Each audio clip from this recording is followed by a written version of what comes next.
Chapter 94. Those who most yearn for the battlefield have never experienced it. Asuma, Tetsuo, and Hamasu were such a group. Therefore, Shintaro did his best to keep them from going to the battlefield. However, he still underestimated the passion of boys their age. Asuma said seriously, "Even so, I will prove my strength on the battlefield." Tetsuo, not wanting to be outdone, said, "Don't underestimate the power of the Uchiha Clan, missions like this investigation are too easy." Hamasu, rarely expressing his own opinions, said, "Me too." Shintaro raised his hand to his forehead, knowing that what he had just said was futile. He felt like a captain acting like the parent of a troublesome child, immediately regretting agreeing to Minato's team reorganization. That afternoon, he received orders requiring his team to go to the border of the Land of Frost to investigate the movements of the Kumogakure ninja. Shintaro easily packed his gear and watched as Asuma and the other two messed around in the camp for a long time, finally coming out fully equipped, with bulging ninja pouches on their backs. In a reconnaissance mission, it's important to travel light. "Forget it, let's go," he compromised and let them be happy.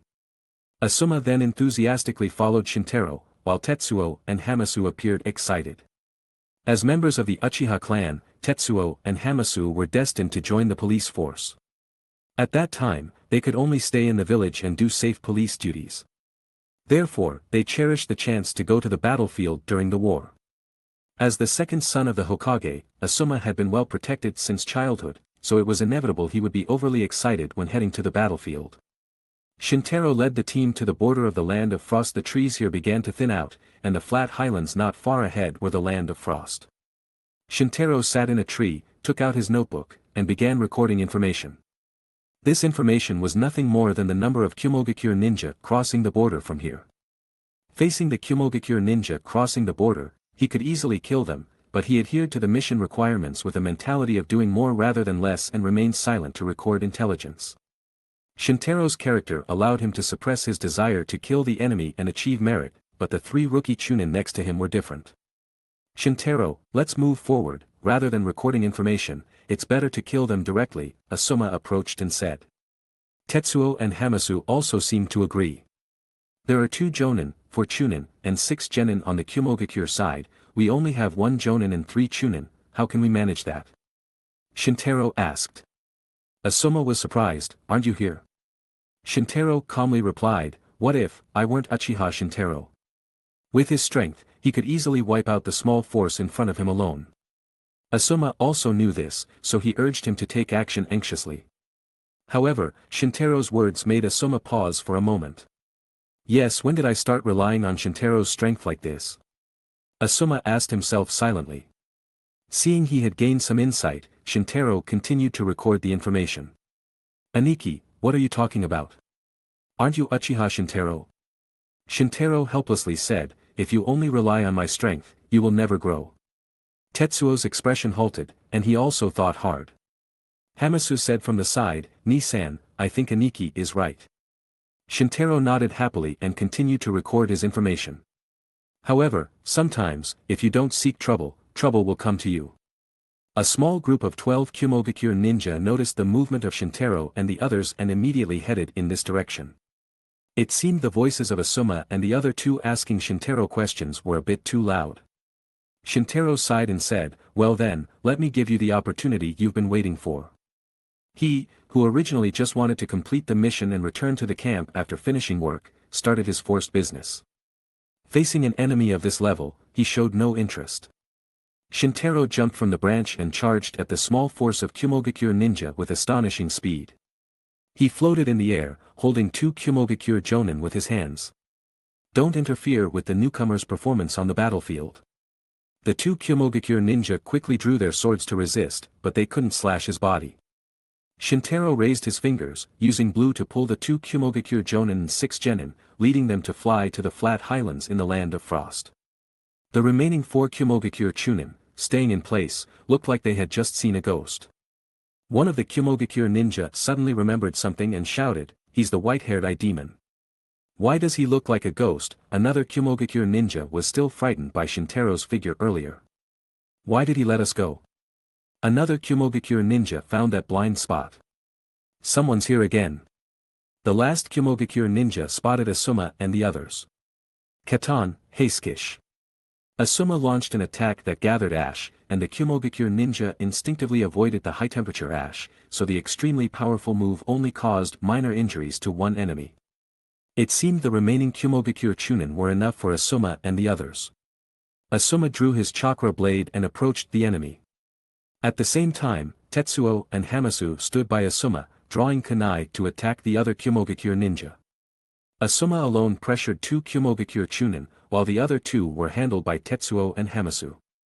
Asuma's strength surpassed that of ordinary Chunin, but he also showed difficulty in dealing with two Kumogakure Chunin at the same time. Fortunately, his wind element happened to counter the lightning element, allowing him to suppress the two lightning element ninjas on the other side with his own strength. Next to them, Tetsuo and Hamasu were not weak and held their own against the adult Kumogakure ninja, who were also Chunin. The battle between the two sides continued. The two Kumogakure ninja cooperated to perform lightning element ninjutsu, trying various attacks to break through Asuma's wind element covered fists. However, Asuma did not dodge but charged forward. Chikurati, Meikamanji. The chakra blade in his hand suddenly extended a sharp wind blade, breaking through the lightning chakra defense and slashing the chests of the two Kumogakure ninja, finally killing them. However, the residual power of the lightning wave also struck him, causing him to kneel on the ground in paralysis. The enemy in front of Tetsuo showed a moment of panic-induced weakness, which Tetsuo's single Tomo Sharingan detected sharply, and a kunai was launched, accurately striking the enemy's throat. The enemy Hamasu faced was even tougher. He raised his sword, about to slash Hamasu's head. Seeing this, Tetsuo rushed forward anxiously, trying to prevent the tragedy. Hamasu.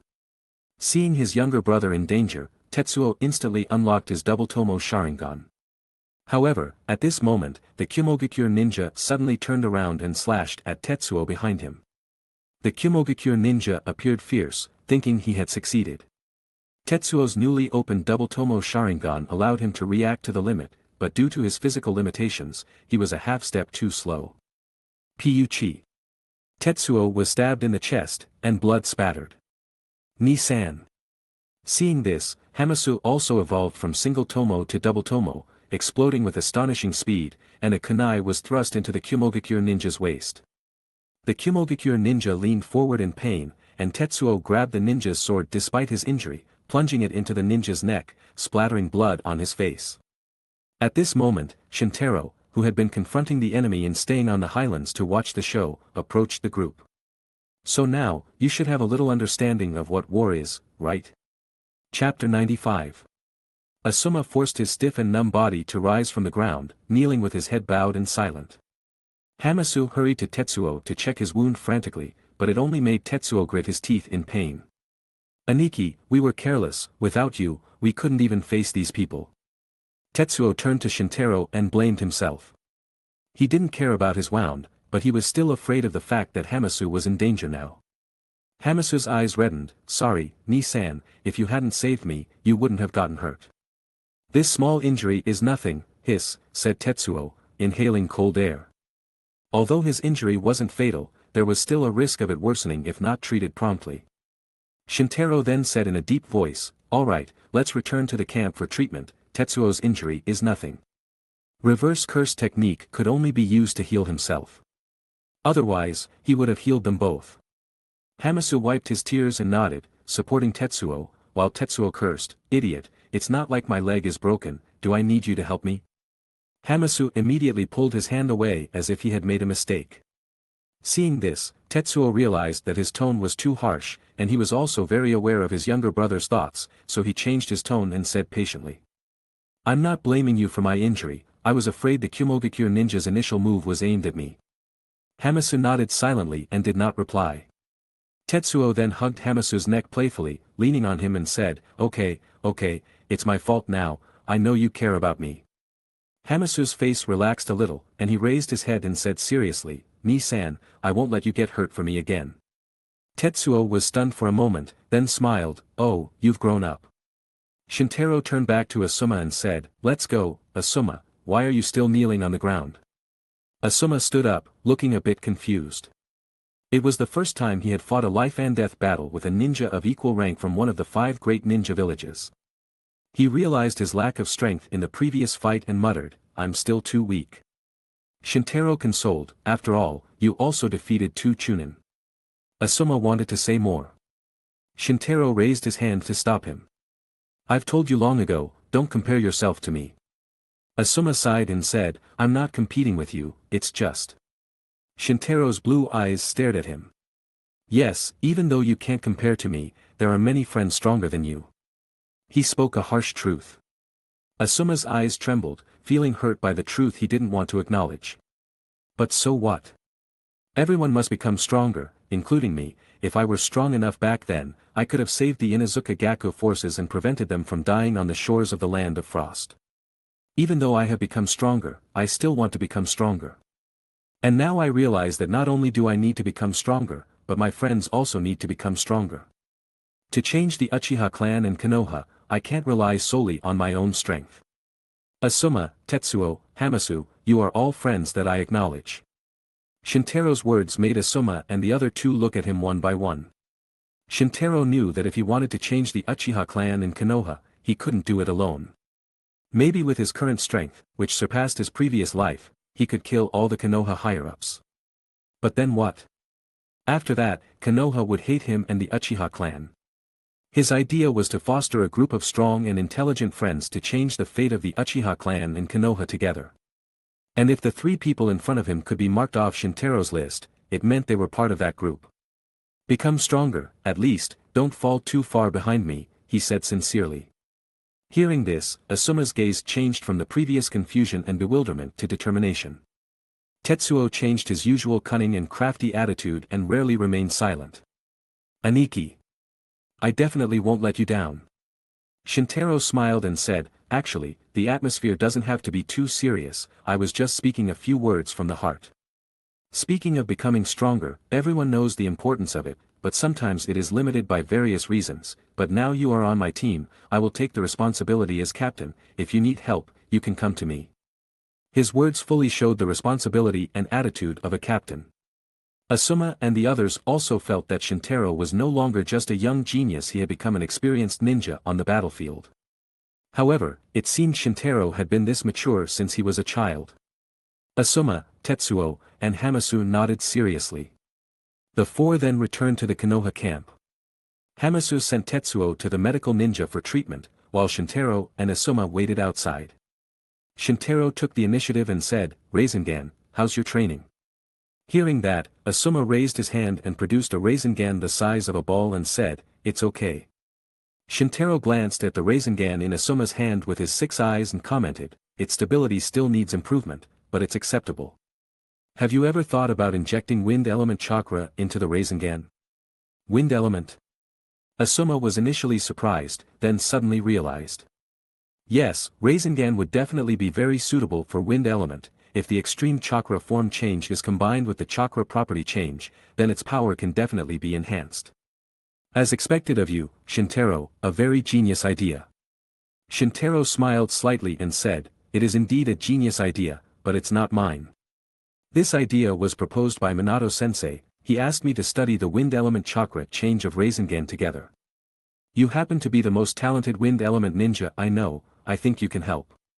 Asuma accepted the recognition and said happily, don't worry, I will study it with full concentration. Shintaro nodded slightly. At this moment, Tetsuo's injury had been treated, bandaged, and he was released. He then said, today's mission is over, you can stay in the camp and recover. After that, he left alone. Upon reaching a secluded area, Shintaro activated his 3-tomo Sharingan. He noticed that his Sharingan appeared slightly blue due to the fusion with the 6 eyes, and the basic functions of the Sharingan were also enhanced, which was very beneficial for ninjutsu development. He produced a Rasengan in his hand. In the previous battle, he tried to combine Rasengan and blue, but unfortunately failed. He wanted to try it again alone. The Rasengan spun rapidly in his hand. He lifted the Rasengan, then used that hand to release blue simultaneously. Blue intertwined with the blue color of the Rasengan. Shintaro adjusted the direction of the blue pull from outside to inside, with the center right in the middle of the Rasengan, and the pull range exactly at the radius of the Rasengan. In this way, the clear chakra of the Rasengan began to gather inside, and its color also changed from light to dark. Until the Rasengan, which was originally the size of a basketball, turned into a dark blue ball the size of an egg. Shintaro lifted his hand and struck the dark blue Rasengan at the tree trunk. Boom!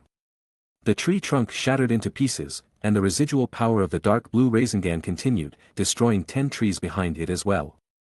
Clearly, the chakra consumed did not change, but its power increased significantly due to compression.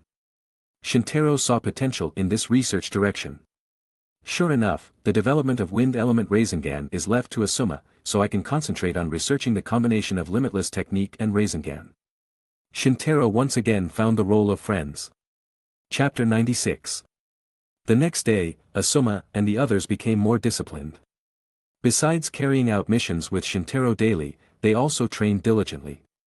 Asuma mainly focused on developing the wind element Rasengan, Tetsuo specialized in fire and earth elements, practicing ninjutsu from these two attributes, and Hamasu concentrated on fire element training. Shintaro primarily tried to combine the Limitless technique with Rasengan and also attempted to use the Limitless technique for space-time movement. The first idea was Shintaro's own inspiration, and the latter was inspired by Hiraishin no Jutsu. These peaceful days lasted for several months. Initially, Asuma and the others wouldn't have been able to endure such a peaceful life. However, after encountering enemies during that reconnaissance mission, the three of them understood the meaning of war and trained peacefully while completing their missions. After the beginning of winter, the cold of the forest in the land of Forest became even more intense. It was now the 49th year of Konoha. During these days, the Kumogakure ninja seemed very quiet. It seemed they were waiting for spring to launch their attack. It was another routine reconnaissance mission. Shintaro's team arrived at the northern border of the land of Forest, but this time the reconnaissance location was a bit far, in the northwestern coastal area. Hahaha, Tetsuo patrolled with boredom and yawned. Hamasu, on the other hand, had a vigilant expression on his face. He was always meticulous in his duties. Asuma sighed heavily and covered his mouth with his hand to keep warm, it's so cold. Shintaro played with a leaf in his palm, and the leaf swayed in the air as a blue light glowed in his palm. By activating the automatic infinity, the cold air around his body was isolated, so there was no feeling of cold in the middle of this winter. Just wait, it won't be cold until spring arrives, Shintaro said casually. Asuma wore a brown leather coat with warm white fur at the collar. Even so, he still complained about the cold from time to time. He looked at Shintaro wearing a thin white shirt bought by Kurenai in the fall and a black jacket with the Uchiha Clan emblem, but he didn't feel cold at all. Asuma couldn't help but complain, you wear the same clothes all year round, yet you dare say you're cold in front of all of us. Shintaro waved his hand. Since mastering the automatic infinity boundary, he had lived a clean life with warm winters and cool summers. Suddenly, Shintaro turned and looked toward the border and said firmly to the three, someone is coming, you need to return immediately. Asuma drew his chakra blade and said, we are no longer the fools we used to be, we can help you. Tetsuo and Hamasu agreed. Shintaro said, 1,000 people are coming, are you sure you can help me? This left the three of them silent. How is that possible? Since the beginning of winter, Kumogakure's attacks have stopped, they only attack in small forces of a dozen or so at a time, how can? Asuma couldn't believe Kumogakure would launch an attack of 1,000 people in the depths of winter. Shintaro looked at Asuma with his blue eyes and said, this is what I see with these eyes. Seeing this, Asuma believed his words, and Tetsuo and Hamasu showed unconditional trust. The three of them were no longer newcomers on the battlefield. Asuma and the others also understood that staying would only cause trouble for Shintaro, so they didn't pretend and rushed to the rear. Shintaro then walked out of the forest and faced the 1,000-strong Kumogakure ninja forces. This 1,000-man force moved very quickly, and they were likely all elites. The number 1,000 was also very specific. This number wouldn't be too large to put Konoha on full alert. Additionally, they chose a remote northwestern corner of the defense line. If Shintaro wasn't patrolling here, this 1,000-man force could easily kill the reconnaissance team and sneak past the defense line to directly attack the Konoha camp. It seemed this was a long-planned winter assault by Kumogakure. Shintaro stood alone at the edge of the forest in the land of Forest. AI was the one rushing at the forefront of the Kumogakure ninja forces. As soon as AI saw Shintaro, he immediately activated his Thunder Chakra mode and didn't dare relax at all. He stopped, and the Kumogakure forces behind him also halted. Long time no see, I thought you become obedient. Shintaro walked slowly towards the other side and said. AI faced him with a face full of hatred and didn't respond. I heard that the Hachibi Jinchuriki in your village hasn't died yet. It was indeed my negligence at that time that allowed him to escape by chance. Shintaro's words were full of mockery. AI gritted his teeth and said, yes, I have sent me back to the land of thunder to train, one day, you will pay the price. He valued Killer Bee greatly as his brother. When he learned that Killer Bee narrowly escaped the battlefield, he had lingering fears and sent him to the Thunder Canyon for secluded training, hoping his power would increase. Ha ha ha ha ha ha. Shintaro suddenly laughed like a villain, then said, that's right, I will wait for him to come to me, saving me the trouble of going to the land of thunder to take his life. Often only villains give others a chance to grow, but he did this. Shintaro's idea was to wait until Killer Bee thought he could take revenge on him after working hard, and then cruelly crush his mind, delivering the most fatal psychological blow. This idea was very counterintuitive. The premise of this idea was that Shintaro had complete confidence in his own strength. His words were accompanied by two fingers pointing at AI. The hair on AI's head stood up instantly. Red light condensed at the fingertips and then exploded. AI reacted quickly, and a lightning arc appeared all over his body as he quickly left the spot. But the Kumogakure ninja behind him were pitiful. A gap in the Kumogakure ninja forces was blown up in an instant. Several people died directly, and dozens were affected. For Shintaro, this was just an ordinary attack at this level. Spread out. Everyone spread out. AI yelled at the Kumogakure ninja as he fled in panic. Shintaro seemed to keep raising his hand to bombard the Kumogakure ninja forces.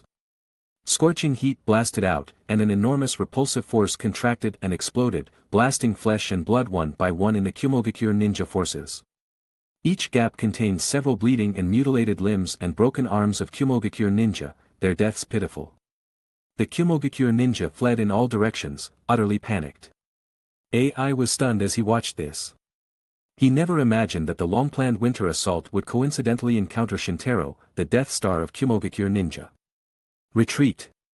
Although AI was unwilling, seeing so many casualties and Shintaro's unpredictable methods, he could only make the decision to retreat. To reduce losses, he could only rush towards Shintaro and try to stop him. Shintaro turned and smiled faintly, I've been waiting for you. He suddenly flipped his fingers and shot towards AI. AI screamed, and his body flew immediately. Chapter 97. AI was thrown by Red, losing balance and flying back dozens of meters. The thunder element chakra surrounding him prevented him from bleeding like other Kumogakure ninjas, but he still suffered serious injuries.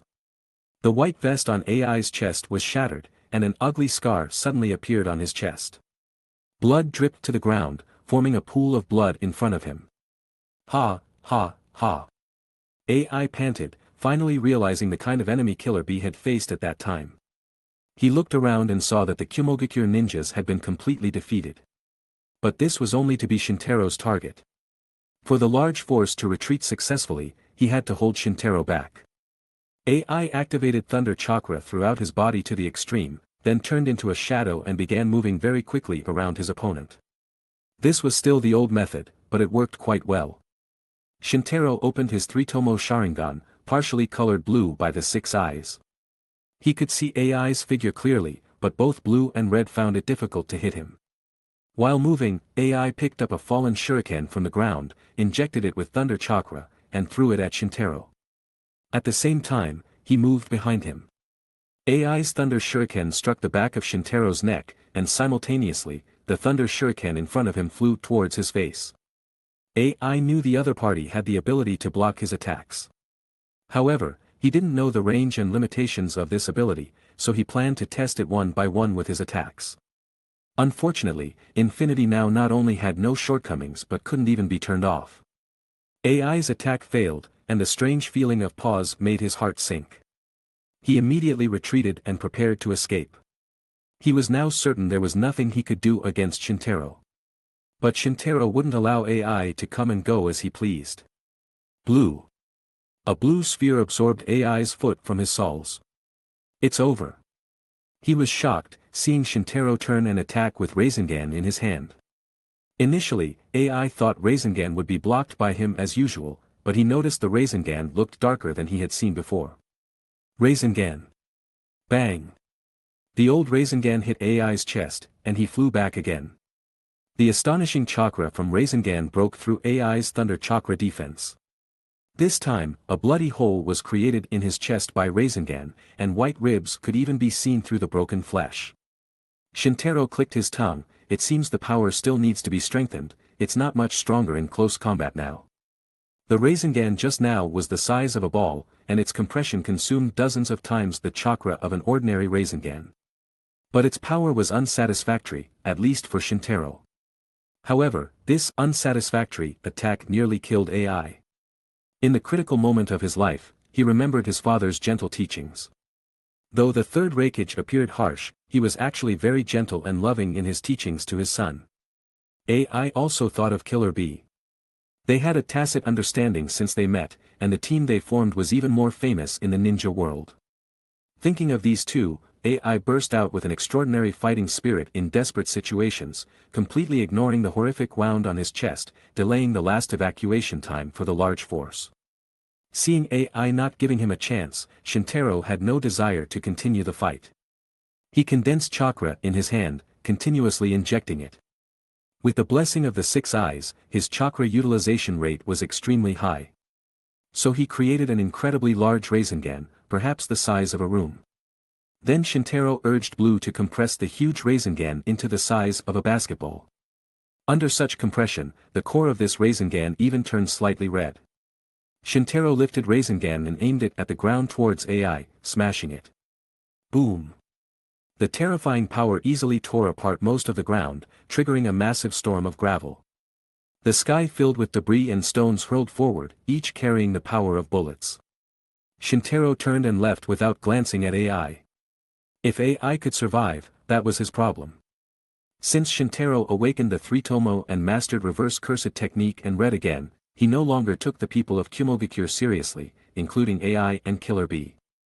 After all, Shintaro appeared humble on the surface, but the arrogance in his heart could no longer be hidden. However, if AI could survive, Shintaro would discard some of his disdain. After a long time, a dark hand suddenly emerged from there, covered with small scars. AI crawled out of the ruins with difficulty. He looked at the rocky highland that had become ruins and fell into deep despair. Indeed, Shintaro, who could kill Hachibi, could no longer be measured from a human perspective. AI supported his body and walked back. He felt slightly lucky that Shintaro spared his life, but he was soon filled with low spirits. While AI was walking to retreat, a young Kumogakure ninja wearing a high blue hat rushed in front of AI. AI-sama, why are you here? The Kumogakure ninja in front of him was named Dodai. He was a close subordinate of AI's father, the third Reikage. He had the Lava Kekiai Genkai and had already become a jonin at a young age, entrusted to AI by the third Reikage. I lost, go and tell father that I want to return to the village to train with B, AI said lowly. Along the way, Dodai saw the defeated Kumogakure ninjas, the ruins in front of him, and AI's severely injured body, naturally understanding that the Kumogakure ninjas' winter offensive had been defeated. However, Dodai said nothing to AI about this, instead telling him the shocking news. Iwagakure has invaded our homeland. He bowed his head, with an unbearable look in his eyes. Dodai saw that AI was already very low, so he couldn't bear to tell him the cruel truth, but for the sake of Kumogakure, he had to inform him. AI was in a daze, and Dodai continued, the village is defenseless. To protect the village, Reikage-sama used Tenso no Jutsu to teleport to the Iwagakure forces to fight alone. This is already the second day. Reikage-sama sent me to ask for support and request the large force stationed in Frost Country to return for defense immediately. He also said, if unfortunately, he dies in battle, you will inherit the position of the fourth Reikage. AI was stunned for a long time. The front line was defeated, and his village was invaded. Successive blows made him faint directly after reacting. AI-sama. Dodai anxiously held AI's blood-soaked body. Iton, Damadama. After forming a seal, Dodai released a rubber ball from his mouth, wrapping AI inside, leaving a gap for breathing, and then rushed back as fast as he could with AI on his back. Chapter 98. On the way back to the camp, Shintaro met Asuma and the reinforcements behind them. Aniki. Tetsuo stepped forward, looking around and finding that Shintaro was fine, and said. Just as expected from Aniki. Hamasu also felt relieved. Asuma asked, were those thousands of troops defeated by you? Shintaro nodded and said, yes. Asuma was accustomed to Shintaro's extraordinary strength, so he wasn't too surprised. The reinforcements behind him were led by Minato himself. He had his own assessment of the battlefield situation and asked. The thousands of troops led by AI were here. I'm afraid all the signs of the previous slowdown in attacks were to cover for this. Fortunately, you blocked them, their troops were defeated. What about AI? Shintaro's answer was beyond Minato's expectations. I was too lazy to chase him, so he moved and left. He might already be dead. Minato was amused by Shintaro's relaxed attitude and said, then let's check. This time we sent troops. I plan to counterattack Kumogakure. Shintaro followed Minato back to the battlefield. When all the Konoha ninja saw the scene in front of them, they were all stunned. Most of the rocky highlands in the Land of Frost suddenly disappeared, which was the size of a soccer field. Indeed, all the rocks had turned into rubble and piled up in front to form a heap of hills. Shintaro observed it with 6 eyes and said in surprise, this can keep him alive, that Thunder Chakra mode is very tough. Minato analyzed, perhaps Thunder Chakra could withstand the impact of these rocks. What technique did you use? It was as powerful as Baijudama. Shintaro then stretched out his hand to show Rasengan and said, it was a combination of Rasengan and my Kekkei Genkai. Minato shook his head helplessly and said, you really tried to improvise Rasengan. Shintaro smiled and said, I can't help it, who said this technique is very useful. Minato laughed upon hearing his ninjutsu being praised. After that, he changed his expression and commanded the troops behind him, keep moving forward and launch a counterattack while the Kumogakure troops are defeated. This time, we must hit Kumogakure hard so they don't dare to attack. Oh! The Konoha ninja responded with fighting spirit. After all, the troops were now led by the powerful Yellow Flash Namikaze Minato in the ninja world, and there was also a new strongman emerging on this battlefield, the white-haired demon eyes Uchiha Shintaro. The Konoha ninja had 2 strongmen as guarantees, so they all followed Minato's orders enthusiastically. The Konoha ninja rushed to the highlands of the Land of Frost and hurried toward the Kumogakure camp. Along the way, everyone found that they encountered no obstacles, and all the Kumogakure ninja defenses seemed to have been abandoned. Minato concluded the current situation from these clues. Did Kumogakure choose to shrink the defensive line because of the recent defeat? It shouldn't be. Kumogakure is still transporting troops to the Land of Frost. I'm afraid there are already more than 10,000 troops. Even if 1,000 troops were lost, it wouldn't shrink the entire line. Could it be, something went wrong with them locally? Minato's intelligence was indeed superior, and he was able to deduce the truth from the clues. So he immediately ordered, abandon the defense and move forward at full speed, targeting the Kumogakure stronghold. Shintaro also saw what Minato was thinking. It seemed Minato wanted to use this opportunity to drive the Kumogakure ninjas out of the Land of Frost and bring them back to the Land of Thunder. It would be difficult to do this under normal circumstances, but now there were Shintaro and Minato in this team of 1,000 people. And they were facing a great opportunity, so Shintaro was confident this would be his last fight on the northeastern defensive line. Soon, the group arrived in front of the camp. On the walls of the Kumogakure camp, Dodai received information from the sensory ninja and had just climbed the wall, and he saw the Konoha troops. There are only 1,000 people, but those 2 are here. Damn! Why did they choose this time? Dodai had announced the order to withdraw the troops, and now AI was in a coma. As the trusted aide of the 3rd Reikage, he held the command. But it took time for the 10,000 troops to retreat. Dodai had separated the first group of 300 vanguard troops and moved together with AI. Plans were now being made to transfer the second wave of 500 Kumogakure ninja, most of them. Dodai immediately ordered, don't stop the second wave of troops, keep moving.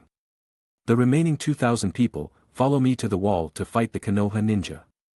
The second wave of 5,000 ninja was the main force returning to the Land of Thunder to repel Iwagakure. They could not be dragged into the Land of Frost, otherwise the village of Kumogakure would be in danger.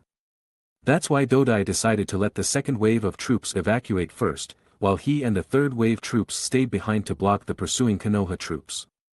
Iton, Gamyahiki. The earth platform emitted a large amount of rubber to the walls to strengthen the defense. A large amount of rubber adhered to the walls to form a thick protective layer, which was very elastic and could rebound most physical damage, and ordinary ninja tools could not penetrate it. Dodai had done all he could, and he could only leave it to fate. The Konoha troops soon arrived outside the camp. The Konoha ninja began using their methods to attack. Various ninja tools, explosive tag shurikens were thrown at them, but most of them bounced off, and the explosive tags had no effect when detonated on it. Dodai breathed a sigh of relief upon seeing this and thought to himself, we have the advantage of strength and terrain, so we should be able to defend it. Asuma drew the chakra blades and stepped forward to inflict damage on the rubber protective layer but was forced back by Kumogakure ninjutsu guarding the wall. For a moment, the Konoha ninja's attacks seemed very sluggish. But don't forget, Konoha still had 2 strong men. Shintaro ignored the various attacks from ninja tools and ninjutsu from the Kumogakure ninjas above. The attacks stopped around him and were dispelled by him. He walked directly to the wall, extended 2 fingers, and made a gun gesture. Reversal cursed technique, red. Boom. The melted rubber protective layer exploded instantly, and then the wall behind it shattered into pieces. A hole appeared in the wall large enough for the troops to pass through.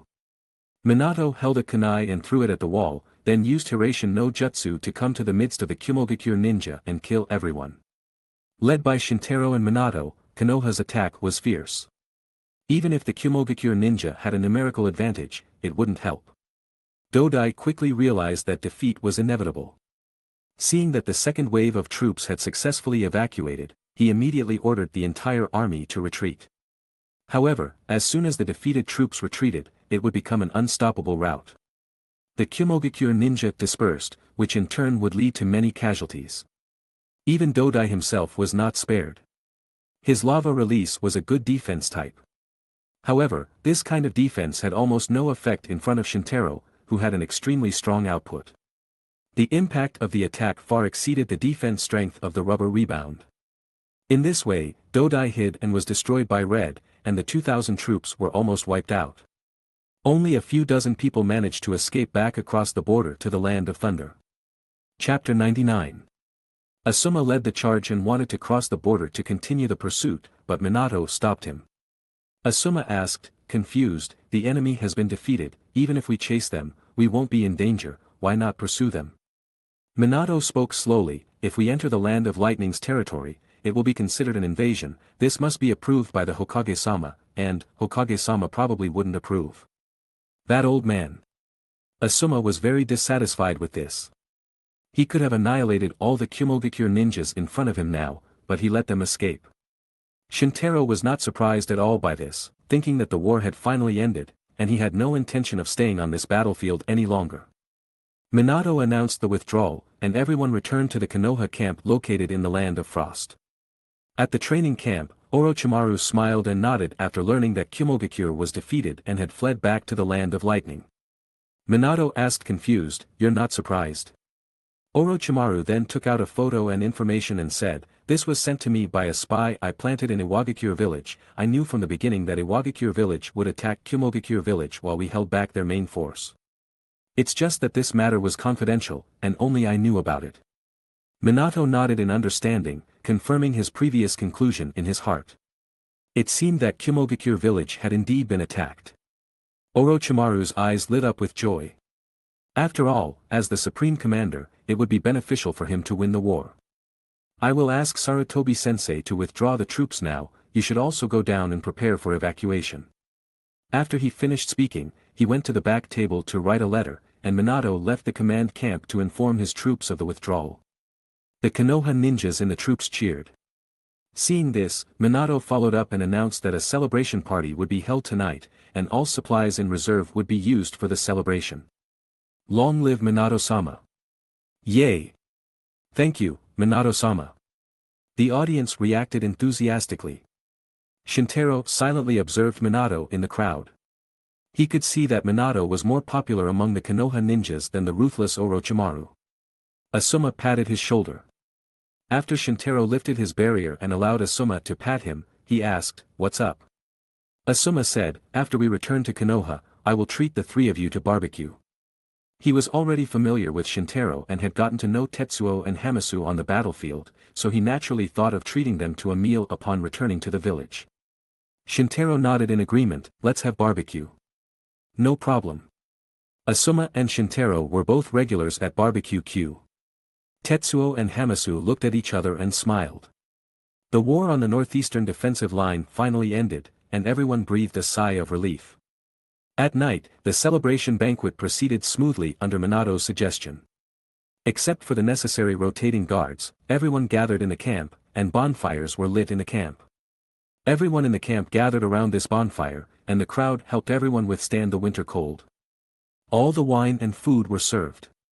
Some drunken ninjas started dancing around the bonfire, and the scene was very cheerful. The initiator of this banquet, Minato, was sitting leisurely leaning against a tree, quietly reading, occasionally looking up and smiling brightly at the cheerful crowd. He was an extraordinary ninja who strictly adhered to the three ninja prohibitions, forbidding alcohol, luxury, and sex. The alcohol prohibition meant you should not drink alcohol before the age of 18, and you should not drink excessively after the age of 18, let alone binge drinking. The luxury prohibition referred to ninjas needing to maintain a simple daily life, forbidding the excessive pursuit of money and material things. Sex meant it was forbidden to enter or leave brothels unless required by a mission. Minato strictly adhered to these rules, but he did not impose them on those around him. For example, his teacher Jiraiya at least violated the first and last three prohibitions, and Minato only occasionally persuaded him. As for now being a time of festive celebration, the alcohol prohibition could be slightly relaxed. "Minato-sensei, why don't you go have a drink?" Shintaro, having had enough to eat and drink, walked towards Minato and saw the book the other party was reading titled Dokanjunin Den. "Drinking will affect combat, after all, we are still on the battlefield, so we must stay vigilant." Minato shook his head calmly. "Besides, I don't really like drinking, the main reason is Kushina's nose is too good, if I drink a little, she will smell it and then give me a lesson." He smiled bitterly, but when Kushina was mentioned, an expression of longing quickly filled his face. "I wonder how Kushina will react when I return to the village." Shintaro first agreed with Minato's attitude towards alcohol and said, "What I hate most is drinking, after drinking, my mind isn't clear." "You're not of age, where did you drink?" Minato asked, confused. Shintaro lightly shook his head and did not answer the question but said, "After returning to the village, Minato-sensei should be one step closer to that position." Minato's face suddenly became serious. He looked around, ensuring no one was around, and asked, "Why did you suddenly say this?" Shintaro smiled and said, "I hope that after Minato-sensei takes over, you can change the policy towards the Uchiha clan." Minato paused and said, "Let's talk about this later." In fact, Shintaro had just heard Tetsuo and Hamasu complaining, saying they might go to the police force to help after returning to the village. Then he found Minato and talked to him about some issues regarding the Uchiha clan. Seeing that Minato did not want to talk about this at the moment, Shintaro casually changed the topic. "By the way, what book is Minato-sensei reading?" Minato thoughtfully took the book, showed him the title, and said, "Dokanjunin Den is my favorite novel, I really like the protagonist's character. By the way, this book was written by Jiraiya-sensei."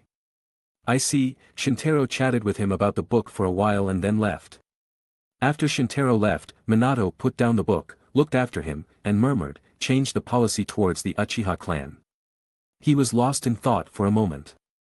After the celebration banquet, the Konoha troops did not evacuate immediately. After getting permission from the 3rd Hokage, the northeastern defensive line of Konoha began to be evacuated gradually, and some troops remained for garrison duty. Although Shintaro was not assigned to the garrison, he was also one of the last to withdraw. When it was Shintaro's team's turn to withdraw, spring had begun. Outside the Konoha gate, many villagers spontaneously came to welcome the Konoha heroes returning to the village, including many relatives and friends of the ninjas in the army. Shintaro glimpsed Kurenai looking forward to him and walked forward, raising his hand to greet her. Kurenai was so surprised that she didn't care to be reserved and rushed forward to hug Shintaro. "I said I would come back," Shintaro said softly in Kurenai's ear. Chapter 100. Kurenai hugged Shintaro tightly, and it took more than 10 minutes before she let him go. "Why are you still wearing this outfit?" Isn't this the one I bought for you before? Shintaro was still wearing the light clothes she had bought for him in early spring, which was still cold. Shintaro smiled and said, yes, it's just because you bought it, I couldn't bear to take it off. Ha, you really know how to talk, I'll take you shopping later, Kurenai pouted, but she couldn't hide the smile on her face. While walking down the main street, Shintaro was often recognized by people. Ah, that's Uchiha Shintaro, he's a very talented young man. Similar words came out continuously. Every time Shintaro was recognized, he would greet them gently and humbly. Gentle and humble, this was the personality he had developed since childhood. As long as he wasn't at a disadvantage, he could usually pretend.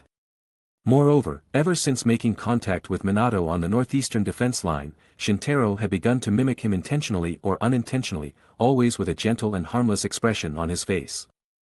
Shintaro walked with Kurenai for a long time and also enjoyed this long-lost leisurely time. The contrast between the bustling streets of Konoha and the brutal battlefield on the border was like two different worlds. Currently, the war in the northeast had subsided, but the western part of Konoha was still suffering from the invasion of Sunagakure. Due to the gap in war preparation between the two countries. Even though Konoha's overall national strength was much stronger than Sunagakure's, it was being pressured by Sunagakure's adequate war mobilization and fierce attacks that were not afraid of death. No, right after the war in the northeast ended, the Hokage deployed a large number of troops that had just been withdrawn to the western defense line. The Hokage also wanted Orochimaru to go to the western defense line, but Orochimaru refused on the grounds of developing ninjutsu.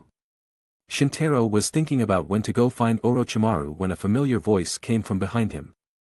Shintaro, long time no see. Kakashi, it's been a while. Shintaro knew the identity of the person behind him before turning around. Kakashi's appearance hadn't changed much, but his temperament had become colder and more mature. I've developed a new ninjutsu, do you want to see it? Kakashi shared the latest news about his ninjutsu as soon as they met. Shintaro smiled brightly and said, so fast, I want to see your new ninjutsu. He turned to Kurenai and said, Kurenai, I'm leaving now, let's go for a walk again later. Kurenai pouted and reluctantly agreed. Shintaro pinched her red cheeks and comforted her, I'll be back soon, you go home first. Kurenai then left, not forgetting to complain along the way, damn Kakashi, I just met Shintaro. Kakashi smiled bitterly and said, sorry, I disturbed you and made Kurenai angry. Shintaro patted his shoulder and said, it's okay, she'll stop being angry after a while, at worst, I'll bring her some gifts later. Come on, I'm eager to see your new jutsu. Kakashi complained, don't be too strong, it hurts. Shintaro laughed heartily and said, sorry, I just came off the battlefield, and my hands are a bit heavy. Kakashi put on his characteristic dead fish eyes, and his cold and mature appearance immediately turned into an expression of helplessness. He was a genius unreachable by others, but in front of Shintaro, he was just an ordinary friend. But Kakashi was also happy to be like this, at least the distance wasn't too far. He knew in his heart that the gap in strength between him and Shintaro was widening. That's why he couldn't wait to show him the new ninjutsu he had developed, as if he wanted to prove to him that he wasn't falling too far behind. The two came to Konoha's third training ground together. Kakashi stopped about 20 meters in front of a wooden stake. Show it here? Shintaro asked. That's right, Kakashi nodded. He then began forming seals. Shintaro opened his 6 eyes and observed carefully. After Kakashi formed 3 seals, a large amount of lightning chakra began to condense in his hand. Blue arcs continuously flickered and gathered in his palm, emitting a loud screeching sound. The lightning chakra stimulated his body, and Kakashi suddenly rushed towards the wooden stake. Boom! The wooden stake was easily penetrated by him. Kakashi retracted his chakra, and this new technique was finally revealed. Shintaro thoroughly analyzed this new technique with his 6 eyes and said, this is a good technique, it truly combines the shape transformation and nature transformation of lightning element chakra. Kakashi pulled his hand out of the wooden stake and said, it can be considered inspired by Minato-sensei's Rasengan. What's the name of this technique? Shintaro asked curiously. Chidori, Kakashi walked towards Shintaro and said. Because the sound when this technique is performed is like 1,000 birds chirping simultaneously. Exactly, Shintaro clapped his hands and said. This technique should be above level A in difficulty. Hokage-sama personally approved it, it's an A-level ninjutsu, Kakashi nodded. Alright, Kakashi is indeed a genius, Shintaro said with a smile. Kakashi self-deprecatingly smiled, oh, how ironic coming from you. Shintaro waved his hand and then changed the subject. When you use this technique, do you feel the speed is too fast? It's fine for stationary targets, but not for moving targets. Kakashi was stunned, then he reacted and said, you notice this, yes, there is indeed this problem, do you have a way to solve it? Yes, just give yourself a pair of Sharingan, Shintaro joked with a smile. Kakashi rolled his eyes and said, stop joking, be serious, I'm troubled by this problem. Shintaro then hid his smile and became serious. The method is very simple, which is to strengthen the nature transformation of the lightning element and use the enhanced nature transformation's power to replace the force brought by high-speed thrust. Kakashi seemed to be in deep thought. This method sounded easy, but it placed high demands on the practitioner. He didn't get any hints in a short time, so he could only remember the method to enhance in this direction. Shintaro formed 3 seals, condensing Chidori in his palm. Kakashi was shocked by this, and an even more surprising scene occurred next. Shintaro released blue light from his other hand, and then the wooden stake that Kakashi had just pierced rose from the ground and flew towards him rapidly. He took advantage of this situation and stabbed Chidori forward, piercing the wooden stake again. It's a pity I can't teach you blue, otherwise, letting the enemy approach you at high speed instead of stabbing is also a solution. Kakashi was very surprised to hear this. It seems you've become even stronger on the battlefield, Shintaro. Chapter 101. Shintaro said lightly, you can understand this as my Kekkei Genkai, so I can't teach you. Not to mention Kakashi didn't have cursed energy. Even if he did, the limitless technique wasn't something others could learn. Jujitsu and ninjutsu are different. Ninjutsu can be learned as long as there is chakra, and even people without certain chakra attributes can master it through training to change its properties. This isn't possible with jujitsu. Jujitsu is imprinted in the brain from birth. This means that the innate techniques that a jujitsu sorcerer can use are determined from birth and cannot be learned. The most they can learn is some methods of using cursed techniques. Therefore, the power of a jujitsu sorcerer is basically determined at birth. Of course, Kakashi didn't expect Shintaro to teach him blue. He had no other thought except that he was surprised by the powerful method. Kakashi thought he was still a talented person, and he knew that imitating others wouldn't work. He naturally planned to find his own path. Now that I have seen your new ninjutsu, it's time for me to go, or else Kurenai will be very angry. Shintaro then said goodbye to Kakashi and went to find Kurenai. In the following days, he didn't practice much and ran to Yuhi's house all day. After struggling for half a year, couldn't he still enjoy it? Of course, enjoyment here refers to eating, drinking, and petting the cat at Yuhi's house, nothing more. On Sunday, Shintaro finally went to visit Orochimaru's research institute. The signboard outside the institute hadn't been changed for a long time, and he wasn't sure if Orochimaru was inside. Shintaro entered the research institute and felt the other's aura. When he went down and arrived inside the research institute, Orochimaru was already waiting in front. I knew it was you, Shintaro-kun, it seems you haven't forgotten your long-lost assistant mission. He smiled and licked his lips. Shintaro said calmly, of course, I wouldn't dare forget Orochimaru-sama's task. With Shintaro-kun's current strength, I'm afraid I can't bear the word sama, Orochimaru said while staring at him. Shintaro teased, alright, Orochimaru-kun. Orochimaru stuck out his tongue like a snake and licked his lips again, saying in a magnetic voice, you are indeed very interesting, Shintaro-kun. He turned and walked further into the research institute, follow me. Do you want to know what our research is this time? Orochimaru asked while walking. Shintaro guessed, is it the next stage of software transformation? He used the 6 eyes to find some faint signs of transformation on Orochimaru's body. But Orochimaru shook his head and said, compared to our current research, the software transformation is not worth mentioning. Shintaro was a bit curious about this and asked, since it's such powerful research, I'm afraid it involves confidentiality, why do you want me to know? Orochimaru turned to him and said, I told you, because you are very interesting, Shintaro-kun. Shintaro came to the laboratory and found a living person tied to the operating table. He was dark-skinned and must be a Kumogakure ninja. It seemed Orochimaru hadn't forgotten his experiments while on the northeastern defense line, and he hadn't forgotten to tie some experimental subjects back to himself. The entire body of the Kumogakure ninja was restrained and something was inserted into his mouth. When he looked up and saw Orochimaru, his eyes widened with an expression of horror. Orochimaru smiled and said to the test subject, "Don't be afraid, it will be over soon." After he said this, he took out a syringe containing a light green solution. This solution contained very strong vitality and chakra, and Shintaro also felt that this solution contained chakra attributes he had never seen before, which seemed to be a Kekkei Genkai. Orochimaru, wearing a white coat, approached the test subject. Despite the evil smile on his face and the test subject's reaction of fear, he looked like a doctor saving lives and healing the wounded. He injected the solution in the syringe into the test subject's arm vein, then retreated a few steps. The test subject struggled harder, and his restraints almost came off. But soon, the test subject's movements became more rigid. Then, with a loud crack, a lush tree grew from the test subject's arm. The tree's roots cruelly used the test subject's flesh and blood as nutrients to grow rampantly.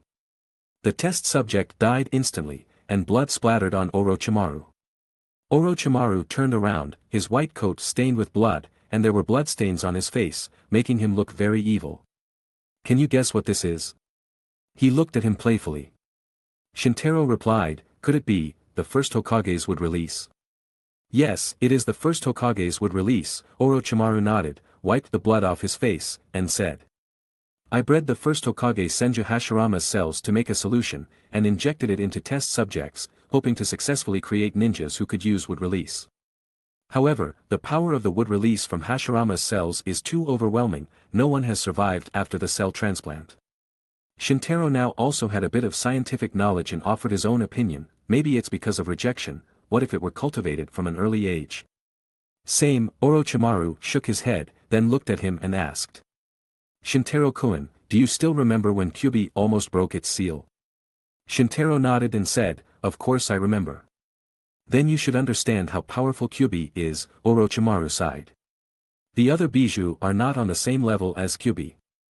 I once sneaked into Kumogakure village and released Hachibi, and it went on a rampage. Although Hachibi's power could be called a natural disaster, it was not as good as Kyuubi. You have also had contact with Hachibi and defeated Hachibi, you should be able to distinguish between Hachibi and Kyuubi." Shintaro nodded and said, "Indeed, although Hachibi is strong, it is not as good as Kyuubi." "So, Kyuubi has always been a double-edged sword hanging over Konoha's head," Orochimaru said. "So more than 10 years ago, Sarutobi-sensei wanted to reproduce the first Hokage's wood release to suppress Kyuubi." Shintaro showed a surprised expression and said, "So, it seems Orochimaru-sama is contributing to the village." Orochimaru smiled and continued, "It's just that all the previous wood release test subjects cultivated from infancy died, so the experiment was indefinitely suspended. The current experiment is a collaboration between Danzo and me." Shintaro asked from the side, "Are you allowed to tell me about this?" Orochimaru said, "You are my assistant, it's okay for you to know about this. This experiment might be very difficult. So I need your help, Shintaro-kun." Chapter 102. Shintaro agreed to it casually, as there wasn't much happening lately. As a jonin, he couldn't take on daily missions due to the impact of war mobilization and was always on standby to fight on the front lines. So, besides spending time with Kurenai, he usually didn't do much. Shintaro planned to spend the next period training at Orochimaru's research institute. After Orochimaru saw him agree, he slightly raised his eyebrows and said, "Shintaro-kun, I look forward to working with you." "Happy to work with you." Although Shintaro's task was still to assist him, his status had been upgraded from assistant to partner. The two then conducted a series of experiments on Hashirama cells in the institute. After finishing today's work, Shintaro returned home. It was the residence of the Uchiha clan, not the Yuhi residence. Hikaru stopped in front of the door and stared at Shintaro, chirping several times unpleasantly. "I'm back." Shintaro reached out to catch Hikaru in his arms, patted his head, and let him fly away. Then he pushed open the door and entered the house. He packed his clothes and suitcase, put them in a backpack, and took them to Yuhi's house. "Shintaro, what are you doing?" Kurenai saw the large and small bags in his hands and wondered. Shintaro walked in calmly, put away his luggage, and said, I'm planning to move into your house. My place is too far from the training ground and Orochimaru's research institute. Besides, I have to run to your place every day anyway. Kurenai's face immediately turned red with embarrassment. Living together? Right, Shintaro nodded and said. Although he originally came every day, it was different from living together. So Kurenai's reaction was very reasonable. She blushed and complained, You came, why didn't you tell me? Shintaro put away his luggage and said with a smile, I knew you wouldn't refuse. Who said I wouldn't refuse? Get out. Kurenai scolded and wanted to kick him out. Shintaro laughed a few times and was kicked out of the house by Kurenai. He was able to fight fiercely with Hachibi from morning till night and forcibly kill Hachibi. Bam! The door was shut by Kurenai. Hey, my luggage is still in there. The door opened again, and Shintaro's luggage was thrown out. Then I'll sleep in front of your house, Shintaro shouted, then lay down on the spot. Kurenai tiptoed behind the door and looked through the peephole. When she saw Shintaro actually lying on the ground, she immediately opened the door. Why are you so stupid? Get up quickly, the ground is so dirty.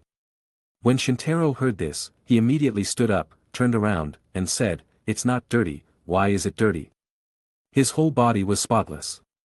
Kurenai was surprised and asked, What's wrong with you?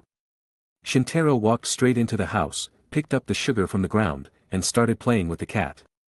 Kurenai picked up the luggage on the floor and put it in her house, and said, You can stay in the guest room, no one has lived there all year, it needs to be cleaned. Alright, I can clean it, Shintaro turned around and replied with Shiro in his arms.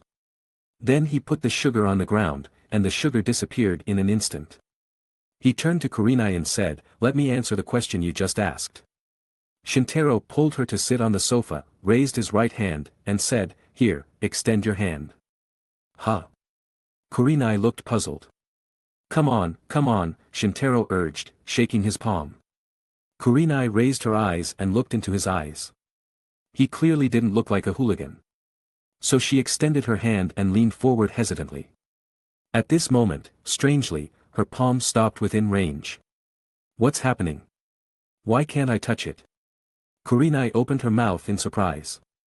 Shintaro smiled and patiently explained, Precisely, what you encountered is infinity between you and me. Why did my hand stop? Kurenai didn't quite understand what infinity meant. Rather than stopping, it should be said that the closer you get to me, the slower it becomes, Shintaro continued to explain. But I can touch you. He intertwined his fingers with her. Kurenai instantly reacted from her hesitation, blushing, extending her hand, and cursing, I knew you'd act like a gangster. I did this just to show you. Shintaro defended himself with a smile while leaning forward to look at her. Kurenai looked into his eyes in confusion. Shintaro added, And these eyes, they can see many things, both were originally my secrets, but I still chose to tell you. Kurenai felt trust in his words and was slightly moved. Shintaro said sincerely, Because I feel these things can't always be hidden from you, and now I'm strong enough to protect you and keep this secret. Of course, there are some specific details, I think the time hasn't come yet, but I'll definitely tell you everything in the future. Kurenai nodded and said, I always knew you had secrets, I've known since we were kids. Shintaro smiled, pinched her soft, red cheek, and said, As expected of my deskmate. TCH, then Asuma and Enko are also your deskmates, Kurenai joked. Ha ha ha ha, they're different from you, Shintaro laughed and then explained. Oh. What's different? I like you, but I don't like them.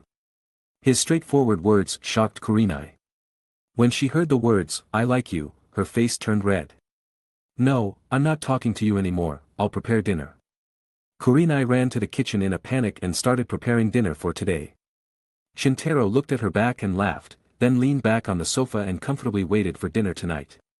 Tonight's dinner was pickled wasabi octopus and grilled pork tonkatsu ramen. When the fragrance came, Shintaro opened his eyes and walked to the dining table to sit down. He rested his head on one hand on the table and watched Kurenai's busy figure. Kurenai first served the octopus and ramen on the table, then went to feed Shiro cat food. Then she walked back to the dining table and saw Shintaro looking at her with a smile on his face. Kurenai was very angry. He says he likes me, but he doesn't even help me. She opened the chair and sat down, then said. I'll definitely do it next time, since we're all here now, I'll have plenty of time to help you in the future. Humph. Kurenai snorted and lowered her head to eat the noodles. Shintaro picked up the chopsticks and put the octopus into Kurenai's bowl, and said gently, don't you like eating this? Eat more. Kurenai's voice was as soft as a mosquito. After eating, Shintaro helped clean up the dining table, washed the dishes, then went upstairs to tidy his room. Tonight, for some reason, he slept very soundly. He slept until the sun was high the next day. Shintaro was knocked on the door by Kurenai and asked to come down for breakfast. Good morning, Kurenai. Kurenai looked down and greeted, good morning. Chapter 103. After they finished breakfast, Kurenai returned to the kitchen with the plates and chopsticks to clean them, while Shintaro crouched in the living room, petting the cat. A moment later, Shintaro turned and looked out the door. Then the doorbell rang. Kurenai called out loudly from the kitchen, who is it? Shintaro was already walking over to open the door. It's me, Noera Rin. He opened the door and saw Rin standing there. Rin looked surprised to see Shintaro. Shintaro? Long time no see, what are you doing here? Could it be? Rin then showed a mysterious smile, you. Shintaro simply smiled and nodded. At this moment, Kurenai finished cleaning the plates, ran to the door with small steps, and pulled Shintaro away. Then she smiled awkwardly and said, it's not what you think, he's just staying at my house temporarily. Rin looked at Kurenai's panicked explanation, then at Shintaro, who was being pulled away. She immediately covered her mouth and giggled. Kurenai quickly changed the subject and asked, Rin, why did you come to see us this morning? Rin finally got to business and said, Kakashi is going to be promoted to Jonin soon, and I'm arranging for everyone to gather and celebrate at noon. I wanted to know if you have time. Shintaro and Kurenai were surprised to hear this. The only people who could make Rin so enthusiastic and come to see them in the morning were Kakashi and Obito. Yes, of course, we'll be there, Kurenai agreed on behalf of herself and Shintaro. So Rin happily smiled and told them the specific time and place for the gathering at noon, then left to inform the next person. Kurenai then closed the door, turned to Shintaro, and said, let's go out and buy a gift for Kakashi later, we need to show our sincerity. Then why didn't you buy me a gift when I was promoted? Shintaro joked. Kurenai lightly punched him and said annoyed, you still dare to say that? The news of your death and your promotion to Jonin happened at the same time, how could I bear to congratulate you? Luckily, you didn't die, Kurenai said as tears began to fall again. Seeing himself in trouble, Shintaro hugged Kurenai's shoulders and gently wiped the tears from the corners of her eyes. Okay, I'm living a good life. Kurenai stopped crying and said seriously, you mustn't die when you go to the battlefield again. What? If I die next time, will you kill me? Yes, if you dare to die, I'll kill you. Kurenai didn't realize the logic for a moment and said in one breath. Ha ha ha. Suddenly, Shintaro laughed heartily. Only then did Kurenai react, but she replied, I'm serious, I won't let you die. Okay, I promise, next time I won't die. Shintaro agreed wholeheartedly. The two then packed up at home and went out to get a gift. Kakashi likes fish, so let's just give him 2 salted fish. Shintaro seriously thought about this gift and felt it was okay. Kurenai said helplessly, anyway, it's a promotion gift, so it should be more formal, right? Don't you know Kakashi? What else does he like? Kurenai wanted to find a more reliable answer. After thinking for a moment, Shintaro finally found a suitable choice. By the way, Kakashi also likes to read books. Kurenai thought this was a good idea, so the two went to the bookstore together. Big sale on the entire Intimate Paradise series. The whole collection is only 1,000 Ryo. He suddenly remembered something. Guy seems to have mentioned that Kakashi likes Ika Paradise the most. Ika Paradise? Kurenai felt this didn't sound like a serious book. Shintaro walked to the promotion area and picked up a book to read, then a smile immediately appeared on his face. Kurenai curiously poked her head over to take a look. Shintaro closed his red eyes and said, this book is for men, and you're not suitable to read it. Kurenai angrily bit Shintaro's finger and said, if you don't let me see it, I will. What is this? This book is just hooliganism. She was speechless when she saw some marginal words in the book. Kurenai started blaming Shintaro again. If you take out this kind of book and let me read it, you're also acting like a hooligan. Don't falsely accuse a good person. I stopped you, you insisted on seeing it yourself, Shintaro defended. Humph, I don't care, Kurenai turned around. Shintaro truly felt that women were unreasonable creatures. Aren't there any more serious books? Kurenai asked again. Shintaro remembered a book Minato had read before and said, Minato-sensei once read a book called Dakanjo Nin-den, and it should be available here. Kurenai said, this one sounds more serious. So Shintaro bought a complete set of Ika Ika Paradise, and Kurenai bought a copy of Dakanjo Nin-den. Then they walked around and saw that time was almost up before heading to their destination. Under the cherry blossom tree in Konoha Park. A spiky-haired boy wearing a forehead protector and orange goggles held a bouquet of roses and stood waiting under the tree with an excited expression. I must confess my true feelings to Rin today. This boy was naturally Obito. Obito cheered himself on, as Rin ran from a distance, waving her hand. Sorry I'm late. Hearing this, Obito immediately smiled shyly, waved his hand, and said, it's okay. Everyone. Rin clasped her hands together, smiled, and tilted her head to apologize. Everyone. Obito realized something was wrong. He thought Rin had asked him out on a date. Under the cherry blossom tree beside them, Shintaro and Kurenai, who had just arrived, walked over. Walking from the other side were Asuma, Guy, Genma, and Ebisu. In addition to inviting the 3 members of Team 8 who were closest to Team 7, Rin also invited Team 3, which Guy was part of. Genma and Ebisu were Guy's teammates. Obito asked in confusion, why is everyone here? I called everyone here just to discuss how to celebrate, Rin said with a smile. What are we discussing about celebrating? Obito still didn't know why.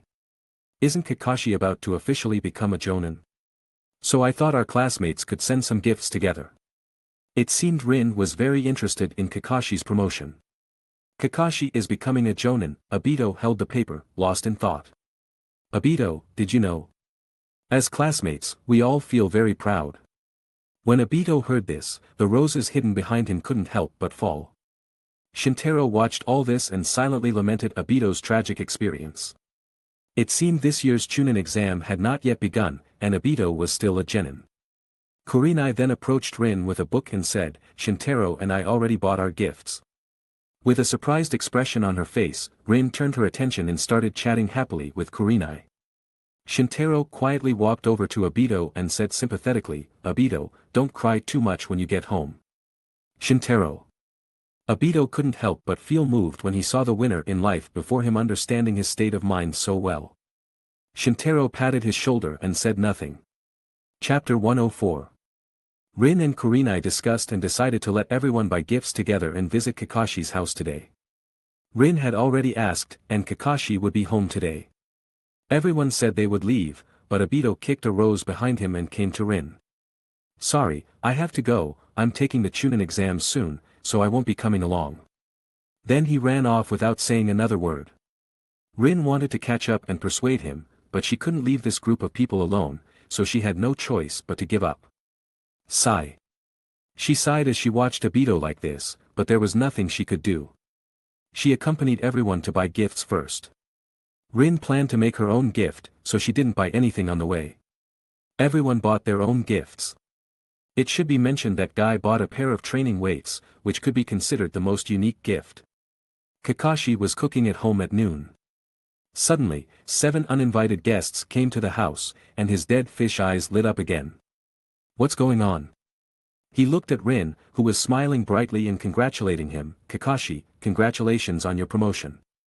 Only then did Kakashi react and say, I just received the notification, forget it, since you are all here, stay and eat, I'll take out all the dishes from the fridge and cook them. Shintaro looked at the 2 fish in the kitchen and sighed that the other party still loved fish very much. Kakashi then gestured for a few people to put down the gifts, but when his eyes glanced at the Ika Ika Paradise in Shintaro's hands, his pupils shook. He looked up and met his eyes, seeing Shintaro showing an expression that everyone would understand. Kakashi immediately took the complete set of Ika Ika Paradise with understanding and stored it in his study. After storing the Ika Ika Paradise collection, his attitude towards cooking became more positive. He took out all the ingredients from the fridge and cooked a lavish meal for the table. A few people enjoyed eating and drinking. After eating and drinking, everyone left happily. After Shintaro and Kurenai strolled around the village for a while, they parted ways. Shintaro planned to go to the training ground to practice, while Kurenai went home to feed her cat. Because the ninjutsu Shintaro planned to practice was too powerful, he chose the most remote training ground. But he didn't expect someone to already be there. They had just had dinner at Kakashi's house and parted ways at noon, and maybe an hour had passed. "Good afternoon, Shintaro, are you here to exercise too?" Guy asked while standing on his head. He was doing one-finger handstand push-ups with weights, which even for a ninja was not something an ordinary person could do. "I'm here to practice ninjutsu," Shintaro shook his head slightly. Guy expressed his regret and said, "What a pity, I originally wanted to do some passionate youthful training with you." Shintaro smiled and said, "There will be opportunities in the future." Then he deliberately distanced himself from Guy so they wouldn't disturb each other. He then produced a normal-sized Rasengan in his hand and began experimenting with blue. The blue Rasengan, the size of an egg, quickly formed. Shintaro felt dissatisfied and continued compressing it. The blue Rasengan kept shrinking, and when it reached the size of a coin, the center of the blue Rasengan in his hand had already started turning red. As it continued to shrink, the blue Rasengan became fully dyed red. Shintaro named it Red Rasengan. He wanted to keep compressing it, but he didn't expect the red Rasengan to explode, causing a huge blast. Flames shot into the sky, and a radius of tens of meters was flattened. This movement even caught the attention of the Konoha police force. Fortunately, they were all members of the Konoha police force. After Shintaro explained a few words, several Uchiha Clan members who had arrived withdrew. Guy beside him was also stunned. He first admired Shintaro's genius, that the half-finished ninjutsu he was developing could be so powerful. Then he saw his injured palm, fell silent, and then muttered, "Can I reach such power with the physical skills I've trained so hard for?" Shintaro walked over and encouraged him, "Yes, I believe in the power of your burning youth after opening Hashiman." Guy was inspired and immediately nodded, then asked, "Shintaro, which gate of Hashiman have you opened?" Shintaro replied honestly, "I haven't practiced much recently, I've only opened the 5th gate." Guy, who studied hard every day but only reached the 4th gate, fell silent again. "Well, a genius is a genius, however, I believe hard work can surpass genius. Shintaro, I will definitely prove it to you." Guy encouraged himself again and started doubling the training program for today.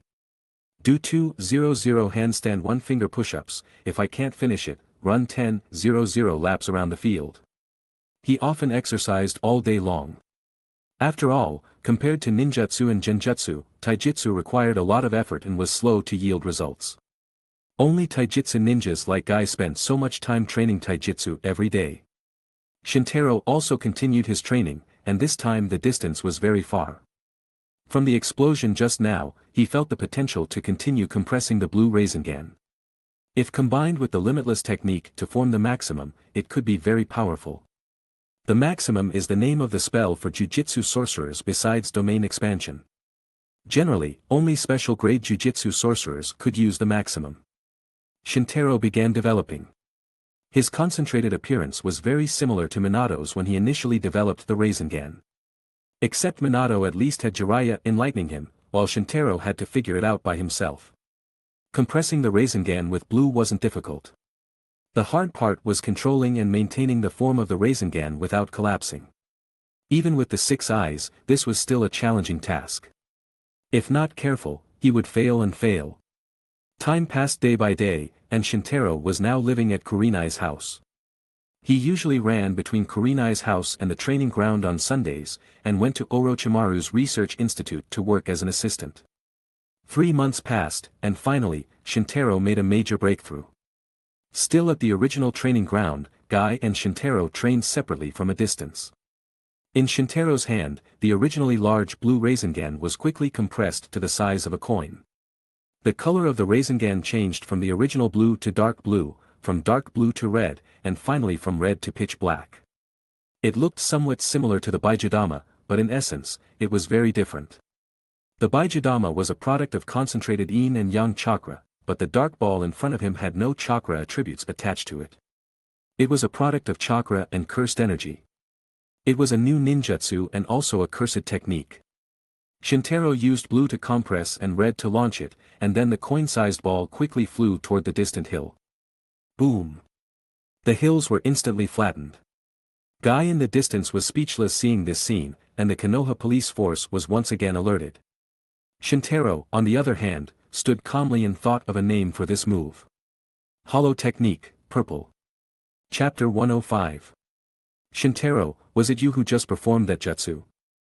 Guy ran over and asked incredulously. Shintaro nodded and replied, of course, I've been practicing this jutsu for the past few months. It only took a few months to create such a powerful jutsu. Hearing this, Guy felt embarrassed.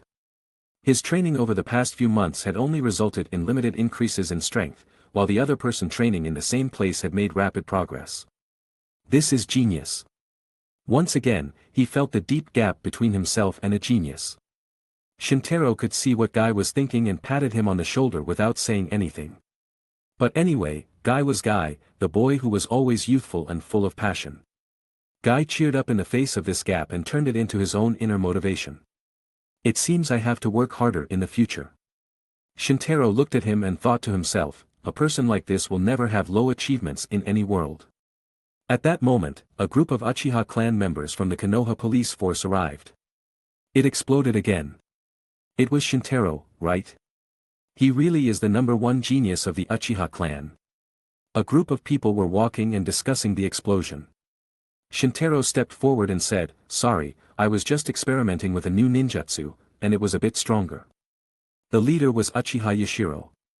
He smiled and said, it's fine, we were just doing a routine check, if there's no problem, it's okay. By the way, the captain is looking for you, he's at the police headquarters. The captain referred to Uchiha Fugaku. Fugaku was the leader of the Uchiha clan and the captain of the Konoha police force. Okay, I'll go there now. Shintaro agreed immediately and went to the Konoha police headquarters after parting ways with Guy. There was a large emblem of the Uchiha clan hanging on the police headquarters building. Shintaro looked up and walked in. As a member of the Uchiha clan, he wasn't like anyone else in the police force. No one would stop him. The police force was entirely made up of Uchiha clan members, including ninjas and regular employees. It was said that this rule was a legacy from the time of the second Hokage. According to Shintaro, the second Hokage's intention might have been very complicated. On one hand, giving the Uchiha clan a stable position meant almost every Uchiha member could have a job, and the treatment wasn't bad. But on the other hand, being in the police force for a long time without exposure to real combat, although protective, would also weaken the Uchiha clan's strength. Moreover, the Sharingan was almost always activated on the battlefield. Therefore, for Konoha's top leadership, handing over the police force to the Uchiha clan was a very clever move. Of course, from the Uchiha clan's perspective, this might not be a good thing. Shintaro arrived at the office of the security force captain, knocked on the door, and entered. Patriarch. While working, just call me Captain. Captain. After a brief conversation, Fugaku asked Shintaro to sit in front of him. How are you doing? Have you developed your ninjutsu? Yes, it's just been developed. I heard it leveled a mountain, its power is truly terrifying, what's its name? Purple. That's very simple. The two chatted a few more words about the newly developed ninjutsu, and finally, Fugaku started to get back to the main topic. I'm here to see you for today's Jonin meeting, Fugaku said. Shintaro asked confusedly, Jonin meeting? Yes, the Uchiha clan has 2 spots, and I'm bringing you to participate, Fugaku nodded. Why is there suddenly a Jonin meeting? There aren't many Jonin left in the village now. Precisely because of the shortage of manpower, we have to discuss who should be sent to fight. Fugaku's eyes showed a strange expression. Is Kimogakure coming again? Or does facing Sunagakure require reinforcements? During this period, besides training, Shintaro also researched a lot with Orochimaru about the current battlefield situation. No, it's Kirigakure, Fugaku shook his head and said. Kirigakure. Weren't they fighting Sunagakure? According to Shintaro's understanding of the battlefield situation, Sunagakure was fighting on 3 fronts with Iwagakure, Konoha, and Kirigakure. Kirigakure was also involved in Sunagakure's crazy attacks like Konoha. Fugaku explained, Kirigakure is in the land of water by the sea, Sunigakure has no way to attack Kirigakure, so Kirigakure can split its forces to attack Konoha. Furthermore, Kirigakure's current strategy is to send small elite troops to continually harass and loot the coastal wealth of the Land of Fire. They behave like pirates. Even if they defeat Konoha, they can't invade Kirigakure's mainland. In this battle, they will surely profit without losing anything. The troops led by Jiraiya-sama don't have enough strength. And the battle line is too long. It's easy for Kirigakure to break through the defense line with elite troops. If Kirigakure is allowed to penetrate deep into the Land of Fire, or even approach Konoha, it will damage our morale. The main discussion at this Jonin meeting is to determine the candidate to lead reinforcements to strengthen the southeastern defense line. Hearing this, Shintaro roughly understood the current situation. So, Captain wants the Uchiha clan to take charge of the reinforcements? Fugaku nodded, then shook his head and said, "That's not what I mean, it's what the Uchiha clan members mean." "I understand." So Shintaro and Fugaku attended this Jonin meeting. In the conference room in the Hokage building, most of Konoha's current combat forces above the Jonin level were gathered. Everyone sat around a long table. Konoha's 4 senior members, Sarutobi Hiruzen, Shimura Danzo, Mitokado Hamura, and Uchiha Koharu, sat at the front. Then there were the elders of the Hyuga clan, Hyuga Tokuyo, and his son Hyuga Tsukisho. The leader of the Uchiha clan, Uchiha Fugaku, and the recently famous Uchiha Shintaro. Also present were elders from the Nara, Yamanaka, and Akimichi clans, as well as representatives from the Inazuka clan, Aburame clan, and other clans. Behind them were Minato and a group of civilian jonin. Konoha is now in a crisis. I won't say much more, I just want to ask, who can lead the remaining mobilizable forces of the village to the southeastern defense line to consolidate the defense? Hiruzen put his hands on the table and clasped them together, asking directly to the point. He looked down, and his majesty as Hokage was fully revealed at this moment.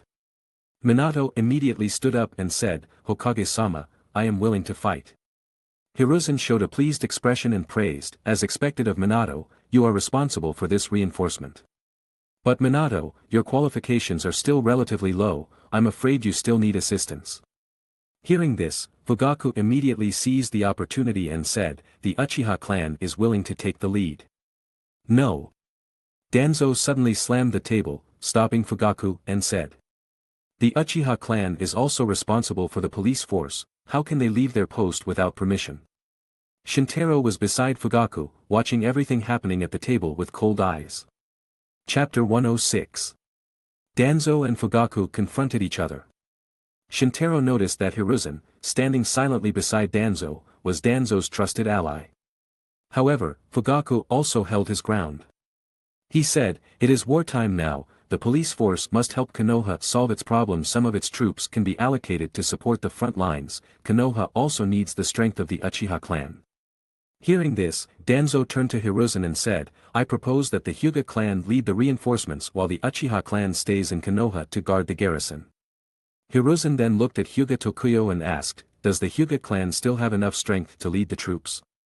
Tokuyo spoke up, "Although the patriarch and some clan members are stationed on the northeastern defense line, the Hyuga clan is a major clan of Konoha, so of course, we still have the capability to lead reinforcements and share Konoha's burden. What can the Hyuga clan do on the front lines? Besides seeing a few kilometers further, it would be better to bring a few more pairs of binoculars." Uchiha Fugaku. "Don't be so arrogant." Hyuga Tsukisho, Tokuyo's son, stood up, slammed the table, pointed at Fugaku, and angrily shouted. Fugaku crossed his arms, revealing his 3-tomo Sharingan, and his aura was so overwhelming that it frightened Tsukisho instantly. Ignoring Tsukisho, Fugaku addressed Tokuyo, "The Uchiha clan is very strong, we are all elite ninjas with many talented individuals. Did you know that Shintaro beside me once defeated the Hachibi of Kimogakure? The newly developed ninjutsu is even more powerful than the tailed beast bomb." Fugaku pulled Shintaro forward, and Shintaro just watched, somehow involved in this war of words. "What are you all talking about? What kind of place do you think this is?" One of you slaps the table, and the other glares, "Why not just use your words?" "Alright, I've made my decision, this time, we will strengthen the southeast. Minato will be the supreme commander, and the Hyuga clan and Uchiha clan will jointly assist and lead 2,000 ninjas to consolidate the southeastern defense line. Danzo was about to protest, saying, the Uchiha clan cannot advance to the front lines, they. That's enough, Danzo, I am the Hokage. Hiruzen's words silenced Danzo. Half of the Konoha police force will remain, and the other half will follow the troops to the front lines. The remaining police duties will be temporarily filled with assignments. Fugaku replied with satisfaction, thank you, Hokage-sama, for making this possible. He glanced at Shintaro beside him and smiled. Sure enough, bringing Shintaro here was the right move. The higher-ups are indeed afraid of Shintaro's strength. Hiruzen then announced the list of other selected jonin, and the meeting was adjourned. Shintaro followed Fugaku to the Uchiha clan station. Shintaro, this time the Uchiha clan can advance to the front lines as a single clan unit, do you know what this means? A great service, Shintaro answered Fugaku's sudden question. More than that, after rendering meritorious service. We can prove that the Uchiha clan not only excels as police but is also qualified for other tasks. This way, we can break the shackles placed on the Uchiha clan since the time of the second Hokage. Fugaku's eyes were full of hope. But Shintaro disagreed with this idea in his heart. This time was indeed a concession from Konoha's higher-ups. After all, it was wartime, and Konoha desperately needed the strength of the Uchiha clan. After this, the higher-ups would definitely find ways to continue restricting the Uchiha clan within the police force.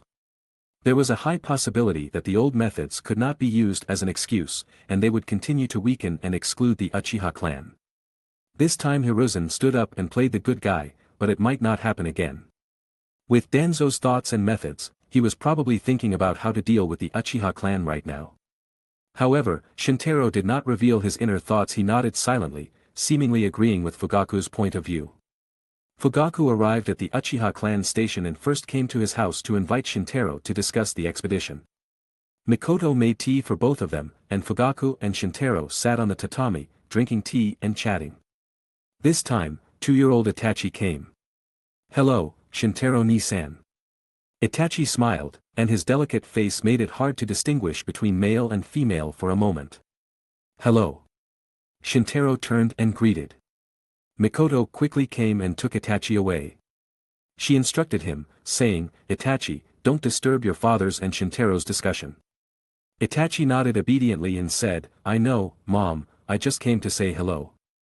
Mikoto smiled gently and poked Itachi's forehead, I know you're wise.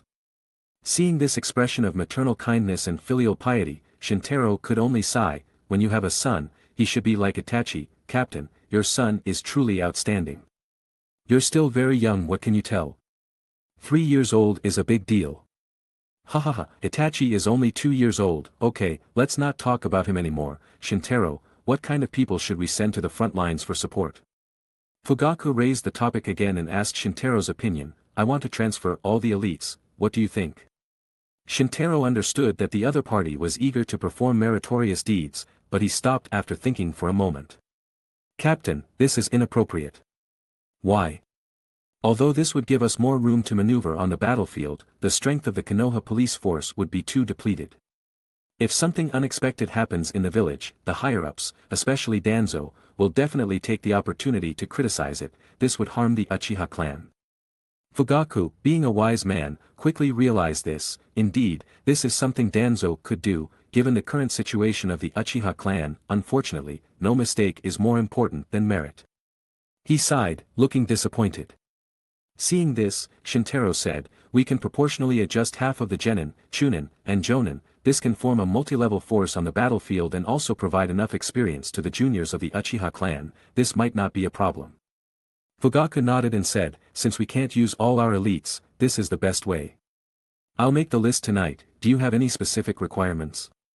Shintaro smiled and said, include Tetsuo and Hamasu, they are my subordinates. Don't worry, they are not members of the police and can freely form a team. Fugaku raised his hand slightly and said. In that case, I have no other requirements. Thus, Shintaro and Fugaku parted ways. The next day, Fugaku announced the list, and the people of the Uchiha clan eagerly awaited it. All the Uchiha clan ninjas wanted to go to the battlefield and contribute, so those who were not selected were quite disappointed. while those who were selected were happy. As for Shintaro, he stayed at Kurenai's house to spend the last day together before heading off to war. After that, he set off again, this time towards the southeast of the Land of Fire. Chapter 107. There are 3,000 troops led by Jiraiya in the southeast of Konoha, plus 2,000 reinforcements currently led by Minato, making a total of 5,000 troops. Judging by the numbers, this seems equivalent to the strength of the northeastern defense line during the war between Konoha and Kumogakure. However, the two situations are vastly different. In the northeastern defense line, Konoha guards the narrow path between the Land of Frost and the Land of Hot Water. If Kumogakure attacks from the land, they can only go through here. As long as they hold the line, not just one person but even 10,000 people could not break through. However, the southeastern defense line is a long coastline, and its depth encompasses the entire interior of the Land of Fire, so the troops have to be dispersed. Therefore, 5,000 troops are actually far from sufficient. But there is no choice. Konoha has already sent most of its soldiers. There are 10,000 troops on the western front against Sunagakure, 2,000 troops left in the northwest to defend against Iwagakure. 2,000 troops left in the northeast to defend against Kumogakure, and only 5,000 troops remain in the southeast. If the battle continues, Konoha will have to deploy the reserve ninjas left in the village. The troops arrived at the headquarters of the southeastern defense line. Minato temporarily stationed the troops and took Fugaku, Tokuyo, and Tsukisho to the camp where Jiraiya was located. So it's Minato. Jiraiya seemed to be reading some books at first, but when he saw Minato enter, he immediately put them back in the drawer and hid them.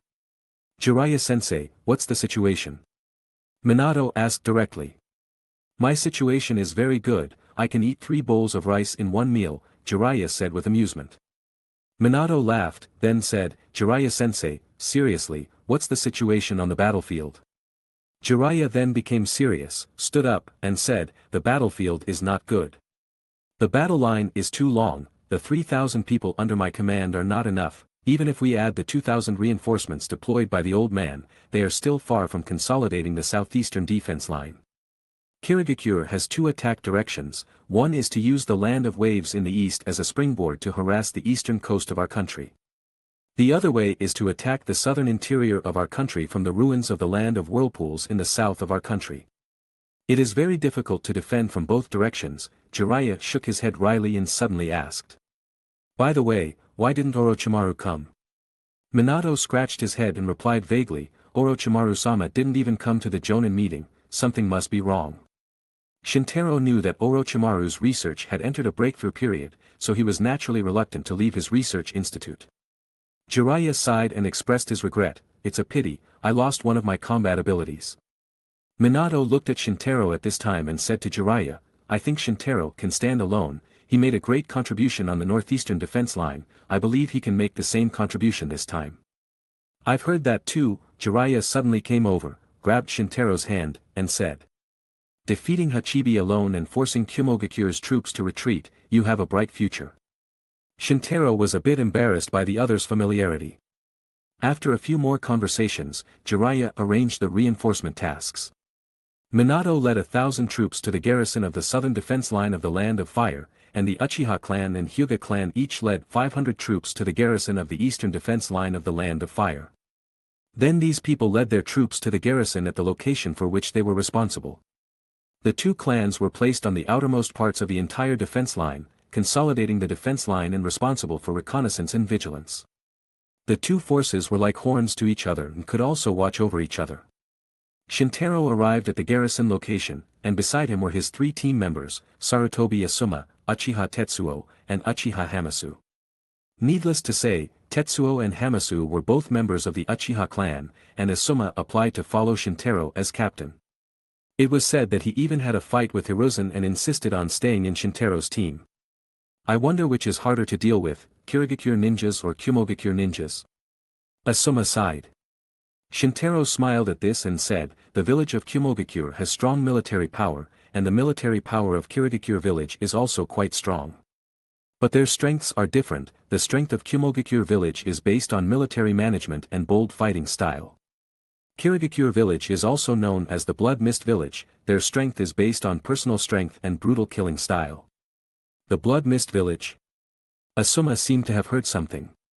Shintaro said, yes, it's the blood mist where graduates fight each other, the ninjas trained with such a system might be weirdos. As he said that, he thought of a beautiful figure. Although Terumi didn't seem to show the cruelty of her killings, Shintaro felt that this woman was quite strange. When they first met, she fiercely teased him to start a conversation. Later, she kidnapped Kurenai but didn't hurt her and even kissed her for no reason. Shintaro touched his cheek and thought, if we meet this time, I don't know what will happen. After all, I definitely won't let her kiss me again. No matter what it is, it can't be a match for Aniki, said Tetsuo with a flattering smile on his face, not missing the chance to flatter Shintaro.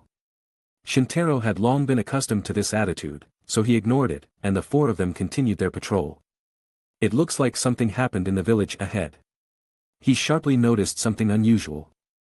After hearing this, Tetsuo immediately dropped the smile on his face, became serious, and took out a kunai. Asuma and Hamasu each took out their weapons and prepared to fight.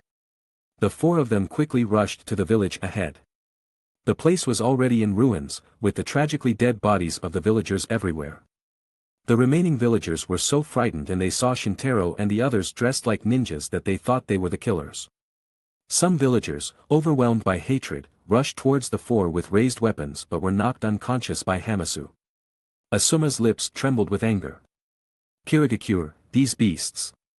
Shintaro sighed and said, it seems it happened before we were stationed, I only heard about Kirigakure's cruel methods before, but now I've seen it. Hamasu asked, why don't we build a defense on the coastline and protect the civilians behind us? Shintaro said, set up a buffer zone to minimize bloodshed and avoid casualties, this is the strategy of the third Hokage. Can civilians be exposed in the middle of the battlefield just to make a buffer zone?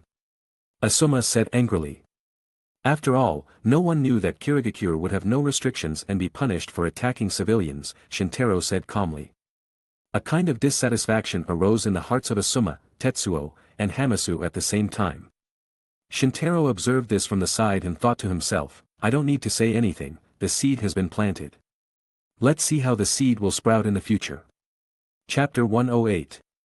During the month when Shintaro's team arrived at the garrison on the southeastern border, they successfully repelled numerous attacks from Kirigakure teams, annihilating the enemy every time.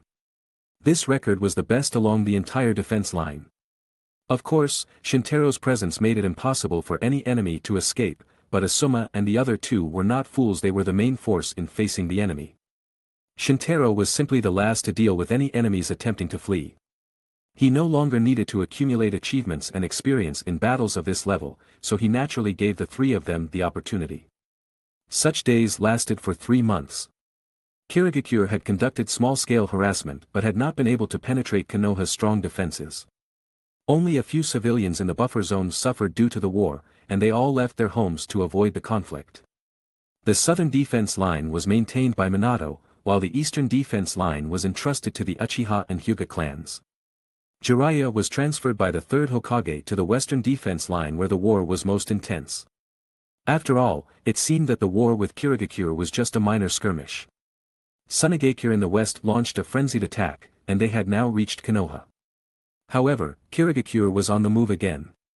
In the Land of Waves, Kirigakure forces had established their headquarters over the past few months and built a temporary port and camp. The Land of Waves did not dare to protest, and its citizens had little choice but to stay behind closed doors to avoid the war.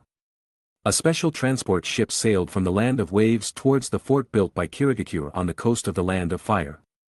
This ship was followed by more than a dozen quite large transport ships. Apart from the crew, there were only 7 people on the lead ship, all carrying their own uniquely shaped ninja swords. They sat or stood on the deck in pairs or groups of 3. Fuguki, please don't cut our pay for this operation, or Jinpachi and I will cut you into pieces.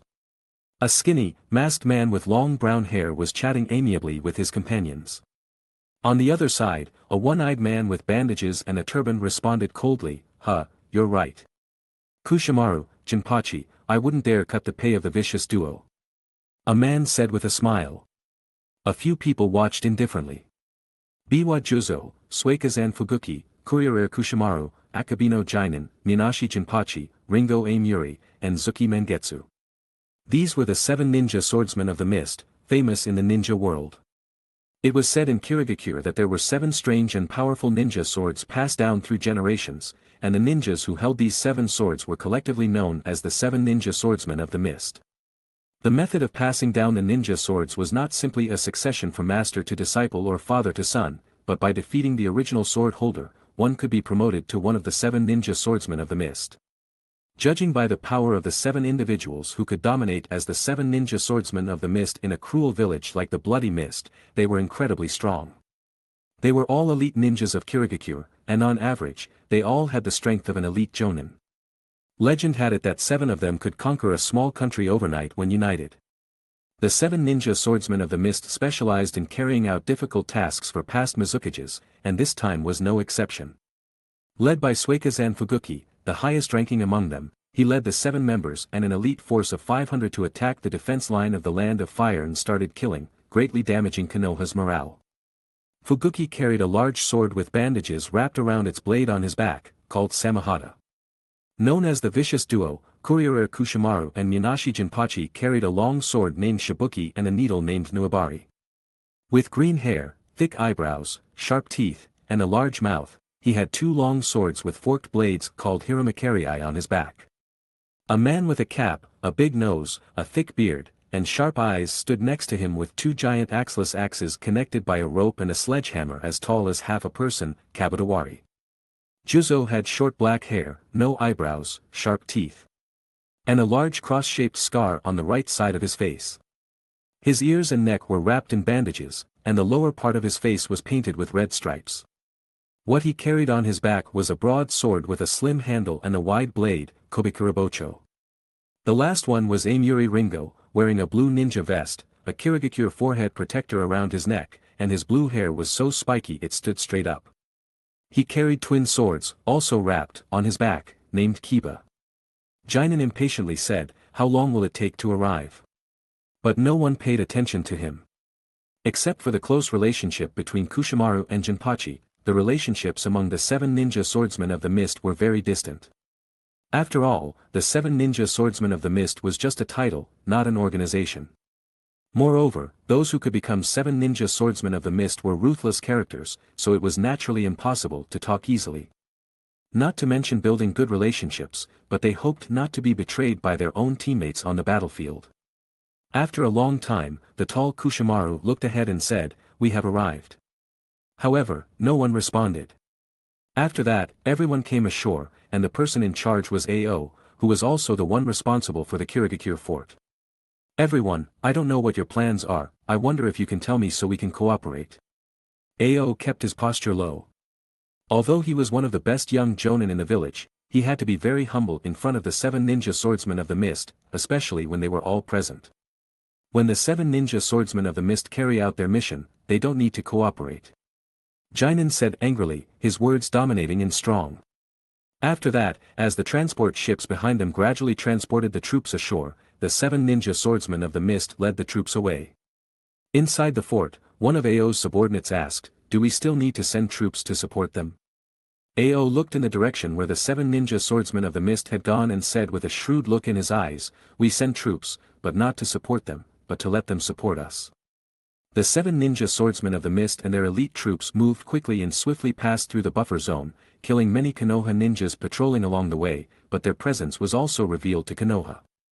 Act according to the original plan. Wait a moment, it is said that Uchiha Shintaro is very powerful, let's leave one person to lead the large army. The original plan mentioned by Fuguki was for the 500 elite troops to draw the attention of the Konoha ninjas, and the 7 ninja swordsmen of the mist would go deep behind enemy lines to carry out the plan. However, considering Shintaro's reputation on this battlefield, Fuguki decided to slightly alter his plan. "Let me do it." The speaker was Juzo. Chapter 109. Sure. Fuguki did not refuse. In his view, it didn't matter who stayed behind. So, 6 of the 7 ninja swordsmen of the mist split off from the main force and took a detour into the interior of the Land of Fire. Juzo took out the thick, wide, and long Kobikurabocho from his back and led his men to attack all the way. In the camp, Shintaro's team, who were resting, saw the flare signal on the front line. Enemy attack, the enemy's strength is significant. Shintaro stood up calmly. Fugaku also noticed this, walked out of the tent, and asked, "How many troops are nearby?" Uchiha Yashiro responded from the side, 100 men can be gathered within 5 minutes, it might take more time to gather the rest. Lead these 100 men to fight first, then go and gather the others, Fugaku commanded firmly. There was no other way. The 500 frontline troops directly under the jurisdiction of the Uchiha clan on the eastern front were dispersed in a long and narrow area to build defenses. At the same time, let the garrison troops in the rear contract their defensive line and send reinforcements, Fugaku said, frowning. However, that will create a gap in the rear garrison, Yashiro said cautiously. Fugaku replied, "We can't control that much now, even if there is a gap, we can only lose at most a few ninjas, which won't affect the overall situation, the top priority is to confront the main enemy force in front of us." Shintaro shook his head and thought, if the real enemy elites are missed, it will still hinder the overall situation. However, he also knew that this was only a temporary measure. After all, the flare signal sent by the frontline scout ninjas was a red flare that would only appear when the main enemy force attacked. Shintaro looked at the 3 people around him and said, "After staying here for 3 months, we finally get to face the big one." Asuma flexed his muscles and said, "Yeah, I haven't done anything serious for a long time." Tetsuo and Hamasu also expressed their desire to fight. The front line quickly set off to fight. Everyone clashed with the incoming Kirigakure ninjas. Although the enemy's attack was fierce, the number did not seem as large as imagined. Juzo jumped down from the tree and slashed his sword directly at Shintaro's head. In close range, the silent killing technique from behind and the decapitation of the enemy's main target were Juzo's best skills. "Kid! You'll die sooner if you're too handsome, I recognized you at a glance, but don't blame me, my sword is very sharp and won't hurt you." Juzo thought he had succeeded, but something strange happened. The sword stopped in mid-air, no matter how hard he pressed, it was useless. Shintaro calmly turned around and asked, "Which one of the 7 ninja swordsmen of the mist are you?" He was somewhat confident in the other party's strength. If he didn't have the 6 eyes now, he might not have detected the other party's silent attack. This was the silent killing technique of the Kirigakure village, and only elites like Juzo could master it perfectly. Juzo quickly retreated a few steps while lifting the Kubikurabocho and stared at Shintaro warily. The 7 ninja swordsmen of the mist, the wielder of Kubikurabocho, Biwa Juzo. Juzo's self-introduction was quite detailed, so Shintaro introduced himself, Konoha Jonin, Uchiha Shintaro. As they both introduced themselves martial artist style, Asuma rushed over with his chakra blades in hand. Asuma's fierce attack came towards him, and Juzo blocked it with his sword. He quickly found an opening and slashed at Asuma with his sword. Asuma quickly retracted his chakra blades and barely blocked the attack, but was still thrown back a certain distance. Juzo planned to capitalize on his victory to kill Asuma. At this moment, Tetsuo and Hamasu came from the side, Tetsuo using an earth flow wall to block Asuma. Hamasu spewed a large fireball, forcing Juzo to retreat. Shintaro looked at the 3 with relief. They had all made great progress and were able to jointly contend with one of the 7 ninja swordsmen of the mist. However, Juzo did not intend to play around with these chunin for too long. He retreated a few meters, inserted the Kubikurabocho into the ground, formed seals with both hands, pointed to the sky with one hand, and placed the other on his chest. Kirigakure no Jutsu. Shintaro clearly saw the entire process of the Kirigakure no Jutsu with his 6 eyes. Juzo released a large amount of water attribute chakra, causing the water vapor in the surrounding air to rapidly condense into chakra mist. This was different from Terumi Mei's direct water mist spitting, but the effect was the same. Juzo then formed seals again, drew his sword, and used the silent killing technique again. During the use of the silent killing technique, his movements had to be slowed, which was a weakness of the silent killing technique. Seeing their vision blocked, Asuma, Tetsuo, and Hamasu immediately formed a successive formation, leaving their teammates behind them. Asuma wanted to use wind element, but he only used Gale Fist to disperse the thick fog, and the fog filled back up in an instant. At the same time, a figure approached Shintaro. Suiro no Jutsu. Juzo didn't know when he appeared behind Shintaro, releasing a large amount of water to form a water prison ball, and reached inside to control the water prison's shape. "Surrender, no matter how strong you are, soaked in my chakra-filled water." Before Juzo finished speaking, the water prison exploded. Shintaro's infinity isolated the water prison. At the same time, he used blue to tear the water prison apart and attack Juzo, who also turned into a puddle of water and dispersed. A physical clone with water attributes is somewhat interesting, but unfortunately far less sophisticated than a shadow clone. Shintaro evaluated the water clone while increasing the output of blue in his hand. Then he waved his hand, and blue rose into the sky, sucking up all the thick fog around him. No matter how much Juzo stopped and refilled, he couldn't keep up with such a strong suction. Juzo, who used the silent killing technique to approach the three, was directly exposed and could only retreat. Both sides completed their seals almost simultaneously. Suetun, Suiridan no Jutsu. Katan, Raika no Jutsu. Katan, Geiki no Jutsu, 2. Juzo's water dragon bullets suppressed Asuma's strong fire technique and Tetsuo and Hamasu's fireballs, knocking all three of them back to the ground simultaneously. Just when Juzo was about to lift the Kubikuribocho and rush forward to kill Asuma and the others, Shintaro appeared in front of the three and pointed 2 fingers at Juzo. Juzo suddenly felt something bad and lifted the Kubikuribocho in front of him to block. Whoosh! A dark red light burst and hit the broad blade of the Kubikuribocho. The huge impact directly sent Juzo flying, knocking down several big trees and raising a cloud of dust.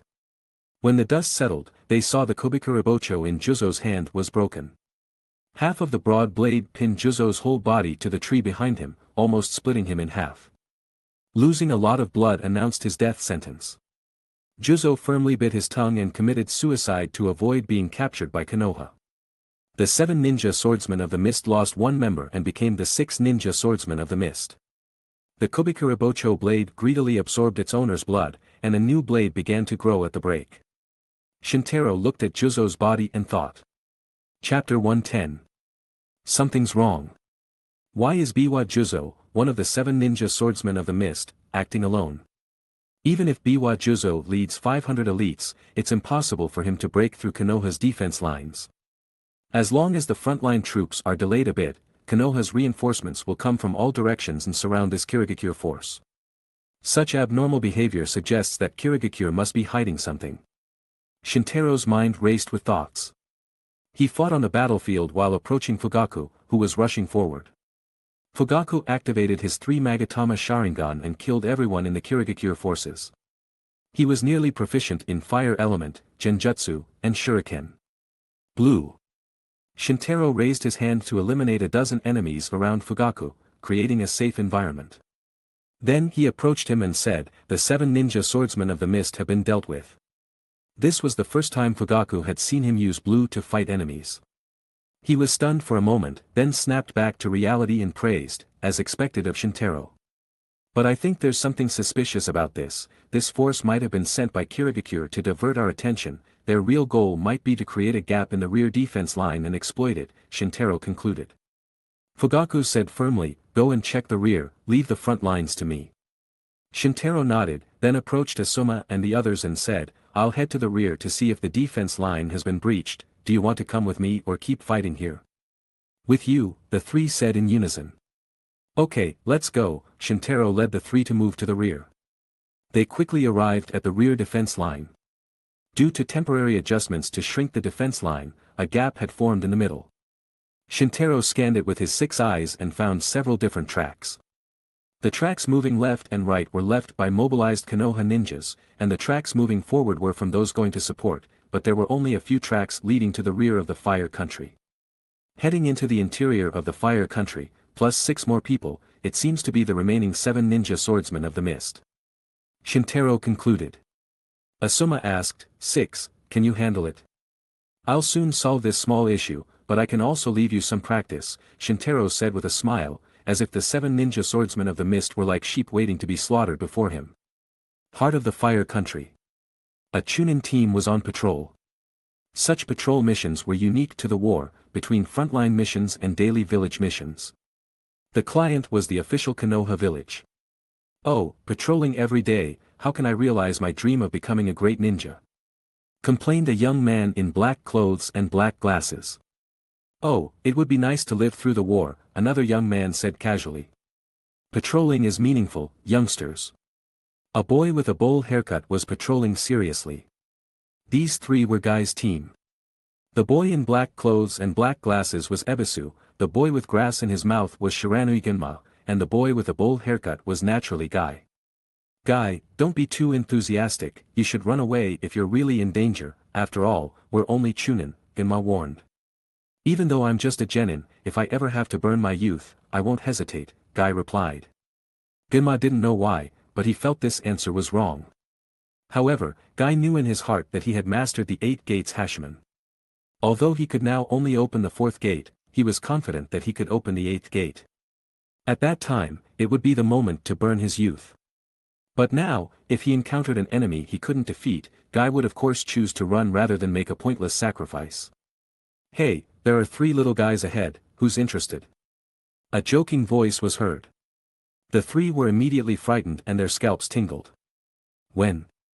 They had not noticed the enemy's presence at all, indicating that the enemy's strength was not on the same level as theirs. The speaker was Suikazan Fuguki. He looked at Team Guy and said, if no one comes, give them to me and let Samahata have an appetizer. Fuguki, leave them to me and Jinpachi, I've never killed young Konoha ninjas like this, let me have a try. Fuguki considered the strength of the 2 and said, okay, I'll leave it to you, Samahata doesn't care about such a small amount of chakra. Gunma immediately reacted, they are the 7 ninja swordsmen of the mist, run. Before he could finish speaking, Gunma grabbed Guy and Ebisu and ran back. Kushimaru followed unhurriedly, wiping his needle and mumbling to himself, what kind of skewer should I make for you to look good? Jinpachi sprayed foam to catch up with Kushimaru, turned around, and said, you're so slow to think, let me blow them up first. Jinpachi swung his sword down. Shibuki could channel countless explosive tags, and its lethality was very strong. By throwing Shibuki's explosion scroll around the enemy, it caused a large-scale explosion that could not be avoided. One side of the blade was an ordinary blade, and the other side was equipped with explosive tags. The explosive tags were stored inside the blade. Usually used for slashing with the blade. The sword with explosive tags was used to attack. Even if the enemy blocked the slash attack, the subsequent explosion would also cause great damage. Jinpachi swung Shibuki from a distance, clearly not paying attention to the 3 fleeing. The explosion in the air generated a violent airwave that overturned the 3 below. While rolling on the ground, Gunma threw 2 kunai with explosive tags upwards. Although easily blocked by Kushimaru and Jinpachi, it also delayed their rise time. The 3 continued to flee, but the power gap was too great, and they were completely stopped in a few minutes. Jinpachi, don't make noise, we're still in the fire country, Kushimaru suggested. Okay, Jinpachi replied indifferently. Gunma was holding a kunai and half-crouching on the ground with a tired expression on his face. Facing such enemies, even running for their lives was beyond their capability. No, we're surrounded, Gunma said seriously. We can't escape like this, Guy muttered to himself while looking at the 6 people blocking the front. Ebisu said in panic, how could, are they the 7 ninja swordsmen of the mist? The 7 ninja swordsmen of the mist in front of them were either sitting or standing. Although they all looked careless, they exuded a terrifying pressure of the strong, making the 3 Chunin gasp for breath. What should we do? We can't defeat these people. At this moment, a green figure fell from the sky. Finally caught up. Dad? The one who came was none other than Might Due. Dad, you're a genin, why are you here? Stop talking, you run. I'll buy time. Due had opened the 5th gate of Hashimoon at this time. He arrived in time after noticing the enemy's situation, and sweat was already dripping from his face. You want us to run away, Dad? The opponents are all jonin, and they are all 7 ninja swordsmen of the mist. They are not enemies you can stop alone. I have the gate of death. But this is the rule I set for myself, now is the time to burn youth. With tears in his eyes, Guy was pulled by Gunma, and the 3 ran back again. Don't ever think about escaping. Jinpachi raised Shibuki and rushed forward, not taking Due as a genin seriously at all. Due knew that his original strength was too weak, and even the 7 gates were not enough to face the 6 people in front of him, so he immediately chose to open the 8th gate of death. Gate of death, open. The green aura around Due instantly turned red, which was the steam evaporating from his blood. Feigning. Die. Jinpachi raised Shibuki and rushed forward. He was surprised by Dewey's sudden increase in momentum, but he quickly calmed down. Jinpachi jumped, the braid on his head fluttering in the wind. Shibuki. Straight punch. Jinpachi attacked with a punch, but Guy hit his chest first with a punch so fast it blurred the whole chest instantly, and the explosive tags from Shibuki were thrown out before exploding. Jinpachi's body crashed into a huge rock in the distance and stopped. Then the explosive tags channeled by Shibuki's spray instantly exploded, blowing his body and the rock to pieces. Another one had been reduced from the 7 ninja swordsmen of the mist. Chapter 11. Jinpachi is dead. How could this be? Was he careless? Kushimaru couldn't believe that Jinpachi, known as the cruel duo alongside him, was killed by a mere genin. So you still have to be careful, Kirigakure no Jutsu. Fuguki formed seals and released a thick mist across the sky. Do you want to hide your vision to kill?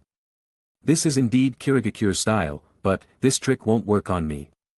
Dewey raised his hand, and the strong aura around him rose, instantly dispelling the thick mist in the sky. What? He actually burst with chakra and dispelled the mist. Who is he? Ringo pulled out Kiba and couldn't help but take a few steps back. I am a genin of Konoha, an expert in catching cats, might Dewey. Dewey proudly mentioned his position, title, and name. Cat catcher. I don't care who you are, just die. Cht Nimp, Jigimo Nui. Nuabari is a very long and slender blade, like an enlarged sharp needle. Its hilt is tied with sharp steel wire. In the short time when Kirigakure no Jutsu was in effect, Kushimaru had completed his setup. A dense network of steel wires suddenly appeared on the ground, shrinking rapidly and sharp enough to cut an enemy's ankles. He could see that Dewey was a taijutsu ninja, so he thought he could easily take him down as long as his legs were crippled. However, Dewey instantly jumped and leaped onto a nearby tree to avoid the blow. Akabino Jinin rushed forward with the blunt sword in his hand. With a giant axe in front and a war hammer behind, this combined attack was enough to smash most of the enemy's weapons and cut the enemy in half while still standing. Kushimaru threw his needle to attack Dewey. Youth straight punch. Dewey turned to avoid Jinin's wild attack, then punched Jinin's head, forcibly blowing up Jinin's head. Due to the inertia, Jinin's body continued to attack downwards, cutting the branch Dewey stood on, and then the body fell to the ground. Dewey jumped down from the trunk, avoiding Nuabari in the air, and exploded with astonishing speed, rushing directly towards Kushimaru. Kushimaru barely reacted, only seeing a red light in front of his eyes, then feeling a wave of hot air, then losing consciousness. Youth kick. Dewey kicked Kushimaru far away, breaking more than a dozen large trees. Kushimaru's entire body went limp as he lost all his life. Don't fight him in close combat. Fuguki was so scared that he couldn't understand why this Konoha genin was so strong. Hozuki Mangetsu immediately formed hand seals. Suetun, Daibakufu no Jutsu. A large stream of water like a waterfall rushed towards Dewey, washing him away and slamming him into a tree. Raitun, Raryu no Tatsumaki. Ringo used Kiba to summon thunder, spinning it to create a dragon-shaped thunderbolt that struck Dewey. The combination of lightning and water flow was quite powerful. Dewey was hit, his eyes turning white, and the cracks like blood vessels on his body became more apparent as he howled in pain. It wasn't that the attacks of these two caused much damage to him in Hashiman mode, but the body's own damage in Hashiman mode was too great, causing Dewey to be struck by these two's attacks. Dewey's right hand and left leg now had broken bones, his body was covered with scars from the hard impact of chakra, and his time was running out. It seems my youth is about to end soon. After seeing this, Mangetsu thought his chance had come, so he took out Hiramakerii and rushed forward, injecting chakra into it. Hiramakerii actually increased in size, filled with blue chakra visible to the naked eye. The chakra formed a sharp blade and slashed down, unstoppable. Wait! Fuguki yelled, but it was too late. Youth, headbutt. Dewey jumped with one leg to deflect Hiramakerii, and Hiramakerii split the ground into a long, narrow, deep crack.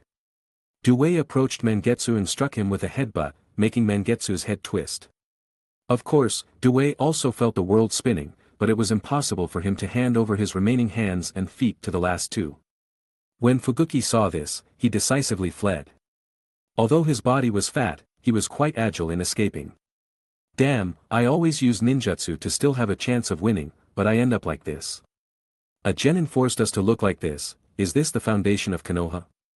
Fubuki thought a lot as he ran for his life. Ringo, on the other hand, was much simpler. She only thought of the word escape in her mind now. It's over, if we get caught, I'll be the next to die. Dewey's recent record was too terrifying, killing 4 of the 7 ninja swordsmen of the mist in succession, all within seconds. This made Ringo so scared of Dewey that he ignored that Dewey was now exhausted. Dewey jumped on one leg, and his speed became slower and slower. He was gradually thrown off by Fubuki and Ringo. As the two were rejoicing, they suddenly found a figure blocking the road ahead of them. Get out of the way. Seeing the man in front of her not moving, Ringo took decisive action. Raitun, Reiki. The tip of Kiba released a lightning ball to attack the person in front of her, but it seemed to have no effect. It's also an enemy, quickly deal with him. Fubuki pulled out Samahata, rushed forward, and slashed with his sword, but strangely the blade stopped. Samahata, what are you doing? Samahata was different from other ninja swords. It was a living weapon with self-awareness. Its body was covered with spikes and could absorb the enemy's chakra to eat. So when Fubuki saw Samahata not hitting, he thought it was Samahata suddenly rebelling.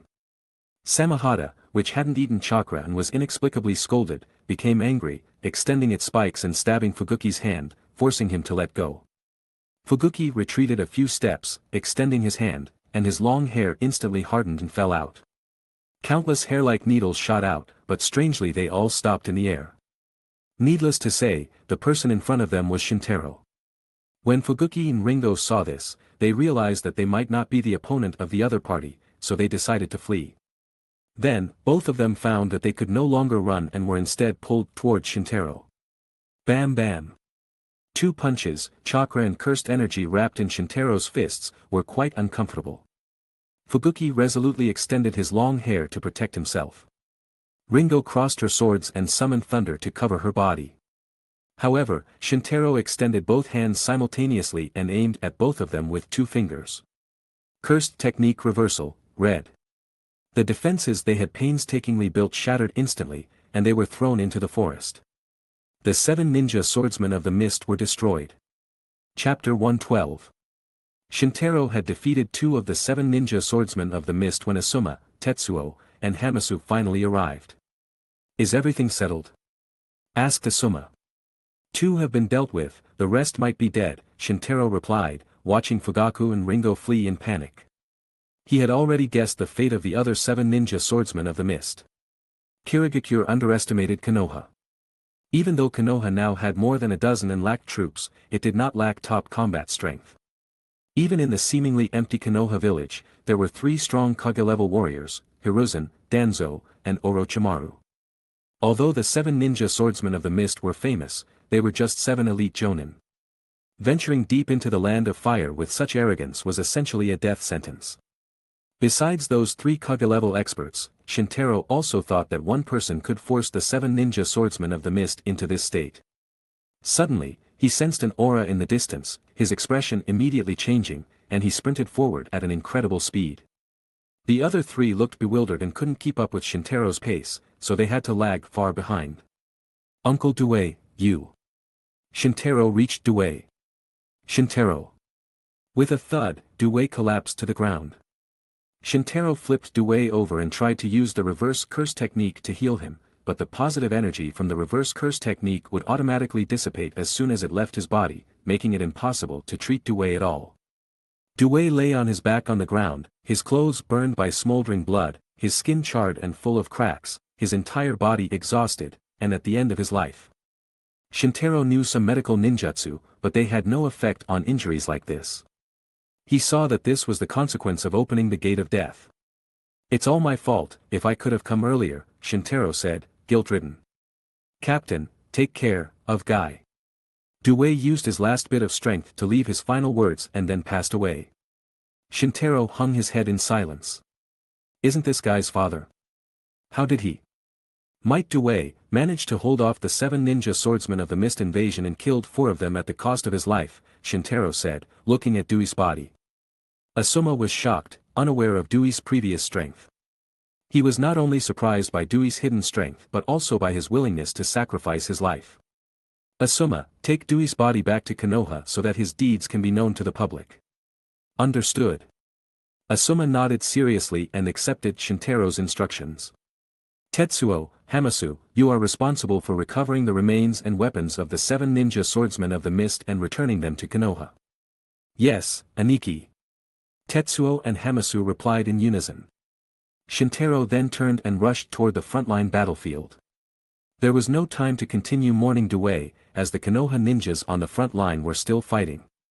He rushed back to the battlefield, and the battle was nearly over. Initially, Kirigakure had the advantage, but with the Uchiha clan's tenacious resistance and Konoha's reinforcements constantly arriving, the situation began to turn, and the position had to be held. Maybe 500 Kirigakure elites ahead could be captured by Konoha in one move. And Shintaro's arrival once again added the heaviest weight to the balance of the war that had already tilted toward Konoha. Cursed technique lapse, blue. Shintaro used his favorite crude method from his previous life, using blue to absorb himself to quickly approach the enemy, relying on infinity around him to attack opponents to death miserably. He rampaged on the battlefield, quickly helping Konoha clear the enemies. Shintaro, our position is really thanks to you, Fugaku stepped forward and praised. Did something happen behind? The 7 ninja swordsmen of the mist invaded, Shintaro replied. Fugaku was initially surprised, but seeing Shintaro's calm expression, he calmed down and said, as expected of you, everything has been settled, right? Shintaro said, I dealt with 2, and the rest were handled by Might Dewey. Might Dewey? Fugaku didn't know much about Dewey, but he had heard of the Eternal Genin. He did not doubt Shintaro's words, so he understood that Dewey had been hiding his strength. I didn't expect, if not for the war, Dewey would have remained a genin in Konoha for the rest of his life and lived peacefully. Fugaku sighed emotionally. War indeed changed the fate of many people. Seeing all the enemies had been cleared, he immediately sent people to clean up the battlefield. The battle-loss ratio between Konoha and Kirigakure ninjas at this position was about 1 to 2. It was a victory for Konoha. At this moment, news came. Captain, the Hyuga clan's position was also attacked, reportedly, many casualties. Initially, the Hyuga clan's position and the Uchiha clan's position were in conflict, but they were attacked simultaneously today. It was hard not to believe that this was a deliberate act by Kirigakure. Why are you only finding out now? Fugaku asked with a frown. Uchiha Yashiro bowed his head and replied, the enemy killed several rescue teams they sent. Go and see. Fugaku certainly didn't care about the conflict between the Uchiha clan and the Hyuga clan right now. At least in front of Kirigakure, both were members of Konoha. Fugaku and Shintaro led a group of troops to the Hyuga clan station. There were ninjas killed in battle everywhere, some from Kirigakure and more from Konoha. The Uchiha clan's position could be said to be a great victory, whereas the Hyuga clan's position here could only be said to be a crushing defeat. Shintaro looked around with his 6 eyes and found as many as 400 corpses in the Konoha camp, while Kirigakure had only more than 100 corpses left. After observing the battlefield, the first thing Fugaku felt was anger because a large amount of Konoha's effective force had been lost on the battlefield. Didn't the Hyuga clan claim that the Byakugan is stronger than the Sharingan? How did you make the battlefield look like this? Tokuyo knelt on the ground without saying a word. In front of him lay the body of his son, Tsukisho.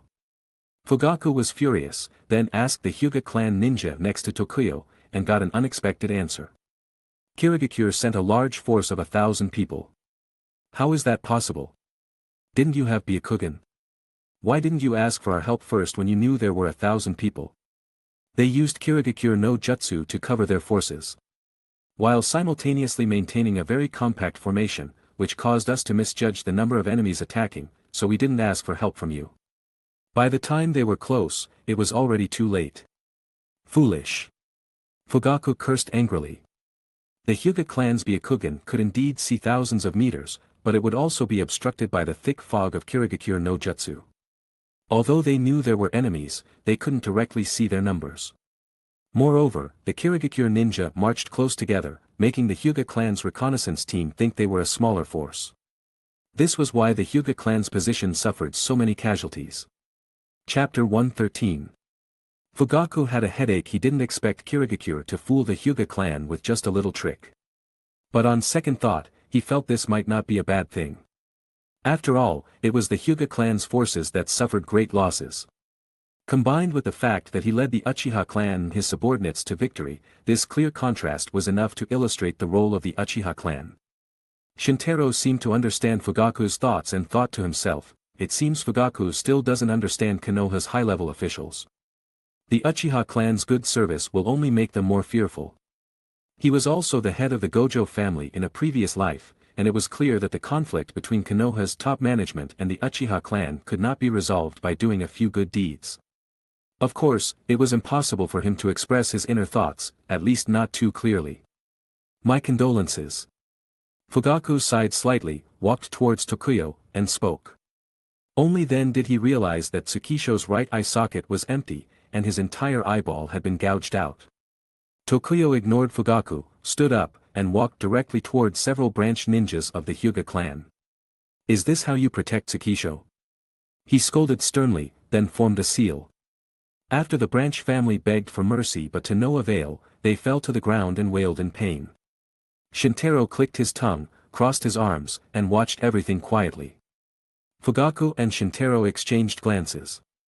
Although he couldn't stand this behavior, after all, it was the Hyuga clan's family matter, and Fugaku couldn't interfere even if he wanted to. The Hyuga clan's Byakugan was indeed highly coveted. Compared to the Sharingan, which required the Uchiha clan's bloodline to unleash its true capabilities, the threshold for using the Byakugan was much lower.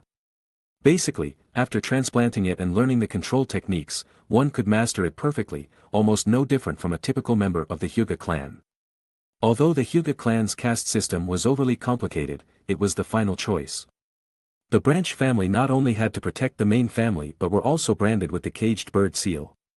The caged bird seal would limit the Byakugan's vision of the branch family, allowing the main family to control and destroy the branch family's brain nerves. It would also automatically destroy the Byakugan when removed or upon death. The caged bird seal mark would only disappear after death. In this way, the branch family members would not only lose their Byakugan but also protect it. However, even with this system in place, the Byakugan was still lost this time. Tokuyo punished the branch family members responsible for protecting Tsukisho, then approached Fugaku with a stern face. Now, the Uchiha clan should be satisfied. I will be blamed and resign, and the remaining forces will be handed over to you. He had lost his son in his old age and was disheartened. Fugaku was pleased in his heart, but his face remained tense, and he spoke flatly. Why bother? If we hadn't gone to the battlefield, such a tragedy wouldn't have happened, so, reluctantly, I will take over the remaining forces. There were a total of 500 troops on the southeastern defense line. After Jiraiya was transferred, 2,000 people were commanded by Minato on the southern front, and 1,000 people were disbanded into small teams to form the rear defense line commanded by the clans. Now, after 2 battles, the Hyuga clan still had 600 people under its command, and the Uchiha clan still had nearly 800 people under its command. If both forces were under Fugaku's command, then the number of troops under his command would be hundreds more than before the war. So he was naturally pleased deep in his heart. Tokuyo first disposed of his son's body. There were no coffins on the battlefield, so stretchers and white cloth could only be used as temporary morgues. Then, he wrote a letter and sent it to Konoha, returning to Konoha with his son's body. Fugaku was busy in various positions, mobilizing troops and consolidating defenses. But what awaited him was a transfer order. Hyuga Tokuyo resigned, and Nara Shikaku was transferred to the southeastern defense line to take over the former Hyuga Tokuyo's troops. Damn it! Fugaku was rarely so angry. He wasn't angry at Shikaku, who had taken half of his command, but at Konoha's top management who made this decision. Konoha's top management seemed to fear that the Uchiha clan would gain more power, so they didn't hesitate to transfer Shikaku from the western front, where the troop strength was very tight, to divide the military power controlled by the Uchiha clan. One day, I will take back everything that belongs to the Uchiha clan. Fugaku also planted a seed in his heart, and Shintaro saw it. Shikaku-sensei is coming? Shintaro asked knowingly. He had already read this transfer letter beforehand. Fugaku recovered from his previous bitterness and hatred, raised his head, and smiled wryly. yes, he will take over Hyuga Tokuyo's previous position. Then, we might join Shikaku-sensei to launch a counterattack, Shintaro said.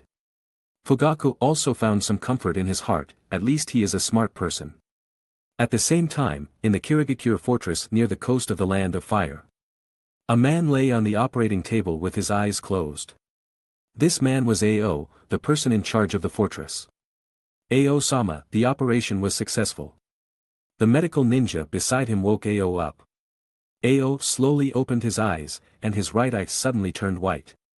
He slowly stood up. The difference in vision between near and far, coupled with the effects of anesthesia not fully wearing off, made him almost fall. Fortunately, the medical ninja beside him supported him. Ao closed his right eye, which had not yet adapted, and propped himself up on the operating table and said, "Go, find me an eye patch first." Only when the medical ninja brought an eye patch and Ao put it on his right eye did he feel more comfortable. He left the operating room, and many ninjas were waiting outside the door to congratulate him on the successful operation. Ao had now become the center of attention in Kirigakure village. He led 1,000 troops in the fortress to launch a surprise attack, damaging Konoha's defense line and winning the village's attention. The Mizukage gave him the Byakugan. Therefore, many people wanted to curry favor with Ao. In the distance, a blue-clothed girl with long reddish-brown hair joined in the fun and stood on tiptoes to look. "It's the Byakugan, it's all covered, we can't see anything, boring." The blue-clothed girl was naturally Terumi Mei.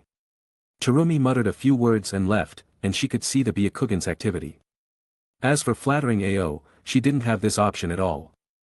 The Hyuga clan took a hard hit, but the Uchiha clan defeated us. Indeed, the Uchiha clan is still stronger. Uchiha. That stinky Uchiha Shintaro should be here too. The handsome boy suddenly appeared in Terumi's mind. Since the two met in the Land of Waves, she could never forget this figure again. Humph. What am I thinking? I'll go on patrol. Terumi then left the fortress and patrolled according to the mission's requirements. Chapter 114. 2 days later, at the Konoha camp. Shikaku-sensei. Shintaro was in charge of receiving Shikaku, who had come from the Western Front, and they both walked towards the command camp where Fugaku was. "How have you been lately?" Shikaku asked with a smile. "Not bad, but after all, we're on the battlefield, how comfortable can we really be?" "Huh, forget it, I was on the Western Front, and sometimes I sneaked deep behind enemy lines into the Land of Wind. The environment was so harsh that I could eat 2 bowls of sand a day." Even though they hadn't seen each other for a long time, they were very familiar with one another and there was no sense of alienation at all. "Captain, Shikaku-sensei has arrived." Shintaro and Shikaku entered the camp. Fugaku stood up and exchanged a few words with Shikaku, and Shikaku quickly inquired about specific matters. After all, he had just been transferred from the Western Front and wasn't yet aware of the situation. The current situation on the Eastern Front is like this: there are 100 troops in the rear, and we have 1,357 troops under our command. These forces were previously commanded separately, but as you can see, they were nearly defeated by Kirigakure one by one, so I propose that we join forces to ensure the security of the defense line. Fugaku sought Shikaku's cooperation, something the Hyuga clan wouldn't easily agree to. The idea of combining forces under one roof sounded good, but whose orders would the troops follow when going into battle? After all, Fugaku had more troops remaining, and more people would definitely follow his orders. Perhaps even ninjas from other clans would follow his orders. Shikaku stroked his beard and muttered, "That's because we don't have enough troops anymore. In this case, combining forces for defense is our only option." Seeing Shikaku agree right away, Fugaku couldn't help but smile. "Excellent." Shikaku suddenly asked, "I heard from Shintaro that you seem to want to launch a counterattack against Kirigakure." Fugaku nodded. "Yes, Konoha has always been on the defensive. Now that the battle has reached a stalemate for so long, it's time to launch a counterattack." Shikaku continued stroking his beard. "I don't mind, but before launching a counterattack, we need to learn more about the enemy's specific layout, and intelligence work is crucial." "Do you have a suitable candidate?" Fugaku asked. "Isn't the candidate right next to you and me?" Shikaku spread his hands and showed a mysterious smile. The two of them then looked at Shintaro simultaneously. "Shikaku-sensei, it's not appropriate to treat me like a laborer as soon as you arrive, is it?" Shintaro joked with a smile. No choice, who's the most suitable person for this task? Shikaku looked into his eyes and said meaningfully. Shintaro, how about it? Do you accept this mission? Since both the captain and Shikaku-sensei have spoken, of course, I have to comply. Shintaro chose to accept the task and left the camp. Asuma, call Tetsuo and Hamasu, we have a mission. Asuma then summoned the other two. Shintaro began giving instructions for the mission. This is a reconnaissance mission, we need to cross the buffer zone to detect Kirigikure's-specific deployment. It's been a long time since we carried out a reconnaissance mission, Asuma sighed emotionally.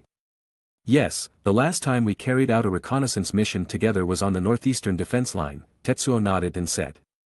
Let's go. Shintaro led the three of them towards the buffer zone.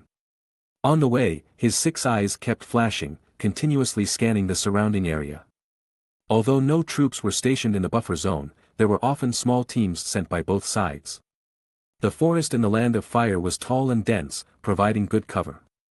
Without using 6 eyes or other perception methods, the enemy might not be seen until they were face to face. The 4 of them headed towards the coast. At the same time, a Kirigikure patrol team came from the opposite direction. Miss, our patrol route has ended, and we should head back. A middle-aged ninja earnestly persuaded. You go back, I'll investigate further, this is also a contribution to the village. The young woman replied earnestly. Don't worry, I won't go far. This eldest woman was naturally Terumi Mei. Terumi left her 3 teammates and ventured deeper into the buffer zone alone.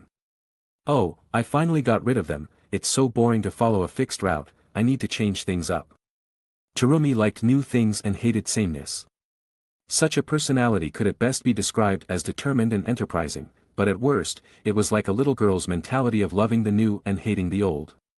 Of course, deliberately changing routes on the battlefield showed that Terumi had full confidence in her own strength. She was only 12 years old, had mastered the water element very well, and had 2 Kekkei Genkai, Futon and Yoton. Unless she was unlucky.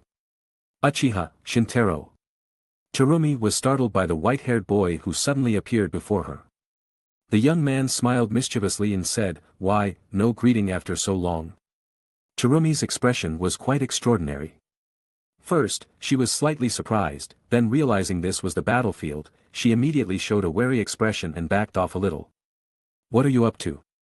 Hearing Terumi's wary question, Shintaro smiled faintly and said, just asking for directions. Terumi showed a sudden realization and nodded heavily. I see. Kirigikure no Jutsu. Terumi formed a seal and released a thick mist, then, ran. If you can't beat me, you can't run away, hee. Terumi was very proud of her intelligence. However, she soon realized that no matter how fast she ran, she couldn't move one step forward. She turned around, and the thick mist behind her was being absorbed by a blue orb in Shintaro's hand, then casually thrown aside to disperse. Behind Terumi, there was a blue orb absorbing her body, preventing her from moving forward. Now Shintaro's mastery of blue had even surpassed his previous life, allowing him to control the direction and intensity of the pulling force quite freely. For the first strike, Shintaro controlled the pulling force to only absorb the water vapor in the surrounding air. For the second strike, Shintaro controlled the pull and the direction of the pull simultaneously, making it impossible for Terumi to move one step forward, yet without causing any injuries. Terumi was shocked but quickly calmed down and showed a smile. Misunderstanding, I remembered I still have some tasks to complete, can you let me go back first? She lowered her head and asked while clasping her hands together. No need to rush back, it won't be too late to answer a few of my questions before going back. Shintaro still had a playful expression.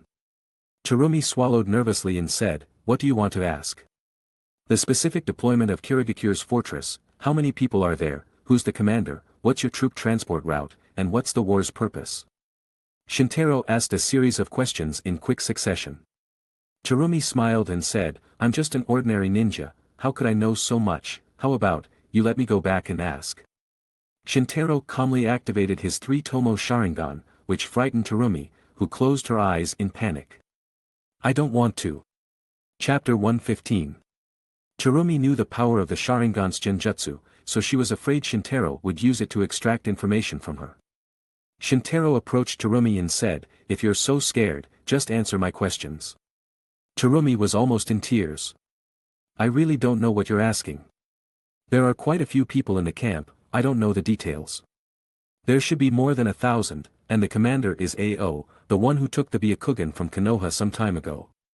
Terumi disclosed some trivial information, appearing panicked but actually being cautious. Shintaro was not satisfied with this answer. Anything else? I really don't know, how about you let me go back, and I can spy for you? Terumi said hesitantly. Shintaro pretended to think and then asked, what if you rebel and don't come back? I swear. Terumi said, pointing to the sky. If I betray you, I'll never be able to marry, and no man will ever want me. Her words were sincere, and she seemed earnest. Shintaro smiled and said, this is a very poisonous oath for you, seeing you so sincere, I'll let you go. Really? Terumi did not expect to be able to return with such a small trick, so she opened her eyes excitedly. However, what she saw was a pair of blood-red and blue Magatama Sharingan. Genjutsu. Terumi was hit, and her eyes instantly became dull. Beside her, Asuma shook his head and said, you're really good at deceiving women, no wonder you could fool Kurenai. Tetsuo and Hamasu also quietly praised Shintaro. That's different, I'm sincere with Kurenai, Shintaro responded to Asuma's teasing with a smile. Asuma was non-committal and then asked, how are you going to use this woman to get information? Don't worry, watch my performance, Shintaro turned and said jokingly. Sharingan's Genjutsu was passed down in the Uchiha clan. Its effect was to confuse the enemy's mind and make them obey orders. This illusion effect was very strong, but it also had significant limitations. One was the timing, as the illusion could only last a few hours, and the second was that the content of the command could not contradict the user's will. For example, Terumi is a Kirigakure ninja. If Shintaro wanted to command her to attack other Kirigakure ninjas, Terumi would wake up immediately. This greatly limited the use of this illusion space. However, Shintaro already had an idea. He approached Terumi and softly said, I am a spy sent to Konoha by Kirigakure. Terumi's eyes cleared, but she still looked at him in confusion and murmured, are you, a spy? Yes, I received information that Konoha is going to counterattack Kirigakure and that the main force will attack the eastern fortress, I hope you can relay this news back. Terumi nodded and said, I understand. Shintaro withdrew his blue control over Terumi. The blue light disappeared, and since the suction power vanished instantly, Terumi had been using her own strength to resist blue, so she stumbled and fell into Shintaro's arms. With a magnetic voice, Shintaro gently supported Terumi and slowly said. Also, I have been hiding in Konoha for too long and don't know much about the current situation in Kirigakure, I hope you can provide me with a detailed copy of the information so that I can better serve the village, don't let others know about this because my identity needs to be kept secret. His tone was like someone trying to deceive a naive girl. Terumi slightly nodded. Go on. Terumi left just like that. Asuma asked in confusion, why did you give her our information? What information? That was clearly a smoke bomb created by Konoha. A smile played at the corner of Shintaro's mouth as he watched Terumi's retreating figure and said. Asuma's eyes widened, as if he had realized something, I see. Terumi returned to the fortress, and her previous teammates rushed up. Miss, you're finally back. Terumi raised her hand and said, if you're worried, we'll talk about it later, I want to see AO, I have information. She soon met AO. What information do you have? Just tell me. Konoha is going to counterattack the fortress. What? Where did you get this information? The first thing AO thought of when he got this information was to confirm whether it was true or false. However, Terumi vaguely said, it was revealed by a spy hidden in Konoha, who can guarantee that the information is true. A spy? Why haven't I heard that Konoha has our spy? Could it be, that the Terumi clan planted a secret spy in Konoha? AO offered a seemingly reasonable explanation. However, he didn't fully believe it. First of all, he had just led his troops to damage Konoha not long ago. Konoha should not have replenished its forces yet. With Konoha's overly stable behavior, it was highly unlikely Konoha would take the initiative to attack. Secondly, even if it was true information brought by a spy from the Terumi clan, why would a junior tell him? In short, AO doubted this information. I will verify this information, you can go down and rest first. AO waved his hand and said. Terumi then turned and walked out of the room. Ao lifted his eyes at this moment, staring at Terumi's back with a sharp and doubtful look in his left eye.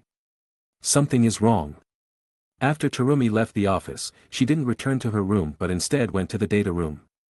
Mississippi. The guard ninja happened to be from the Terumi clan. Terumi said, "I want to check the contents of the information." The guard ninja let Terumi in without much thought. Terumi began to search for information inside, looking for information about Kirigakure according to Shintaro's request. The number of ninjas, defense plans, route maps. She rummaged through the information one by one, carefully selecting the information she thought was useful to Shintaro and putting it on her body. Terumi, controlled by Genjutsu, naturally believed that her actions were helping Kirigakure, so she wouldn't have any strange emotions, and the Genjutsu effect wouldn't disappear. She acted as a spy without her knowledge. After all the information was gathered, Terumi took everything and then left the data room as if nothing had happened. "No problem, all the information is complete," Terumi said to the guard, then turned to leave. "Stop." A voice halted Terumi. It was Ao. He quickly stepped forward, ignoring the information Terumi carried on her body, and asked, "The information should not be taken out of the data room without reason, why are you carrying it with you?" Terumi was not panicked at all. After all, she was providing information to Kirigakure's spy, not Konoha. At this moment, Terumi would not rigidly follow Shintaro's request to keep it a secret. Of course, Terumi meditated and said, "I am delivering the information to the Kirigakure spy hidden in Konoha, his identity is secret, so I can only convey the information secretly." Chapter 116.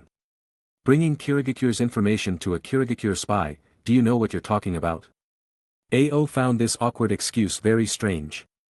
Yes, because he said he had been hiding in Konoha for too long, Terumi said seriously. Then what's his name? Ao asked. Terumi suddenly paused and said, Uchiha, Shintaro. Clearly, she also realized something was wrong. The effect of the genjutsu conflicted with her memories, causing her to hold her head in confusion. Uchiha Shintaro? That's Konoha's new genius. Ao thought of something as he spoke. Uchiha, genjutsu. He finally understood why Terumi made a mistake. Byakugan activated. Veins appeared around his right eye, and the Byakugan vision easily penetrated the eye patch and saw the strange chakra in Terumi's body. Ao immediately placed his hand on Terumi's forehead. Terumi's eyes suddenly brightened. What happened? She asked. Ao recounted what Terumi had done. Terumi looked at the intelligence materials scattered on the ground beside her, and her memories slowly surfaced. I fell under Uchiha Shintaro's genjutsu. Ao showed an understanding expression and said, tell me in detail. Terumi then recounted her experience as she remembered it.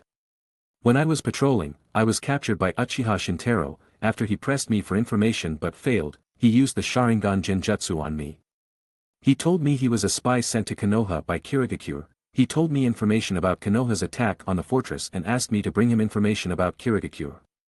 Ao began his own analysis, so, Uchiha Shintaro wanted to use you to spread false information and obtain our information. Fortunately, I saw it with my Byakugan. He lightly touched his right eye, looking somewhat satisfied. Then what should we do now?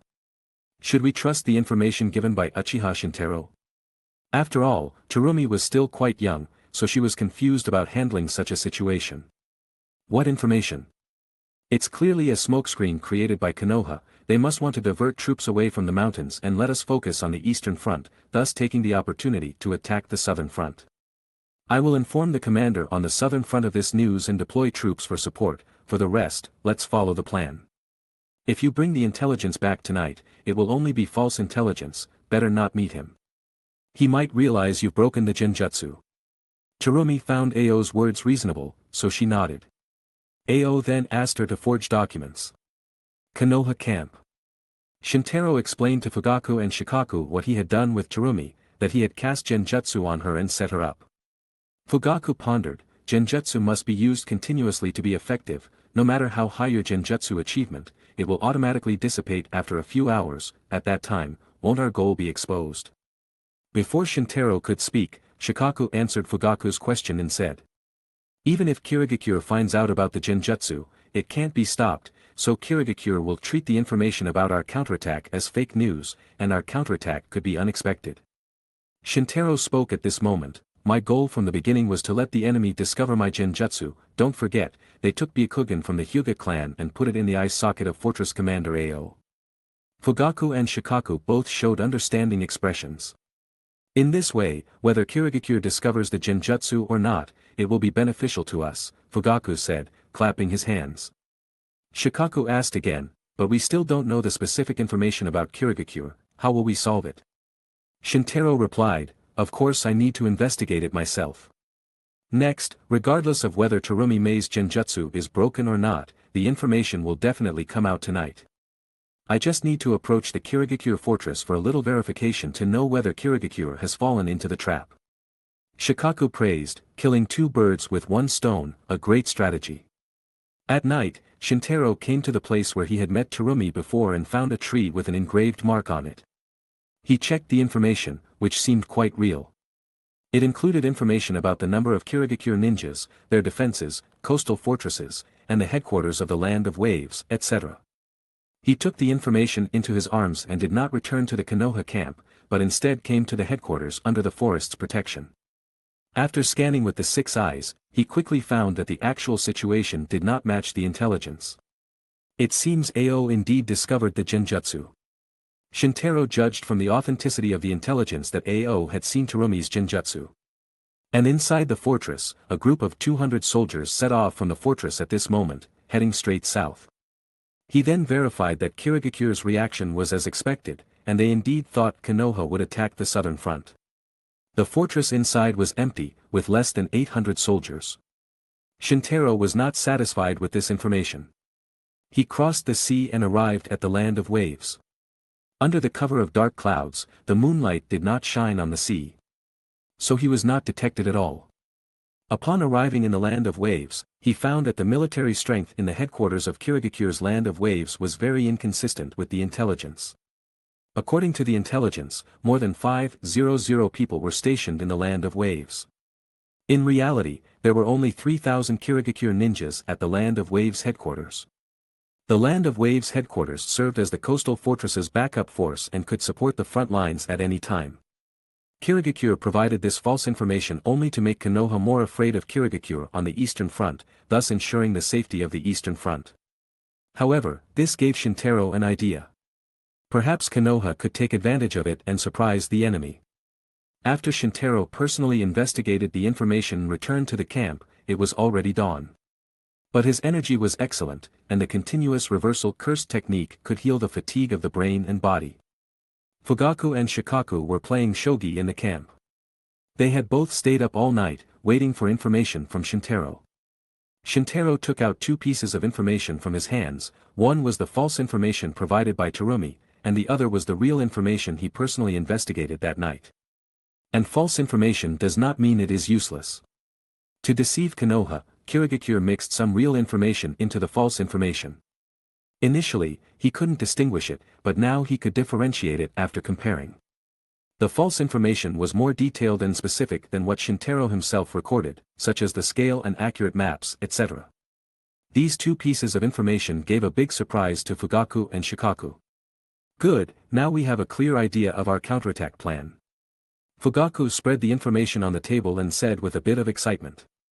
Shikaku stroked his beard and said with a smile, only Shintaro can get such detailed information in one night. Shintaro waved his hand calmly and said, let's make the plan first. Chapter 117.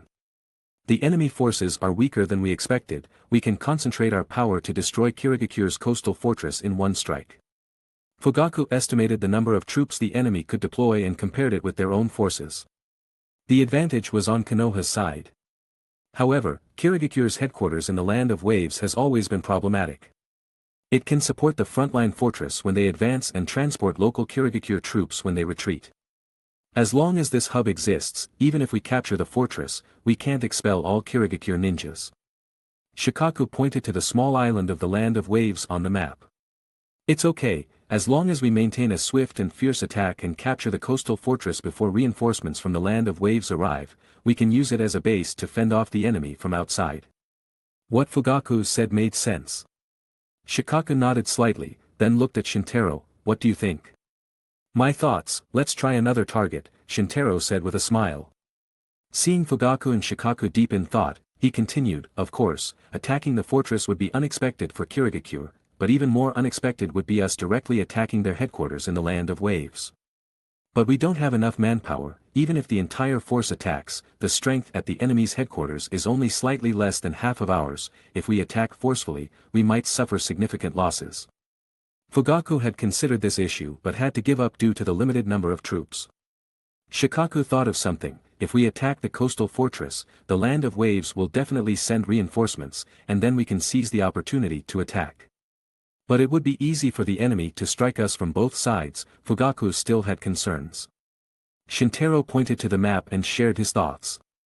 We have 1,400 people, 400 of whom will attack the coastal fortress, using the momentum of Konoha's main force to compel Kirigakure ninjas to call for reinforcements from the Land of Waves headquarters. The remaining 1,000 will ambush the enemy reinforcements at sea, then seize the opportunity to directly attack the enemy's headquarters. Fugaku and Shikaku exchanged glances. It works. However, Fugaku was still worried. In this case, both our forces will be under immense pressure. On both battlefields, we will be outnumbered. Shintaro took the initiative to take responsibility. The 1,000 troops can be led by me, and I will be responsible for annihilating the main enemy forces. Captain, you and the 400 troops only need to create momentum and draw the enemy's attention. You don't need to engage in heavy fighting. Fugaku sighed upon hearing this. After all, I'm getting old and not as strong as you. Alright, let's do it. Shikaku also agreed, and the time for this counterattack was set for tonight. The three of them rested as usual, and Fugaku and Shikaku began gathering their forces at night so Kirigakure wouldn't have a chance to notice. Shikaku allocated the troops according to a temporary list. He and Fugaku led 400 people, and Shintaro led 1,000 on his own. As for the supplies and equipment, they were divided in half, so the 400 could fight 1,000 for a short time. Shintaro led the team on a detour to the coast, while Fugaku and Shikaku led their 400 troops directly to the coastal fortress. We can blow up the warehouse. This will not only create momentum but also weaken Kirigakure's strength. Fugaku first asked Shikaku's opinion. There was nothing special about the attack direction, and the strategic significance of destroying the warehouse was indeed substantial, so Shikaku agreed without much thought. After the two commanders agreed, the order was passed down. The troops turned and headed north. Dim moonlight illuminated their way, and the tracks of the forces in the forest were not clear. Who? A Kirigakure ninja on night patrol cautiously drew a kunai. Fugaku's figure emerged from the dark forest, his eyes blood-red, like a ferocious demon. Genjutsu. The Kirigakure ninja's figure froze, and his throat was sealed by a kunai strike. Fugaku withdrew his kunai and attached an explosive tag to it. He then looked back and saw everyone was ready. He gave the command, and everyone threw their explosive tag kunai. Boom! The northern wall of the fortress was blown up by the explosive tags. Inside the Kirigakure fortress was a coastal village occupied by Kirigakure, and the outer wall was built later with timber, so its defenses were not high. Katan, Raika no Jutsu. Fugaku's dragon fire technique was quite large-scale, directly destroying several houses and killing many Kirigakure ninjas on the spot. Kage Nui no Jutsu. Several Kirigakure ninjas surrounded them and jumped, raising their swords to attack Fugaku, but Shikaku restrained them with one move. Fugaku killed the Kirigakure ninjas with a few shurikens on their backs. The two created a breach for the Konoha troops, and the Konoha troops stormed in, attacking the fortress indiscriminately. Ao was reviewing the list of supplies that had just been delivered and immediately approached the window when he heard the noise. Byakugan. He saw through the building walls and clearly observed the attacking Konoha ninjas. 400 Konoha ninjas, it's really a trick. Do you think you can deceive me? Ao still believed the news that Konoha would attack the eastern fortress was false. Thinking that these 400 Konoha ninjas were merely drawing weapons to the southern front. Fortunately, I have already sent 200 elite troops to support the southern front. Now there are more than 1,700 people there. Ao rolled his eyes. Instead of worrying about the fortress he was guarding, he was planning for his comrades on the southern front. Ao-sama. A Kirigakure ninja rushed in. I understand, it's just Konoha entering, isn't it? Just Konoha. The second line of defense has fallen. What? Ao, who had been strategizing calmly, suddenly lost his composure. Kirigakure also knew that the temporary outer wall was fragile, so they built 2 stone positions inside the wall. 3 lines of defense were formed in the fortress. Inside the 3rd line of defense were the most important supply and command locations. Ao opened his Byakugan again, confirming the authenticity of the news. It turns out to be Konoha's elite troops. Does Konoha plan to have both? He was still trying to figure out Konoha's intentions, but time waits for no one. He immediately rushed out of the command post and deployed his troops to fill the gap in the northern position. After all, the number of Kirigakure ninjas was twice that of Konoha in the fortress, but Konoha concentrated their power and broke through the defense line. As long as the other ninjas filled the void, everything would be fine. But it wasn't. The Konoha troops led by Fugaku were incredibly brave, and their ample supply of ninja equipment allowed the Konoha troops to explode with astonishing offensive power. Soon, under the leadership of Fugaku and Shikaku, Konoha broke through all 3 lines of defense. Fugaku rushed to the warehouse and released a fireball, blowing up the warehouse wall. When he was once again ready to use a fireball to blow up the explosive tags in the warehouse, a water wall blocked the fireball attack. Boom! In the mist, it was Ao who confronted Fugaku. This battle between Byakugan and Sharingan from Konoha occurred between Kirigakure and Konoha. Chapter 118. Before Ao rushed to the battlefield, he had ordered his men to go to the land of waves to ask for reinforcements. Therefore, as long as the enemy was held back, the entire elite Konoha force would be destroyed here. Even though Uchiha Fugaku in front of him was somewhat tricky, Ao could still fight as long as he worked hard. Thus, Ao considered this a sure thing. However, in reality, the Byakugan did not provide a significant boost in combat strength, placing Ao at a disadvantage during their fight. Fortunately, he was proficient in water element techniques and was barely able to hold his ground under Fugaku's strong fire escape attacks. Meanwhile, as the ninja in the fortress fought fiercely, the Konoha forces had completed their deployment on the vast ocean. These Konoha forces had no ships for transport, so they simply used chakra to walk on water. This way, they wouldn't be too conspicuous even in the endless sea.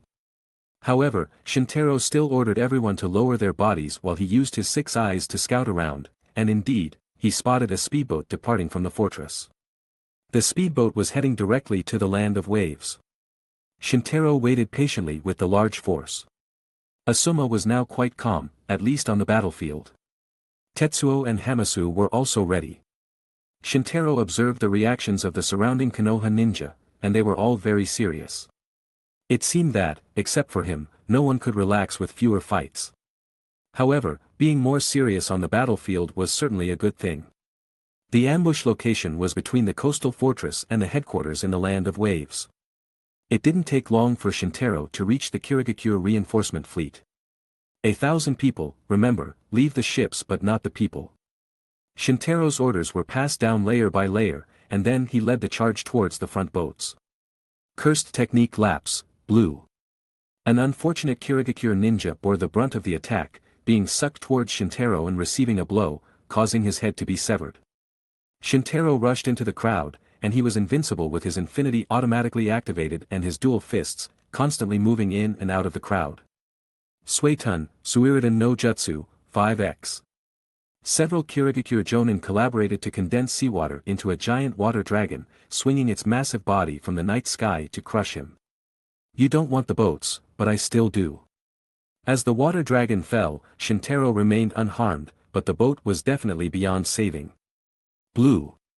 Shintaro released a blue sphere with both hands, striking the water dragon.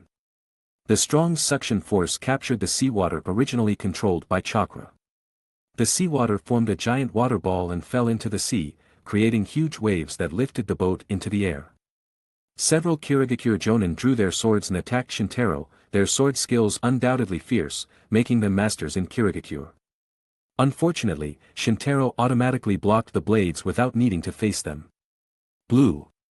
The Kirigakure Jonin tried to dodge but were sucked in by the sudden suction force, colliding with each other. Red. He fired at several mist ninja stacked in close proximity.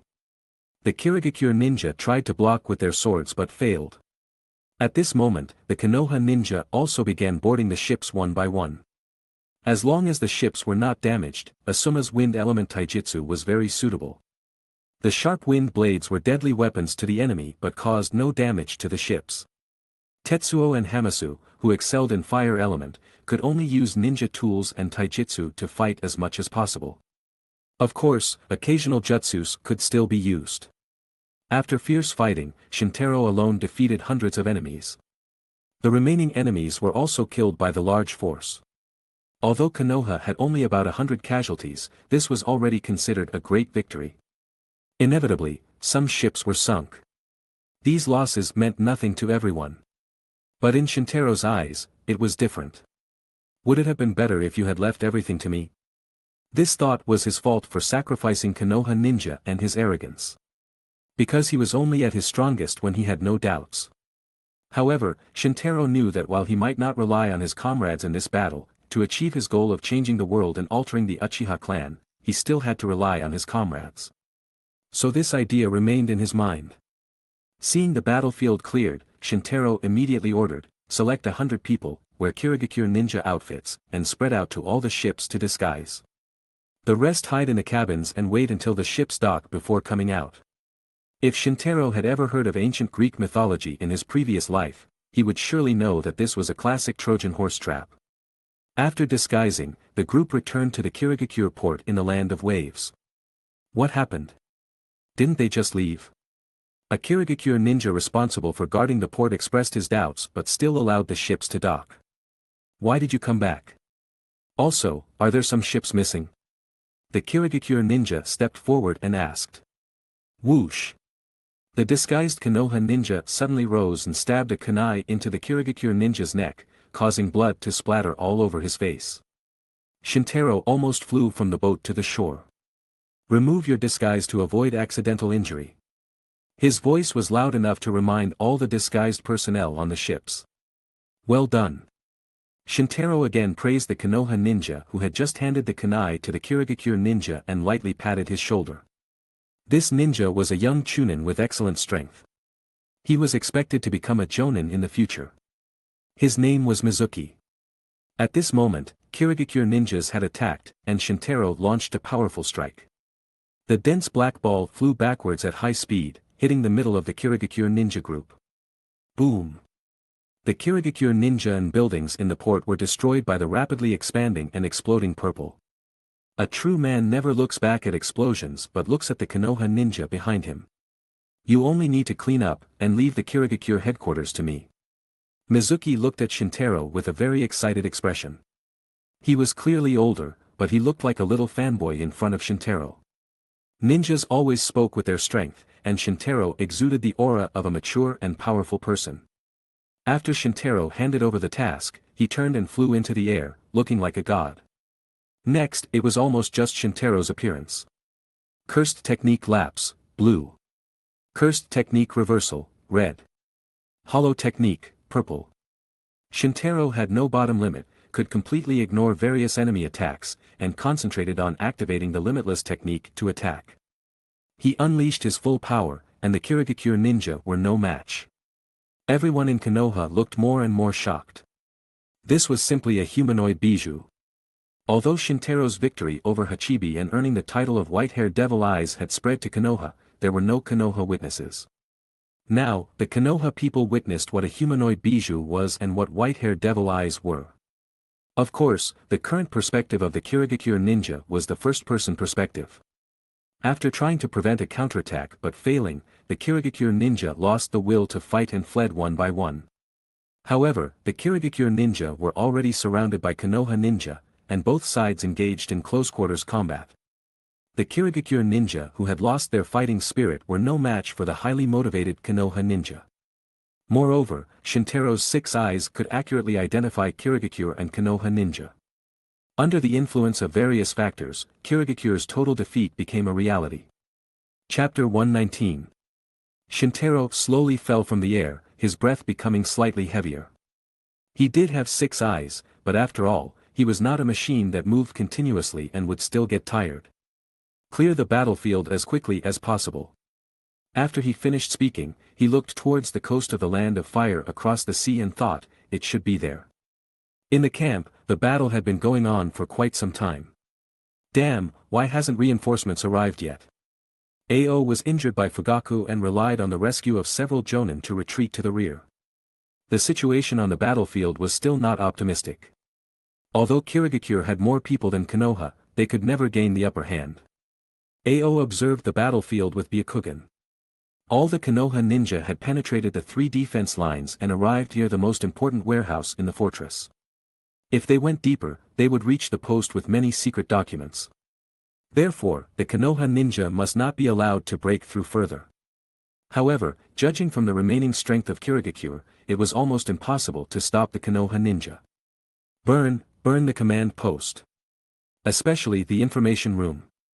Ao immediately ordered, and several ninjas started a large fire and burned the command post. At this time, there were more than 400 people left in Kirigakure and more than 200 left in Konoha. Both sides had suffered almost half of the losses, and Ao had already made plans to retreat. Ao-sama. A ninja ran from afar. Have the reinforcements arrived? Ao asked anxiously. Now, the supporting troops could influence the situation on the battlefield. However, the ninjas sent to receive reinforcements replied, there are no reinforcements. I went to the sea, and I only found a sunken ship and the floating corpses of reinforcements. Ao's hair stood on end, and he realized that the Konoha troops in front of him were encircling the area to search for reinforcements.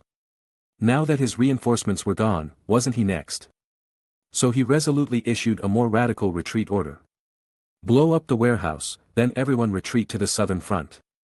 Ao saw that the war situation had become like this and understood that the eastern front battlefield had to be abandoned. Those who lost like them could only go to the southern front to seek support. Before retreating, the supplies in the warehouse must be blown up, and Konoha should not benefit from them. But if we do that, the newly arrived explosive tags in the warehouse will also explode, and there are still our teammates defending there. After receiving the order, the Kirigakure ninja couldn't bring themselves to execute it. However, Ao saw this and said coldly, this is the last chance to damage Konoha, the sacrifice of a small number of people is not in vain, since you are unwilling, then I will blow it up myself. On the other hand, on the battlefield, Fugaku struggled to deal with the encirclement strategy of 4 jonin.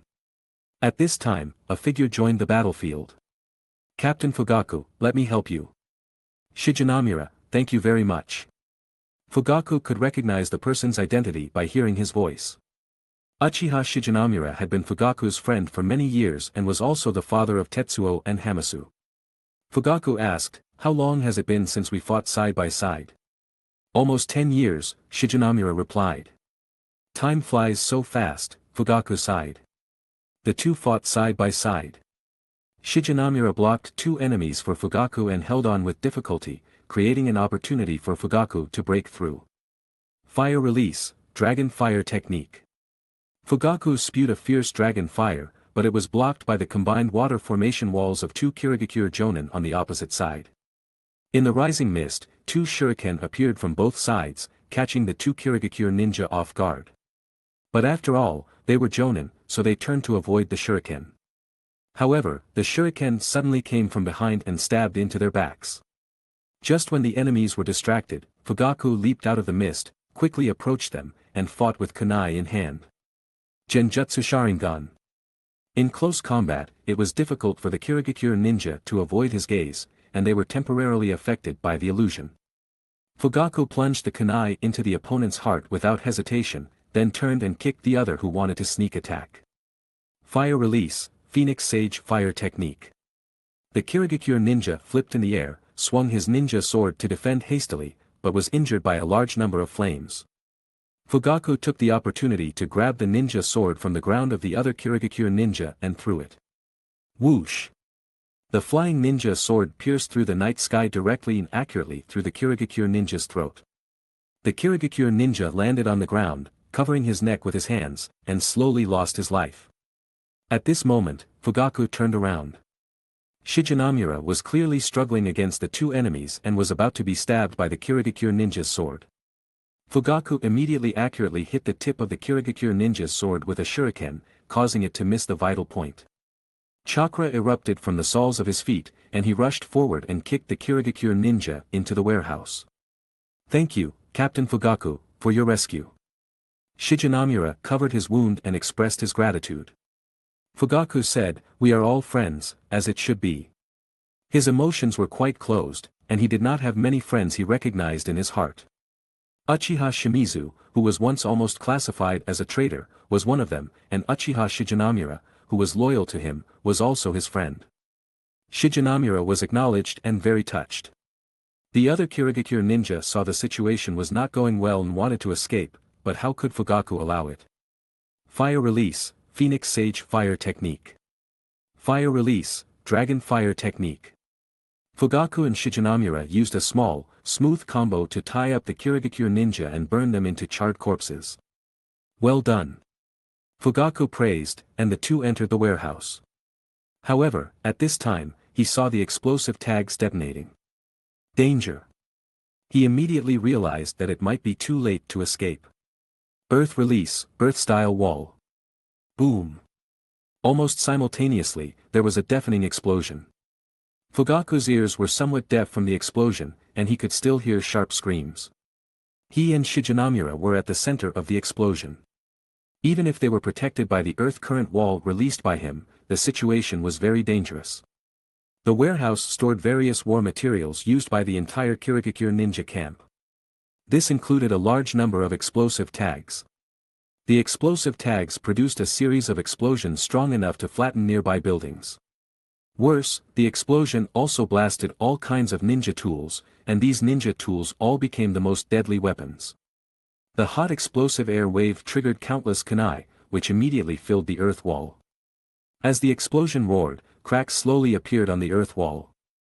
Fugaku endured the pain in his internal organs and formed seals to reinforce the earth wall defense. But the earth wall still shattered under the explosion. The high-temperature air wave brought deadly stones and ninja tools from all directions. At this moment, Shigenamura suddenly threw Fugaku to the ground. He used his body to protect Fugaku. His body was very fragile. The blown stones hit the huge flames, the high-speed attacking ninja tools embedded into his body, and the high-temperature explosive air wave were all fatal. As the explosion subsided, Fugaku tried hard to extinguish the flames on his body. Shigenamura turned over and fell to the ground, no longer making any sound. Fugaku, who had always been calm, shed uncontrollable tears mixed with blood on his face. He touched his eyes with trembling hands, feeling something strange in his eyes. This, Mangekyo Sharingan. Chapter 120. Fugaku used his pair of Mangekyo Sharingan to stare blankly at Shigenamura's broken body beside him and murmured, "Is this the price?" He knelt on the ground and helped Shigenamura close his eyes. "How am I supposed to explain this to your wife and 2 children? Fugaku. The enemy has retreated." Shikaku entered the ruins of the warehouse, saw Fugaku's back kneeling on the ground, and immediately shouted. Fugaku heard Shikaku's voice in a daze and quickly closed his eyes. When he opened them again, his eyes were back to normal. "I can't let the Konoha higher-ups know about this." He subconsciously chose to hide it. After all, Shikaku was sent by the top management, and he did not trust him in his heart. Shikaku hurried towards Fugaku and saw Shigenamura's miserable body lying on the ground. "Sigh, my condolences." His previously victorious smiling face suddenly froze. The cost of this victory was indeed high. As many as 200 Konoha ninja died like Uchiha Shigenamura. Seeing Fugaku unwilling to get up for a long time, Shikaku wisely left to clean up the mess. After a long time, a fleet arrived on the shore, and the troops led by Shintaro disembarked.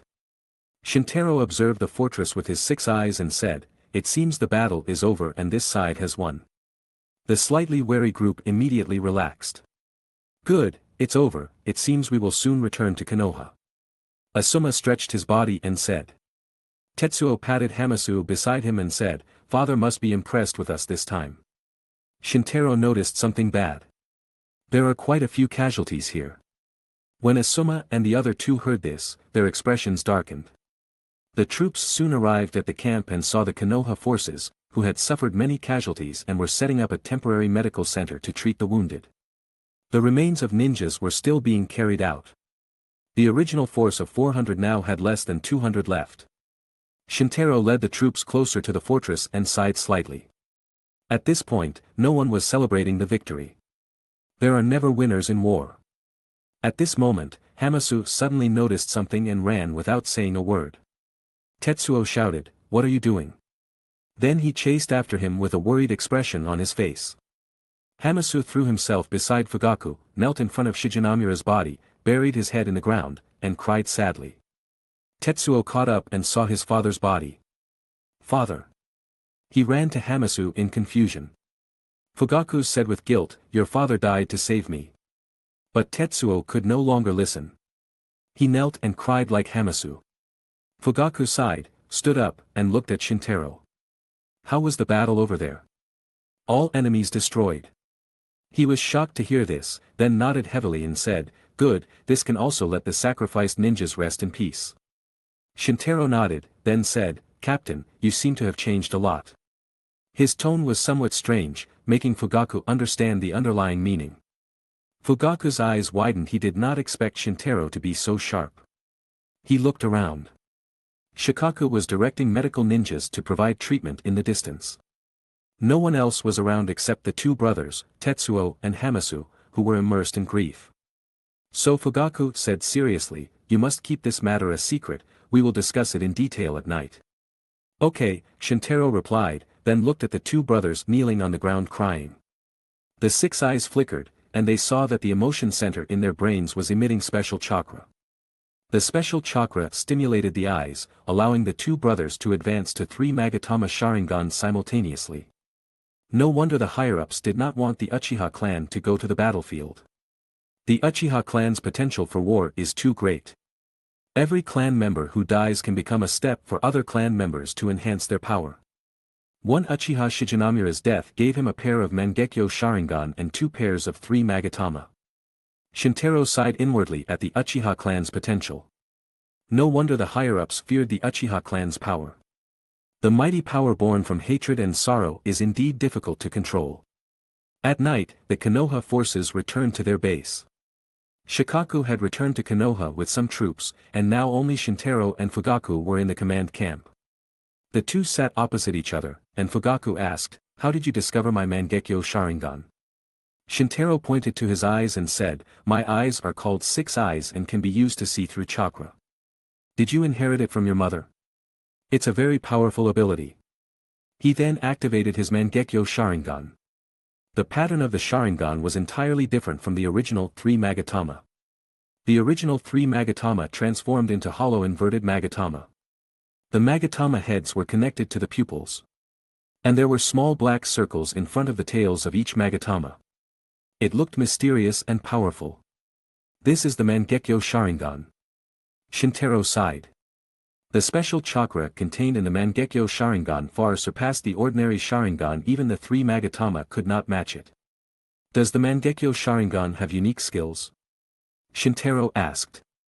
He realized that the effectiveness of the Mangekyo Sharingan should not just be an upgrade of the ordinary Sharingan. The ordinary Sharingan is quite comprehensive in the 3 abilities of insight, illusion, and copying. The extra special chakra produced by the evolved Mangekyo Sharingan should have other uses.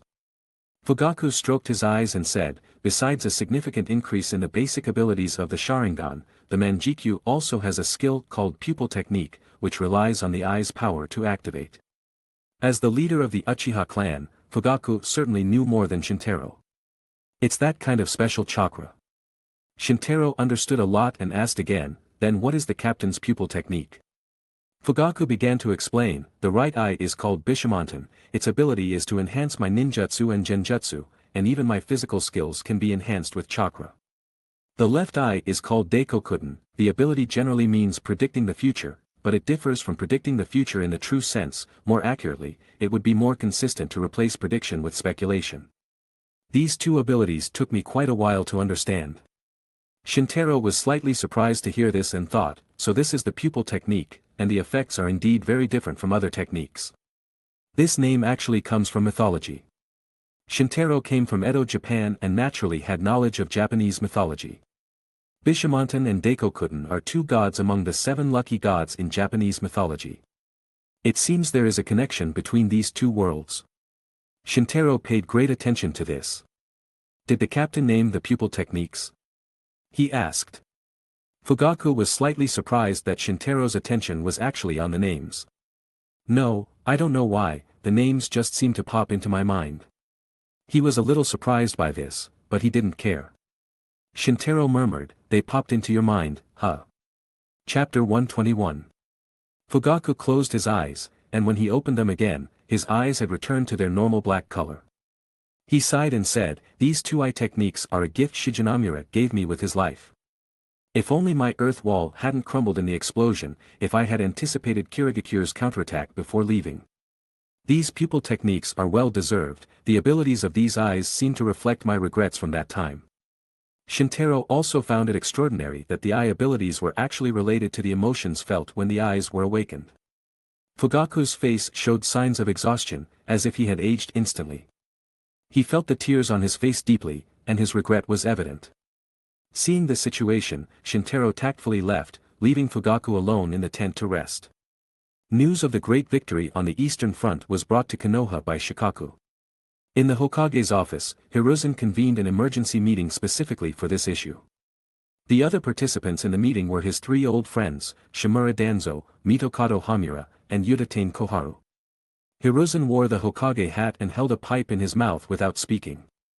Danzo, seeing the silence of the group, spoke up with a grim expression, Sarutobi, I told you not to let the Uchiha clan participate in the war, now it's too late to regret. This time the Uchiha clan's performance on the Eastern Front was completely unexpected, it has only increased the Uchiha clan's reputation in the village. Now the Uchiha clan is becoming even harder to control. If you knew this, you should have listened to my advice. Danzo was about to say more, but Koharu interrupted him. Enough, Danzo, we're not here to listen to your complaints.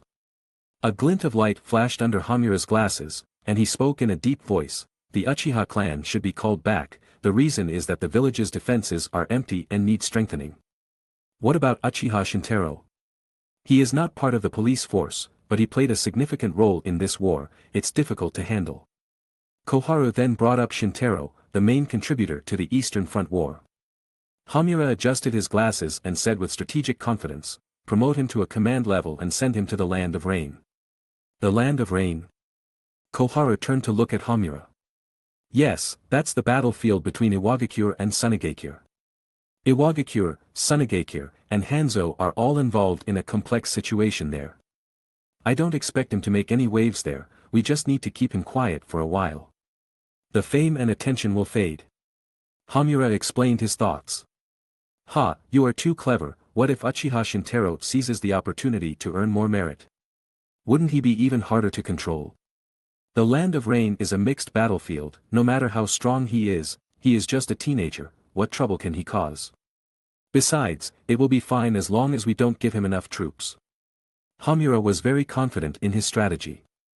I think it would be better to send Uchiha Shintaro to the most dangerous battlefield and take the opportunity to get rid of this kid, otherwise, he will become a problem for Konoha sooner or later. Danzo's thoughts were even more sinister. It could be said that Danzo had no goodwill towards Uchiha Shintaro at all. Coupled with his wariness towards the Uchiha, Shintaro was already on his list of threats. Danzo, you are going too far, after all, Shintaro is a Konoha ninja, Hiruzen finally spoke. I am merely carrying out the will of the second Hokage to eliminate threats to Konoha, Danzo spoke righteously, as if he were the embodiment of justice. No need to say more. I have decided to call back the Uchiha clan to consolidate the defenses of Konoha village and order Uchiha Shintaro to lead troops to the Land of Rain. He will lead 500 men to the Land of Rain and guard the gateway to the Fire Nation. Hiruzen immediately announced his decision. Hamura and Koharu had no objections. Shimura Danzo said angrily, you will regret this, Sarutobi. Danzo, I am the Hokage. Hiruzen spoke calmly, then stood up and turned around, looking at Konoha village outside the window without saying a word. Danzo was again frustrated by the word Hokage and immediately slammed the door and left. Hamura and Koharu relayed the orders on behalf of the Hokage. The news quickly spread to the Eastern Front. Shikaku announced the Hokage's orders. Fugaku, these are the Hokage's orders, I. Shikaku initially thought Fugaku's reaction would be very intense. After all, the Uchiha clan was being called back after making great contributions to Konoha without any reward. However, Fugaku accepted the orders very calmly. It's fine, I will take the Uchiha clan back tomorrow, and I'll leave this place to you." Fugaku patted Shikaku on the shoulder and said. Shikaku glanced at Fugaku's hand on his shoulder, then looked at Fugaku and said, "I don't want to see the Uchiha clan treated unfairly, I will appeal to the Hokage." Fugaku let go and said, "No need, it is the Uchiha clan's duty to protect Konoha, the Hokage is doing the right thing." Shikaku nodded, said nothing, and turned to find Shintaro. He happened to meet him outside the camp. "Shintaro, these are your orders." He handed the transfer order to Shintaro and said, "You are now in command, so you must act more carefully." Shintaro accepted the order and smiled, "Don't worry, Shikaku-sensei, I'm not a child anymore." Hearing this, Shikaku felt relieved and gave further instructions. "In the land of rain, Sunigakure and Iwagakure are mostly fighting, it's best for Konoha not to get involved, we are not seeking merit but also not seeking fault, you also know, the Uchiha clan is being watched closely these days." Shikaku said and left. Shintaro watched Shikaku's back and thought, "Shikaku-sensei, which side will you stand on?" He pondered for a long time, then turned and entered the camp. Fugaku was seen sitting with his head raised, his left eye tightly closed, and red blood tears streaming down. Shintaro stepped forward and handed over a piece of paper, seeing that Fugaku's eye power had been exhausted. "Captain, did you just use Daikokuten?" Fugaku wiped away the blood and tears, opened his red left eye, and said hoarsely, "Yes, I didn't expect that after using it a few times, the burden would be so heavy, I feel my vision is a bit blurry." "What did you see with this eye?" Shintaro asked. "I saw the destruction of Konoha, and we both became rogue ninjas, hahaha." Fugaku suddenly laughed at himself, completely unlike his usual self. But soon, his expression turned to despair. "I concluded a future where we took advantage of the village's lack of defense to launch a coup, the result was as I just said. All clan members died, and only we survived.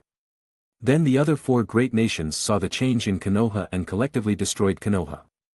I have concluded several times, and the best result is the annihilation of the entire Uchiha clan." "Shintaro, will the Uchiha clan really be destroyed?" Fugaku asked with a painful look on his face, covering his eyes. Shintaro's reaction was very calm, and he said, "Captain, the future you see may not be accurate. I will change the fate of the Uchiha clan." Chapter 122. Hearing this, Fugaku saw Shintaro's serious gaze and unconsciously chose to trust him. "Shintaro, sometimes I sigh, Shimizu truly gave birth to a good son." The next day, Fugaku took the other Uchiha clan members back to the village, while Shintaro led 500 troops, freed from the eastern front, to the land of rain. This time, Asuma, Tetsuo, and Hamasu could no longer follow Shintaro. Asuma was summoned back to the village by the Hokage, and the other two, also members of the Uchiha clan, were forcibly recalled to Konoha. Shintaro led the 500 soldiers alone to the land of rain in the northwest of the land of fire. He seemed in no hurry, making the diagonal journey across the land of fire even longer. First, the troops went to replenish their equipment and sufficient food, then slowly and leisurely arrived in the land of rain. At the border of the land of fire, several Konoha ninjas were assigned to greet the troops. "Jonin Shintaro, I am Misura Hazaki, I will be responsible for safeguarding you this time." A bearded middle-aged ninja said politely. Hazaki's posture was lower than Shintaro's. After all, Shintaro was now a dazzling star in Konoha after the yellow flash. "This place was initially guarded by our northwestern defense line. We only guard the border and haven't entered the land of rain. But we have a map drawn by our scouts, though it only covers part of the land of rain. As for the placement of Iwagakure and Sunigakure ninjas in the land of rain, we don't even know. We can't help much, so please forgive me." Shintaro calmly took the map and thanked him, "Thank you very much, this is enough." After saying this, he began to command the troops to enter the land of rain. Hazaki looked at Shintaro's back and said to his subordinates, "Uchiha Shintaro is the most dazzling young man in Konoha in recent years, if our position is attacked in the future, we will come to him for help, this is also Hokage-sama's intention." The subordinates nodded. After all, there was no sense of security in the weak northwestern defense line. Recently, another 1,000 troops from the northwestern defense line were taken away and sent to the western front battlefield of Sunigakure. Hazaki felt like he was walking on thin steel plates, with the big stone of Iwagakure over his head. The bet now was that Iwagakure would not really fall and hit this gap. If something really happens, only the land of rain can provide rescue. There is also the yellow flash. Hazaki felt lucky to find a savior again. Shintaro looked at the sky. There were dark clouds ahead, as if it was about to rain heavily. On the ground, it hadn't even completely dried yet. If an ordinary person stepped on it, clear mud marks would be visible. However, he activated Infinity automatically, so naturally, he didn't have to worry about getting dirty. The troops behind them were also fully prepared. At least they wouldn't turn into drowned rats once they reached the land of rain. Shintaro led his troops directly to Amigakure village marked on the map. On the way, heavy rain poured down. Raindrops fell on Shintaro's body and just stopped, accumulating more and more, almost forming a curtain of water. The surrounding ninjas were all amazed at this sight. Let's go to the village first and make repairs. Although Shintaro himself wasn't hurt in the heavy rain, he saw that the Konoha ninjas couldn't withstand all the rain despite wearing raincoats. He led the troops to the village ahead. When the villagers saw the ninjas, they locked their doors and closed their windows. One could see the impact of the war on this country. The villagers avoided ninjas as if they were monsters. These were Konoha ninjas with relatively good reputations. Shintaro looked at the sky and wondered why it rained so heavily in the land of rain. Suddenly, an idea struck him. Since the rain comes from the dark clouds, then I just want to disperse the dark clouds. He thought of this and flew into the air in front of the Konoha ninjas. Limitless technique allowed him to stand in the incorporeal air, achieving the effect of flying. Shintaro also used blue to speed up his flight and quickly ascended into the sky. The Konoha ninjas below all raised their heads, staring at him in silence, regardless of the rain. Is this a god? The Konoha ninjas began to wonder if Shintaro, only 12 years old, was the reincarnation of a god.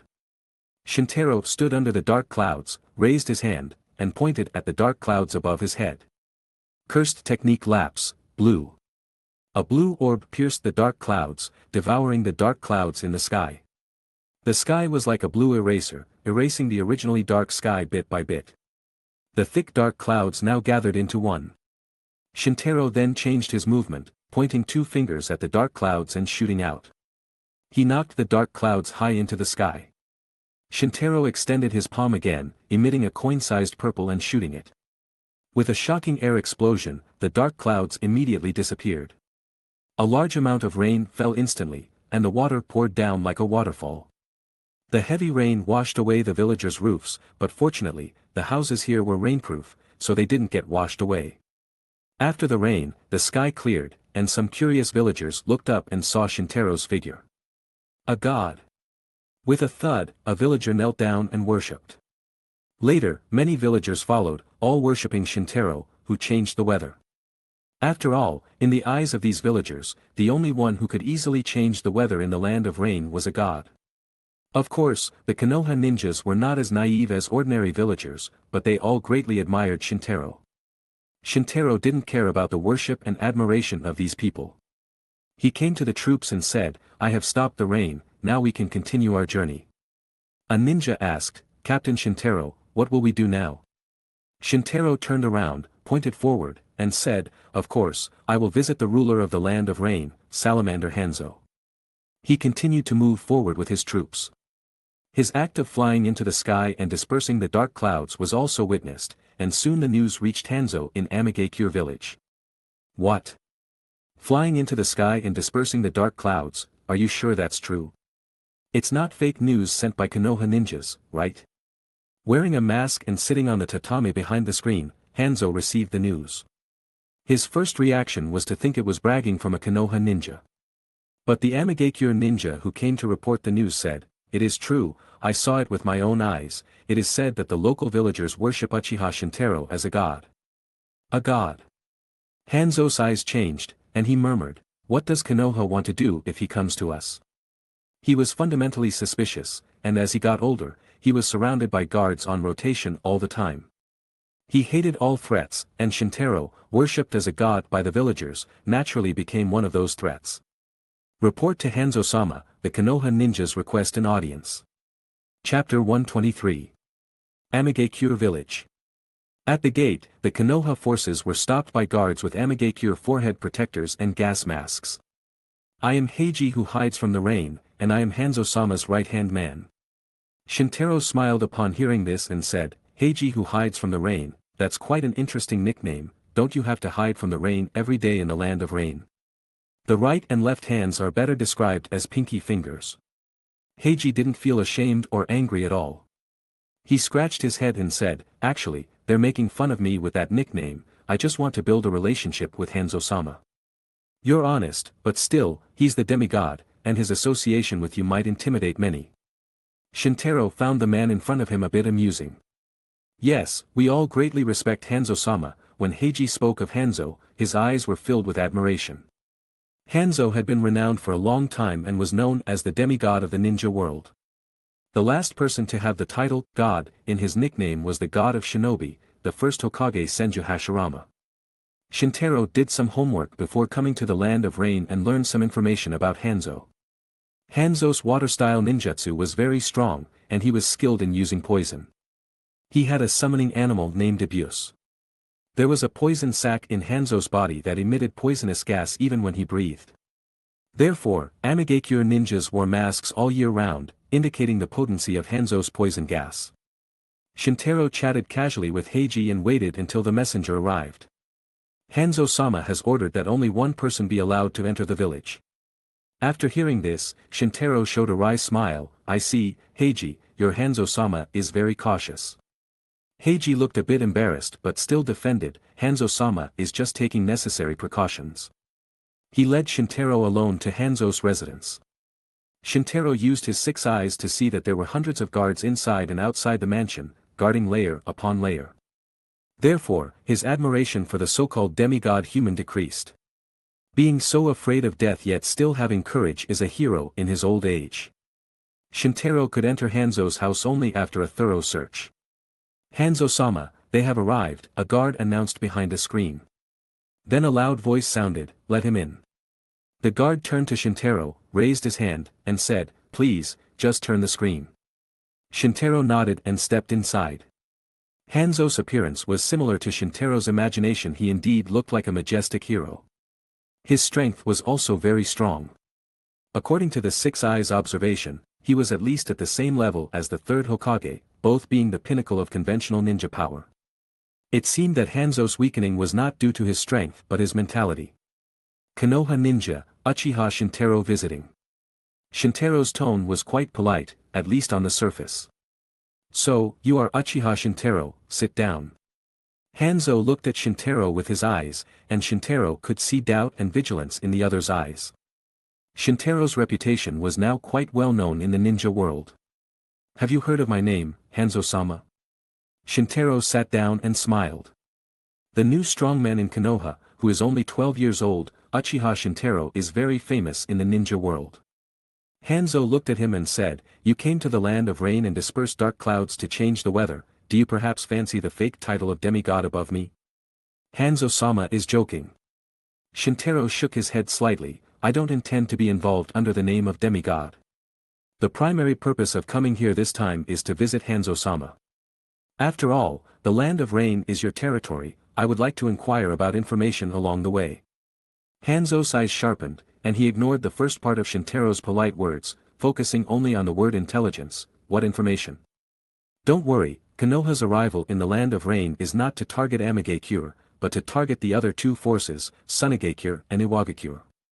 Shintaro revealed Konoha's purpose to alleviate Hanzo's concerns. Hanzo's eyes softened a bit, and he said, oh, Konoha, Sunigakure, and Iwagakure all gathered in the land of rain, it's really lively. This reminds me of the last ninja war. Hanzo was referring to the Second Ninja World War. One of the main battlefields at that time was the land of rain. Amigakure village at that time was different from the current village adhering to neutrality. At that time, Amigakure village boldly entered the war as a small country. The famous name of Konoha Sannin was obtained by Jiraiya, Orochimaru, and Tsunade when they fought Hanzo at that time. This time is naturally different from before, Shintaro said with a smile. What's different? Hanzo frowned and stared at him. This time, Konoha and Amigakure are not enemies, but allies, Shintaro said something that made Hanzo stunned. Hanzo showed a thoughtful expression. He was very aware of Konoha's strength and heritage, otherwise, he wouldn't have betrayed Konoha in the end and let the three ninjas go during the last ninja war. It's good to form an alliance with Konoha, but what's the cost? Shintaro replied, there is no cost, we only need the relevant information about Sunagakure and Iwagakure. In return, Konoha will help Amigakure village to deal with the rogue ninjas of Sunagakure and Iwagakure in the Land of Rain. Along the way, I observed that the people of the Land of Rain seemed to be suffering from the war. Hanzo certainly couldn't be persuaded by Shintaro's words alone. What you said sounds nice, but Amigakure village this time adheres to neutrality. If we form an alliance with Konoha, it will not be popular. Hanzo expressed his thoughts. The Land of Rain was squeezed between three major countries, which was a kind of helplessness. During the last Ninja World War, Hanzo was very ambitious and wanted to drive the ninjas of the three great nations out of his country alone. However, reality dealt him a big blow. Although his name as demigod became louder during the war, it couldn't change the reality that people in small countries suffered during the war. This was also one of the reasons why Hanzo's morale was destroyed and he gradually lost his heroic spirit. If Hanzo-sama is worried, we in Konoha can accept the petition. Please wait patiently in Amigakure village. We will see in a few days that Konoha's power is enough to suppress the situation in the Land of Rain. Shintaro's eyes were so bright that Hanzo was stunned for a moment. However, Sunagakure and Iwagakure both have thousands of troops, while Konoha's troops seem insufficient. Hanzo said after a moment. Hearing this, Shintaro added, and my power. Hanzo was silent for a while, then raised his head and made a decision. Okay, I need to verify it once, Hanzo said his decision. I will secretly hand over some information to Konoha. If Konoha can prove what you said, Amigakure village will be willing to ally with Konoha. Shintaro stood up. It's a deal.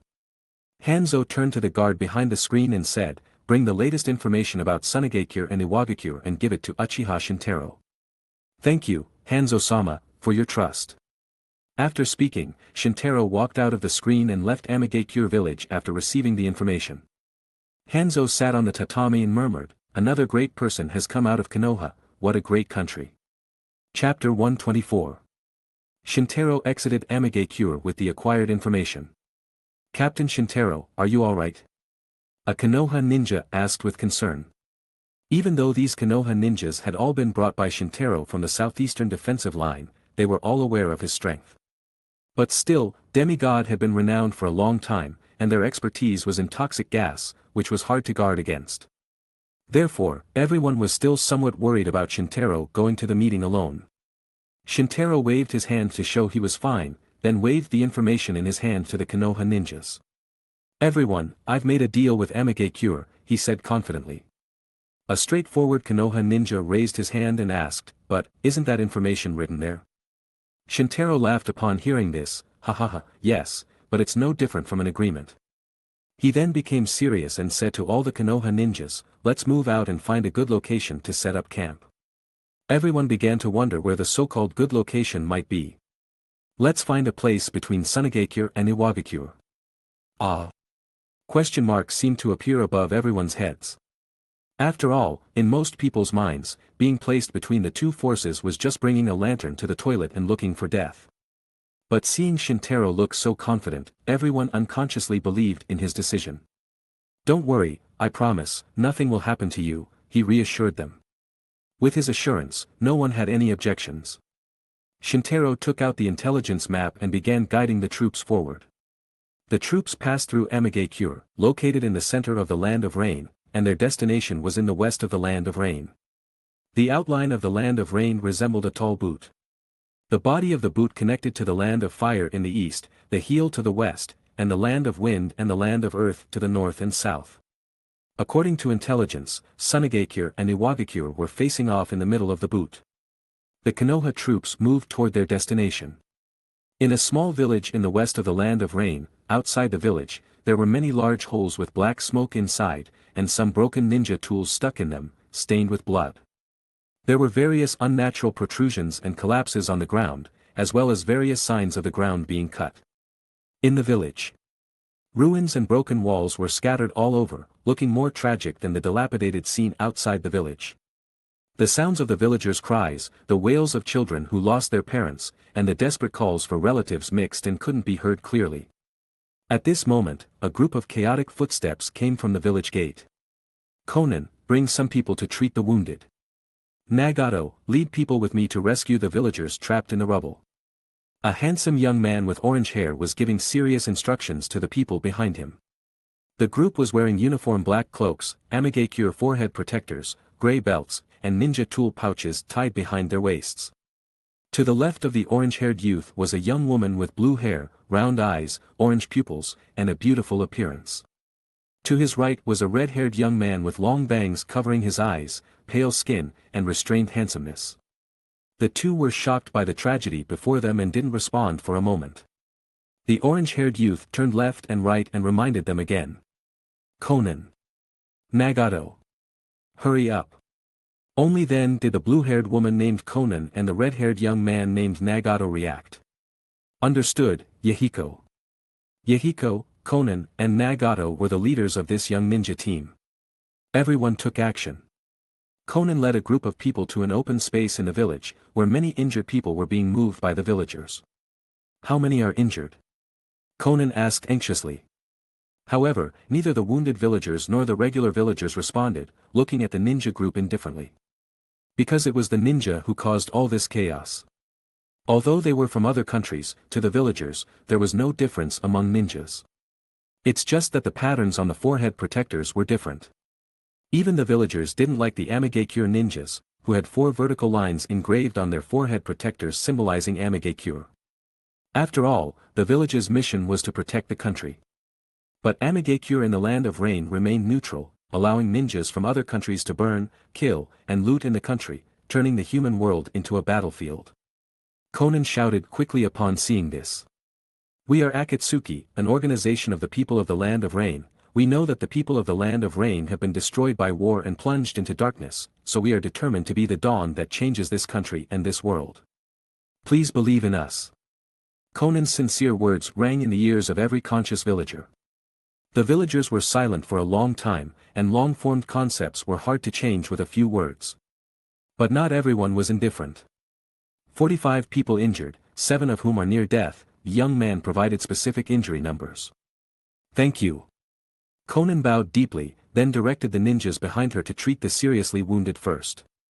On the other side, Yahiko and Nagato led a group of Akatsuki ninjas to start digging out the village ruins. Kid, don't cry, are your parents trapped in this house? Yahiko knelt down and comforted a small child standing and crying. His voice was gentle and calm, with a magical power that made people want to listen to him. This magic power also worked for panicked children. The child stopped crying a little, sobbed, and nodded. Yahiko then stood up and said to Nagato next to him, I'll use wind element to blow off the top tiles, then we'll move these bricks together. Nagato nodded, and Yahiko clasped his hands together. A strong wind blew from Yahiko's palms, sweeping forward, blowing all the tiles on top of the ruins back.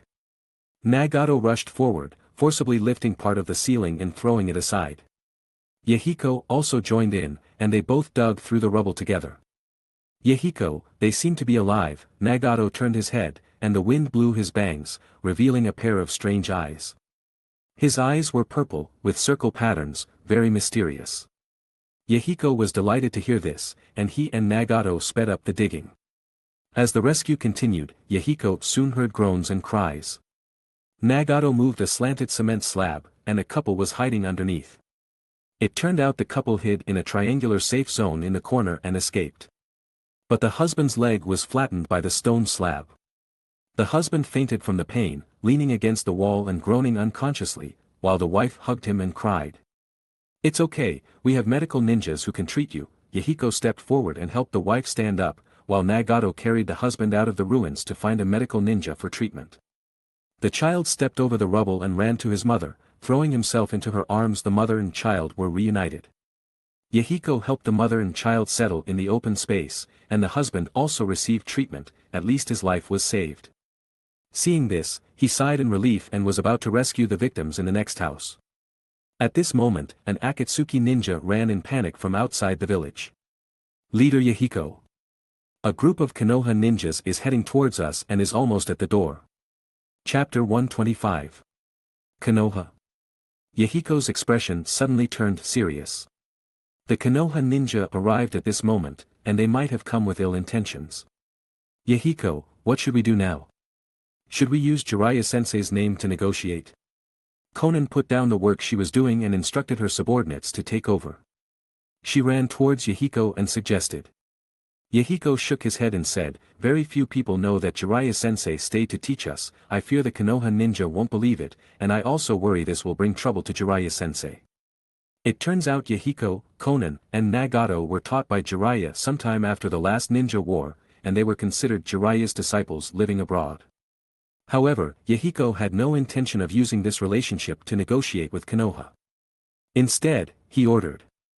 Everyone, prepare for battle. I will negotiate, but be ready for the worst. Everyone, please remember to do your best to protect the villagers. Nagato, who always followed Yahiko's orders, stood up at this moment, opened his arms to stop him, and said earnestly, Yahiko, we can't take the risk, let's run.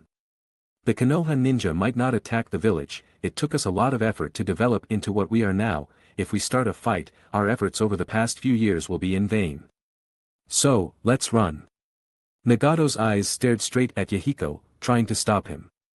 Yahiko was about to say something when a figure fell from the sky.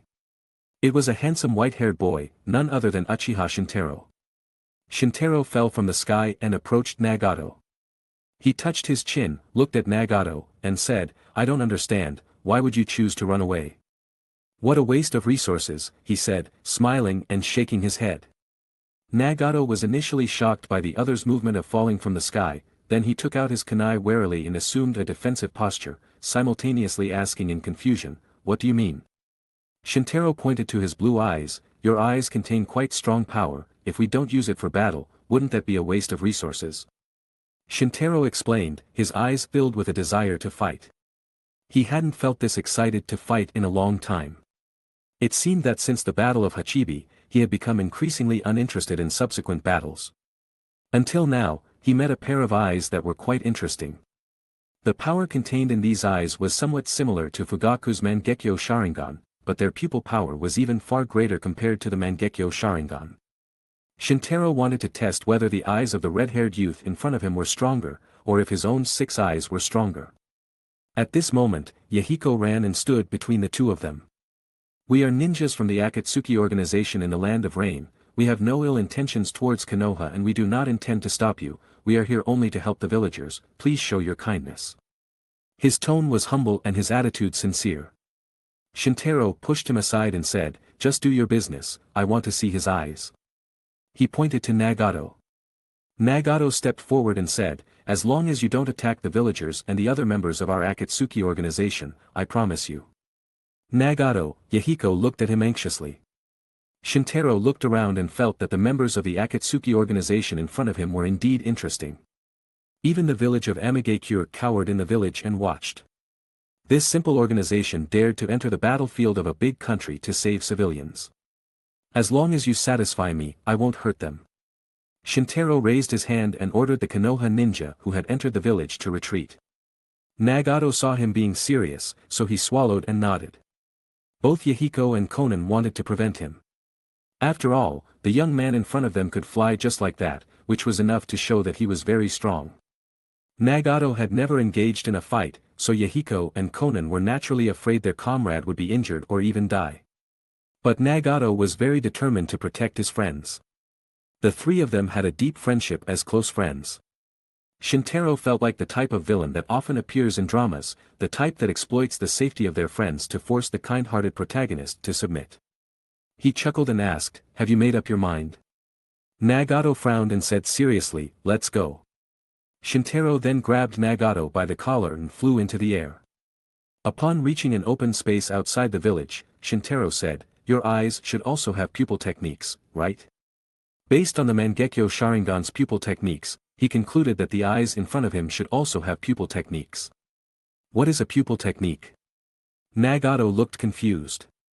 Shintaro explained, a pupil technique is a special technique that uses your eyes as the source of its power. Upon hearing this, Nagato had a revelation. So its ability is a pupil technique, but I haven't mastered it yet. He began to hesitate in his heart. The development of his special eyes was very low, and he was still at the beginner stage. But when he thought about his friends, Nagato's eyes became determined. "Alright, I'll show you." Shintaro became interested and nodded. "Step back a bit, I'm afraid of accidental injuries." The kind-hearted Nagato was still concerned about Shintaro's safety, the villain, which made Shintaro sigh deeply in his heart. "Don't worry, you can't hurt me," Shintaro said confidently. Nagato saw him not moving, so he took a few steps back. After all, the pupil technique he wanted to show was very powerful, but he didn't know the specific strength of the other party. He took a few steps back and took a deep breath. "I will begin." Nagato reminded again, then pushed his hands to both sides, the bangs on both sides of his cheeks lifted, and his eyes widened. Shinra Tensei. A strong repulsive force came from all directions with Nagato as the center, and the ground sank into a large pit. This repulsive force was not visible to the naked eye, but the traces of the air being pushed away could be detected by Shintaro's 6 eyes, covering a radius of more than 10 meters. Nagato retracted his hands and panted, "That's it." Shintaro touched his chin with interest and praised, "Not bad." This technique was somewhat similar to the red move, but not the same. Although both were repulsive forces, the attack range of Shinra Tensei was centered on Nagato, while red compressed the repulsive force and released it forward. Shintaro compressed the energy burst with his 2 fingers, then pointed his finger at Nagato, with a red light flickering at the tip of his finger. "Prepare for this." Nagato was slightly panicked upon hearing this, but Shintaro didn't wait for his reaction and fired without a word. Shinra Tensei. His repulsive force hit the open space beside Nagato in the form of a beam and suddenly struck an invisible wall. Red and Shinra Tensei collided with each other, and in an instant, the air vibrated. The ground affected immediately collapsed, sending sand and stones flying. "Ah!" Nagato roared angrily, veins bulging on his pale neck. In the end, Red's force was exhausted and blown away, while Nagato was also sent flying diagonally. Shintaro approached him and extended a hand to help him up. "Interesting power, but it seems you haven't fully developed it. I hope you can give me a great combat experience in the future." "My name is Uchiha Shintaro, you should remember this name," Shintaro said with a smile. He saw that Nagato was still immature at this time but had great potential, so he decided to wait patiently until Nagato matured. Nagato asked hesitantly, "You won't attack our friends?" "I had no intention of taking action from the start," Shintaro spread his hands and said. "We just happened to pass by, and we need to hurry. Let's go." After that, Shintaro took Nagato back to the village and left with the troops. Akatsuki Organization, Nagato. Uchiha, Shintaro. Each side left a deep impression on the other. Chapter 126. However, the encounter with the Akatsuki Organization was just an episode in the journey. Shintaro led the Konoha troops past the village and continued their journey. The western part of the Land of Rain. On a hill, the Sunigakure ninja troops were stationed here. It rained all year round in the Land of Rain, so the troops were stationed in the mountains to avoid flooding. In the commander's tent, there was a familiar beautiful figure to Shintaro, Pakura. A ninja entered the camp to report on the battle. Reporting to Pakura-sama, "One of our forces has engaged Iwagakure." Pakura stood up and asked, "How many are there?" "We have 100 men, and Iwagakure has 200. Hearing this, Pakura immediately left the camp. "Take 100 men with me to assist, while the rest continue to guard the defense line." Pakura's eyes were sharp, and she had the spirit of a heroine. Conflicts like this were common in the Land of Rain. Basically, Sunigakure and Iwagakure had a dozen per day, one every 7 days, and one per month. Conflicts involving hundreds of people could only be considered routine. Both sides had each stationed thousands of troops and maintained a certain intensity of war on the front lines. This was essentially a test for both Sunigakure and Iwagakure. Neither Sunigakure or Iwagakure was the main enemy of the other. In this great ninja war, Sunigakure's main enemy was Konoha, while Iwagakure's main enemy was Kumogakure. Sunigakure and Konoha fought in the Land of Fire, with the momentum of a national-scale war. Iwagakure's previous sneak attack on Kumogakure's homeland resulted in the death of the third Reikage from exhaustion after a fierce battle for 3 days, and the two villages formed a deadly feud. Therefore, the main forces of the two countries would not be used against each other. However, if one party exposed its weaknesses, they would not hesitate to take action. Pakura rushed to the battlefield with 100 troops. Shikuten, Kajsatsu. She had just landed and arrived with 4 hot fireballs floating around her. At this moment it was drizzling in the sky, and when the rain fell on the fireballs, it instantly evaporated into nothing. The fireballs produced by the scorch release would not be extinguished even in the rain. Instead, they would directly vaporize the raindrops. The evaporated moisture would condense in the cooling air, gradually forming a thin layer of water mist. Pakura rushed to one of the 4-man teams from Iwagakure and waved the 4 fireballs. The fireballs easily hit the enemy at close range, instantly turning the 4 men into mummies. The charred and dried corpses lay lifeless in the drizzle. The scene was shocking. That's Pakura of the scorch release. Be careful. Focus your strength on defense. The Iwagakure ninjas immediately reacted, and Pakura's scorch release reputation was now even more formidable. Pakura was the hero of Sunagakure and the biggest enemy of Iwagakure on the Rain Country battlefield. The Iwagakure ninjas rallied one by one, and all kinds of earth spears, earth dragons, and earth bullets came from all directions. Pakura moved flexibly among the various attacks, and at the same time, she condensed several more fireballs. These fireballs, containing extremely high temperatures, not only served as deadly weapons but could also act as absolute defense. Various attacks were powerless under such high temperatures, all turning into scorched earth and crumbling to pieces.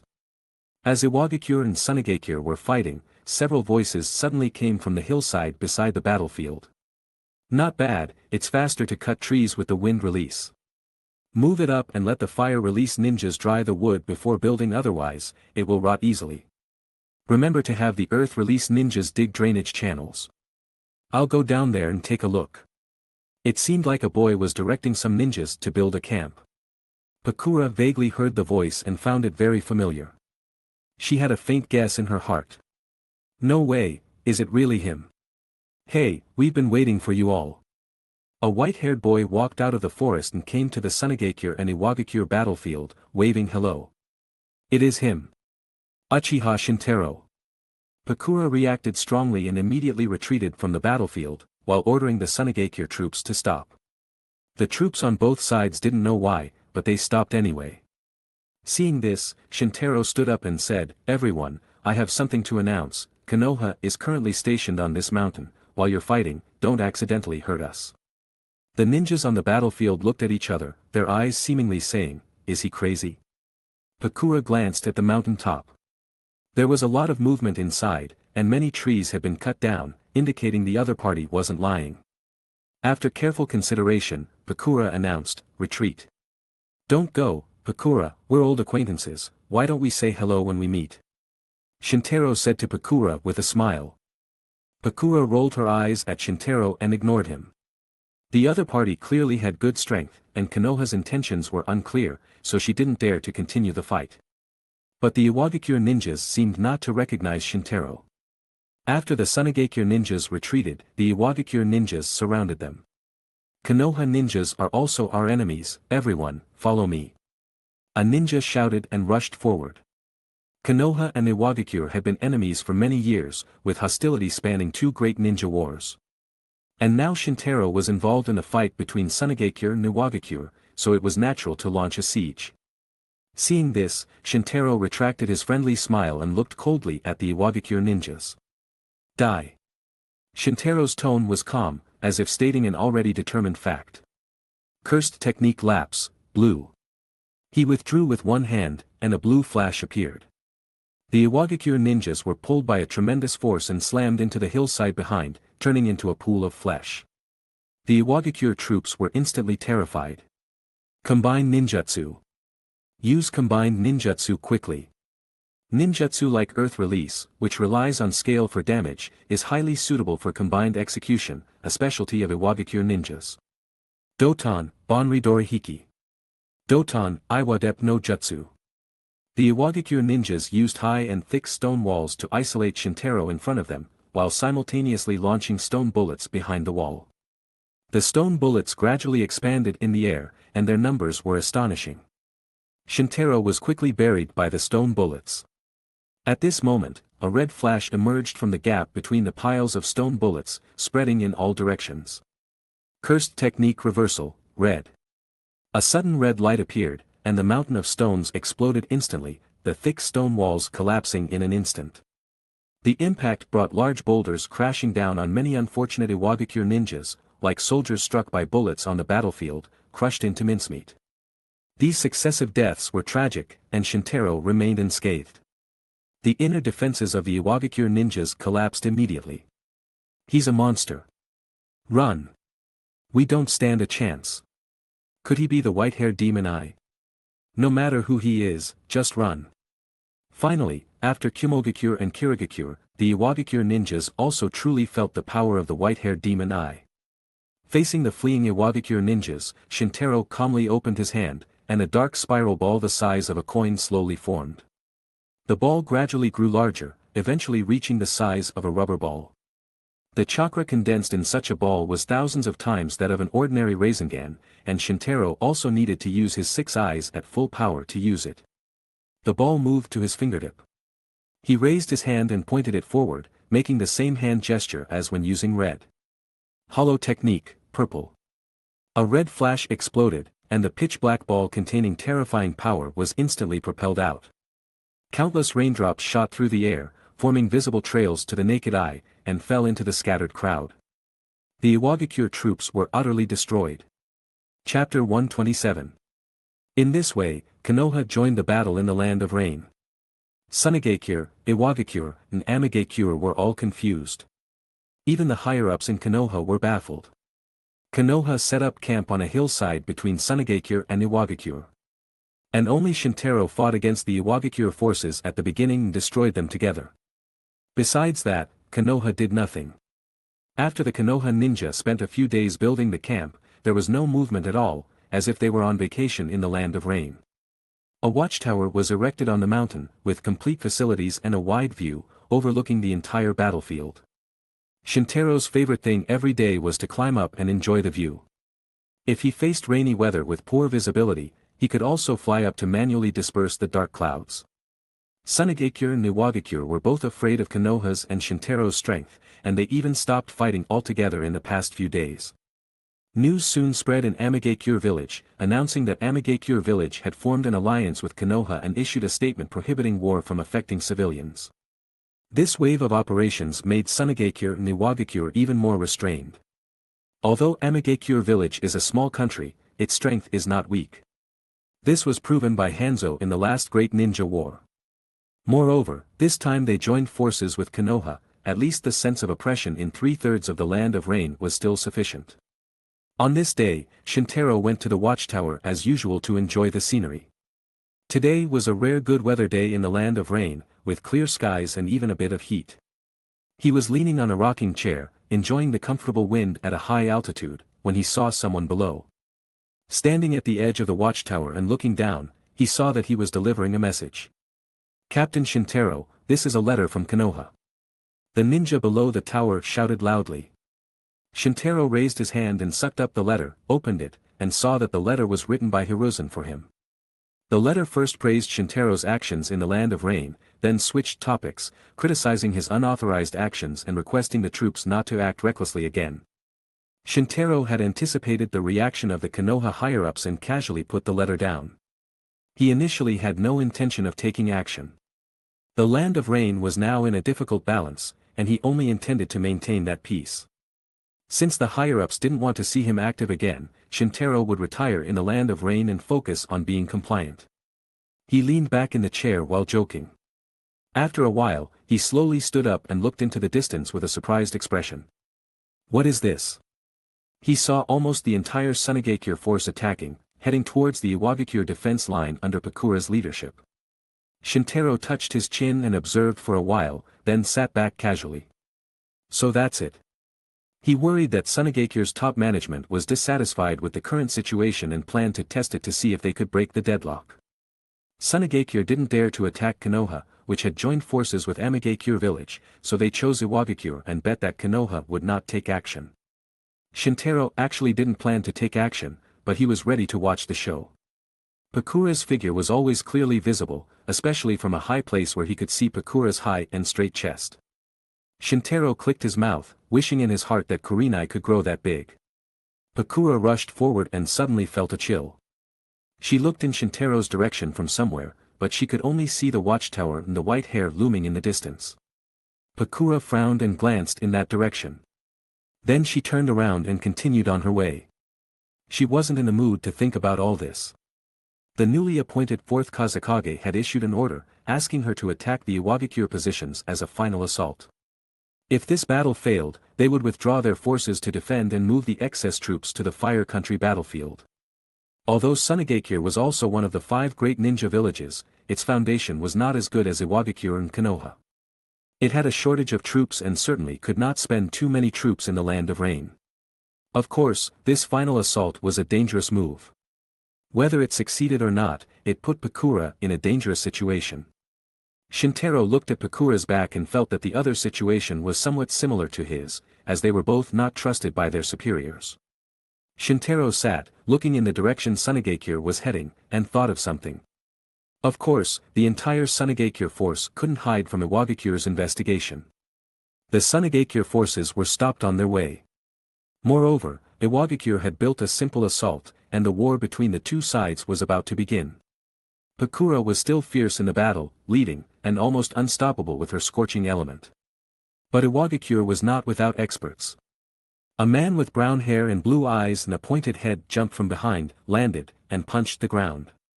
Bakutun, Jiraken. A violent explosion erupted instantly, smashing the ground into pieces. The gravel struck forward at high speed, piercing the sky with astonishing power. This person was a member of the explosion corps of Iwagakure village, known as Gari. The so-called explosive element was to concentrate explosive release chakra on the fist. Once it touched the enemy or other objects, this chakra could be injected into it and exploded. Its destructive power was quite astonishing. In close combat, Gari could almost lock the battle as long as he could touch the enemy, and long-range attacks could also be released indirectly by exploding the ground like just now. Several sand ninjas around Pakura were hit by the flying stones, and the unlucky ones died instantly. Pakura used fireballs to protect her body and blocked the incoming attack. Pakura and Gari fought against each other. Their strengths were almost the same, both were elite jonin or higher, and they both mastered lethal moves. This made the battle destined to be very intense. Shintaro took out a watermelon from the drawer and ate it while watching the show. Gari raised his fist across the damaged ground and attacked Pakura, his fist waving in the air creating a strong wind. Pakura dodged backward, and at the same time, she waved 6 fireballs, and the fireballs flew towards Gari in the air. Seeing that the situation was not good, Gari took a step back and immediately distanced himself. The position he was standing at was instantly burned to ashes by the fireballs falling from the sky. The other fireballs made a big circle and continued to fly towards Gari, burning the air. Gari ran backward, dodging left and right, and took a few steps to duck behind the earth flow wall released by the Iwagakure ninja on the battlefield. Landmine fists hit the earth flow wall, causing the earth flow wall to explode into several stones and fly forward, just in time to collide with the fireballs. The stones were shattered by the fireballs, but the fireballs also lost their power. Shintaro ate watermelon and sat watching Pakura's performance, thinking in his heart, a very suitable opponent. Pakura and Gari had very close strengths and were wary of each other, so Shintaro concluded that this battle might be a stalemate. Both sides might reach a deadlock. The result was indeed as Shintaro expected. Pakura and Gari fought fiercely for a long time. At this time, the Sunagakure forces were about to be defeated. Both sides had equal strength, but one side was defending, and the other was attacking. Of course, the situation favored the defending side and the people. Seeing this, Pakura had no choice but to retreat reluctantly. Sunagakure's assault failed, but Shintaro watched a good show from the watchtower. Chapter 128. Pakura led her troops to retreat, and the great show ended. Shintaro placed the unfinished watermelon in his hand, jumped straight from the towering watchtower, and then landed on the ground. This was the last show he watched on this battlefield. What followed was an 8-month war. The 4 villages of Sunagakure, Iwagakure, Konoha, and Amigakure sent troops, but they couldn't start a fight. During this period, the situation in the ninja world was changing. but it didn't affect the Land of Rain at all. Sunigakure was still fighting life and death with Konoha in the Land of Fire. Iwagakure was constantly at odds with Kimogakure. Konoha was still fighting on both the eastern and western fronts, and the Land of Rain barely managed to maintain peace among these major powers. Hanzo had never been so grateful for the alliance he achieved with Konoha. At this point, the momentum of the Ninja World War seemed to be coming to an end. All the countries seemed no longer capable of continuing the war. Sunigakure had almost exhausted all its soldiers in search of a decisive battle with Konoha. Iwagakure and Kimogakure were at a stalemate, and Konoha was very passive while fighting on both sides. In response to the Land of Rain, Sunigakure withdrew a large number of troops, and Pakura was transferred to compete with the Kirigakure ninja. Iwagakure seemed to be thinking of retreating recently. Although Shintaro stood still, he wasn't sitting in the camp eating and waiting for death. "Captain Shintaro, the information is here." Shintaro put down his pen and looked ahead. He had just replied to Kurenai. They hadn't met for a long time, so they usually communicated by letter. But the letter could be written later, as information was certainly more important right now. "Bring it here." Shintaro took the information. Even though he didn't send troops to attack, he still dispatched reconnaissance teams. Whether it was Sunigakure or Iwagakure, even his ally village Amigakure was within the scope of investigation. The information was updated daily, allowing him to strategize and win battles from thousands of miles away. Shintaro opened the information and quickly scanned it. There wasn't much action in Sunigakure village. Since Pakura was transferred, Sunigakure left only a small force of 300 people stationed in the fortress.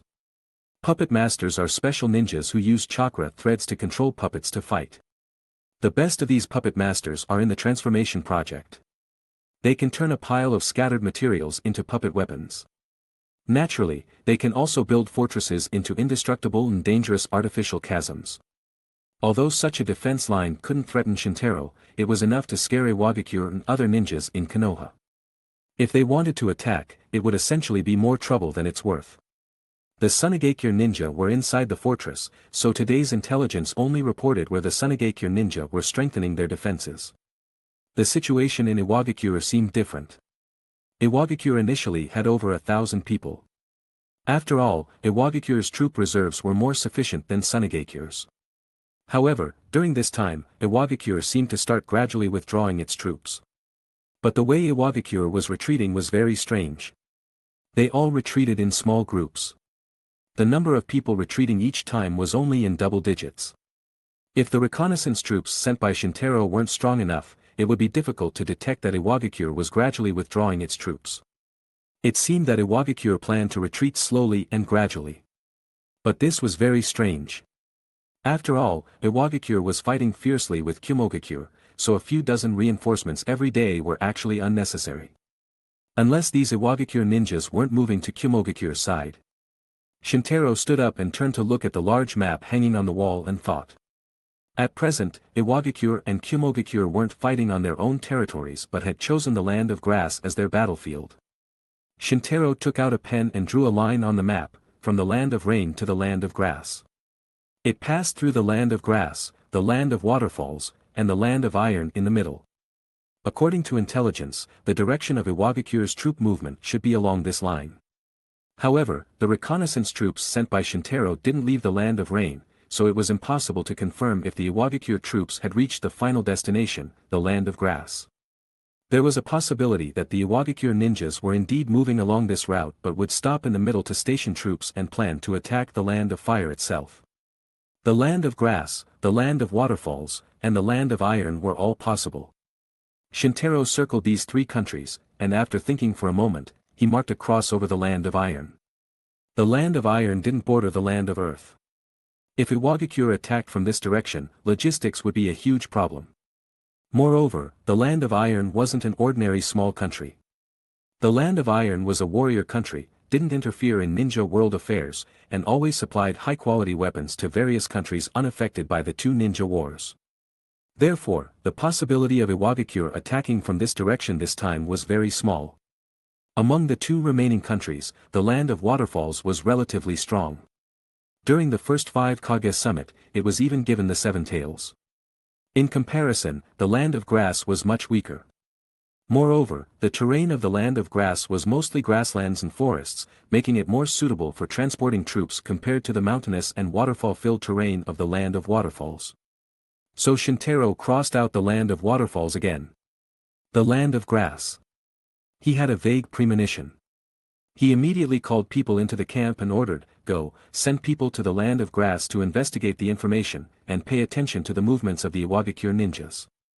While the Konoha troops were stationed in the land of rain, Shintaro couldn't leave his post without permission, so he could only send more troops to the land of grass to investigate intelligence.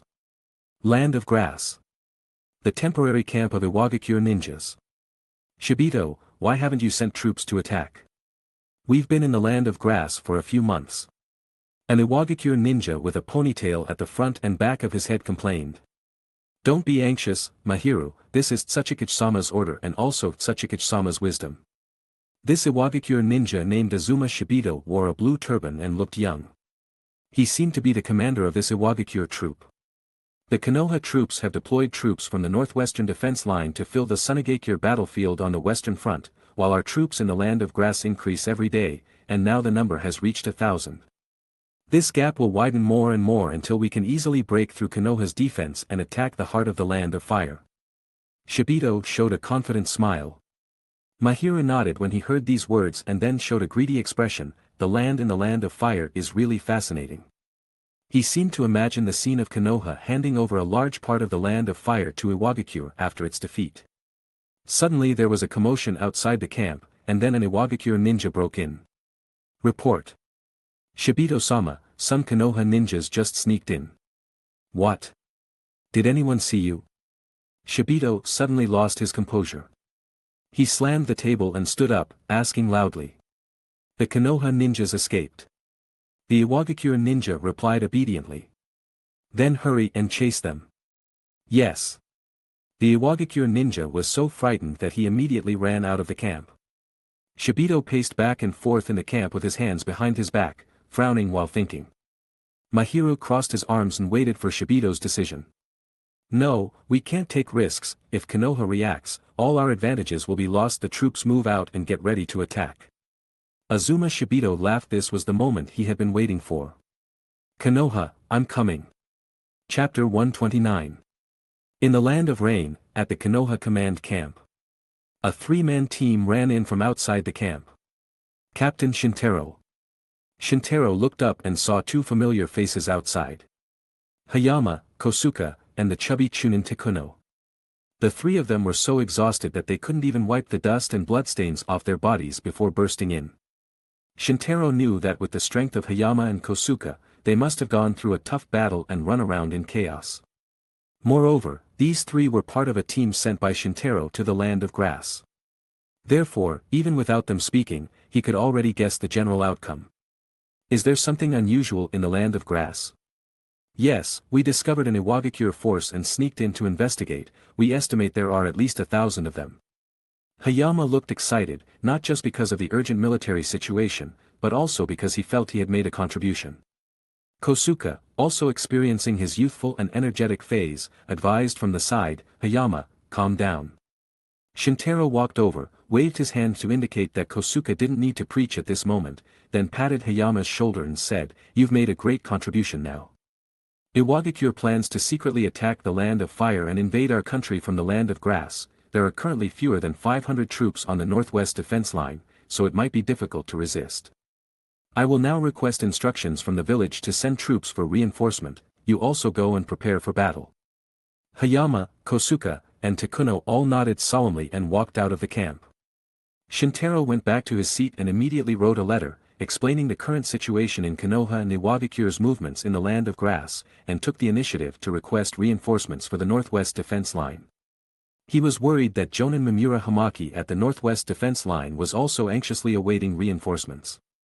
However, a day later, Shintaro heard that Iwagakure and Konoha were officially at war on the border of the land of grass, but what awaited him was an order to stay silent. The order required him and all the troops stationed in the land of rain to remain silent. The reason given was that Iwagakure might attack Konoha from the land of rain, so Shintaro and the troops in the land of rain couldn't act rashly. They explained that the northwest defense line would naturally receive other reinforcements. Shintaro scoffed at this. He and his troops in the Land of Rain were the closest reinforcements to the northwest defense line and the most promising to save the situation. This decision by Konoha's top management completely went against Konoha's interests and only cared about the ideas and interests of the top management itself. Shintaro was very disappointed with the current senior management.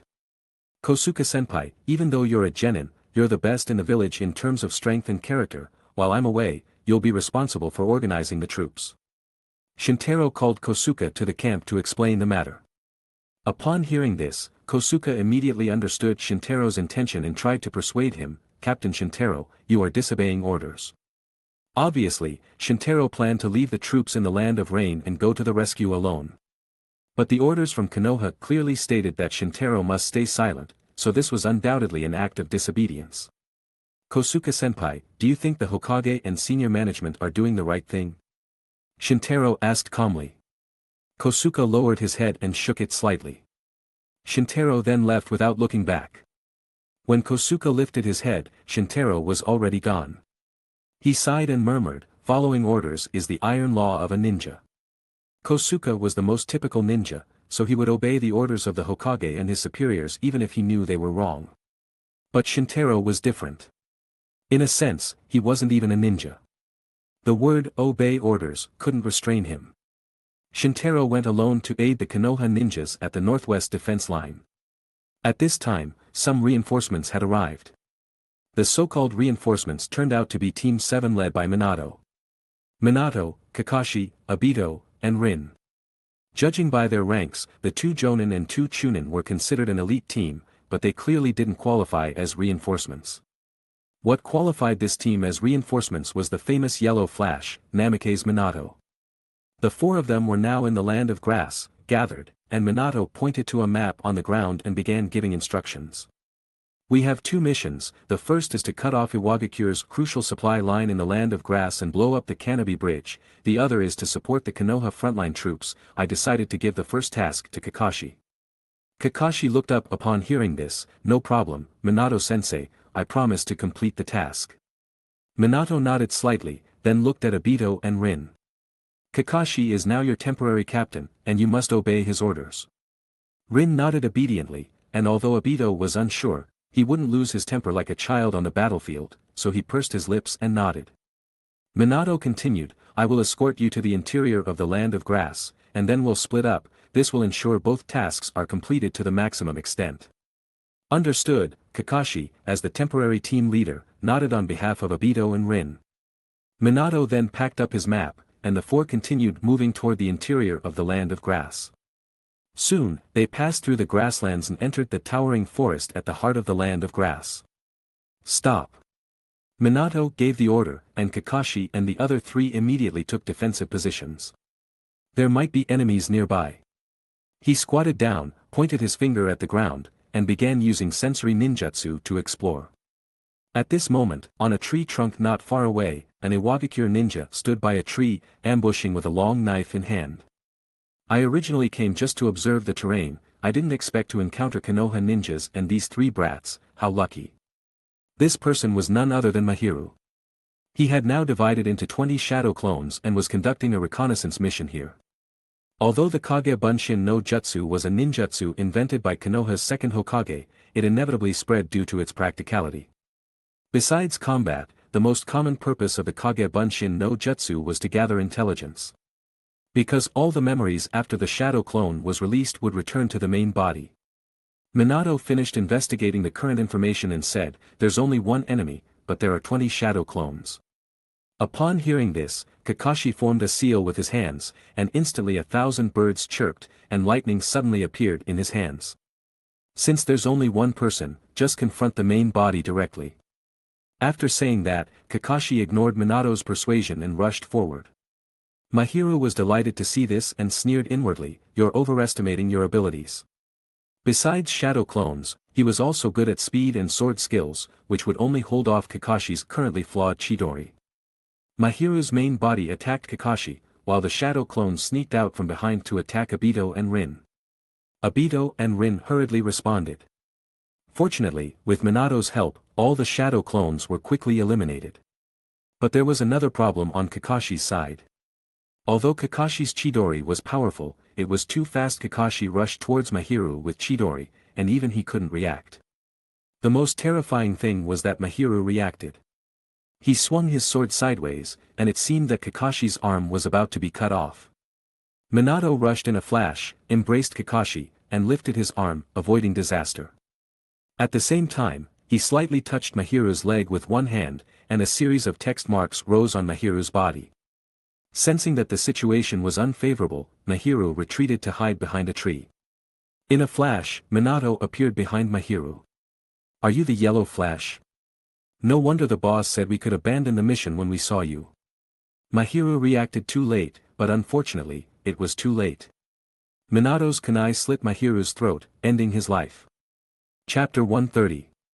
Kakashi, this is all your fault, you almost got us killed. Obito rushed to blame Kakashi for his reckless behavior. Kakashi crossed his arms and snorted, "You're just too weak." Rin, long accustomed to their bickering, quietly tended to their wounds. After Minato finished dealing with the mystical leeches, he approached and said, "Kakashi, Obito is right, you were indeed reckless. This time I was here, if I hadn't been, you can't do things like this." "I understand, Minato-sensei," Kakashi nodded, and Minato still had to stare at him. Minato then continued on their journey with the three of them. As night fell, the four of them set up camp in the wilderness. During a brief rest, Minato sought a heart-to-heart talk with Obito. The two of them leaned against a large tree under the night sky. "Obito, you must know about Kakashi's father, right?" The night wind blew, and Minato's yellow hair swayed in the breeze. "I remember, I always visited Kakashi's house during that time," Obito answered honestly. Minato nodded and said, "That incident had a huge impact on Kakashi. It's not that Kakashi doesn't value his comrades, but he doesn't trust his comrades' strength and always wants to handle everything by himself. That's what happened today. Kakashi actually wanted to face that Iwagakure ninja alone to protect you and Rin." Obito hadn't thought about this and was stunned for a long time.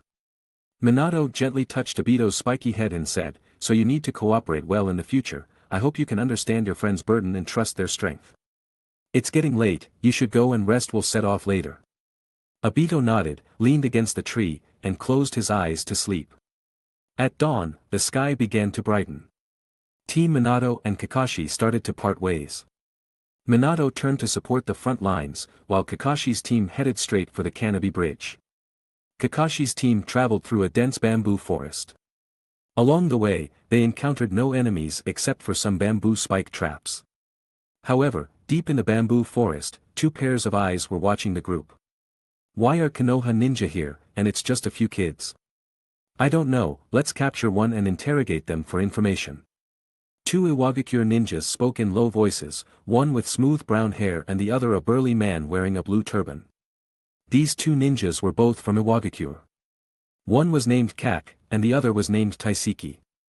Kak was adept at earth escape, swordsmanship, and genjutsu, while Taiseki had mastered a special ninjutsu, the hidden camouflage jutsu.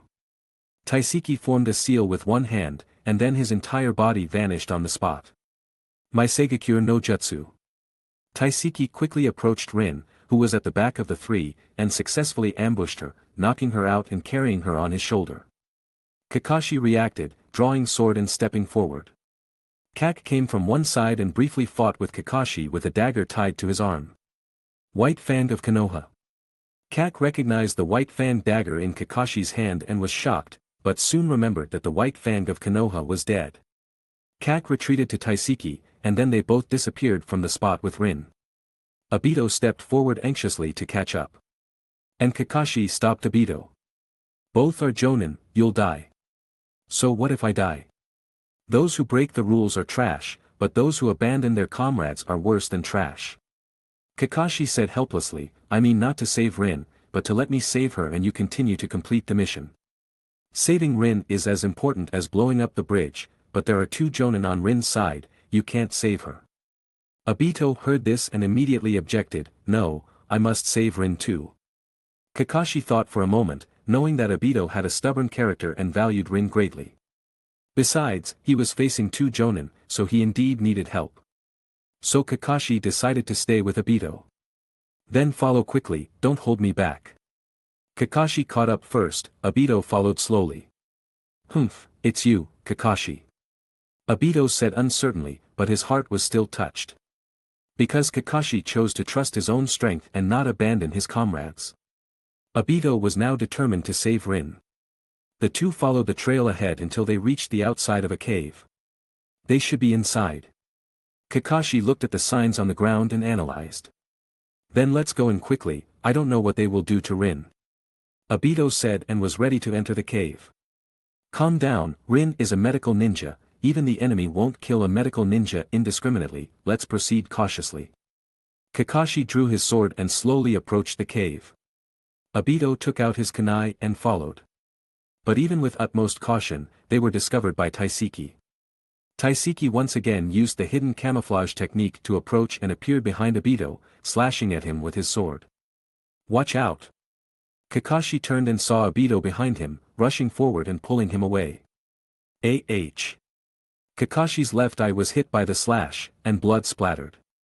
Kakashi!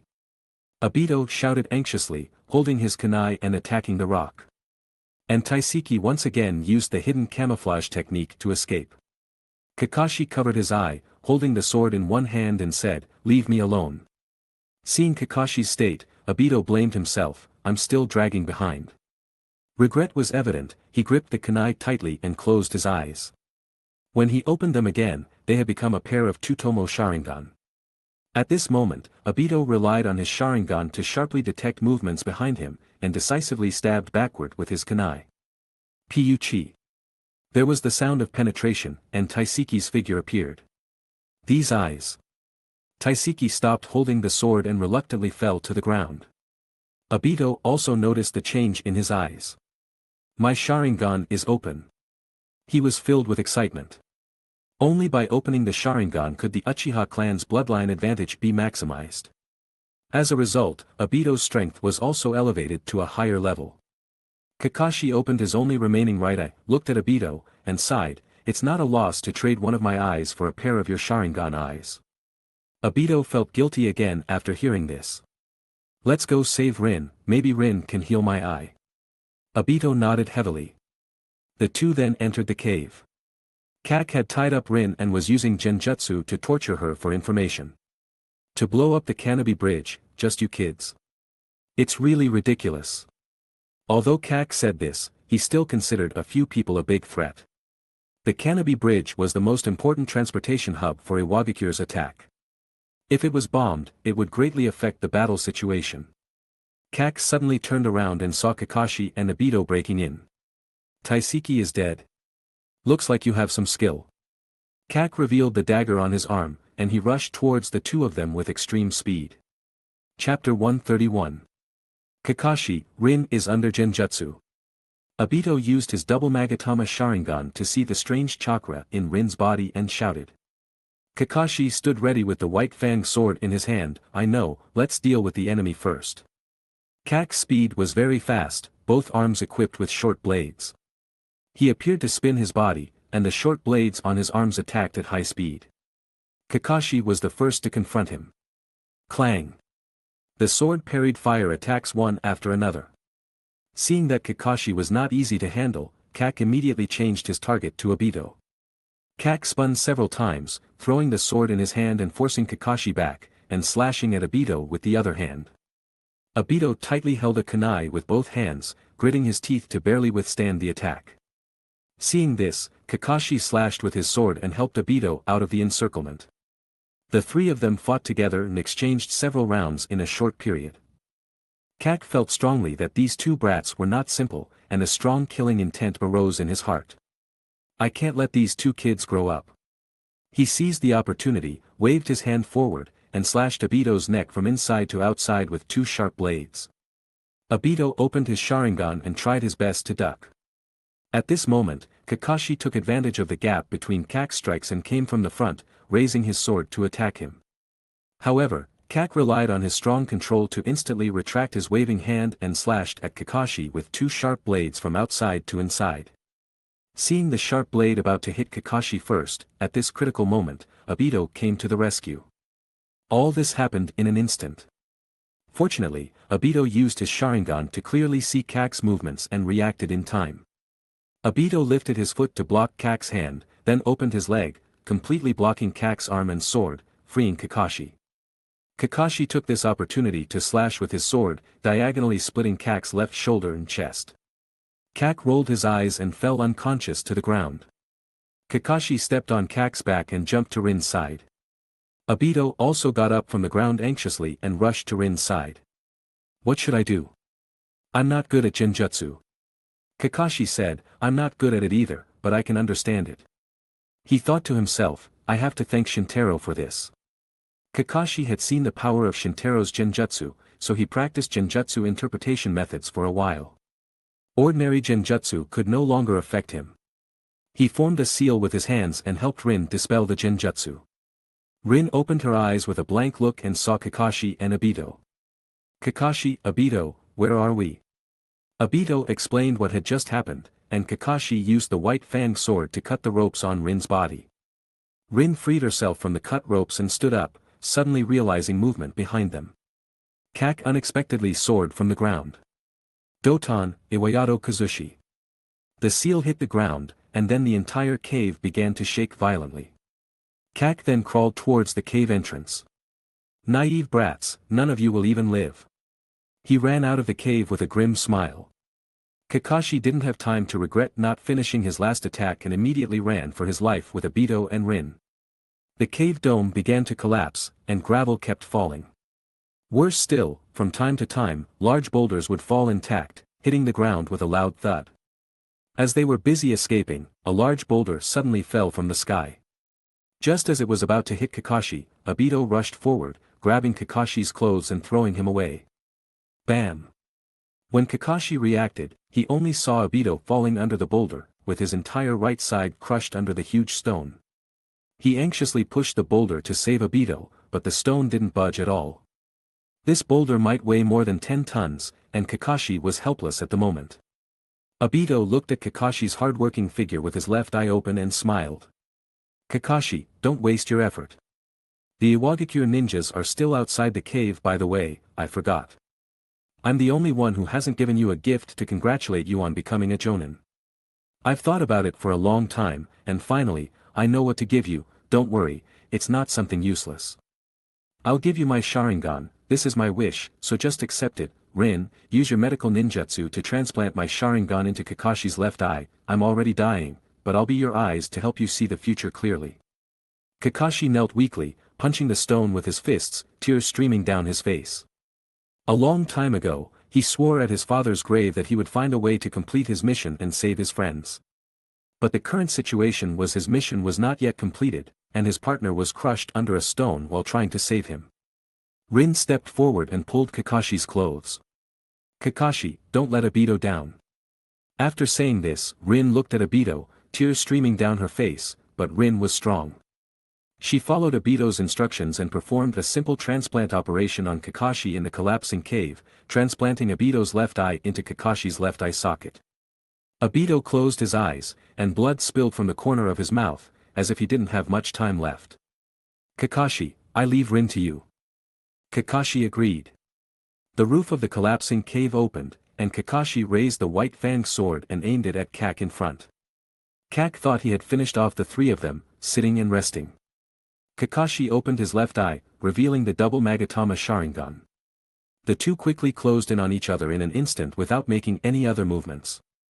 Kakashi slashed with his sword, and this time Kak hit the white fang sword with two staggering swords, directly cutting the white fang sword into several pieces.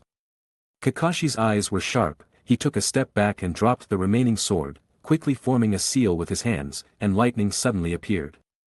Chidori. Kak and Kakashi closed in again, and this time, Kakashi was much faster, and one of the Sharingans helped him overcome Chidori's weaknesses. This Chidori accurately pierced Kak's chest, winning with one strike. Kakashi killed Kak and still did not relax. Because enemy reinforcements had arrived. He didn't even have time to collect Obito's remains, so he could only flee with Rin. The Iwagakure ninjas used earth elements to collapse the entire cave and seal it off. Obito gradually got buried deep in the ground one by one.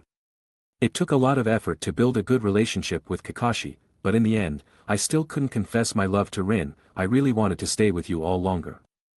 The Iwagakure ninjas guarded Obito and began to chase Kakashi and Rin. Kakashi and Rin could only run away, but even though they escaped, they wouldn't be able to run for long. Because the enemy reinforcements behind them were all elite, but Kakashi had fought several battles and was in poor condition. After running for a while, Kakashi and Rin were caught. "Rin, you go first. I promised Obito that I would take good care of you." "But I..." Kakashi held Chidori, ready to protect Rin with his life. Rin seemed to want to say something else, but at this moment, two figures, one yellow and one white, suddenly appeared. "Minato-sensei." "Shintaro." Kakashi immediately relaxed upon seeing this. The side effects of the transplanted Sharingan were revealed at this time, and Chidori also disappeared. Minato saw the embarrassed appearance of Kakashi and Rin, and noticed that Obito was not there, and he had already guessed in his mind. "Sorry I'm late." Shintaro saw the Sharingan in Kakashi's left eye, and his heart sank. Kakashi actually had a Sharingan.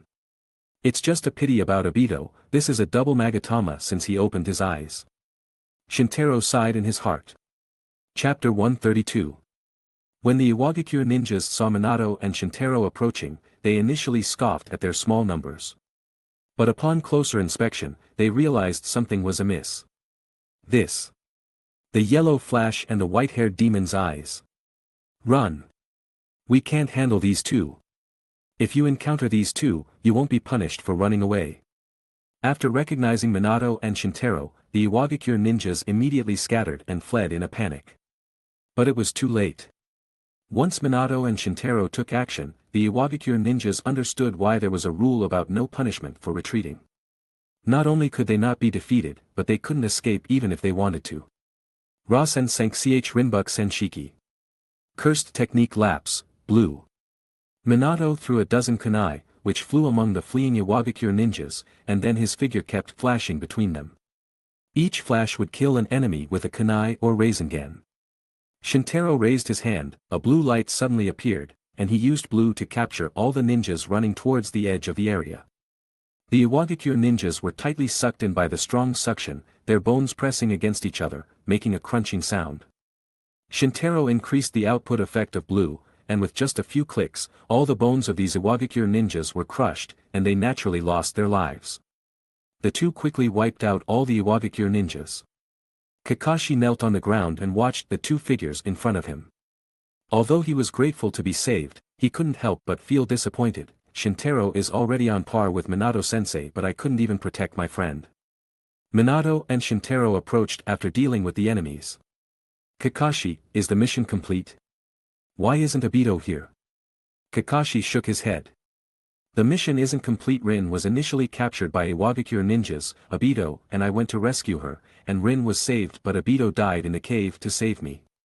He punched the ground hard, feeling guilty about Obito's death. Minato looked at Kakashi's left eye, his face darkened, and he said emotionally, "This eye, it's Obito's gift to you, isn't it?" Kakashi nodded. "Cherish it, it's Obito's intention." Minato patted Kakashi's shoulder and said. Shintaro asked from the side, "How did Obito die?" Kakashi raised his head and said, "When he saved me, he was crushed by a huge rock on the right side of his body. After transplanting his left eye to me, the cave completely collapsed and Obito was buried under it." Shintaro understood. No wonder Kakashi only brought back one of Obito's eyes and didn't see his body. Half of his body was crushed by a huge rock and buried under the cave. It seemed Obito was indeed dead. This time, Minato comforted Kakashi and said, "Obito is a hero of Konoha, let's complete the mission first, then retrieve Obito's body. Obito will be placed in Konoha's martyrs cemetery and will be honored by future generations." Kakashi nodded heavily. Minato, Kakashi, Rin, and Shintaro then headed to Canopy Bridge. Canopy Bridge spanned a deep and wide gorge and was magnificent. It was precisely because of this bridge that Obito died in battle. Kakashi took out the remaining explosive tags from his ninja pouch. Shintaro waved his hand and said, "No need for explosive tags, leave it to me." Kakashi stepped back and watched him fly into the air and raise his hand to release the blue light again. Cursed technique lapse maximum output, blue. The bridge was instantly destroyed by the powerful suction that suddenly appeared in the air. The deck of the bridge continued to crack, and a large number of cement beams and steel bars flew into the air and were lifted into a large ball. In an instant the entire bridge collapsed, leaving nothing in its place, all sucked into the sky. Shintaro then threw all the debris of the bridge into the distance, scattering the large pieces across the ground. Kanabi Bridge was completely erased from the map. The main transportation artery of Iwagakure was severed. Even if the bridge wasn't destroyed, Iwagakure was defeated. However, the significance of Kanabi Bridge was still great. Without this bridge, Iwagakure couldn't launch a large-scale attack. Therefore, Konoha's military losses were mitigated. The time needed to repair the bridge was enough for Konoha to redeploy troops to consolidate the defense line. As a result, Iwagakure didn't need to continue fighting Konoha. After the Battle of Kanabi Bridge, Konoha no longer considered Iwagakure a primary concern. It's no exaggeration to say that the Battle of Kanabi Bridge was a turning point in the Shinobi World War that saved Konoha from attacks on three sides. News of Kanabi Bridge's destruction quickly spread to Iwagakure and Konoha. In the Tsuchikage building in Iwagakure, sitting in the Tsuchikage's office was a short old man. This unimpressive small old man was the third Tsuchikage Inoki. Inoki didn't feel too angry or shocked after reading the frontline battle report. He rubbed his chin and thought for a long time, calmly recalling the current situation in the ninja world. He had the nickname Noki of both scales, meaning his mind was as accurate as scales. This third Tsuchikage was good at communication and could always secure the most favorable conditions for the village. Since we can't gain anything from Konoha on the battlefield, let's gain it through negotiations. After all, Konoha needs peace more than we do. He thought about his next steps. The war between Iwagakure and Konoha could be postponed for now. Inoki planned to let Iwagakure withdraw from the ninja war, which was now in its final stages of life and death. He had no intention of taking this risk with Iwagakure village. Iwagakure had seized a lot of wealth from the land of thunder and the land of rain and had gained enough benefits. There was no need to fight Konoha to the death. Moreover, Inoki was still afraid of Konoha's yellow-flashed Namikaze Minato and the white-haired devil's eyes Uchiha Shintaro, so he didn't plan to continue fighting Konoha. But Inoki didn't intend to withdraw his troops unconditionally. He wanted to seek peace while securing more benefits for Iwagakure. Now the plan to send a large force from the land of grass to attack Konoha alone had fallen apart, and the forces from the land of rain didn't dare to act without permission. Iwagakure had only one army left overseas. That was the Iwagakure ninja force fiercely fighting Kumogakure. The commander of this force was his son. He immediately wrote a letter to his son, asking him to send a small force to harass the Fire Nation's border while fighting Kumogakure as usual. After that, Inoki wrote another letter to Konoha, persuading Konoha to negotiate peace with Iwagakure. In this way, Inoki could prove that Iwagakure could threaten Konoha and gain enough bargaining power to strive for benefits in peace talks. This was a very clever move. But Konoha wouldn't give in immediately. A few days later, Konoha sent troops to strengthen the defense. The team leader was Uchiha Fugaku, indicating that Konoha's senior management couldn't find a ninja in the village who could lead the team. Konoha's senior management appointed Fugaku as the deputy commander and sent him to the defense line to help lead the Uchiha Clan and its forces. It's also worth mentioning that Fugaku brought along his 3-year-old son, Uchiha Itachi, to sharpen his son's will. This was also the first time Itachi's name was collectively noticed by Konoha's top management. Chapter 133. Northwest of the Land of Fire. The Konoha ninja on the defensive line were cleaning up the aftermath. The battles of the past few days had left only 4 Konoha ninja, indicating the brutality of the conflict. Thus, the subsequent work would take a few more days. The bodies of Konoha ninja were transported back to Konoha one by one. Minato and Shintaro stood together, watching the scene. Minato sighed and said, "No matter the battlefield, it always ends up like this." "That's war," Shintaro said, shaking his head. At this moment, Kakashi and Rin returned from a distance. Minato and Shintaro walked closer. "Did you search for Obito's body? Did you find it?" Minato looked behind the two of them but did not see Obito's body. Kakashi shook his head and said, "We didn't find it." Shintaro looked at him strangely because according to what was previously said, Obito should have been buried in a cave, and there was no chance he couldn't be found. Kakashi explained, "I used Earth Release to open the cave, but I still couldn't find Obito's body." Rin nodded and said, "We searched for a long time but couldn't find it, it seems to have disappeared."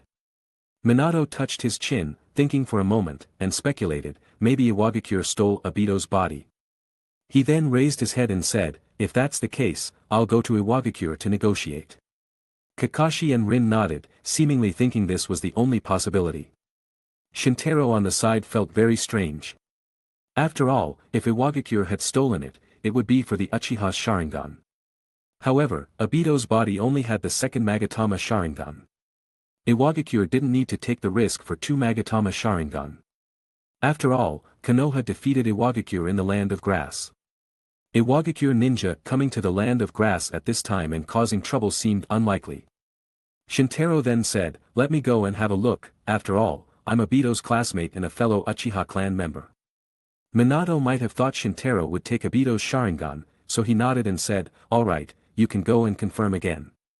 Kakashi told Shintaro the specific location of the cave, and Shintaro set off. When he arrived at the cave, Shintaro saw the rocky shore. The original cave had long since collapsed, and the remaining ruins had been overturned by Kakashi's earth release, turning it into this state. It appeared he had indeed paid careful attention. After all, Obito was one of his few close friends. Shintaro looked around and came to a large rock. This rock was covered in dried blood, and it was undoubtedly the rock that had crushed Obito. Kakashi apparently found this rock too and completely gave up after finding no body beneath it. Shintaro observed the area with his 6 eyes and found nothing but rocks. In other words, Obito was indeed missing. Did Iwagakure really take Obito? If so, I'm afraid this matter will take a lot of energy to negotiate. Seeing this situation, Shintaro thought it was like Minato's speculation. To secretly take Obito's body from the collapsed cave would require high-level earth release. From this perspective, it was indeed only the earth release experts from Iwagakure who could take action. Shintaro then set aside his doubts for the time being and returned to the Konoha defensive line. Kakashi stepped forward with hope on his face but was disappointed to see Shintaro return empty-handed. "You didn't find it either." Shintaro nodded and said, "It has indeed disappeared." Minato saw that Shintaro had returned with no results, so he consoled him, "I will report this to Lord Hokage. If it was done by Iwagakure, we will do our best to bring Obito back to his roots." Kakashi could only nod. The matter ended for now. Obito's deed spread back to Konoha, making everyone in Konoha associate the name Uchiha Obito with a hero for the first time. Previously, Obito's name was associated with weakness. No one expected that this kind-hearted Uchiha boy would die heroically on the battlefield. The grandparents whom Obito had helped were particularly sad, as if the one who had been sacrificed was their own child and grandchild. Maybe because Obito was raised by his grandmother, he was very aware of the inconveniences of the elderly. After his grandmother passed away, Obito passed on his filial piety to the elders in Konoha. Almost all the elders in Konoha knew about Obito, and even if they hadn't received help, they had at least heard of him. So when the news of Obito's sacrifice returned to Konoha, the first to offer condolences were various elderly care homes and hospitals in Konoha. The influence of these elderly people was still significant, so Konoha officials specifically issued an obituary. Passers-by would stop and express their silence. After all, the war had been going on for a long time, and not many people could receive official Konoha obituaries. Kurenai passed by with Shiro in her arms when she saw Obito's name in the obituary. She was stunned for a long time, her mouth open in disbelief. She immediately thought of Rin, who had a good relationship with Obito, and returned home with Shiro, intending to write a letter to Rin to express condolences and comfort. Guy passing by the obituary, had tears in his eyes. Not only in mourning for Obito but also because the last obituary posted here for a ninja was his father, Due. "Obito, you and my father both burned your youth for Konoha. You are a hero who will always be remembered by Konoha."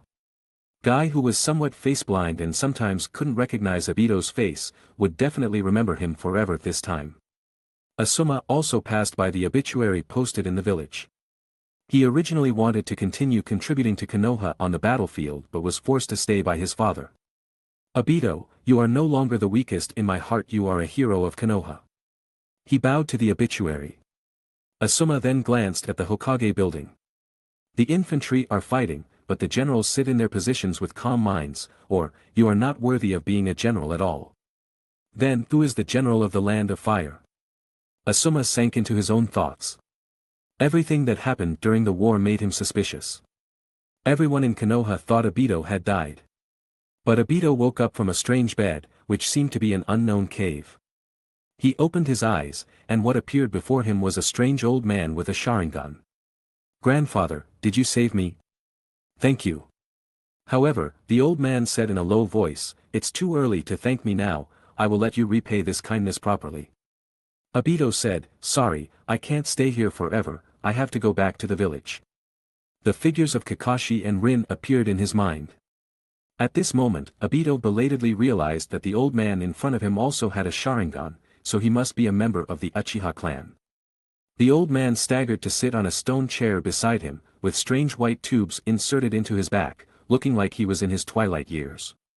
As a member of the Uchiha clan and an old man, it made sense that Obito would surely know him. After all, he had essentially seen all the elderly in the village. Obito's body trembled, and he thought of the only possible explanation. "Could you be the village's rogue ninja?" The old man seemed to understand Obito's thoughts, lowered his hand, and spoke slowly, "I am Uchiha Madara." Chapter 134. For Konoha's northwest defense line, another transfer order was sent from Konoha village. "Shintaro, it looks like we're heading to the southeast defense line again." Minato opened the transfer order, and not only was he transferred to the southeast, but Shintaro was as well. Minato had initially been transferred from the southeast defense line to support the northwest defense line, and Shintaro had also been on the southeast defense line before coming to the land of rain. Ninjas are very quick. Minato organized his troops and immediately set off. Everyone arrived at the southeast defense line. The southeast defense line has undergone some changes compared to last year. Most importantly, the eastern defense line no longer requires too much ninja defense. This is because all the fortresses and bases attacked by Kirigakure from the eastern front had been dismantled earlier. Therefore, the current battlefield is essentially the southern front. In Minato's absence, Shikaku was responsible for coordinating and leading the southeast defense line. Minato and Shikaku completed a simple handover. Both were smart people, so the handover was naturally straightforward and efficient. Shikaku informed Minato of all the changes and details of the current battle situation. Minato quickly understood the situation. It seems like Kirigakure can't hold out much longer. According to intelligence, Kirigakure's attacks had significantly weakened. Combined with other intelligence, Kirigakure should no longer have the strength to fight against Konoha. Shikaku nodded but expressed his concern.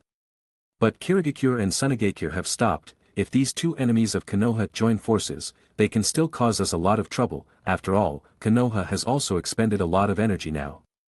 Minato nodded, agreeing with the concern. Yes, although Kirigakure and Sunigakure might not have the strength to attack each other, we cannot rule out the possibility you mentioned. To be cautious, someone still needs to gather information. Shikaku smiled upon hearing this and said, "I have a suitable candidate." So Shintaro was called to the camp. "Shikaku-sensei, I knew it was you who called me." Shintaro waved his hand helplessly and walked in. "No choice, who else is more suitable than you? Those who can do more work. This time, we're going to the mainland of the Land of Water, Kirigakure village, to gather information and see if there are any signs of Kirigakure and Sunigakure uniting." Shintaro complained, gathering information again. The last time Shikaku came to him, he asked him to gather information about Kirigakure's fortress. This time, he went a step further and asked him to go directly to Kirigakure village. "I'm giving you the opportunity to do a good deed," Shikaku explained, and Shintaro reluctantly accepted. He and the senior management of Konoha were just two extremes. The senior officials of Konoha were very afraid that Shintaro would make a meritorious service on the battlefield and become full, thus threatening the power of Konoha's senior officials. Shikaku was just the opposite. He regarded Shintaro as a jack of all trades. Although this reflected Shikaku's trust in him, Shintaro still felt like a brick that needed to be moved wherever necessary. Shikaku explained, "I really don't mean to embarrass you, you also know that espionage missions are inherently dangerous, and now that we are at war, it becomes even more difficult. Once discovered in enemy territory during wartime, it's almost impossible for an ordinary ninja to survive. The only suitable and energetic person I think is you." Shintaro nodded. He only had a slight objection, but it wasn't because he really didn't want to go. Okay, then I'll treat it as a vacation. Shikaku smiled and said, right, you can think of it as a trip on public expenses. Then how do I get there? Directly cross the sea and sneak across? Shintaro asked again about the specific details of his mission. Shikaku shook his head and answered, of course not, such a spy mission requires you to have a clear identity so you can easily gather information. He handed a document to Shintaro. And this identity can't be linked to Konoha, otherwise Kirigakure will definitely be alert, and they might alert others. Shintaro opened the file and looked through it while Shikaku also explained. This is a fisherman from the land of sea, he was bitten by a shark while fishing, he happened to be rescued by a passing Konoha ninja and sent to Konoha for treatment, he is still in the village now. No one knows about this except us and the involved ninja. You will pretend to be him this time. First, go to the shore and board his fishing boat, then return to the outer waters of the land of sea to fish, and take the caught fish to Kirigakure village to sell. This will provide enough reason and won't arouse suspicion. Shintaro listened to Shikaku's introduction and read the information at the same time. Then he formed a seal and performed Henge no Jutsu. He then transformed into a tall, muscular man with dark skin, ordinary features, and determined eyes. Suddenly, the image of a tough man who had been fishing at sea all year round appeared. Hello, I am Tanaka Kenji from the land of sea, do you want to buy fish? They are all fresh fish caught directly from the sea. Shikaku gave a thumbs up and said, yes, I think you're suitable. Shintaro used his 6 eyes to maintain Henge no Jutsu very subtly, enough to make it look real. He memorized all the relevant information about Tanaka Kenji in just a few glances, plus his appearance and voice looked genuine. It could be said that he was truly the second Tanaka Kenji in the world.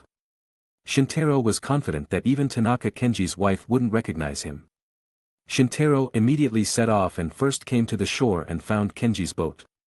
The boat was not large and was damaged and repaired. As stated in the information, the Tanaka family was not wealthy. Kenji had an eldest brother. When the family property was divided, he was only given a broken boat and an old house by the sea. Therefore, Kenji, who had made a living from farming since childhood, was forced to start making a living as a fisherman. Shintaro steered the boat south and reached the sea between the land of fire and the land of sea. The land of sea is located south of the Ninja World continent, an island nation consisting of many islands of varying sizes. Shintaro first caught enough fish in the sea, then made a dirty disguise on the boat and his body, and then rowed the boat towards the land of sea. At sea, a fishing boat came towards him. Kenji. Where have you been? There are so many fish. On the fishing boat, an old man with white hair greeted him warmly and couldn't help but ask when he saw the fish on Shintaro's boat. Shintaro replied loudly, in the north, there is a school of fish further away. Okay. Then I have to hurry over there. Upon hearing this, the old fisherman immediately began to row towards the designated position. Shintaro hid his smile, turned around, and continued rowing towards the land of sea. It seemed that there was no flaw in this disguise. However, he still couldn't head directly to the land of water, as going to the land of water still required customs documents. Kenji's customs documents had to be left at home, so Shintaro still had to return to Kenji's home. Chapter 135. Shintaro sailed north to Dalong Island in the land of water. The Tanaka house was located by the shore. He moored his boat at the beach and tied it to a wooden post to prevent it from drifting away with the waves. Then, he walked towards the Tanaka house, which was a shabby hut with a small farm plot in a walled yard where some vegetables were planted. Arable land was as scarce as clean water on this small island. Therefore, Kenji could only cultivate the small plot in the yard. Shintaro approached the door, and a woman emerged from inside. The woman had a healthy wheat-colored complexion, dressed simply, and her hair was tied back. She looked gentle and had a simple, rustic beauty. This was Ogura Ai, Tanaka Kenji's wife. Hubby, you're back. Fishing was quite a dangerous activity, so Ogura Ai would worry and pray for her husband. Shintaro saw that Ogura Ai didn't seem to notice anything unusual, so he felt relieved. I'm back, I had a good haul this time. Spending several days at sea while fishing was normal, so Ogura Ai believed him after hearing the explanation. According to the intel, Kenji would always hug Ogura Ai whenever he returned home. Shintaro thought to himself, sorry, I'll just act it out. Then he stepped forward and hugged Ogura AI. The scent of a mature woman wafted into Shintaro's nose. However, to Shintaro's surprise, Ogura AI suddenly pushed him away. What's wrong? Shintaro asked. Ogura AI replied cautiously, you're not hubby. What are you talking about? AI, it's me, Kenji. He pondered what might have gone wrong. There shouldn't be any issues with his appearance and voice, and his behavior matched the intel. Ogura AI asked, what happened to him? Seeing her so sure, Shintaro dropped his disguise and curiously asked, how did you know? Ogura AI said, at first, I didn't notice, but something felt off, you didn't even glance at the vegetable garden when you walked in, so, you're not him. Shintaro shook his head and smiled, not expecting to be exposed by such a detail. Kenji himself didn't realize he would always glance at the vegetable garden when entering the door, so it wasn't in the intel. Shintaro stopped pretending, released Henge no Jutsu, and revealed his true appearance. A kid? You're a ninja. Ogura AI was initially shocked to discover that Shintaro was just a 13-year-old boy and then exclaimed upon seeing the Konoha forehead protector on Shintaro's forehead. The Land of Water was a small country without a ninja village, and common tasks were entrusted to Kirigakure in the neighboring Land of Water. Ogura AI had little interaction with ninjas, so she hesitated upon seeing the forehead protector before reacting. She covered her mouth and said tearfully, has hubby.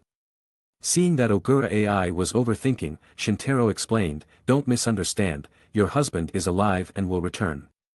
Ogura AI wanted to ask more, but Shintaro didn't want to waste much time here. With his Sharingan, a genjutsu took effect.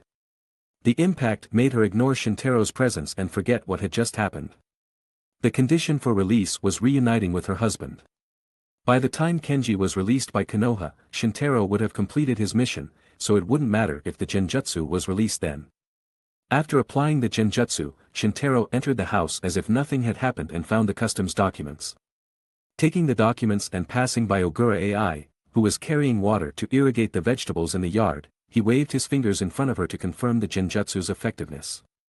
If this genjutsu fell into the hands of someone with malicious intent, it could be disastrous. Seeing his genjutsu so effective, Shintaro could only sigh. After ensuring Ogura AI was ignoring him, Shintaro returned to the boat with the documents and sailed to the Land of Water. At sea, he used Henge no Jutsu again to transform back into Kenji. This time, he headed straight for the customs port in the southern part of the Land of Water. The Land of Water's port was busier than the Land of Fire's port. After all, the Land of Water was a maritime country, and all foreign trade was conducted by sea. Hey! Dock over there, dock over there. Hand over your documents. A portly customs officer came over arrogantly. After Shintaro docked, he went ashore with the documents and handed them to the officer quietly. The customs officer took the documents, flipped through them, and then looked at Shintaro. Anything else? Shintaro knowingly took out a few banknotes and placed them on the documents. The customs officer smiled and said, you're quite sensible. The customs officer pocketed the banknotes and looked back. Several Kirigakure ninjas were stationed behind them. Shintaro had long observed with his 6 eyes that their strength was only that of mid-level genin. The customs officers and Kirigakure ninjas belonged to 2 different systems. The customs officers were officials of the Land of Water, while the ninjas were from Kirigakure. Therefore, the Kirigakure ninjas ignored the customs officers' corruption. Shintaro then got the clearance, rented a cart at the port, and drove the fish cart to Kirigakure. That afternoon, Shintaro arrived at Kirigakure. Unlike Konoha, Kirigakure was shrouded in white mist all year round, hence the name Kirigakure. Most buildings in the village were made of hard limestone, protecting them from decay and erosion in the humid environment. Shintaro successfully entered Kirigakure and pulled the cart towards the seafood market. Fish was the most commonly consumed meat by Kirigakure residents. After all, other meats were more expensive than fish in Kirigakure. So the seafood market was very large. Shintaro pulled the cart in, and as long as he posted a sign that said, freshly caught from the Land of Water, it quickly sold out. There were also some other merchants who came to him for wholesale. He didn't want to stay long at the seafood market, so he sold all the fish in the cart without bargaining. He then hid in a toilet, created a shadow clone, and had the shadow clone continue pretending to be Kenji. He escaped through the window and left the seafood market. Shintaro used Henge no Jutsu to transform into an ordinary middle-aged man, took his collar, and sniffed it. It smells like fish.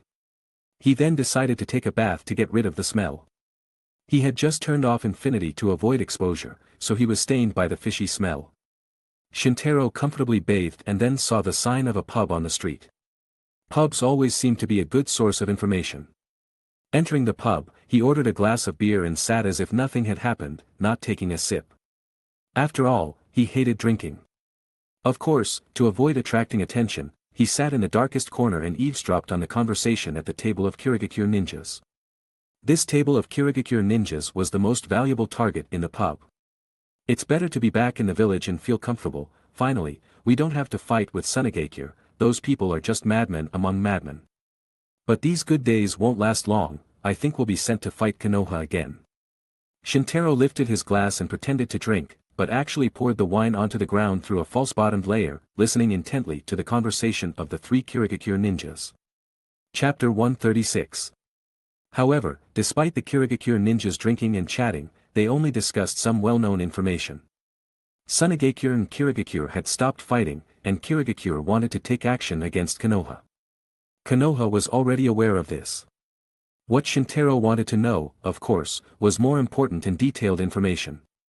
He quietly waited for the Kirigakure ninjas at the table to finish drinking and leave in a drunken state.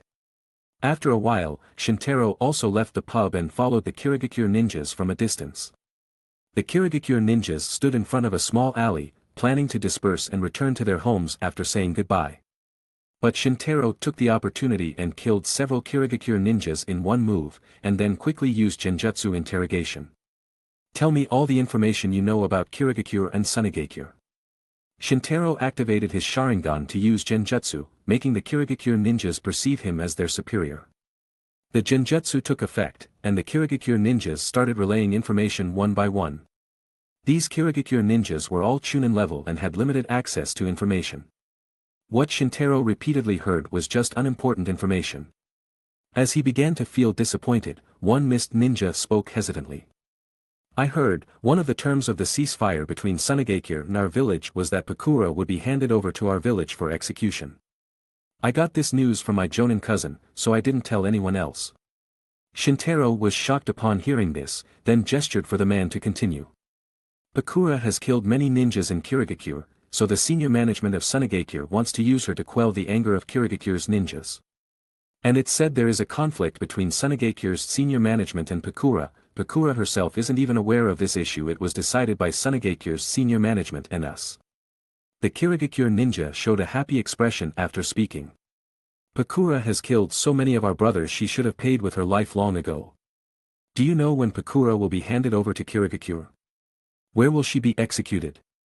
It should be happening soon. It said there will be an ambush and a silent attack in the canyon outside the village. The Kirigakure ninja didn't know the specifics. Shintaro decided to save Pakura at that moment. Without further ado, he used genjutsu to erase the memories of the Kirigakure ninjas.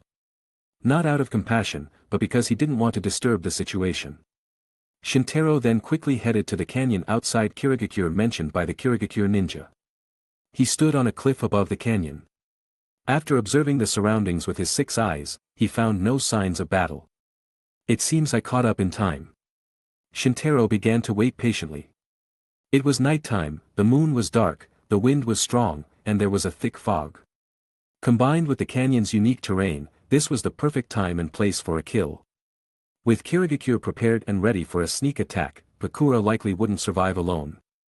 Shintaro felt Pakura still had value, or at least cooperation value, so he wasn't willing to let the hero of Sunagakure die here. Soon, he waited for a group of Kirigakure ninjas to arrive and set up an ambush on the opposite cliff. Covered by the fog, the Kirigakure ninjas on the other side didn't notice his presence. Shintaro stepped back and thought, it seems today's the day. Late at night, he waited for Pakura and the Kirigakure ninjas who were bringing her to Kirigakure. Seeing Pakura's helpless posture, Shintaro understood that she had been completely deceived by the senior officials of Sunagakure. Tsk, such a big-breasted and brainless woman, daring to enter and exit the enemy's territory without any defenses just because it was a mission assigned by Sunigakure. Shintaro didn't know if Pakura was really that foolish or if she trusted the village too much. Pakura asked the leading Kirigakure ninja, "How long until we reach Kirigakure?"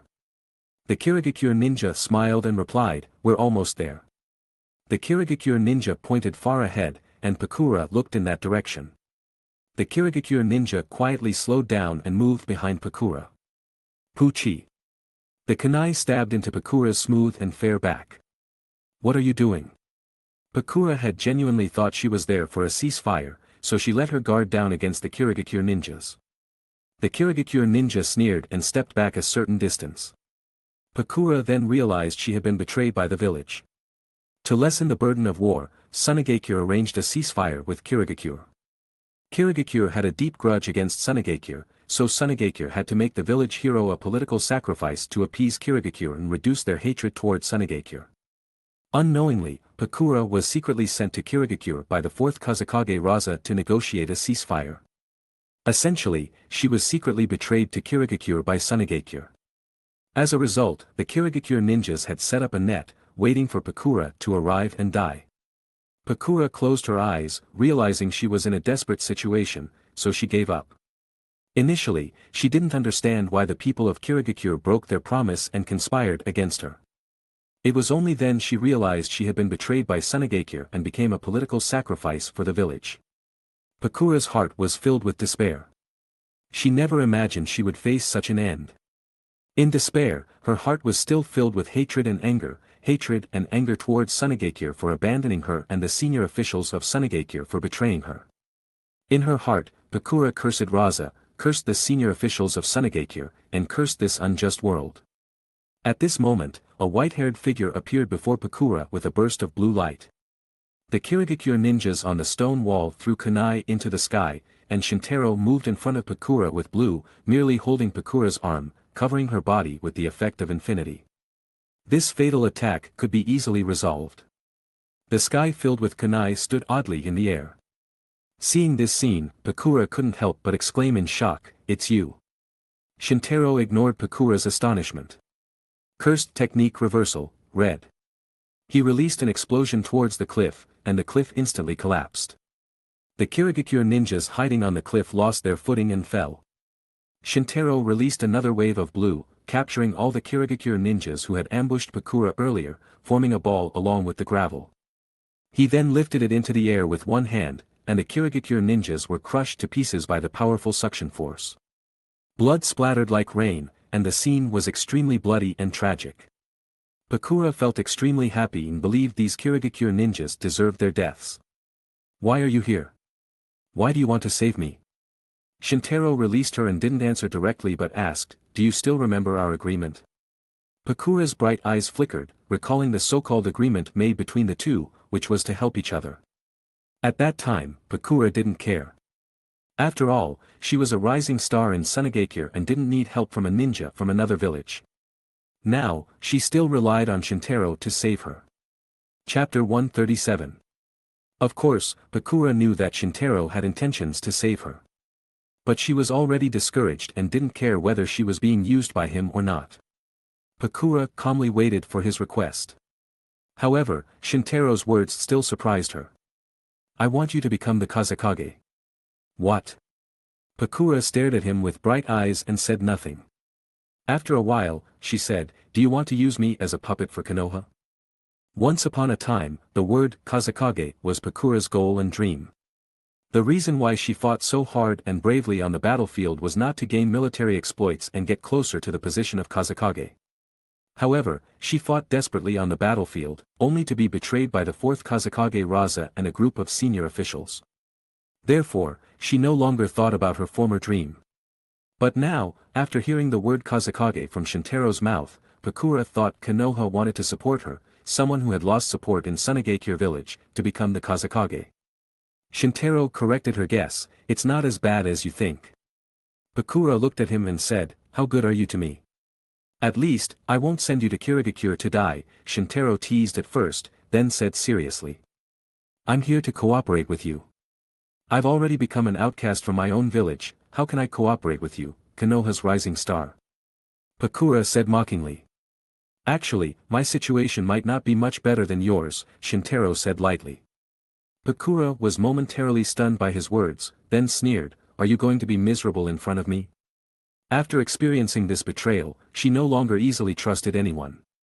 But Shintaro's next words made her doubt. It's true I'm not as miserable as you, but I could be considered the same type as you, we are both people not trusted by the village leaders. You? Pakura asked doubtfully. I was born into the Uchiha clan, and you are a ninja from Sunagakure village, perhaps you don't know what it means to be born into the Uchiha clan in Konoha, simply put, I can't become Hokage in the usual way. Shintaro's words made Pakura think hard. She did not expect Shintaro to reveal his ambitions so unabashedly while complaining. But to realize some ideas in my mind, I must win the position of Hokage, so I need help, Shintaro continued. With your strength, why don't you just kill all the leaders? Pakura said bluntly. Shintaro looked at her and laughed heartily, you really have no political sense, no wonder you didn't even realize you were betrayed. Pakura glared sharply at him.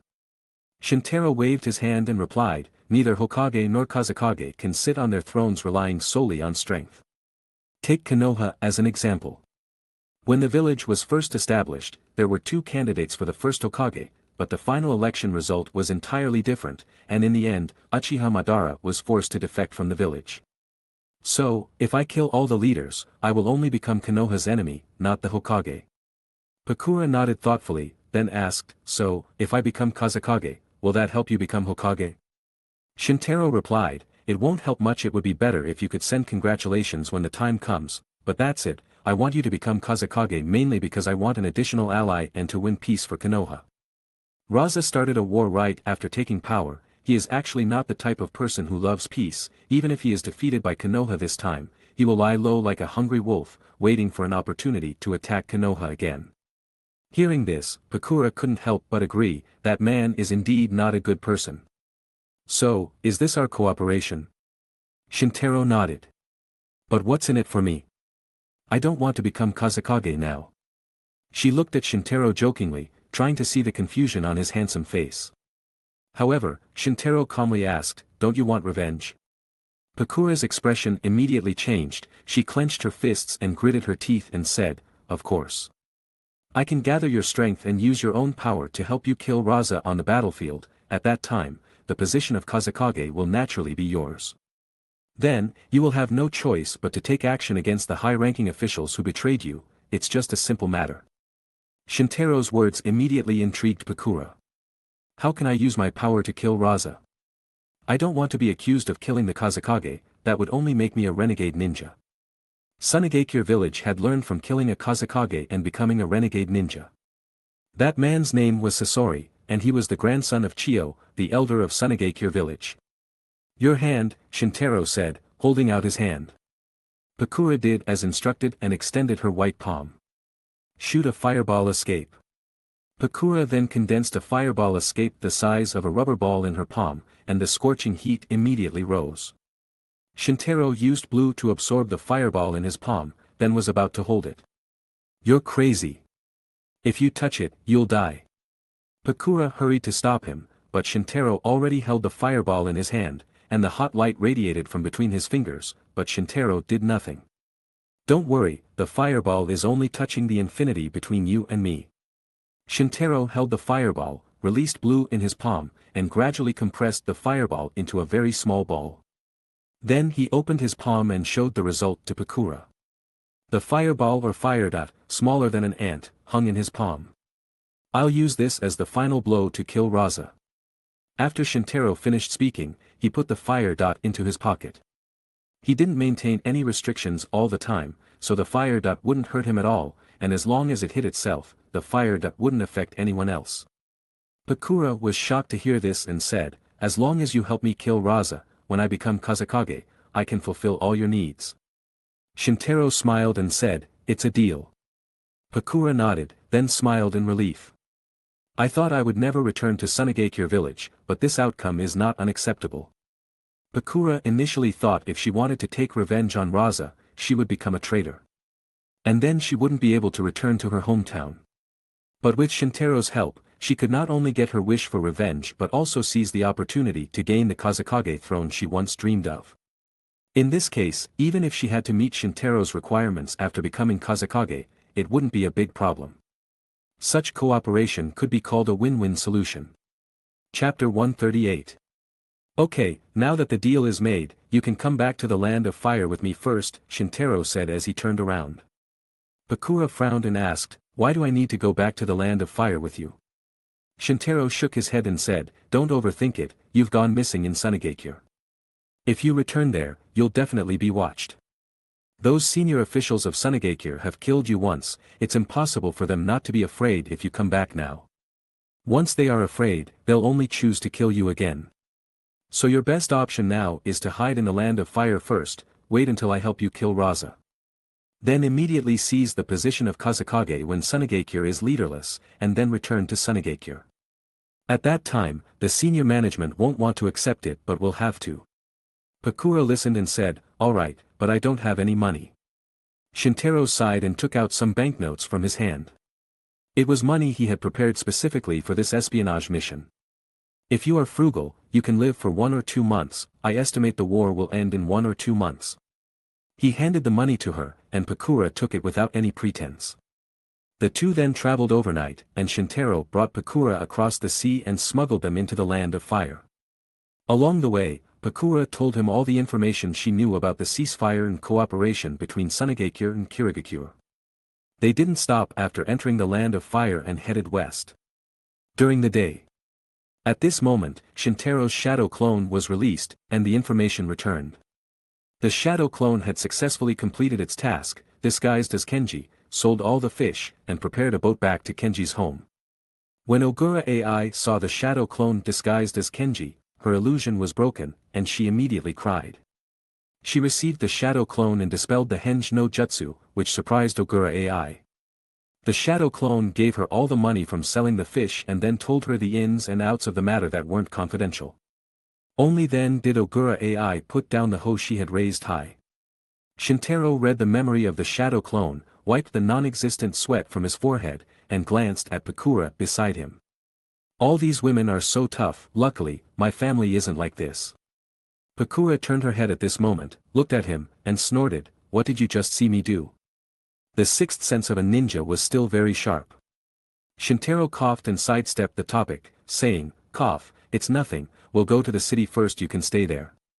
It's quite far from Konoha and the front lines, so it won't be affected. I need to go back and report the situation, so I won't be continuing with you.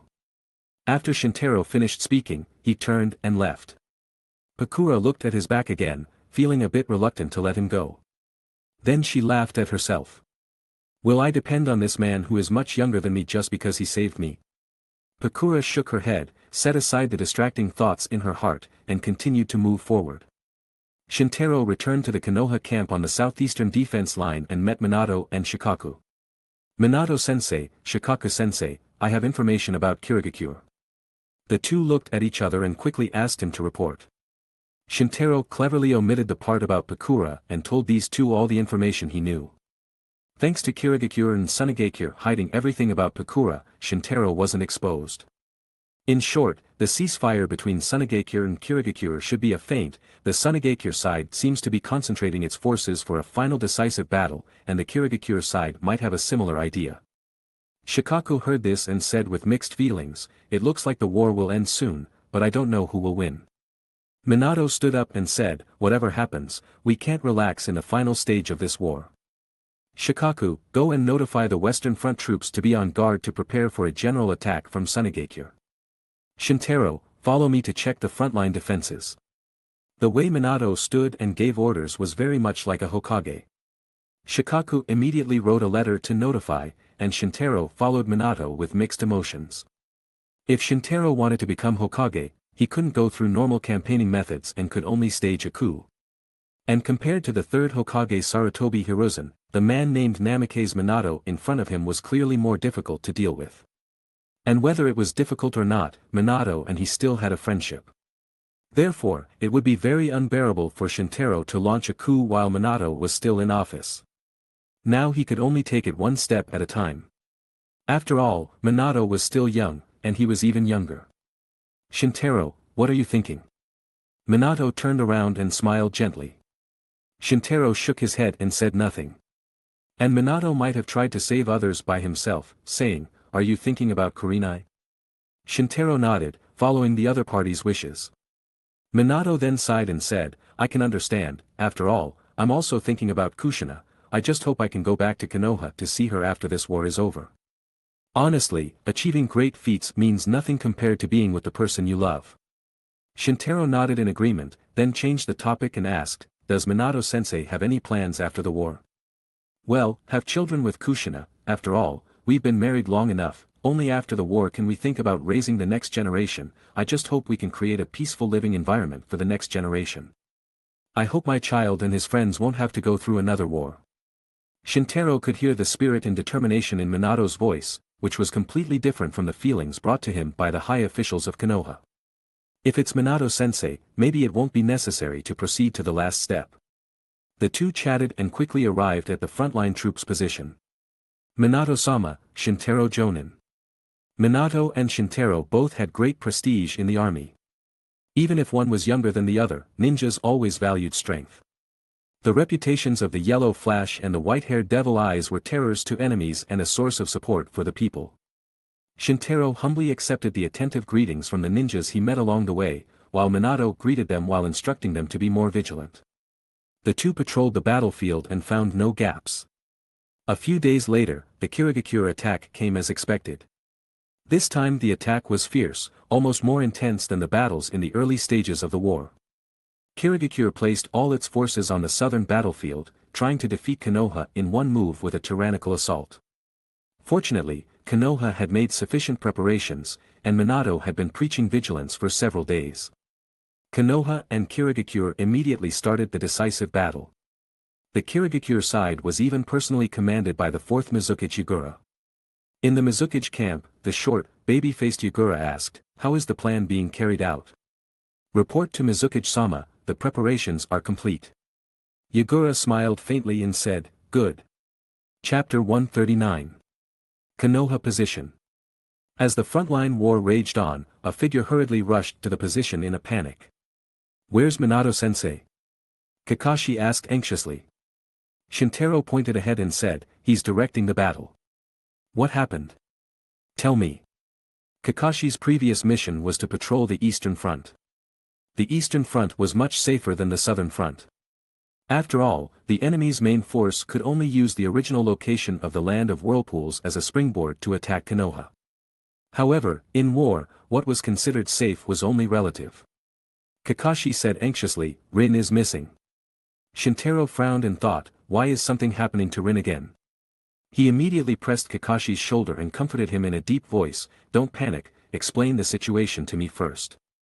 Kakashi took a deep breath, calmed himself down, and said, "Rin and I were patrolling the Eastern Front, but after a separate operation, I couldn't find Rin, but I used my Sharingan to track some Kirigakure ninja. I'm worried these Kirigakure ninja have kidnapped Rin." After Kakashi finished speaking, Shintaro seemed to be thinking, so Kakashi spoke again.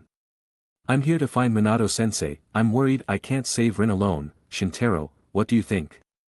Shintaro shared his thoughts. "I'm wondering why Rin was taken. This time is different from the last time. Last time, you were on a secret mission. Naturally, Iwagakure captured Rin to interrogate intelligence. But this time is different. Konoha and Kirigakure have essentially given up on the Eastern Front. Even if Rin was captured and questioned about Konoha's defenses on the Eastern Front, it wouldn't be useful. Kirigakure doesn't have the strength to launch an attack from the Eastern Front.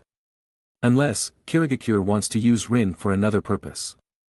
Shintaro then lifted his head and said, "No matter what Kirigakure wants to do, we can't let them achieve it, especially since Rin is our comrade. Kakashi, Minato-sensei still needs to direct the war on the Southern Front. I'll accompany you to save Rin." Hearing this, Kakashi solemnly nodded and thanked him, "Thank you very much." Shintaro patted his shoulder and said gently, "No need to say more, we are comrades." The two immediately set off, hurrying from the Southern Front headquarters to the Eastern Front. "Don't worry too much, even though I still don't know what Kirigakure wants to do, at least I'm sure they won't harm Rin's life, at least until their goal is achieved. Rin will be safe, otherwise, they wouldn't bother capturing her alive." Shintaro comforted him along the way. Kakashi also nodded and said, I understand, when I was looking for Rin, I didn't find any trace of her blood, it seems Kirigakure doesn't want to harm Rin. After a long journey, the two arrived at the eastern front of the Land of Fire. Shintaro and Kakashi passed through Konoha's defenses. Only 100 or 200 soldiers were scattered along the long defense line on the eastern front. If a small force wanted to infiltrate, it would be easy. So Shintaro's current guess is that Kirigakure wants to use Rin to infiltrate the heart of the Land of Fire, but he still doesn't know their specific goal. Kakashi, take me to the place where Rin disappeared. Shintaro suddenly said that he wanted to go to the place where Rin disappeared and use the clues to deduce Kirigakure's goal. Okay, it's not far ahead, Kakashi said, pointing forward. The two soon arrived at the location where Rin went missing.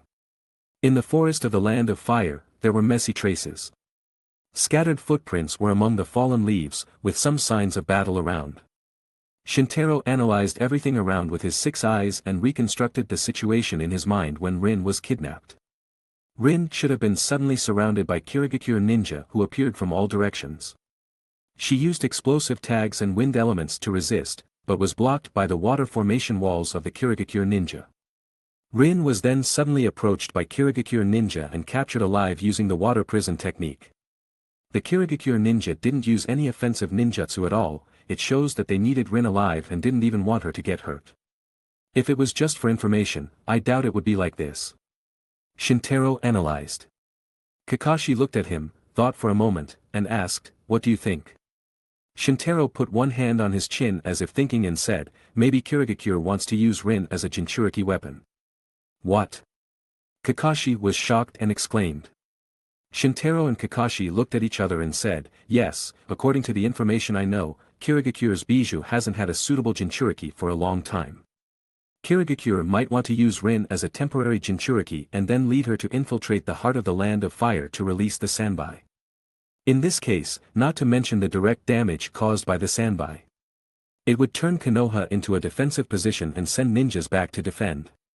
This alone would be enough to change the battle situation. Kakashi heard this and immediately thought of this possibility. There is indeed such a possibility, that would be dangerous for Rin, a Jinchuriki will die if they lose their bijou. Kakashi's first thought was Rin's safety. But this also means that before the Kirigakure ninja release the bijou, Rin is indeed safe because if the Jinchuriki dies, the bijou will die too, and it will take at least several years to resurrect. Shintaro analyzed calmly. Kakashi was also smart, so he nodded and stopped panicking. The sealing process should be quite complicated, Kirigakure shouldn't have started taking action yet, we'll patrol separately, as soon as one side detects movement, they'll immediately send a signal, Shintaro ordered. Kakashi nodded, and the two immediately split up to fill the gap in Konoha's weak defense. At this time, in a hidden cave in the eastern part of the Land of Fire. Is the sealing complete? Inside the cave, a Kirigakure Anbu asked. An old man with long hair and glasses wiped his sweat and replied, it's done. Rin lay on the ground, and a sealing mark suddenly appeared on her abdomen. Outside the cave, a large iron chain was entangled on the ground, with a long trail dragged across the ground. The signs indicated that a large creature had been dragged from the coast to the cave, then suddenly disappeared, leaving only the iron chain that originally bound the bijou. The leading Kirigakure Anbu immediately gave the order. Let's move out, infiltrate Konoha, release the Sanbai, and defeat Konoha in one move. Yes. There were more than 20 Kirigakure Anbu in the cave, all elites. It was evident that Kirigakure highly valued this mission. How dare you do this? Aren't you afraid of Konoha's retaliation? Shut her up, she's too noisy, but you'll die after the mission is complete, so we won't have to bother doing it ourselves. The leading Kirigakure Anbu gave the order, and an Anbu immediately stepped forward and gagged Rin with a piece of white cloth, causing her to only let out angry muffled sounds. Take her and let's go. Chapter 140. The Anbu from Kirigakure then knocked Rin unconscious with their swords and tied her up tightly. The group immediately departed from the cave and headed towards Konoha. The sealing expert from Kirigakure completed mission and returned to the village alone by boat. The Kirigakure Anbu and his team quickly approached Konoha's defense line. You two scout the road ahead. The leading Anbu seemed to sense something and quickly gave instructions. The two named ANBU immediately stepped forward, observed the surroundings, and then used sensory ninjutsu. At this moment, Kakashi was hiding behind a large rock in front of him, leaning against the rock and taking deep breaths. He had just seen the actions of the Kirigakure ANBU and also saw Rin being kidnapped by them. Kakashi knew that if he was discovered by the ANBU and raised their alertness, it would be very difficult for him to get Rin back. Therefore, he couldn't send a signal flare to inform Shintaro yet. Otherwise, the Kirigakure ANBU would be on guard. Even if Shintaro arrived at that moment, the possibility of defeating the Kirigakure ANBU could not be ruled out. So now Kakashi's only option was to break through the Kirigakure ANBU and retrieve Rin. While escaping with Rin, he would shoot a flare to inform Shintaro to come for the rescue. This was undoubtedly risking his life, but Kakashi had no choice. To save Rin, it was all worth it. Because Kakashi had once promised Obito to take good care of Rin. Kakashi's eyes became resolute, and he quickly formed a seal with his hands, then his right hand burst with lightning. Chidori. He held the Chidori above the rock and rushed towards the two Kirigakure ANBU in front of him. He then used lightning speed to immediately confront the two Kirigakure ANBU who were performing sensory ninjutsu and hadn't reacted yet. Kakashi's right hand, holding the Chidori, turned into a sharp blade and pierced the chests of both Kirigakure ANBU. Then he reached out and firmly headed towards Rin in the middle of the crowd. Kakashi's Sharingan glanced quickly, and everything in front of him seemed to slow down. He clearly saw various reactions from the Kirigakure ANBU. Some drew their swords, some formed seals and used ninjutsu. The leader ordered other ninjas to guard Rin. At the same time, Kakashi also analyzed the best route to save Rin while capturing this information. He thanked Obito in his heart. "Thank you, Obito, your power helped me and gave me a chance to save Rin." He rushed towards Rin quickly, forming several shadow clones to block attacks from both sides. He then formed a seal again and used Chidori. The very fast thrust blurred his figure into a blue shadow. Kakashi pushed forward and accurately hit the Kirigakure ANBU who was holding Rin hostage. He then retracted the Chidori and hugged Rin.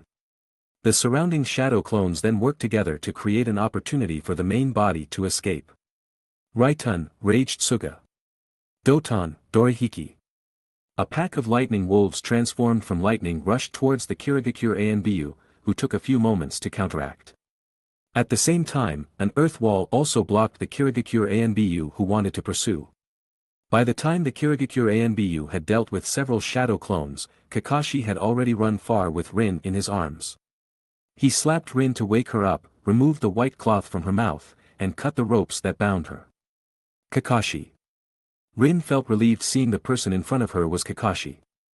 She then reacted and immediately informed Kakashi of the information she knew. Kakashi. The Kirigakure ninjas sealed the Sanbai in my body and want to use me to release the Sanbai in Konoha and create a Bijou disaster. When Kakashi heard this, he immediately understood that Shintaro's guess had been fulfilled once again. But he didn't care too much at this moment. Kakashi immediately said, "I understand, you run to a safe place first. Shintaro and I will help you fend off the pursuers." Rin didn't hesitate after hearing this. Although she was also worried about Kakashi's safety, she knew she could never fall into the hands of the Kirigakure ANBU again. Otherwise, if the Sanbai was released, it would bring great disaster to Konoha. Rin turned and ran towards Konoha, while Kakashi looked towards the approaching Kirigakure ANBU and fired a flare into the sky. Red smoke formed a winding trail in the sky, which was very eye-catching. After doing all this, Kakashi caught up with Rin. There were many elite Chunin among the Kirigakure ANBU, so intercepting them alone was not the best option. Kakashi believed that as long as Shintaro rushed to the rescue, everything would be fine. Rin and Kakashi started to flee one after the other. Behind them, the Kirigakure ANBU were getting closer and closer. The Kirigakure ANBU were elite troops who had received years of training, and running and fighting were second nature to them.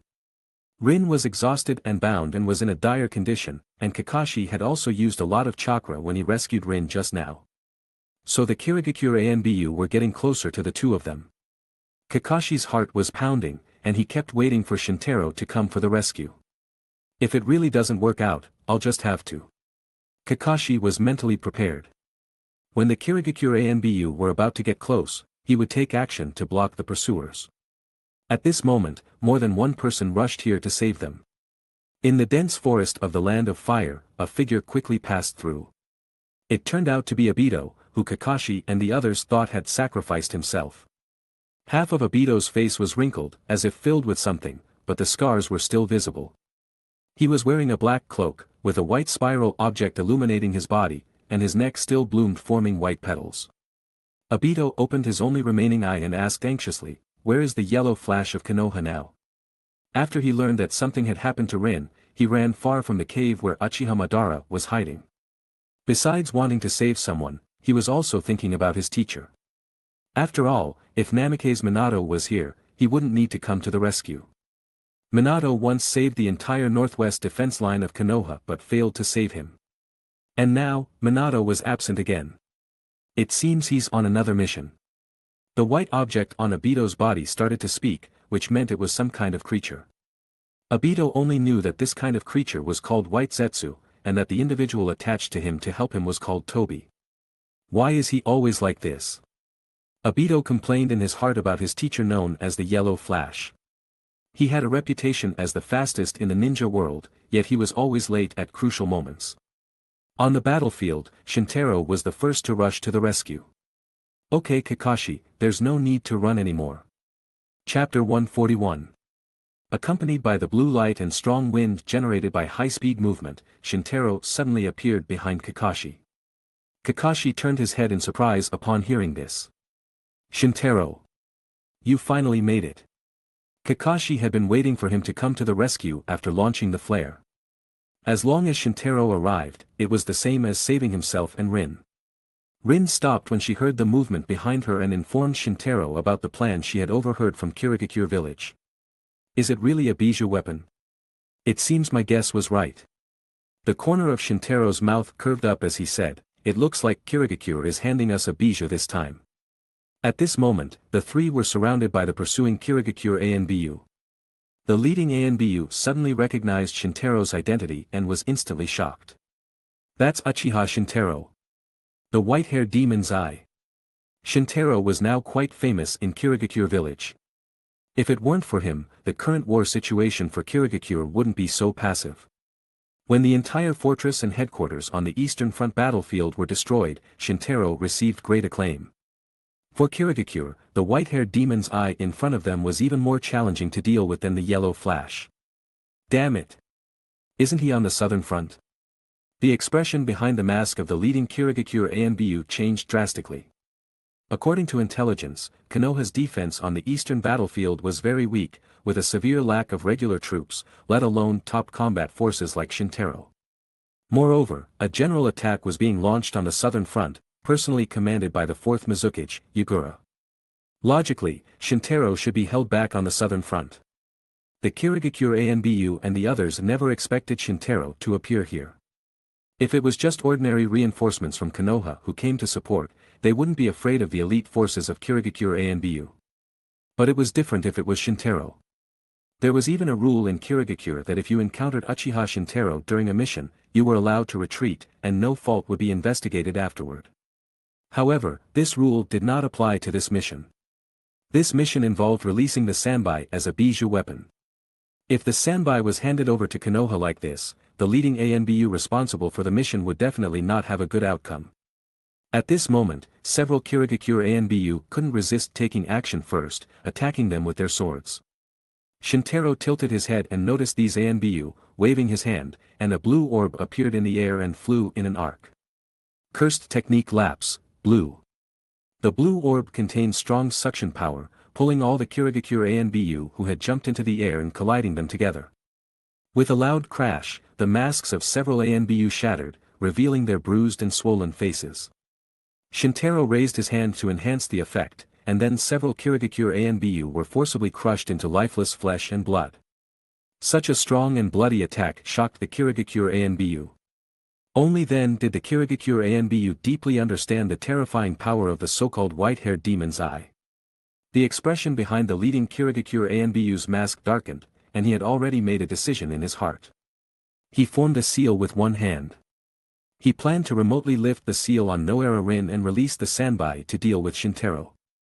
The temporary seal was far from stable, and there was a remote method to lift it according to the plan. Shintaro immediately reacted and positioned his two fingers like a gun to aim at the Kirigakure Anbu. The Anbu didn't think twice and immediately released chakra with his feet to absorb the ground. It's just suction. The Anbu assumed that Shintaro was still using blue, so after taking countermeasures, they didn't even hide and concentrated on lifting the seal. Cursed technique reversal, red. However, Shintaro's fingertips condensed a red light, very different from before. A red orb shot out, forming a blazing light pillar like a flame. Swish. The speed of the red orb broke the sound barrier and directly hit the upper body of the Kirigakure Anbu. The Anbu only felt the red light approaching his face, and before he heard the sound, he instantly lost consciousness. The red light vanished, and the upper body of the Anbu disappeared, leaving only the lower half standing there. The Anbu had attached himself to the ground to counter the suction force but couldn't withstand the strong repulsion force. That's why he died like this. However, the sealing technique that this Anbu performed at the cost of his life still had an effect. Rin's body instantly burst with powerful Bijou chakra, and the strong chakra almost formed a physical pressure, impacting the surroundings. Kakashi, who was closest to Rin, bore the brunt of it. Seeing Rin suddenly fall to the ground in pain, Kakashi rushed forward in concern but was thrown back by a sudden and strong shockwave. Such an impact was not something he could respond to now. Kakashi's body flew backward in the air like a kite with a broken string. Fortunately, Shintaro immediately stepped forward to catch Kakashi. He held Kakashi with one hand and landed on the ground, using the other hand to press down on the rampaging Rin. Fortunately, he stopped the seal as it was being lifted. He wasn't skilled in Fuinjutsu, so he used his strong power to suppress the Sanbai's chakra. Only when the seal was firmly in place did Shintaro release it. However, Rin also fainted due to the leakage of the Bijou's power. Shintaro placed the severely injured Kakashi and the unconscious Rin on either side of a large tree to rest. Then he turned and pursued the fleeing Kirigakure Anbu in all directions. After Shintaro left, a figure arrived late. It was Obito. The first scene Obito saw upon arriving was Rin unconscious leaning against a large tree, and Kakashi, also severely injured, leaning against the tree. Obito's concern immediately made him rush toward the two. But suddenly, he felt his hands and feet uncontrollable. The petal collar on Tobi's neck also closed, forming a white, spiral, single-eyed mask on Obito's head. "Tobi, what are you doing?" Obito spoke angrily, not knowing the reason. But Tobi explained innocently, "I'm out of control too." A mysterious darkness slowly crawled over Obito and Tobi's bodies, using a mysterious force to directly control their actions. Soon, the two were covered in the same darkness, becoming black on a physical level. This was the power of the wood element in the half of Obito's body that had been transplanted. When Obito saw this, he immediately felt bad and tried to resist with a hoarse voice, but his body acted on its own. He rushed towards Rin lying on the ground with wooden spikes in his hands, then inserted the spikes into the body of his loved one with a light touch. The wooden spikes grew randomly in Rin's body, instantly piercing her small frame from all directions. Rin's eyes opened in pain, blood spilling from the corner of her mouth, but she could only helplessly watch as the dark-masked man in front of her killed her. "Who are you?" Rin asked the last question, and then her life gradually faded away, and she could no longer speak. Kakashi noticed the movement behind him and turned around with difficulty only to see Rin, whom he had sworn to protect, killed by the dark-masked man. A strong sense of helplessness and hatred immediately filled Kakashi's mind, and then the severe pain from his Sharingan, along with the severe mental anguish, caused him to faint from the pain. Ah! Hidden behind the mask, Obito witnessed all this in despair and let out a heart-wrenching roar. Chapter 142. The darkness on Obito's body gradually faded, forming a creature that looked like black sludge. The dense black creature landed on the ground, dug into the earth, and disappeared silently. Meanwhile, Obito finally regained control of his body. Tobi's eyelid-shaped mask opened, revealing Obito's desperate and helpless face. "Obito, I really didn't do it just now." Tobi realized the seriousness of the matter and immediately defended himself. And Obito no longer had the intention to take responsibility. His mind was filled with despair. "I killed Rin." What appeared in Obito's right eye was the Mangekyo Sharingan, a black, three-leafed sickle shuriken. Obito knelt in front of Rin's body. Rin lowered her head, with blood oozing from the corner of her mouth. The wooden spike was stabbed into her chest, and many branches protruded, piercing her body. Rin's internal organs had been destroyed by the wooden spike, and her vitality was gone. Obito raised his trembling hand and touched Rin's pale cheek. Rin's body grew colder, and a large amount of blood flowed, lowering her body temperature. Obito wanted to touch Rin's cheek, but he still had a faint hope. Maybe Rin wasn't dead, maybe Rin could still be saved, maybe Rin's cheek was still warm. But strangely, Obito's hand felt empty. His outstretched hand passed right through Rin's cheek, as if touching a ghost. Obito's heart trembled. A sense of absurd helplessness overwhelmed his body once again. How could I kill Rin? Everything is fake. This world is wrong. This is hell. Obito looked up to the sky and roared, venting his inner despair and helplessness. These emotions gave him the power of the Mangekyo Sharingan but also completely overturned his thinking. Long ago, Rin was Obito's entire world. This was the beautiful Rin, but she died by Obito's own hand. As a result, Obito's worldview collapsed at this moment. It was impossible for him to have killed Rin, but Rin died by his hand. Therefore, this world was wrong. This was Obito's true thought at this moment. This idea birthed Obito's Mangekyo Sharingan ability, the most powerful space-time pupil technique. Obito wanted to escape this false world, so this idea forced him to create a different space completely independent of the real world, the Kamui space. Obito took Rin, entered his Kamui space, and laid her on the ground in the Kamui space. The blood flowing from the blood holes in Rin's body stained the flat Kamui space ground red. Rin. I will create a world with you. Obito stared at Rin's cheek affectionately for a long time. He left Rin's body in his Kamui space, then returned to the real world with a spiral space distortion. At this moment, Kakashi suddenly woke from his coma due to his hatred for the masked man.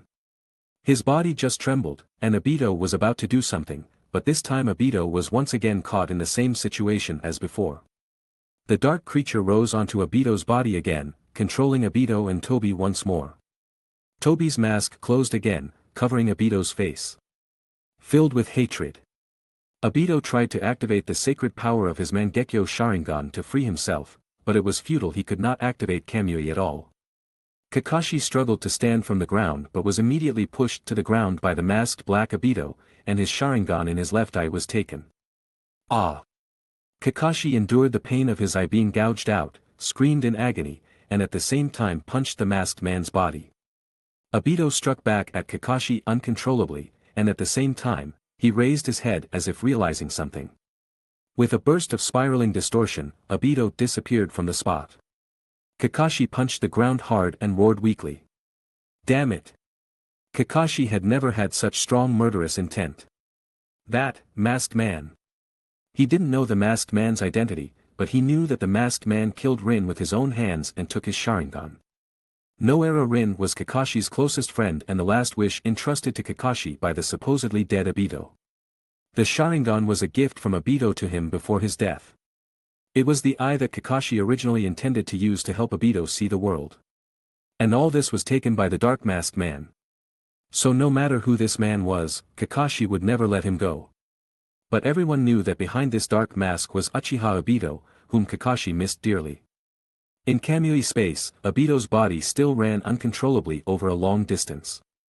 Until he was completely far from where Kakashi was, Obito broke free from Kamui space, staggered, and fell to the ground, clutching tightly to the eye he had once given to Kakashi in his hand. Why? Who is this?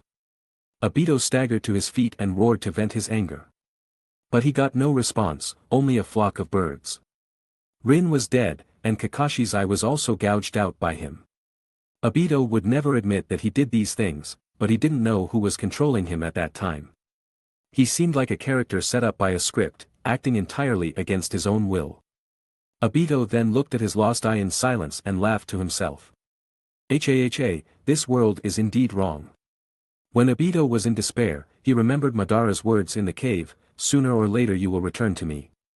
He felt like a pawn whose fate was controlled by a hidden player. At the same time, behind Kakashi, Shintaro had wiped out all the fleeing Kirigakure Anbu and returned to the scene. Seeing the blood on the ground and Kakashi lying on the ground covering his eye, he immediately stepped forward to help him up. What happened? Where is Rin? Who gouged out your eye? Shintaro had just chased the enemy from a considerable distance, so he didn't know what happened here. Kakashi's nails dug into his palm, and blood flowed from his hand. He gritted his teeth and said, "The masked man. I swear to kill him." Shintaro was shocked to hear this, the masked man. The masked man killed Rin. He also gouged out the eye that Obito left for me. He and I have a score to settle.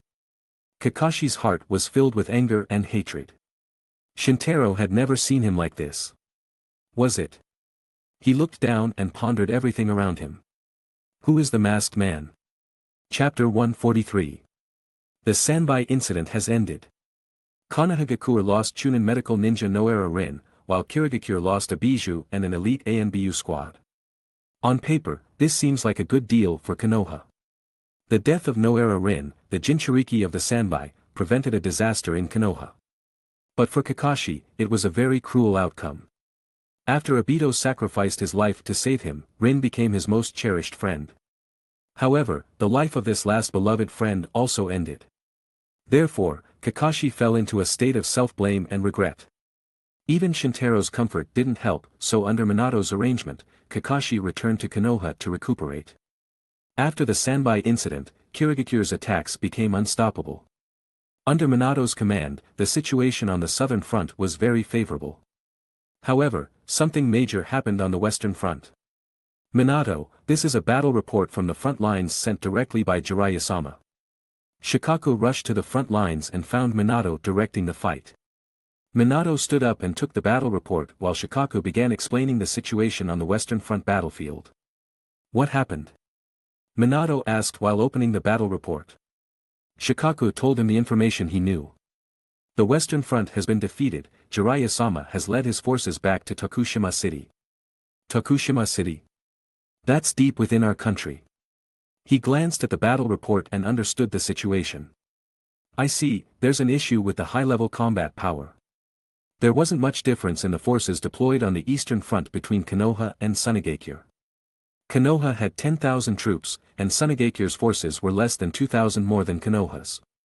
For Konoha, this force was only half their strength, but for Sunigakure, it was nearly the entire village's force.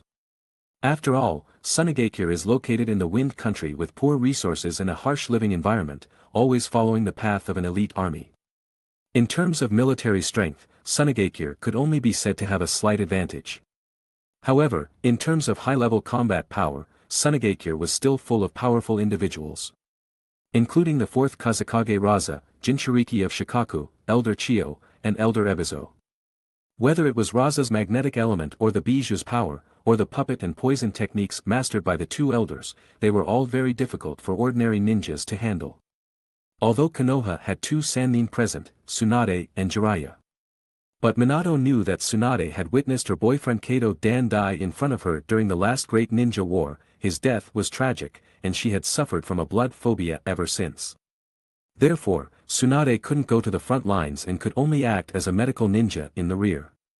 In other words, the Konoha side on the western front battlefield was entirely supported by Jiraiya alone. Initially, they could barely hold on, but since Sunigakure launched an all-out attack, Konoha lost its strength. Fortunately, it's not too bad. Minato consoled himself. After all, under Jiraiya's command, Konoha's forces retreated in an orderly manner. The main problem in Konoha right now is the lack of high-level combat power.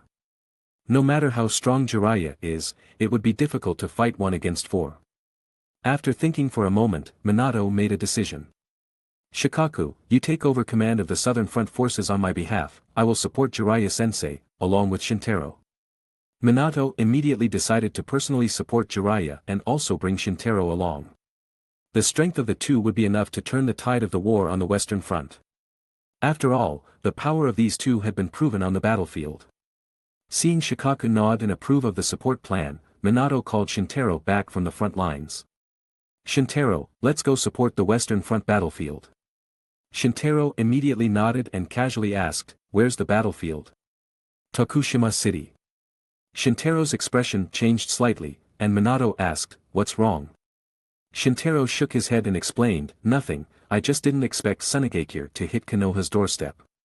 "Yeah, but the situation isn't too bad, the village has sent reinforcements, as long as we both reinforce the battlefield, the situation can be reversed," Minato said reassuringly as he watched. The two immediately set off, heading straight for Tokushima City in the Land of Fire. Known for their speed, they could travel much faster than other ninjas. With their full effort, it only took half a day to traverse most of the Land of Fire and rush from the southern battlefield to the western battlefield. In a sense, this was also due to the continuous setbacks on the western front battlefield. "Minato-sensei, I want to go to Tokushima City to see the people's reactions." When the two arrived not far from the battlefield, Shintaro suddenly spoke. Minato could only nod upon hearing this. "You are still wise, after all, this is the first time the people of the Land of Fire have seen an enemy invade deep inside. Go ahead, I'll go support Jiraiya-sensei first. You see how the people react. If the people panic, you will be responsible for calming them down, don't let any issues arise at the rear." Shintaro agreed immediately, then changed direction and rushed to Tokushima City. The small city of Tokushima didn't even have city walls, so he could easily enter it. As for the people in Tokushima City, they stayed behind closed doors to avoid the war. "Don't panic everyone. Trust that Konoha will surely win." Shintaro quickly walked around the city, shouting words of reassurance while looking for something. He walked through most of the city and finally saw a familiar figure on the street, Pakura. Pakura was disguised as a civilian, poking her head out of a street entrance to look at him, and the two met eyes. Shintaro immediately approached her and whispered, "Finally, I found you. Didn't you say that Sunagakure would never be able to attack this place? What's the situation now?" Shintaro waved his hand and said, "None of this matters, what matters is that your opportunity has come." "Opportunity? I'm worried that you, Konoha, can't protect yourselves." Pakura looked unconvinced, crossing her arms, which made the two mounds even more attention-grabbing. Shintaro said with a serious expression, "Don't worry, it's not Konoha that we can't protect. The advantage Sunagakure has right now is only temporary, and the posture of an all-out attack with the entire force won't last long. It only takes one defeat, and Sunagakure's morale will completely collapse. At that time, this is a great opportunity for you to show up." Pakura frowned and said, "How sure are you?" 100% sure, Shintaro extended his fingers and said. "Don't worry, I guarantee that after this battle, you will become the next generation Kazekage." Shintaro took out the scorched element from his pocket. The scorched element emitted a white light symbolizing a terrifying high temperature. "I still have this item." Chapter 144. On the battlefield, Minato appeared.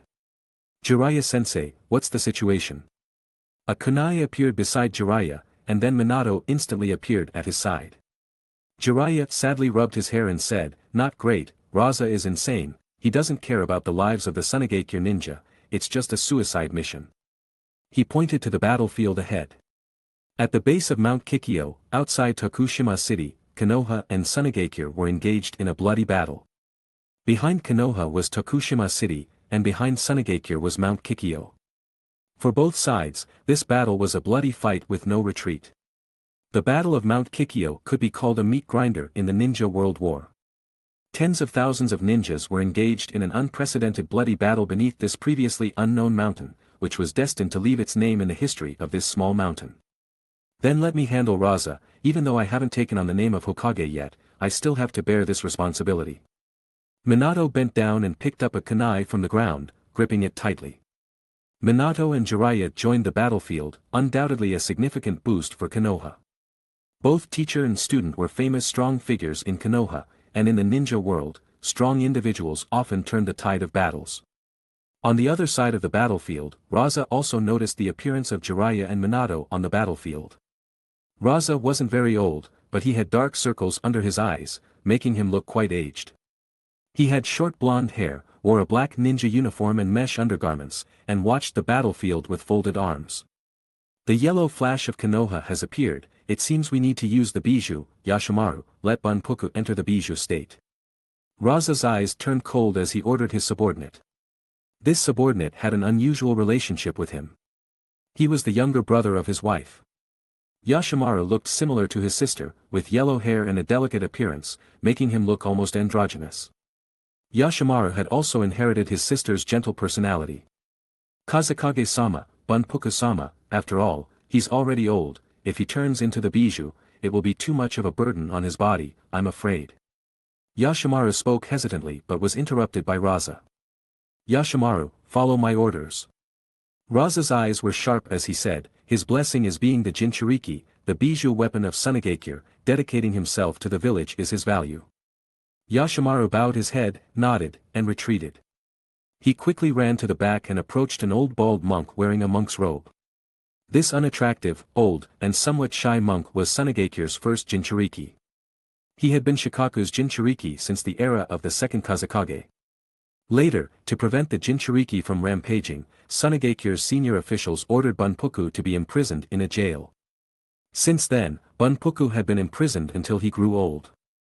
Over time, Bunpuku's name was forgotten by the people, and they referred to him as Shikaku, after the bijou within him.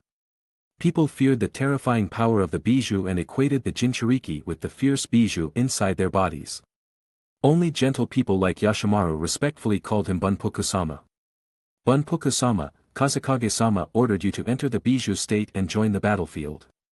Bunpuku, who had been sitting cross-legged on the ground, with clenched hands and dust-covered body, slowly opened his eyes hidden beneath his long white eyebrows after hearing this, and the bump on his forehead became more apparent.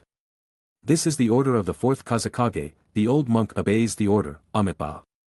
Bunpuku slowly stood up. Yashimaru saw his trembling appearance and immediately stepped up to support him. Thank you, you're a good child. Bunpuku nodded gratefully at him, and Yashimaru helped him towards the battlefield. At this moment, the battlefield had reached a fever pitch, and the corpses of ninjas from both sides were scattered beneath Mount Kikyo. And several strong figures on the battlefield had found their opponents. Jiraiya was facing the siblings Chiyo and Ebizo alone, while Minato chose Raza. Where's that Konoha slug princess?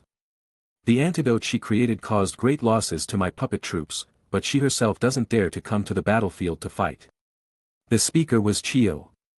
Jiraiya, on the other hand, laughed heartily upon hearing this and said, to deal with you too, I, Jiraiya-sama, am enough.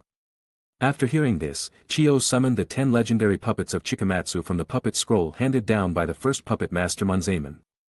The more skilled the puppet master, the more puppets they could control, and the 10 puppets of Chikamatsu represented the pinnacle of puppet skills.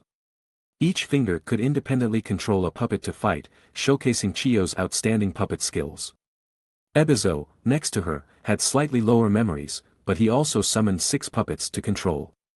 Jiraiya picked his nose and said in a disdainful tone, you Tsunegakure know how to bully the minority with the majority, 18 against 1, so I won't be polite. He bit his finger and used his blood to perform Kuchiyos. Kuchiyos no Jutsu. Boom. Jiraiya, I told you not to come to me unless there's something important, didn't I? A giant red toad with a massive pipe in its mouth, bandages around its waist, and a short sword fell from the sky and landed on the battlefield. Give me some face, Gamabunta, isn't this something? Jiraiya jumped onto Gamabunta's head, his sandals firmly attached to Gamabunta's head. He crossed his legs, waved his hand, and shouted to Chiyo and Ebizo below, introduce myself again. Sage Toad is a name I want to hide from the world, I am the undefeated white-haired Sannin in the entire world, I am a handsome man who can even silence a crying child, Jiraiya-sama. Gamabunta exhaled a puff of smoke, his pipe shaking in his mouth, so stupid. Chiyo and Ebizo below had serious expressions on their faces. Although Jiraiya was an idiot, he was a strong man. Among the 3 Sannin, Jiraiya ranked first in terms of frontal combat power. At the same time, just as Jiraiya finished introducing himself, Minato had already engaged Raza in battle. Jiten, Sakin Tais. Rasen Senko Cho Rinbuko Sanshiki. Raza stepped on the golden sand and manipulated the gold dust like an ocean in front of him. A large amount of gold dust gathered and fell forward with a heavy force, like a stormy sea. Minato used Hiraition no Jutsu to escape the gold dust's attack, but his own attacks were also ineffective. Besides Raza using gold dust to protect himself, there was another reason. Damn, the magnetic element interferes with my kunai. Although Raza's magnetic element couldn't directly control ninja tools, it still caused interference. Moreover, it interfered with Hiraition no Jutsu, which required precise operation. This greatly affected the efficiency and accuracy of Hiraishin no Jutsu. Chapter 145. The yellow flash of Konoha, in the face of my magnetic element, you're nothing more than that. Raza flew in the air, crossing his arms and speaking proudly. At the same time, the golden shield in front of him blocked the kunai. Minato did not use Hiraishin no Jutsu to teleport in front of Raza. Because Raza had set up a trap, and beneath the golden shield were spikes made from concentrated placer gold. There was no doubt that if Minato appeared, the sharp golden spikes below would instantly extend and turn him into a hedgehog. Minato hesitated before throwing another kunai to the side. Raza quickly raised his hand, and the golden sand shield swiftly expanded to the side, blocking the kunai.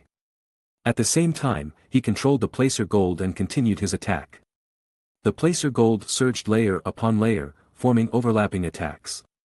Once hit by such hard and heavy placer gold, human flesh and blood would never be able to withstand it, even ninjas were no exception. After all, most ninjas have high attack but low defense. Minato retreated continuously. Even without using Hiraishin no Jutsu, his speed was clearly the best in the ninja world. So he could easily avoid the waves of placer gold. Raza took advantage of the cloud to pursue, and the attack continued. Minato appeared very calm in the face of Raza's aggressive attack. While dodging, he also thought about how to break it. He noticed several kunai mixed in with the gold dust. All these kunai were embedded with placer gold, and controlled by Raza and mixed into the waves of placer gold. Therefore, these kunai could not be used. If he used Hiraishin no Jutsu recklessly, the result would be the same. The magnetic element of Sunagakure village is really powerful. In his heart, Minato greatly admired Raza's mastery of the magnetic element and the second Kazekage who discovered the magnetic element. He felt that he and Raza were somewhat similar.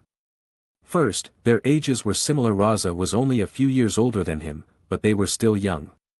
Second, both were the pillars of their respective villages. Raza succeeded the Kazekage shortly after the disappearance of the third Kazekage. Although Minato had not yet inherited the position of Hokage, he had always been regarded as the successor by the third Hokage. Lastly, in terms of the techniques mastered, Raza's magnetic element came from the second Kazekage of Sunagakure village, and Minato's Hiraishin no Jutsu came from the second Hokage of Konoha village. At this moment, Raza on the opposite side seemed to have thought of this and said, "It's said that your Hiraishin no Jutsu comes from the second Hokage in your village." Yes, it was the genius creation of Tobirama-sama.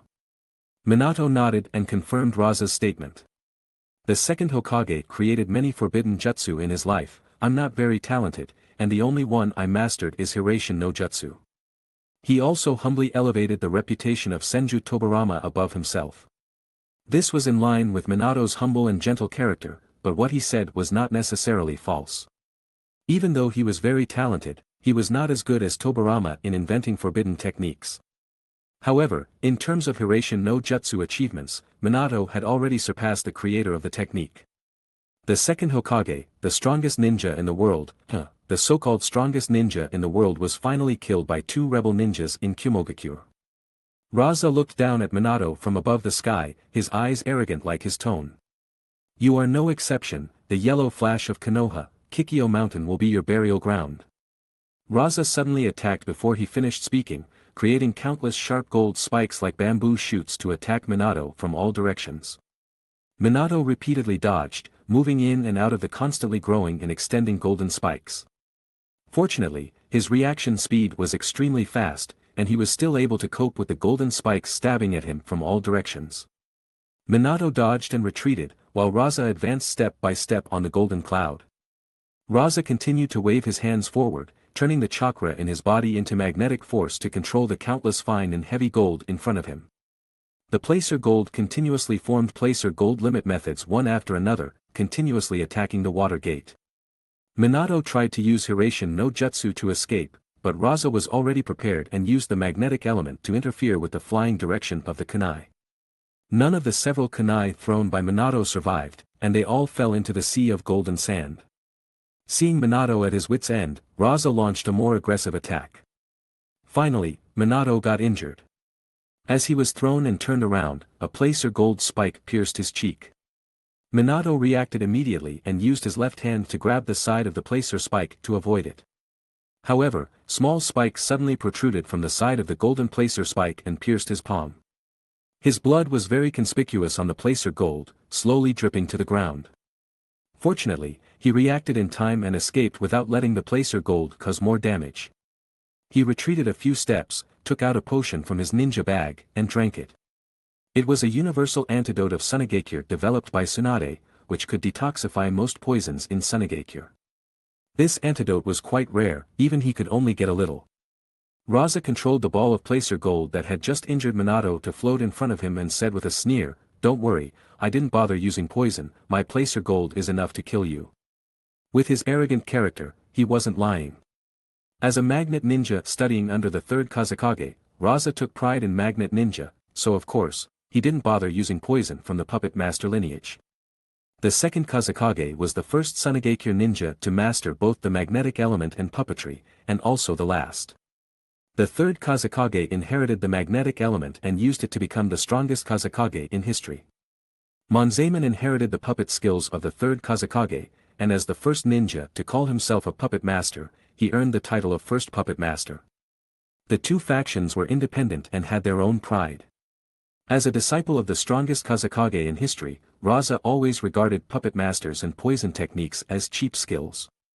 What he admired was the magnetic element, and he somewhat despised the puppetry technique. After all, ordinary puppets would essentially be crippled when hit by the magnetic element. But while Raza was immersed in the pride of having injured Minato, Minato suddenly changed his previous passiveness and began to take the initiative to attack.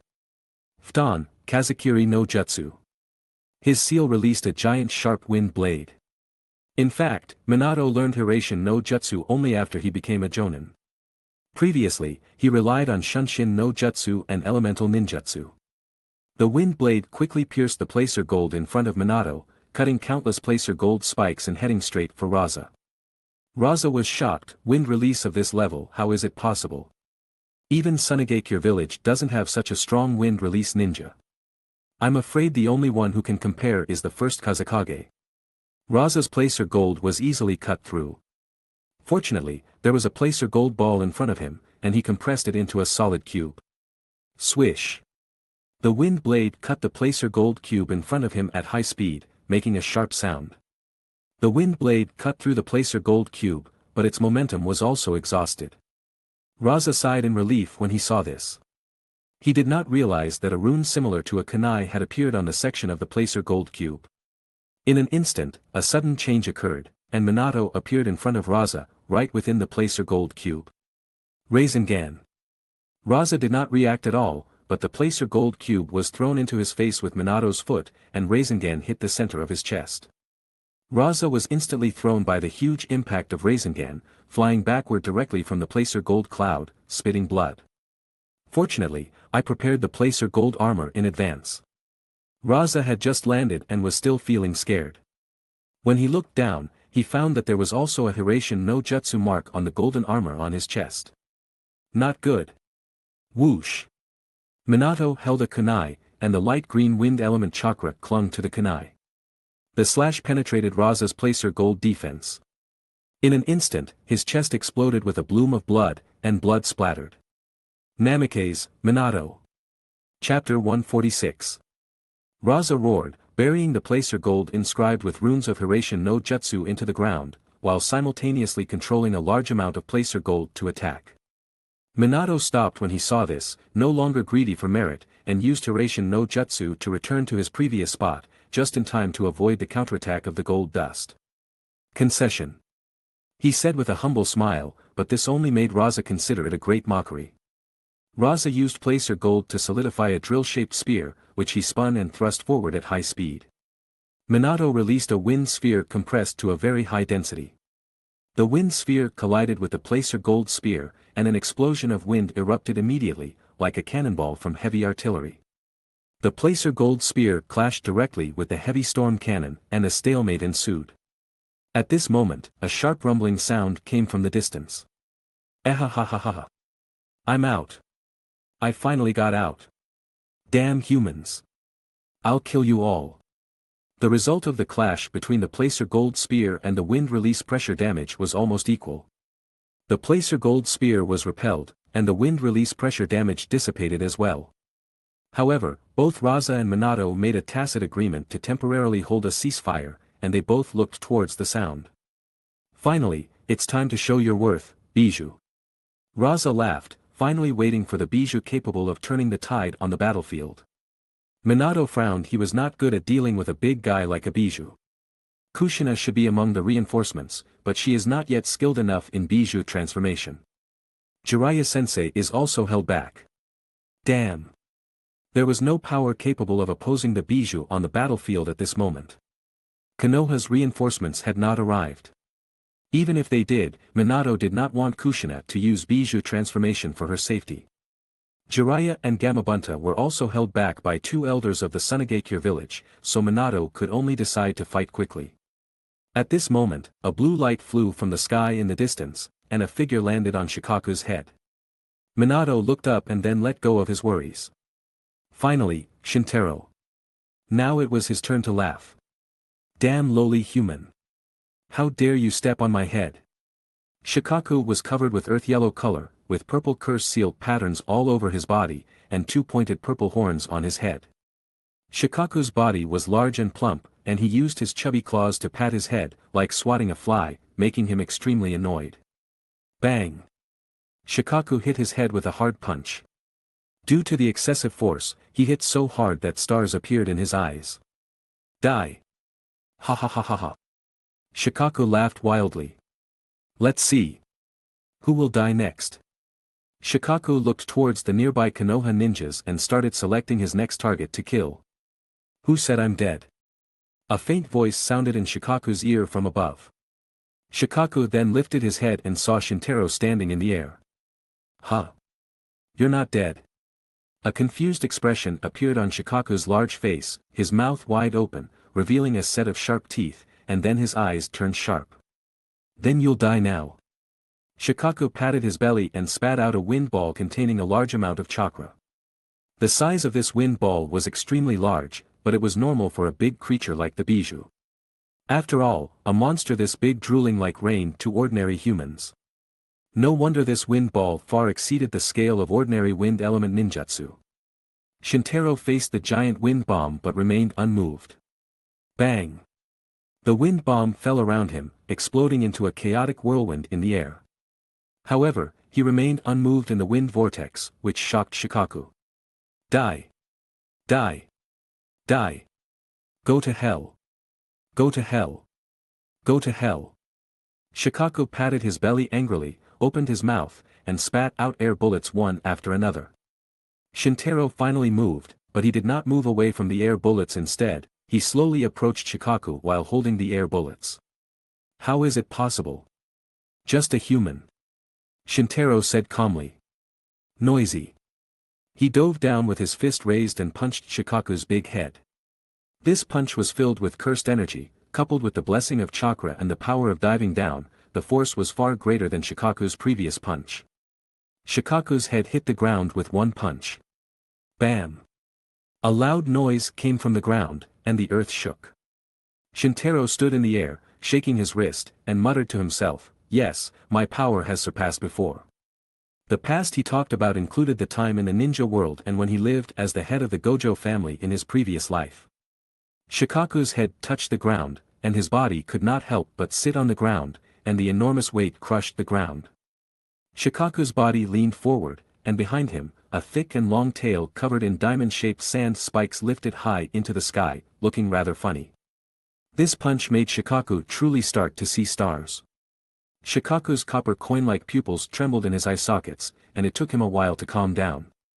After calming down, Shikaku's eyes were filled with overwhelming anger. Ah! Shikaku roared angrily. As Shikaku roared, his movements did not stop. A large amount of pure yin and yang chakra gathered in Shikaku's mouth. By Jadama!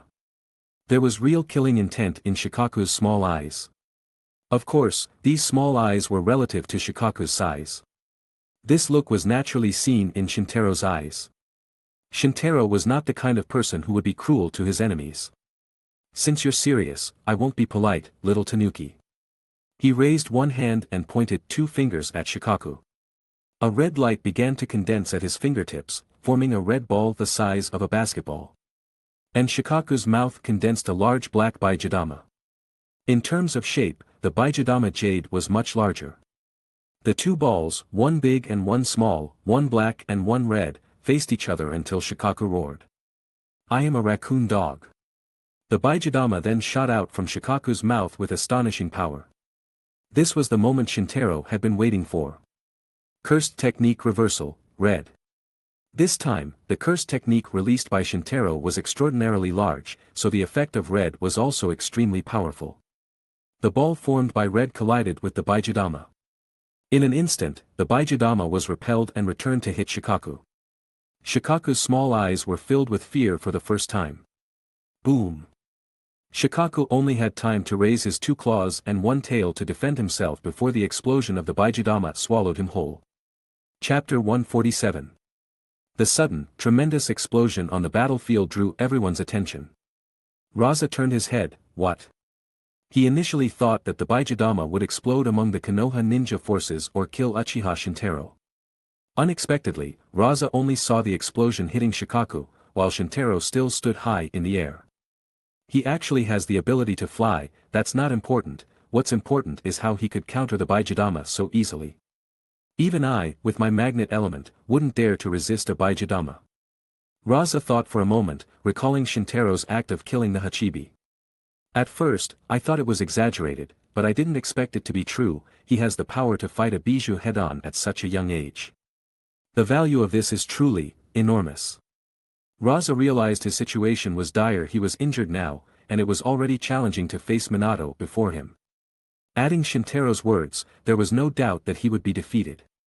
Seeing Raza's reaction, Minato smiled and said, "Shintaro once killed the Hachibi, he could be called a Bijou slayer.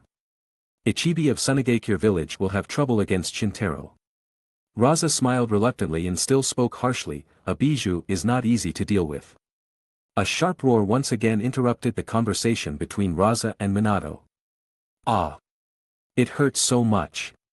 It turned out to be Shikaku's shrill voice screaming in pain. The dust and smoke from the Baijidama explosion spread, revealing Shikaku lying on the ground in a panic. Half of his thick, long tail was missing, and a large hole suddenly appeared in his body. Shikaku's lost body parts turned into yellow sand on the ground due to the Baijidama explosion. However, Shikaku could still scream loudly, indicating that although injured, it was not life-threatening.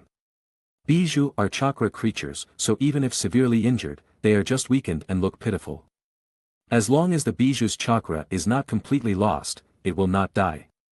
Shintaro knew this very well.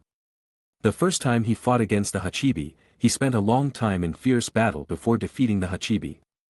However, things were different now. Shintaro now had a technique as powerful as the Baijidama.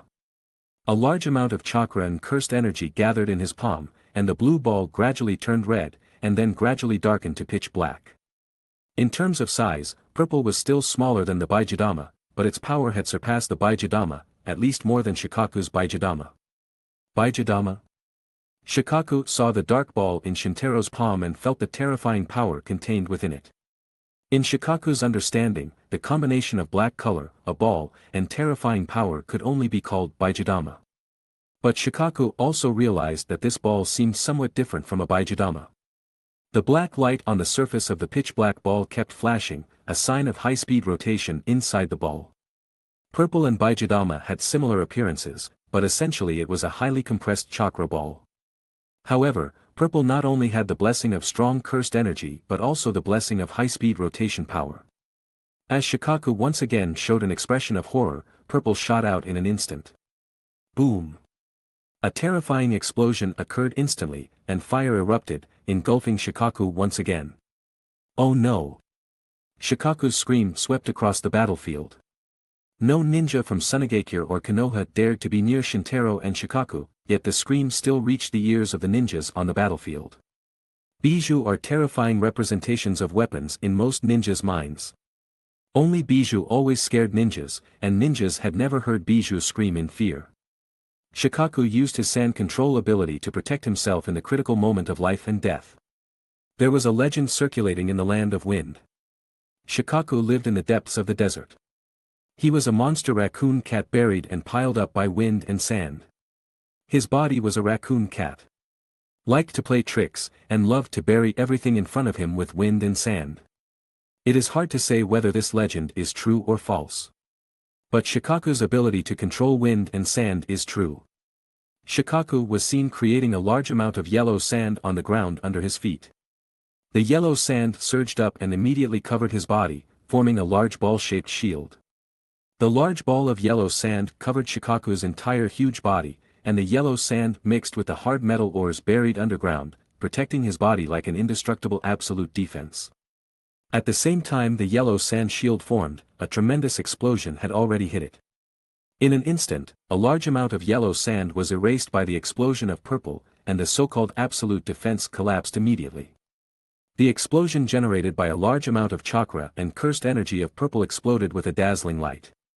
The intense white light emerging from the pitch-black color illuminated the entire battlefield. Some relatively close ninjas couldn't help but close their eyes. When the light disappeared, the extremely embarrassed Shikaku was revealed. The yellow sand shield around Shikaku had completely collapsed, and half of his face had turned into yellow sand, along with one claw and half of his body. He isn't dead yet, Bijou are very tenacious. Shintaro could only sigh. Although Shikaku's power was not as good as the Hachibi, his defensive power seemed superior.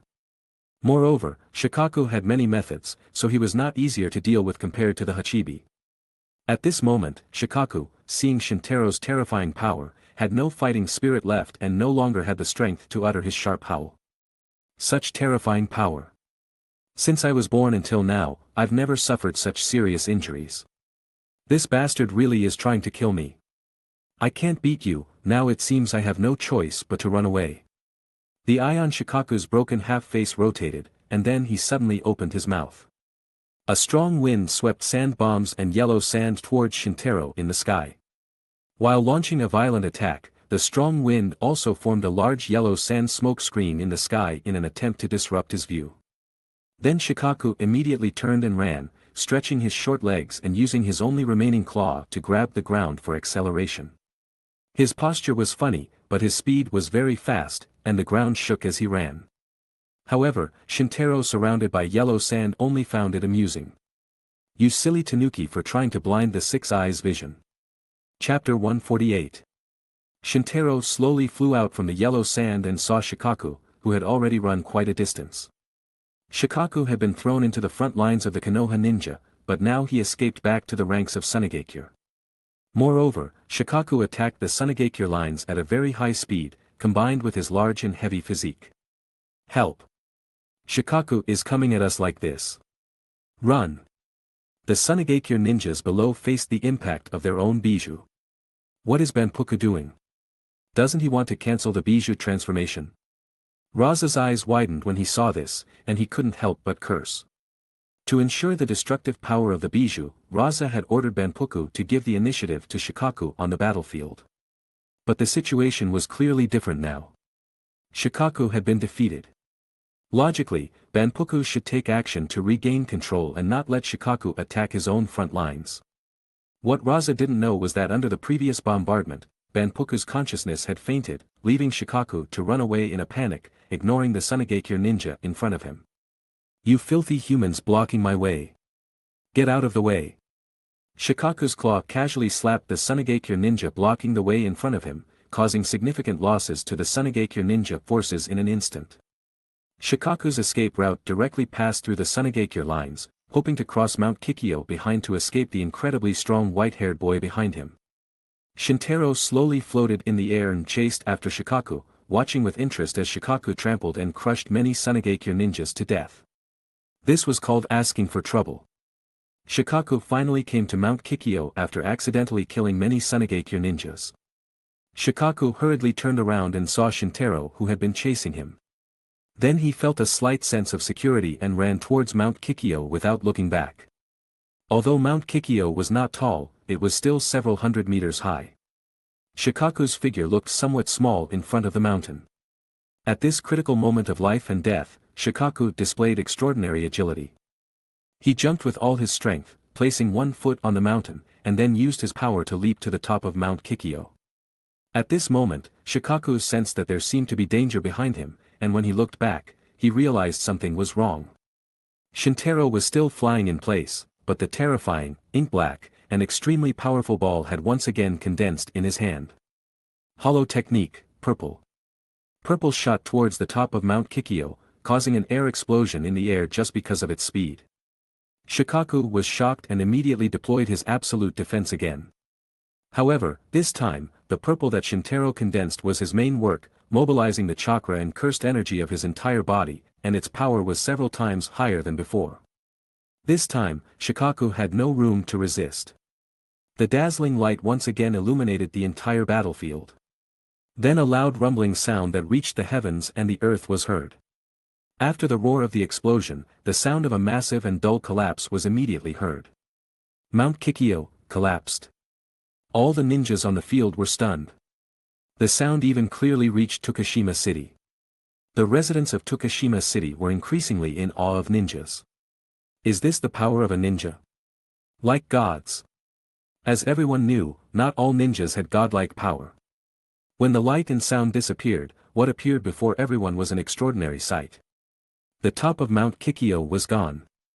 The entire mountaintop had been leveled by the explosion of purple, and the massive mountaintop disappeared from sight. Rocks and plants were blasted into powder and scattered, while the inner rock veins of the mountain were also blasted into debris, covering the lower parts and slopes of the mountain. As for Shikaku, he had completely vanished. The only evidence of his existence was the yellow sand mixed with the ruins of Mount Kikyo. As a bijou, Shikaku was not truly dead. Shikaku's consciousness would disappear along with his chakra, but he would be resurrected in the desert of the Land of Wind one day after several years. Buried with this death, surprisingly, was the peak of Mount Kikyo. In the eyes of everyone on the battlefield, Shintaro, who leveled the mountain, was no different from a demon or a god. The ninjas of Sunigakure and Konoha unanimously considered Shintaro, who was flying in the air, as a more terrifying existence than a bijou. Of course, Shintaro's condition was also not very good. After releasing this extremely powerful purple, the chakra in his body was almost at its lowest point, and the cursed energy had been drained so much that his breathing became irregular. Shintaro took a breath on the spot and looked at the leveled Mount Kikyo in the distance, ensuring that Shikaku's aura had completely disappeared. It seems the bijou are no more than this. The bijou, which the world deemed very powerful, in his presence now, were just troublesome prey but could be killed with a lot of effort. Except for the Kyubi. Shintaro had come into contact with several bijou now. The ones he killed with his own hands were Ichibi and Hachibi, and he had also seen the chakra of Sanbai leaking out. But what scared Shintaro the most was when Kyubi broke its seal when he was still young. If it wasn't for Minato's help at that time, Shintaro would have certainly died young. At that time, he hadn't regained his memories and awakened his innate technique. If he encountered Kyubi and fully opened its seal, he would have surely died. This incident left a significant shadow in Shintaro's heart. But apart from the psychological shadow factor, the Kyubi's power was indeed superior to other bijou. The combined strength of Hachibi, Sanbai, and Ichibi might not be as strong as Kyubi. It was precisely because Kyubi's power was too strong that Konoha treated the Jinchuriki Uzumaki Kushina so harshly. Even with the Uzumaki clan's lineage and sealing techniques, they couldn't fully control Kyubi. Of course, this was all for later. Shintaro believed that with Kushina's sealing techniques, Kyubi would remain peaceful, and whatever happened, Minato would provide protection. And even if Kyubi's seal broke, Shintaro was not afraid now, but it would just feel more challenging. He sighed inwardly and considered it a rest to regain energy. Then he turned his gaze downward. The bijou has been dealt with, next is Kazekage, Raza. Shintaro wanted to completely defeat Sunigakure in this battle and hand over a Sunigakure that had completely lost its war potential to Pakura. In this way, even if Pakura became Kazekage, she would not be a threat to Konoha. This was Shintaro's consideration as a Konoha ninja. After all, even if they cooperated, they couldn't abandon their respective positions. There were two highest powers in a major nation's ninja village. One was the bijou, considered a war weapon with terrifying destructive power. Only the 5 major countries and the land of Taki had them. The other was the Kage, only 5 ninjas standing at the top ranks among tens of thousands of ninjas in the ninja world could earn the title of Kage. This was the exclusive name for the leaders of the 5 major ninja villages. As for the independent influence of some small villages, of course, it was not included. Chapter 149. What kind of monster is this? Raza looked at the flat mountain peak behind him, stunned. His eyes were fixed on Shintaro high in the sky, and he seemed to see Shintaro turning to look at him from afar. The next second, Shintaro flew down and landed next to Minato. Minato-sensei, I'm here to help you. Alright, let's join forces. Raza felt uneasy seeing the two people in front of him. Without saying a word, he began to fight with all his strength, hoping to launch a surprise attack while Shintaro and Minato were unprepared. Ha! Raza screamed, extending his hands forward, and then countless placer gold surged forward. He had strong self-control and was able to suppress the rampaging Shikaku in the desert. However, facing Namikaze Minato who had severely injured him and Uchiha Shintaro who had flattened Mount Kikyo with a single strike, Raza did not dare to be overly confident. After using all the placer gold he had, he felt it was not enough. He slapped the ground with his hands and poured magnetic element chakra into the ground, creating a massive amount of placer gold that surged like seawater. The newly created placer gold quickly filled the gap of the large placer gold wave in front, sweeping through massively. The scale of the magnetic element ninjutsu was not inferior to Shikaku, and the density and hardness of the placer gold he controlled were even superior. In front, a huge wave of gold, 5 to 6 meters high, flowed toward the water gate. Odama Rasengan. Minato left a kunai in place and tried to break through the golden sand directly. He condensed a human-sized Rasengan in his hand and rushed toward the massive wave of golden sand in front. Boom boom. The high-speed spinning Rasengan continuously bombarded the dense and thick wave of placer gold, causing countless placer gold to fly. The placer gold floated in the air. Under the sunlight, the placer gold reflected golden light, like luxurious golden ribbons. And that human-sized Rasengan quickly reached the depression split in the high golden sand wave, like a small shield machine, continuously expanding the depression inward. However, the thickness of the massive placer gold wave proved to be very thick. Before the Rasengan attack could fully penetrate it, placer gold flowed into it from all directions, filling the gap created by Minato's bombardment. When the Rasengan met a dead end, a huge wave of golden sand more than 10 meters high came from behind. Minato decisively retreated and returned to the previously left kunai. 2 placer gold spears accurately stabbed at Shintaro standing there from the air, and Minato who had just appeared at the kunai mark. Shintaro looked at the air with interest and saw an eyeball floating in the air.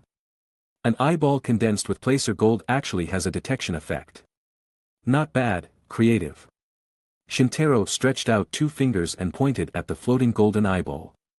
At this moment, the placer gold spear had arrived in front of the two. Minato had just used Hiraition no Jutsu to move here, so he didn't have time to counter skillfully. The placer gold spear pierced deep into the ground, almost buried entirely. Shintaro remained unmoved, watching the placer gold spear stabbed in front of his face, without even blinking, as if what he saw in front of him was just clouds. The placer gold spear was blocked from thin air and couldn't advance an inch. At the same time, a red light appeared on his fingers. Cursed technique reversal, red. The floating golden eyeball was instantly shattered by red, and Raza, hiding behind the placer gold wave, was shocked. Raza then reacted and used the magnetic escape sand cushion to summon a cloud of golden sand, flying to the sky above the golden cloud. To face Shintaro and Minato, 2 ninjas highly skilled in speed, it was not enough to just push the heavy golden sand waves flat. Since the placer gold eye could be easily destroyed, Raza himself flew into the air to observe with his own eyes. However, he naturally also took protective measures, blocking a golden ball in front of him. If any situation occurred, the golden ball would instantly form a shield for defense. He raised his hands and used the placer gold to create a large golden cube. Shintaro looked at the golden cube in the sky and clicked his tongue twice, "TSK TSK TSK, you are really rich." In both his previous and current life, he had never seen so much gold. As a member of the Jujutsu sorcerer family, the Gojo family had a large business, but the more income they had, the more expenses they incurred, so naturally, they didn't have such a luxurious scene. In this life, as a Konoha ninja, although his income was good, and he received bounties from Kakuzu and became a rich man, he couldn't afford so much gold. As Shintaro stood there thinking about the gold question, the placer gold cube was hitting them. The placer gold cube was large enough to cover Shintaro and Minato within its attack range. Seeing Shintaro standing there without planning to attack or evade, Minato chose to take action. Minato jumped and faced the placer gold cube. Shintaro turned and watched him curiously. After all, in his impression, although Minato was strong, he was not good at dealing with such large-scale attacks. Even I can't withstand the power of the magnetic element, so. Minato threw a kunai at Raza. Raza quickly extended the golden sand in front of him to form a shield, blocking the kunai. But at the same time, Raza also lost his vision. He couldn't see or know what method Minato used to catch the falling placer gold cube with his moves. But Shintaro could see clearly. Is this a barrier technique? Minato's hands quickly formed a seal and then opened, and several dark and complex runes appeared in front of him. Shintaro's 6 eyes flickered, seeming to understand some mysteries of Minato's technique. It was a combination of Hiraishin no Jutsu and a barrier technique. Shintaro concluded in his mind. He could also perform barriers. In his previous life, he had done some research on barrier techniques, but in this life, he delayed the research as it was useless. Minato saw the golden dust falling. It didn't hurt him at all but was swallowed by the barrier formed by the runes. At the same time, the swallowed part appeared in front of Raza. Awesome! It can actually divert the enemy's attack. Shintaro, watching from below, found this technique very beautiful. But Raza was unlucky and was thrown far away by his own move. The falling power of the placer gold cube exceeded Raza's control limit and couldn't be retracted. Therefore, he could only use the placer gold in front of him to resist while using the golden cloud under his feet to fly backward as a buffer. Minato landed steadily, but Shintaro didn't plan to continue watching. Well then, I'll finish you off in one go. Shintaro followed the placer gold wave in front of him and chased it. The raging placer gold couldn't attack his body at all. At this moment, Raza had flown backward dozens of meters, and finally recovered and regained control of the heavy placer gold cube. Raza repeated his old trick and attacked with the placer gold cube, but Shintaro directly condensed an energy explosion in his palm and collided directly with the placer gold cube. Bang! With a loud sound, and after a brief pause, the placer gold cube flew back at a very high speed. Raza opened his hands and used all his strength to form a placer gold shield with opposing magnetic elements in front of him to block the flying placer gold cube. At this moment, he caught a glimpse of a blue light flashing beside him. He turned and saw Shintaro had arrived behind him. What? Ha! Boom! Raza was immediately thrown by a heavy blow, crashing into the placer gold cube along with the placer gold shield in front of him. He turned around with difficulty and had just opened his palm to point at Shintaro before he could make any move. Shintaro used blue to directly suck him in front of Raza. This. The red light in Shintaro's hand was different from the previous red. Instead, it was orange-red flames. Raza immediately realized that this was Pakura's scorched element. Boom! The fire instantly exploded, engulfing his entire body. Ah! With a scream like a pig being slaughtered, Raza's placer gold armor instantly melted. The high temperature also burned a large hole in the placer gold shield and the placer gold cube behind it. Raza was pushed into the large hole filled with molten gold by Shintaro's palm and roasted alive by the high temperature. The 4th Kazekage of Tsunegakure died. Chapter 150. After Raza's death. The golden cube lost the restraints of the magnetic element. The golden placer cube and golden placer shield collapsed, burying Raza's body. The large wave of placer gold not far ahead also turned into scattered pools of placer gold. Shintaro didn't stop at this scene. Although Raza was dead, he still wanted to cover up the true cause of death. Cursed technique lapse, maximum output blue. A large blue sphere formed in the air, releasing a strong outward suction force. The first thing it naturally attracted was the scattered placer gold on the ground. Countless placer gold flew into the air, wrapping around blue, forming a large golden sphere that grew bigger and bigger. And Raza's body, buried deep inside the golden ball, was crushed beyond recognition. In the end, all the placer gold was sucked into one, forming a large golden ball, with the placer gold inside already turned into slag. A golden burial is indeed a luxurious funeral. Shintaro withdrew his hand, and the large, heavy golden ball fell, forcefully damaging the ground. He clapped his hands and said, "Another one solved." Before Minato could step forward and say anything, Shintaro said, "Minato-sensei, help the other Konoha ninjas, and I'll assist Jiraiya-sama." Before Minato could close his mouth, Shintaro turned and flew away. After that, Minato shook his head and said, with a killing star on Tsunagekyu's side, "I fear they are cursed." He initially wanted to say something to Shintaro for killing Raza.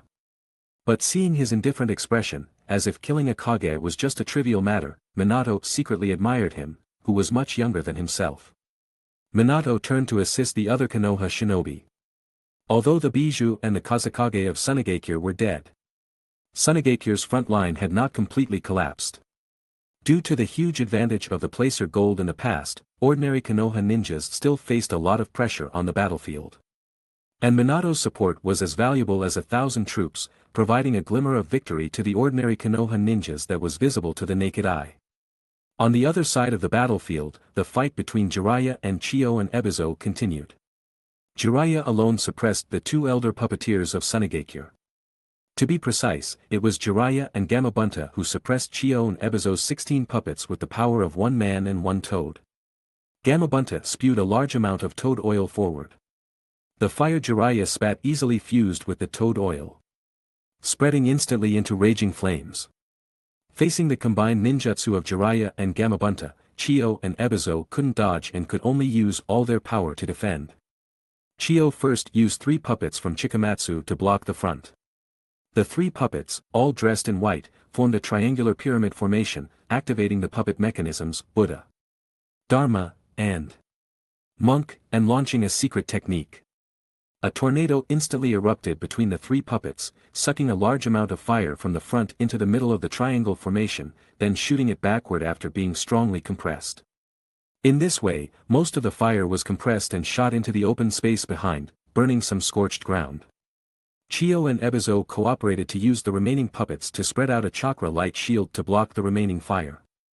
These 2 old elders are very tough to deal with. Jiraiya, who was not young himself, stood on top of Gamabunta and sighed.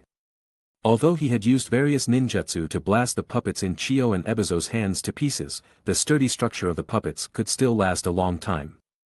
If he continued to consume his energy like this, he was afraid his chakra would be exhausted first, although Jiraiya's chakra was abundant. He couldn't withstand the continuous consumption of ninjutsu. Moreover, the puppet technique only required a small amount of chakra to maintain the chakra strings before it could be performed. It was an unfair fight between the two in terms of chakra consumption. Should I activate Sage Mode? Jiraiya began to consider using his ultimate move. That would trouble the 2 sages. What's that? Jiraiya was thinking, and suddenly saw Shintaro flying in the distance. Shintaro, this Uchiha kid is very strong, it seems I don't need to activate Sage Mode anymore. Shintaro flew from the distance and saw Chiyo and Ebizo below, so he extended his 2 fingers and pointed downward. At the same time, he shouted to Jiraiya, "Jiraiya-sama, let me handle them." Jiraiya waved and replied, "Okay, I'll leave it to you." He said this and sat cross-legged on Gamabunta's head to watch the show. Gamabunta looked at Shintaro with the big pipe in his mouth, then raised his eyes and said, "Jiraiya, since when did you have such a strong kid in Konoha?" "It's natural for someone from the Uchiha clan to be strong," Jiraiya shook his head and said. Shintaro then looked down. "If I want Pakura to become Kazekage safely, you 2 can't survive." Shintaro thought to himself that of course, he wasn't emotional, but made the entire decision based on rational considerations. He rushed out immediately. Chiyo and Ebizo below were already on guard. Chiyo was the shield and Ebizo was the sword. These 2 siblings cooperated very well. However, Shintaro's ability was beyond what the 2 experienced puppeteers could handle. Bang! A red beam hit the blue chakra light shield in front of Chiyo and Ebizo and bounced it back instantly. The puppet hit Chiyo and Ebizo, making them fly 50 meters away. Various ninja tools fired by Ebizo were all blocked by Infinity without exception. Shintaro slowly landed on the ground. Chiyo and Ebizo felt as if they were facing a formidable enemy and quickly launched puppet attacks regardless of their injuries. 16 puppets rushed forward and surrounded him. Shintaro spun his body. And the technique reappeared. He spun and obliterated the 16 puppets, then smashed them into the sky. The puppets forcibly broken into pieces completed their final performance in the air and scattered on the ground. Chiyo and Ebizo, who lost their puppets, looked like lambs to be slaughtered in his eyes. However, Chiyo and Ebizo still used chakra threads to control the puppet parts to fight. But it was useless. Shintaro rushed towards the two despite the attacks from the puppet parts. Cursed energy surged throughout his body, and he punched with two fists. Bam bam. The two elders of Sunagakure looked at each other before they died, and both vomited blood and died. The puppet parts controlled by their hands also lost control and flew in the air, shining with the luster of metal and hard wood, marking the end of the performance. Are you sure this is normal? Gamabunta opened his mouth wide until the pipe in his mouth almost fell out. Jiraiya scratched his head and said, maybe, ha ha ha ha ha. Chapter 151. Chiyo and Ebizo were dead. Shintaro's fists, filled with cursed energy, shattered their ribs, crushed their hearts and lungs, and they both vomited blood until they died. Although Chiyo and Ebizo had Kage-level strength or close to it due to their puppet techniques, they had the same limitations. First, the puppeteers had long relied on their puppets to fight. Moreover, Chiyo and Ebizo were getting older, their physical fitness declining, and they might not even be as strong as Jonin. Thus, they were taken down instantly by 2 punches from Shintaro. However, the most crucial reason was that puppet techniques couldn't contend with Infinity, which could control the field while providing absolute defense. This was an overwhelming attack with absolute power. At this moment, Jiraiya, who had been watching the battle from the sidelines, sent Gamabunta back to Mount Mayaboku and then came over to Shintaro's side. Shintaro, you did a great job. Hearing this, Shintaro turned around and humbly said, it was mostly because Jiraiya-sama had worn them out that I could win so easily. Jiraiya waved his hand, then casually picked his nose and said, okay, no need to be modest, I just saw you making a big commotion, you couldn't be humble even if you tried. By the way, how's the situation over there? I wasn't paying close attention just now. Shintaro replied, Ichibi is dead, and Raza is also dead. Jiraiya's eyes widened, clearly shocked by this major news. You killed them all. Minato-sensei helped me when I killed Raza. Which means, they were all really racing to kill each other. Jiraiya was almost speechless. After holding it in for a long time, he finally sighed, it's true that heroes emerge from the younger generation. Jiraiya felt very old. He put his hands behind his back and sighed, with Minato and you in Konoha, it looks like from now on, I'll only be able to go to women's hot springs to gather materials and write novels to survive. Shintaro smiled and said, isn't this the life Jiraiya-sama dreams of? I'm really looking forward to Jiraiya-sama's new work, I'm one of the people who bought the collector's edition of Ika Ika Paradise.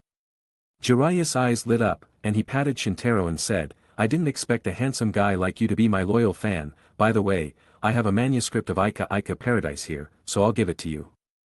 Shintaro took it without any hesitation, thinking of turning around and giving it to Kakashi. Then, the two of them joined the battlefield. Soon, the already collapsing Sunagakure forces were completely defeated. By this point in the battle, more than half of Sunagakure's forces were damaged, and all high-ranking members were killed.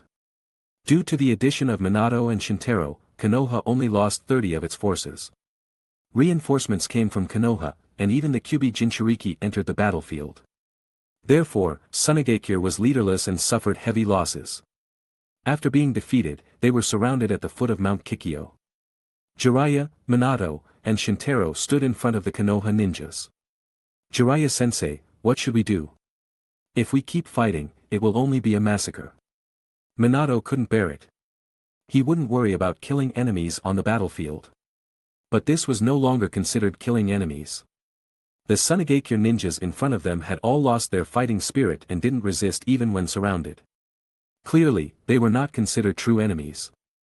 After thinking for a moment, Jiraiya stepped forward and loudly asked, do you have anyone left who can negotiate?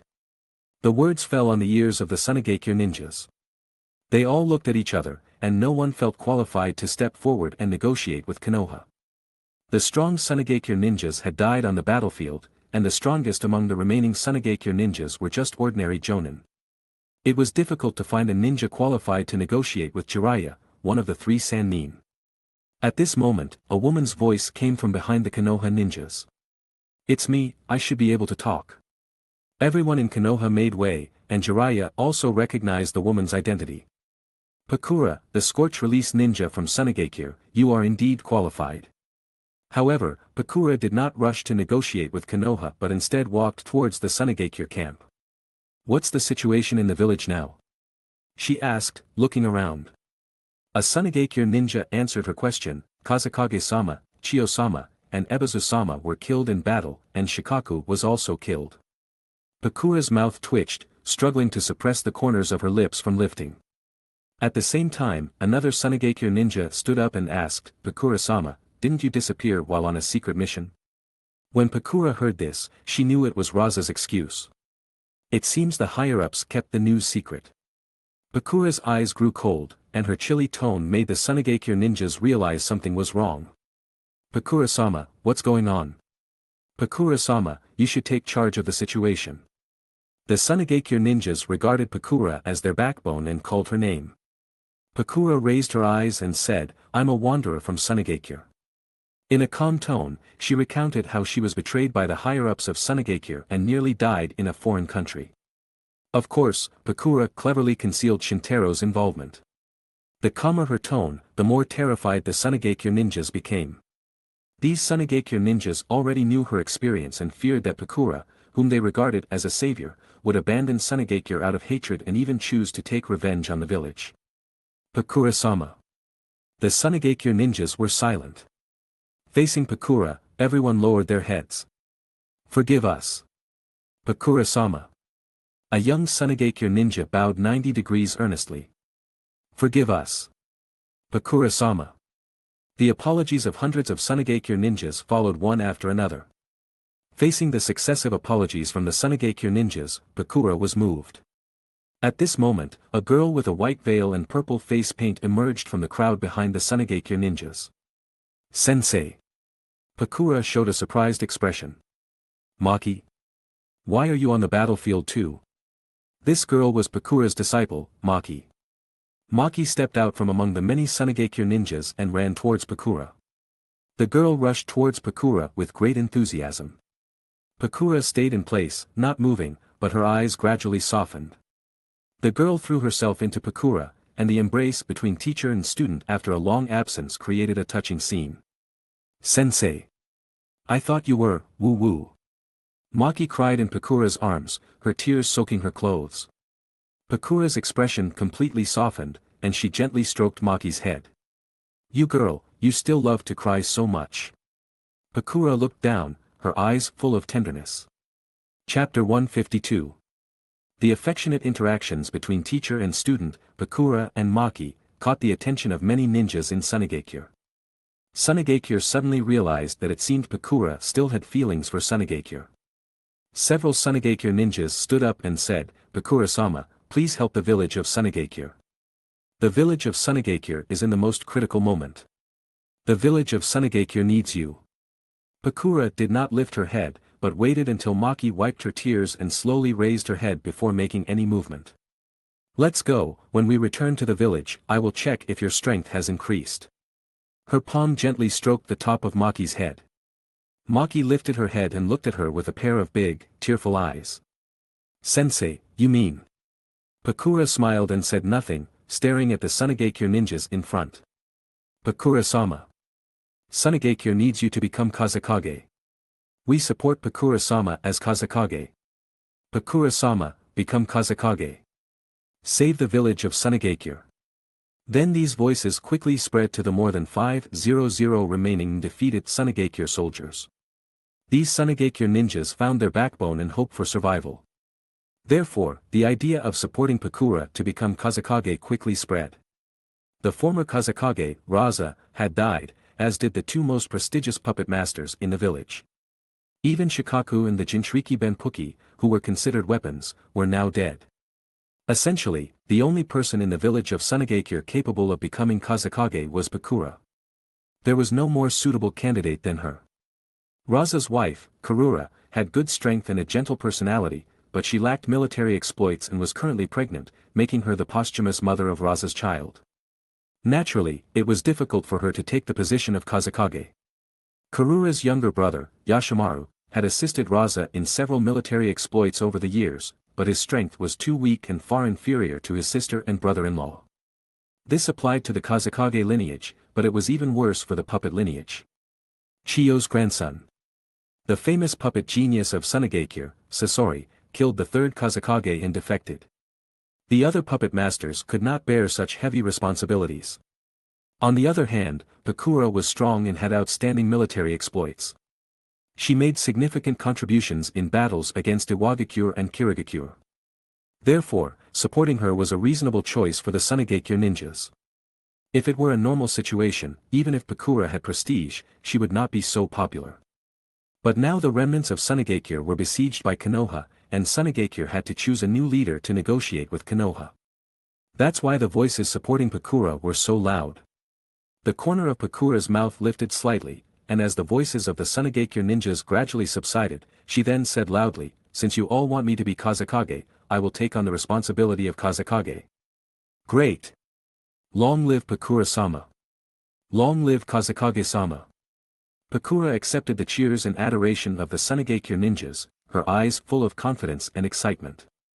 Watching all this, Shintaro could only sigh, this arrogant and confident woman has returned. Jiraiya stared lustfully at Pakura's back. After hearing Shintaro's words, he turned and asked, "Hey, Shintaro, do you know her?" Shintaro nodded lightly and said, "We crossed paths." Jiraiya immediately showed a gossiping expression and leaned to Shintaro's ear, "This Pakura is very beautiful, almost as beautiful as Tsunade, you don't like her, do you?" Shintaro replied helplessly, "We just fought together during a mission." He knew Jiraiya was not serious, but he didn't expect it to become so serious. He deserved to be the author of Ika Ika Paradise. Minato noticed the conversation between Jiraiya and Shintaro and approached, saying, "Jiraiya-sensei, Shintaro has Yuhi Kurenai in the village, so don't think about others." Jiraiya suddenly understood and nodded, "Yes, I forgot this guy is good at wooing women like you, he has already succeeded in wooing someone." Minato chuckled. As the three of them chatted and joked, Pakura had already received the support of the Tsunegakure forces and was recommended by everyone as Kazekage. Although this Kazekage position had not been discussed by high officials, had not passed the Jonin meeting, and had not been approved by the daimyo, Pakura had the support of the last remaining forces in the village of Tsunegakure. With this most fundamental and effective support, her position as Kazekage was now secure. It was almost impossible for anyone else to use other methods to push Pakura from the Kazekage throne and replace her. The first thing she did after becoming Kazekage was to go alone to the three people in front of Konoha. "I am Pakura, representing the village of Tsunegakure, and I am here to negotiate as Kazekage." Her tone was neither humble nor arrogant, and she was not affected at all by Tsunegakure's defeat. Jiraiya's eyes stared at Pakura's upright breasts for a long time, not noticing what she said. Minato next to him seemed helpless and negotiated with Pakura on behalf of his lecherous teacher. "Namikaze Minato, please advise me. Konoha hopes to reconcile with your village." Minato extended his hand and shook Pakura's hand, stating his purpose. "There is no problem with reconciliation, but I want to know Konoha's conditions." Pakura spoke calmly. After experiencing so much, she was no longer the brainless big-breasted woman. Minato was stunned by her words. He said, "Why don't I listen to what you have in mind?" Pakura glanced at Shintaro unintentionally, and they exchanged a glance before looking away. Then Pakura stated her conditions. First, Tsunegakure and Konoha announce a ceasefire. Second, Tsunegakure and Konoha form a military alliance for 20 years. Third, Tsunegakure and Konoha will not attack each other's borders and will respect each other's sovereignty. She presented her three main conditions. These conditions were fairly balanced and had both advantages and disadvantages for both sides. After thinking for a moment, Minato added, "Regarding the second point, I object to forming a military alliance." Pakura looked at him, waiting for Minato's next words. "Will this alliance be dominated by Konoha?" Minato's words made Pakura think. After a while, Pakura slowly spoke, "If Konoha needs it, Konoha can lead." After all, the current battle situation was in favor of Konoha, so she wouldn't force an entirely equal alliance with Konoha. Minato nodded and looked at Shintaro and Jiraiya beside him. "What do you think?" Shintaro nodded calmly, not surprised at all by Pakura's conditions because this was what they had discussed before. And Jiraiya finally turned his face away from Pakura's big breasts. Minato, what do you say? A few black lines seemed to appear on Minato's forehead, and he repeated Pakura's conditions with an embarrassed smile. But Jiraiya said nonsense seriously, I can do it, but you have to listen to the third Hokage. Chapter 153. Minato then said to her, we temporarily agree to your conditions, but whether they will be adopted or not depends on the decision of the third Hokage. Pakura didn't mind and said, that's fine, but before that, can you release the troops from Sunagakure? Minato looked at Jiraiya, who touched his chin and nodded, so he agreed. You can withdraw your troops, but if you dare to invade the land of fire again, we will never let you go. It was rare for Minato to utter harsh words, and his momentum was enough to intimidate the remaining Sunagakure ninjas. Pakura then left with the Sunagakure troops. Jiraiya muttered, F cup, though not G cup, still pretty good. Huh. The aura that Minato had just shown immediately shattered. The corner of Shintaro's mouth lifted slightly, indeed. Huh. Minato turned to look at him, holding his forehead with one hand and looking disbelieving. Shintaro, don't follow Jiraiya-sensei's bad example, Minato advised. What do you mean by following my example? That's just how men are. Shintaro silently entertained Minato, but what was on his mind was this. I wasn't a good man in my past life, in this life, forget it. As the head of the Gojo family, besides his wife, Shintaro naturally had many other women in his past life, and he accepted them all. In the previous Edo period in Japan, such things were common. Even the head of the Zenin family, who looked serious and didn't like to play around, had 3 wives and 4 concubines. However, the ninja world had a monogamous tradition, at least for the ninjas. After joking around, Minato and Jiraiya were ready to get down to business. Orderly retreat of the troops and return to Tokushima City to count the casualties. Minato stood up and gave the order. As the large army was retreating, a group of reinforcements arrived in front of them. The leader wasn't tall and wore ANBU clothing but without a mask. According to Shintaro, this man's eyebrows were 60 to 70 similar to Asuma's. Combined with his identity of leading reinforcements and the strong aura emanating from his body, the person's identity could be easily revealed. Minato, I'm Sarutobi Shinosuke, and the Hokage has sent me to reinforce you. I've long admired the name of the ANBU captain. Minato and Shinosuke exchanged information. So, you have made peace with Sunagakure? Yes, but the specific details still have to be decided by Hokage-sama. Hokage-sama is currently participating in peace talks with Iwagakure. That's great, it seems the ninja war is almost over. Minato showed a happy expression, but Shinosuke's stiff expression seemed to indicate he knew something more. It is said that Iwagakure's conditions. Before Shinosuke finished speaking, he was interrupted by a high-pitched female voice. Minato. A head with red hair flew through the air, and one could instantly tell who it was. Kushina pounced on Minato and pushed him to the ground to check his body. Are you hurt? I was so worried about you. Minato let Kushina fuss over him like a little girl, and at the same time said in a stunned voice, I'm fine, Kushina, you should be more careful in public. Humph. Are you embarrassed? No, how could I not like you? Kushina asked with her hands on her hips, and Minato smiled wryly and waved his hand. Shintaro watched the affectionate scene between the young couple in front of him with amusement. Kushina, the fiery one, and Minato, the gentle one. Shintaro seemed to imagine some inappropriate scenes of the two of them in bed. Perhaps it was Kushina who took the initiative. Shintaro. A somewhat cold voice sounded, and Shintaro looked up to see Kakashi standing in front of him with his hands in his pockets. Kakashi, why are you here too? Shintaro didn't care about his attitude. After all, Kakashi's experiences were tragic.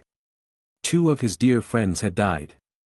Kakashi explained, the reinforcements are all the ninjas left in the village, besides the wounded, the village now consists of a few young genin. Not just me, Kurenai and the others are here too. I see. Shintaro looked up and saw Kurenai among the reinforcements. Here, I'll give you this.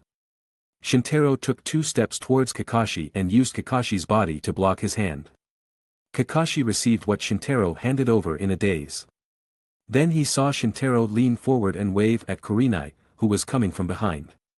Then Shintaro walked towards Kurenai with a smile. Kakashi looked down at this moment. Ika Ika paradise. His face turned red immediately, and even the mask on his face couldn't stop the blush. Kakashi quickly put the script into his arms and hid it while looking back.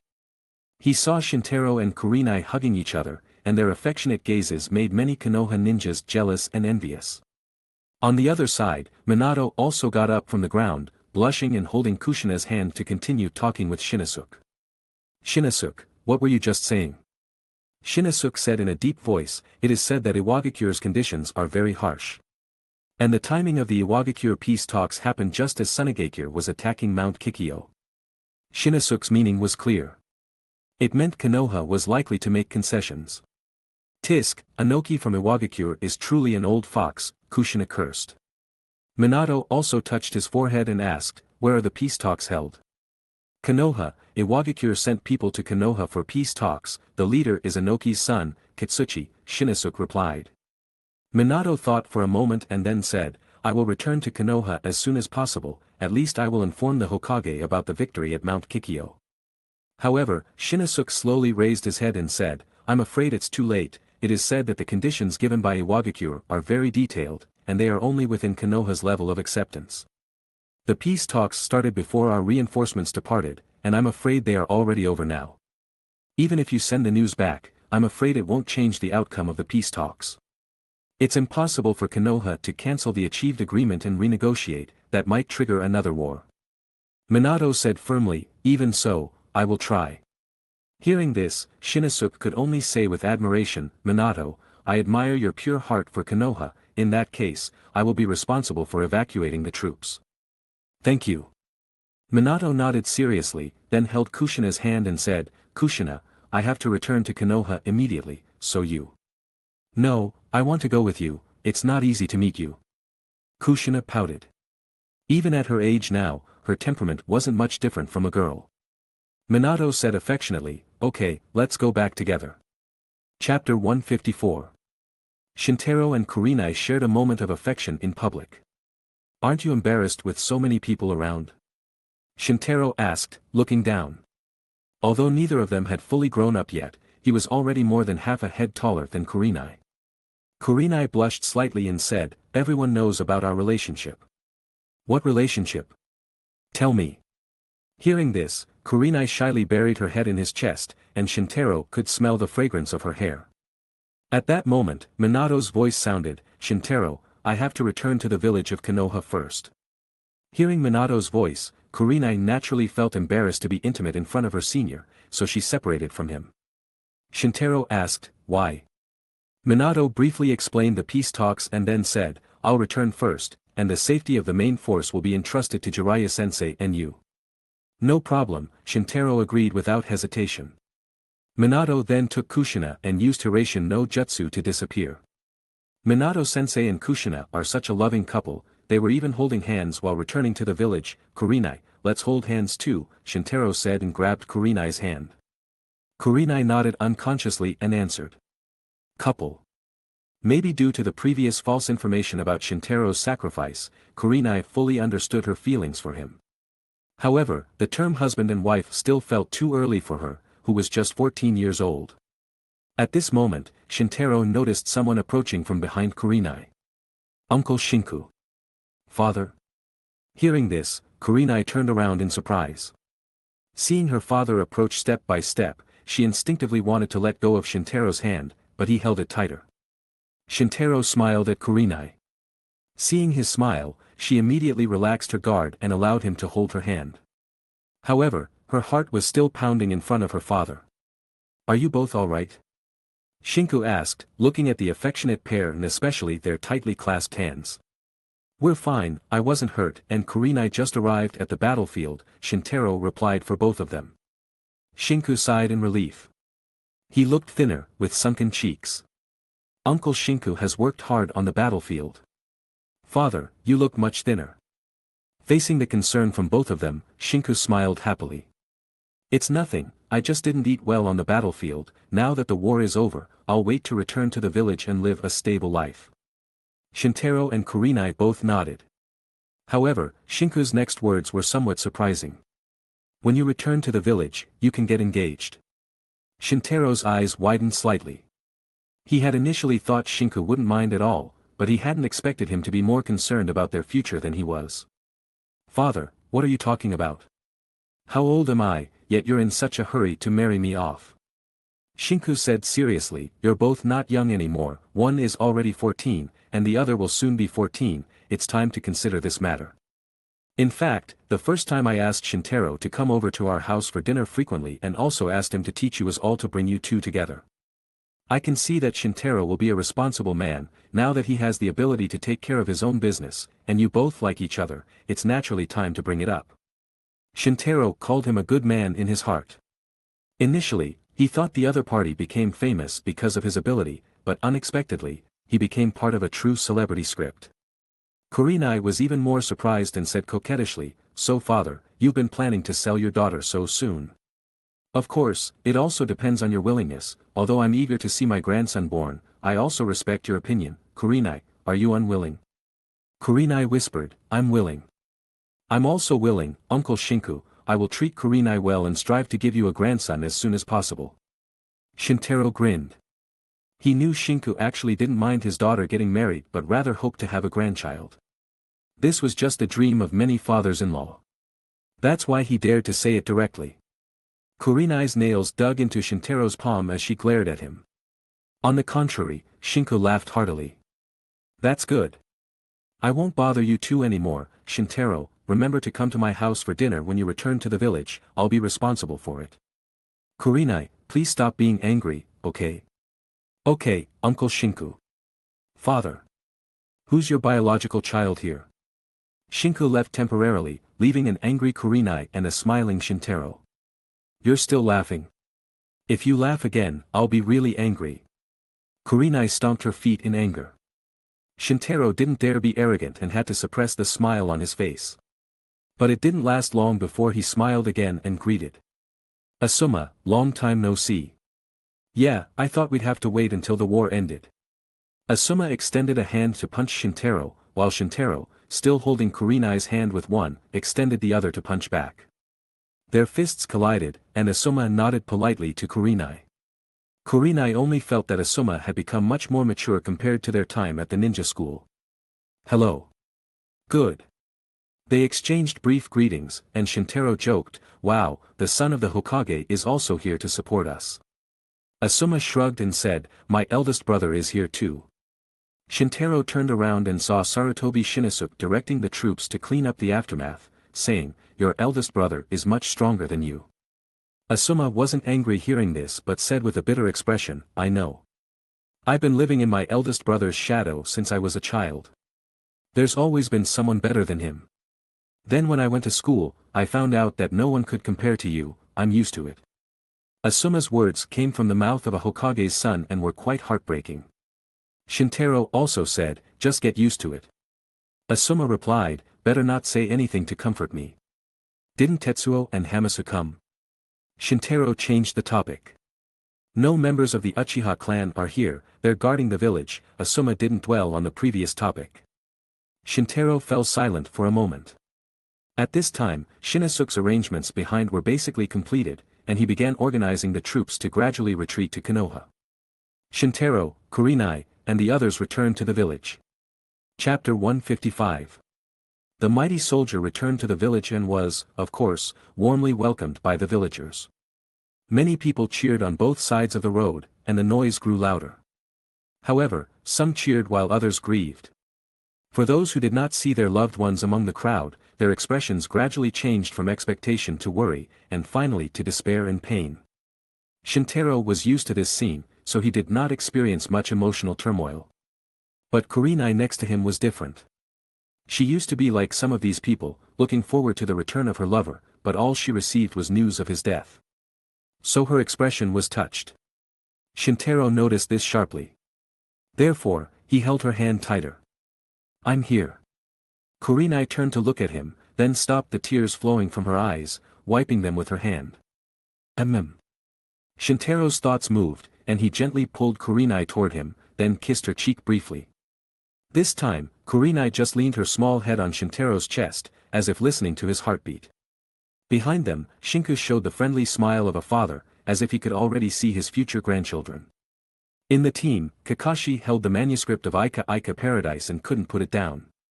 Asuma turned to the side and saw people on both sides of the road in a daze. This time, two Uchiha boys waved to attract Asuma's attention. "Tetsuo, Hamasu, you're here." Tetsuo and Hamasu immediately charged into the crowd. "Asuma, where's Aniki?" Asuma pointed to Shintaro and Kurenai, who were being affectionate beside them, and said, "You'd better not go up and bother them. I told you she's our sister-in-law, how about that? I've got common sense, don't I?" "As expected of you, Ni-san," Hamasu said excitedly, giving a thumbs up. "We'll go over later, we shouldn't interrupt Aniki and sister-in-law's intimacy," Tetsuo said solemnly and seriously. Hamasu also nodded solemnly. The troops returning to the village conducted a simple inventory in front of the Hokage building, then disbanded and returned to their respective homes. Shinku bought bags of ingredients on the way, looking ready to showcase his excellent cooking skills in the evening. When the three of them returned home, a white cat rushed from the room to the entrance, as if welcoming the three scavengers. "Kurenai, didn't you leave Shiro at someone else's house to be taken care of?" When Shintaro saw the much larger Shiro, he felt a bit strange for a moment, but the white fur and red eyes were still quite distinctive. "No need to take care of him, Shiro is very smart." Kurenai squatted down and touched Shiro's head, who seemed very well behaved in front of her. "I see, although he's not a ninja cat, he has ninja cat blood and inherits the intelligence of ninja cats." Although Shinku rarely saw Shiro, he analyzed the reason why Shiro was so smart. The cats in Granny Nico's house more or less have ninja cat blood. Shintaro from the Uchiha clan talked the most about this. The house had been stocked with cat food for half a year. When Shiro was hungry, he ate cat food. When he was thirsty, he turned on the tap to drink water and play. When it rained, he knew to hide in the house. He surpassed most naughty kids. Yes, Shiro can be considered my first grandchild. Shinku walked to the kitchen with the ingredients and gave Shiro a piece of fresh river fish to try. Shintaro and Kurenai also entered the kitchen to help Shinku. After a while, a large table filled with freshly baked delicious food appeared. Half were seafood dishes loved by Shinku and Kurenai, and the other half were meat and sweets favored by Shintaro.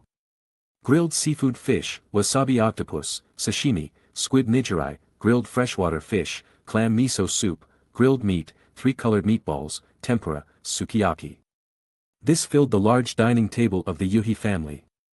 In fact, according to the eating habits of the Japanese in the past or the current fire country, it was rare to have the opportunity to fill the table with such a rich variety of dishes. Only because this was the first dinner gathering of Shinku, his daughter, and Shintaro after the war did it seem so formal. Shintaro had just reached out to take chopsticks and eat but was interrupted by Shinku. "Shintaro, did you forget another important thing?" Shintaro asked in surprise. "Engagement?" "Of course, this is our top priority now," Shinku nodded seriously. "But shouldn't this be more formal?" Shintaro looked at Kurenai, feeling at a loss for the first time. Kurenai lowered her head, as if the table in front of her was more interesting than Shintaro in front of her. Shinku said solemnly, "This is formal enough, besides, you and Kurenai grew up together, do I still need to formally introduce each other?" Shintaro replied obediently, "That's not necessary, Uncle Shinku, I'm willing to get engaged to Kurenai, but I don't know if you're willing to give her away, Uncle, and I'm not sure if Kurenai is willing." "Of course, I'm willing to give her away, Shintaro, you are one of mine, Kurenai, are you willing?" Kurenai finally raised her head and looked at Shintaro lovingly. "I'm willing." "Okay." Shinku clapped joyfully, then took out a pair of rings from his sleeve.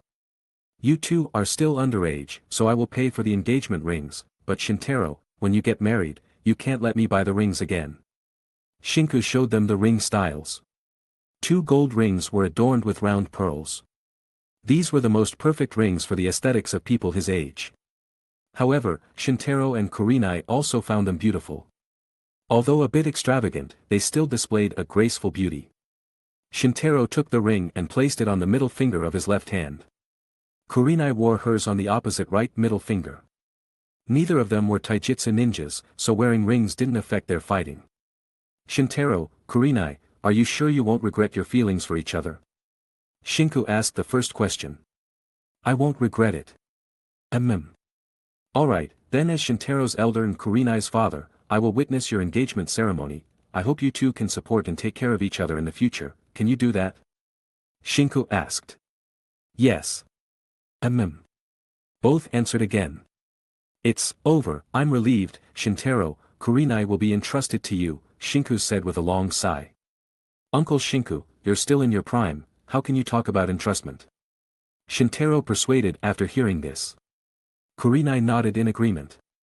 In the ninja world, how many people can guarantee they'll always be there? Okay, let's not talk about this, let's start. Itadakimasu. Chapter 156.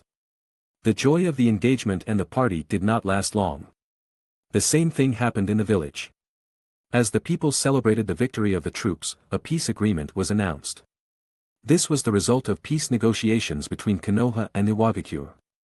Although this peace negotiation marked the end of the Ninja World War, it was achieved by sacrificing the interests of Konoha village. As the nominal winner, Konoha not only did not receive significant benefits but instead ceded some of its interests in the land of grass and the land of fields as conditions for Iwagakure's surrender. These excessive demands were actually accepted by Konoha's high-ranking officials. This caused a public outcry. Under the pressure of public opinion, it was even rumored that the third Hokage would resign. However, in this time of crisis, there was still one thing that needed to be done, which was to hold a mourning ceremony for the Konoha ninja who died in the Ninja War. Many ninja, led by the third Hokage Sarutobi Hiruzen, all wore pure black clothes to express their serious condolences. Shintaro stood beside Tetsuo and Hamasu, and on the other side were members of the Uchiha clan. Fugaku closed his eyes in mourning. A Uchiha man beside him lowered his voice and said to him. Although the war has finally ended, too many people have been sacrificed. I heard that the third Hokage will be blamed and resign, and some people also propose to promote the captain to the position of fourth Hokage in your name. Don't mention this matter, Fugaku interrupted the Uchiha clan member's words with a short sentence.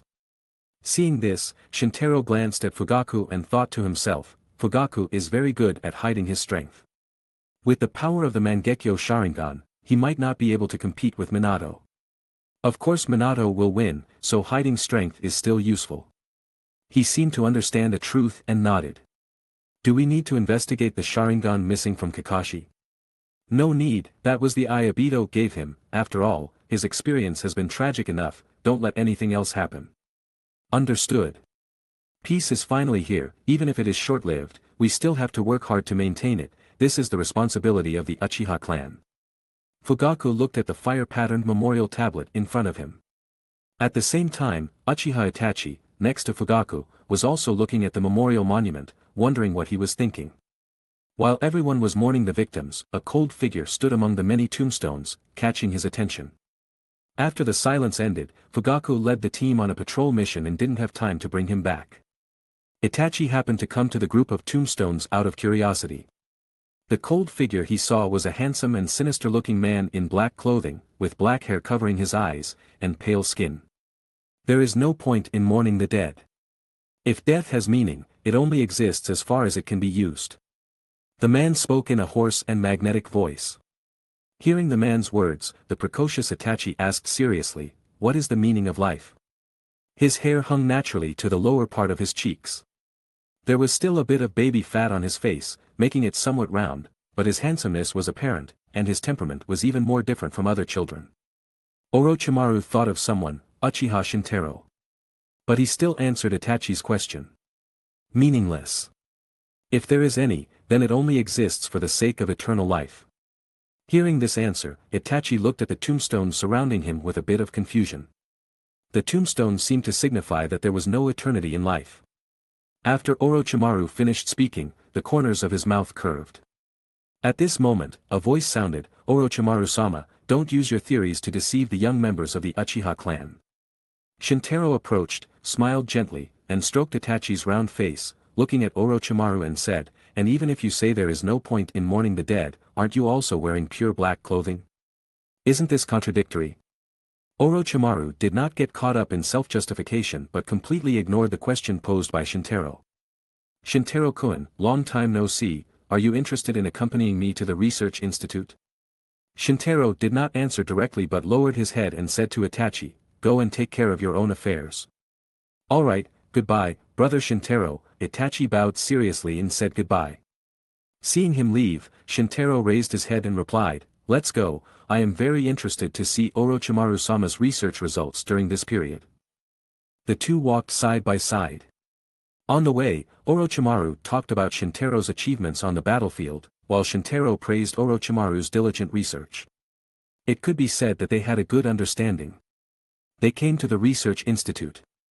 As Orochimaru's senior assistant, Shintaro could glimpse the results he wanted to show. Has the soft transformation succeeded?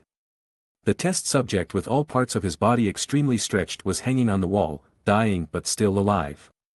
"This is a death row convict that I have transformed using a new soft transformation technique. The effects are much better than previous methods." When Orochimaru talked about his experiments, he appeared very different from usual. But before they could talk further, Shintaro suddenly felt he had received a call. Kuchios. Shintaro's summoned creatures so far were only Hikari and a group of crows. In other words, it was the crow that summoned him. He then followed the summoning force and left a message, "Let's talk later." He then disappeared into Orochimaru's research institute.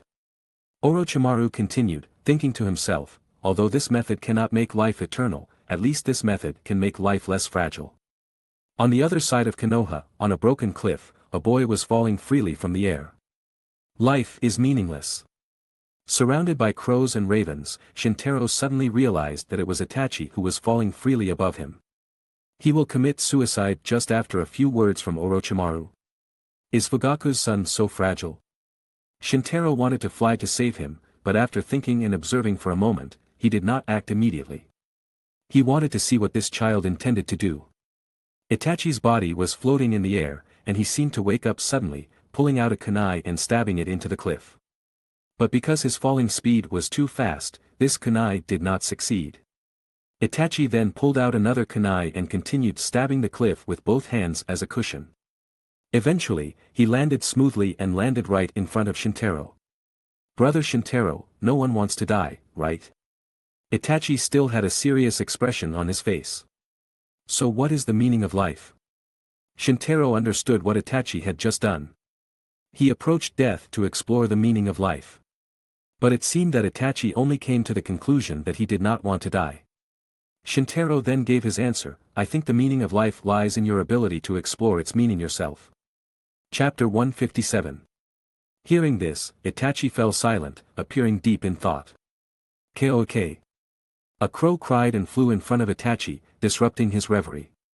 He reached out his hand to catch the crow, just as Shintaro had done when he first interacted with the bird.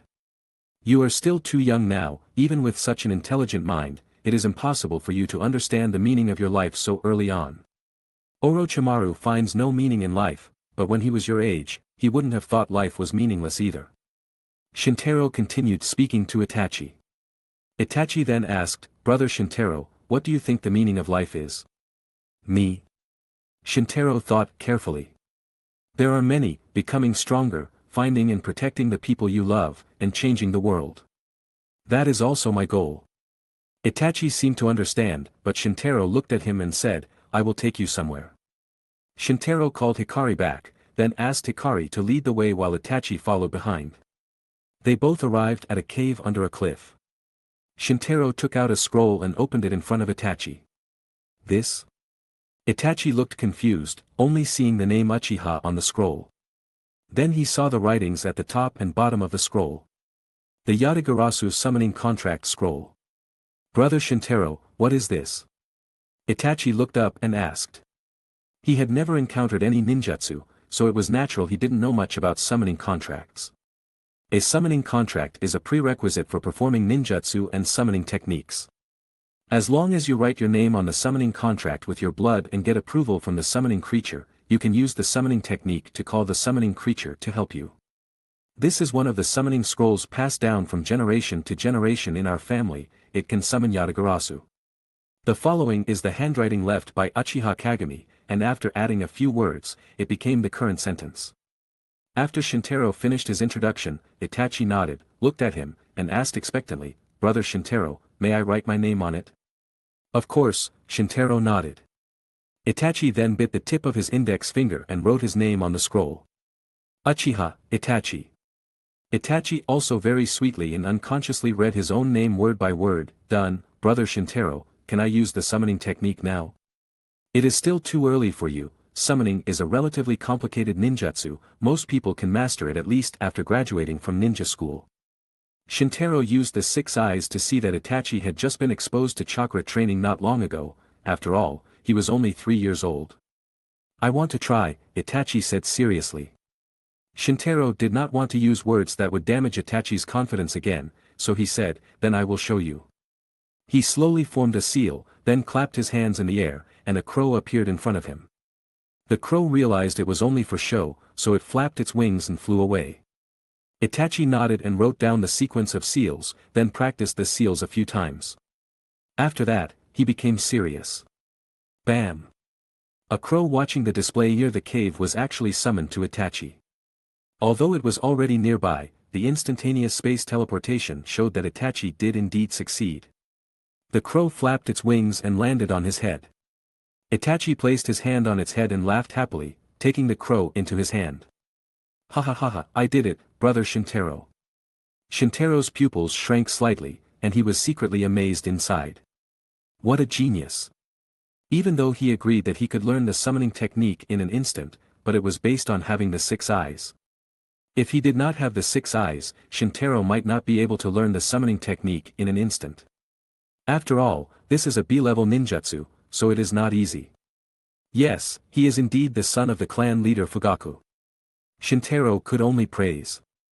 Brother Shintaro, what do the lines below mean? Itachi smiled a little shyly, then pointed to the line of words at the bottom of the scroll. Shintaro paused for a moment and then continued, logically, it is still too early for you to know this. But I can see that your intelligence and talent far exceed your peers, so there is no harm in telling you. Uchiha chose to join Konoha after being defeated by the Senju clan. Our ancestor Uchiha Madara chose to leave the clan and defect to Konoha shortly after failing to run for Hokage. Later, he controlled Kyubi and tried to attack Konoha. He was betrayed and killed by the first Hokage. Although Madara is dead, the top leadership of Konoha has always feared us who have a bloodline similar to his. Since the second Hokage established the system for the Uchiha clan to take over Konoha's police force, the relationship between the clan and the ordinary Konoha society has become tense due to improper law enforcement and management attitudes. The Uchiha clan seems isolated within Konoha's walls. If this continues, the conflict between the Uchiha clan and Konoha will grow bigger and become difficult to resolve. This is what Uchiha Kagami called fate, therefore, all forward-thinking people in the Uchiha clan are trying to change the fate of the Uchiha. I am no exception. Itachi listened attentively. After Shintaro finished speaking, he thought for a long time until he found the reason for the problem. So that's it, thank you, brother Shintaro, for your explanation. Itachi bowed to Shintaro, then bent down and wrote his own handwriting on the scroll with blood. I can do it too. This is what Itachi left behind. Shintaro smiled meaningfully when he saw this. Itachi looked up at this moment, looked at him and said, Brother Shintaro, I will also change the fate of the Uchiha clan. I will consider this one of the meanings of my life. Shintaro nodded and said, Itachi, you are really smart. This is why he took Itachi to sign the summoning contract. Let the intelligent but confused child find his path. No matter whether the path is worthwhile or not, at least it will not make him lost. Shintaro and Itachi parted ways. Itachi went home and Shintaro returned to Orochimaru's research institute. Orochimaru asked what had happened earlier, and Shintaro told him what happened. Orochimaru licked his lips and said, Itachi is an interesting child. Itachi seemed to leave a good impression on him. Orochimaru showed his experiment. Besides the soft body transformation experiment, he also showed a child named Shin, who had a special physique that did not reject any foreign organs. This child's hands have been prepared for Danzo, but he is still on a mission in the land of rain, otherwise, the third Hokage would not have been able to make peace with Iwagakure so easily. Chapter 158. What is Danzo doing with his hand? Shintaro remembered that Danzo had a bandage on one of his hands. It's used to transplant Hashirama cells. Orochimaru didn't keep Danzo's intentions a secret. Shintaro's eyes blinked slightly and he muttered, Hashirama cells. Is this your collaborative research with Danzo? He remembered when Danzo first recruited him, Orochimaru mentioned so-called cooperative research at the root organization's base. That's right, Orochimaru wore a half-smile on his face. Shintaro nodded slightly and asked, what is Danzo doing in the land of rain? I don't know, it said he's cooperating with Hanzo. Orochimaru shrugged. So Shintaro stopped asking, not too concerned about Danzo. Orochimaru jokingly said, Danzo should return to the village soon. One of the agreements between him and me is that he would nominate me to be Hokage when the third is blamed and resigns. After saying that, he paused, looked at him, and asked, Shintaro-kun, do you think I can be the fourth Hokage? With all due respect, no. Shintaro calmly expressed his viewpoint. I see. Orochimaru nodded quietly and said nothing more. It seemed he didn't care about the Hokage position, and he appeared unaffected by Shintaro's answer. But Shintaro sensed his emotional turmoil and used the six eyes to observe the hidden loss in Orochimaru's eyes. In his view, Orochimaru didn't care about the Hokage position, nor did he care about the Hokage title. Orochimaru knew there was competition from Minato and fundamentally had no hope of becoming Hokage. But he still wanted to try. After all, he was the student of the third Hokage. Orochimaru always had special feelings for his teacher in his heart because he was the third Hokage's most beloved student. He continued to explain other research at his institution, as if the question he just asked wasn't his. The two talked for a long time in the research institution before Shintaro left. Coincidentally, it was dinner time, and Shintaro was going back to the Yuhi house for dinner. Kurenai, I'm back. Shintaro shouted as he rang the doorbell. However, he sensed the presence of 3 people in the house. Besides Kurenai and Shinku, there was also one other presence. Kurenai came to the door and opened it for Shintaro. Shintaro, Uncle Fugaku is here. I know. Shintaro calmly patted her head. Don't touch my head, I won't grow taller, Kurenai said with a pouty expression. Shintaro chuckled, entered the front hall, changed his shoes, and went inside the house. Uncle Shinku, Captain. Shintaro saw Shinku and Fugaku sitting on the sofa chatting. Alright, you're back. Shinku looked at Shintaro with kind and fatherly eyes. Fugaku then mentioned what his beloved son told him today. Shintaro, I heard from Itachi that you guided him to sign a summoning contract with Yatagarasu and also told him the meaning of life. Yes, Itachi happened to be chosen by Yatagarasu. Shintaro nodded and sat beside the two. Shinku looked at the two beside him, then stood up and said, Fugaku, you may stay for dinner, I'll get the spoon. Before Fugaku could say anything, Shinku called Kurenai to help. Fugaku seemed to understand Shinku's intention, so he didn't refuse. Shintaro, do you know that the third Hokage will be blamed and resign? I've heard, Shintaro nodded. So, what do you think about the fourth Hokage election? Fugaku asked again. Any ideas? Actually, I don't know much about the fourth Hokage campaign. Among the current candidates, there's Namikaze Minato and Orochimaru. Of course, some are choosing me, but most of them are from our clan. Shintaro nodded and said, so, no matter who gets elected, the Uchiha Clan situation will be better than it is now, right? There was a bit of surprise on Fugaku's face, then it turned into understanding. Yes, you're right. Fugaku stroked his eyes and sighed, I didn't expect I couldn't see it as clearly as you do. The implication was the Mangekyo Sharingan's ability to predict the future, but he couldn't see it more clearly than Shintaro. However, Fugaku had long been accustomed to Shintaro's sensitivity and intelligence, so he accepted it calmly. A few days later, the third Hokage officially resigned. At the same time, the third Hokage and other senior Konoha officials held a high-level meeting to start nominating the next Hokage candidate. Meeting room. Let's start the nomination. Konoha can't live without a Hokage for a day. After nominating candidates, we still need the daimyo's appointment and the Jonin Council's vote. So, let's settle this as soon as possible. Hiruzen's tone was somewhat low, and his face serious.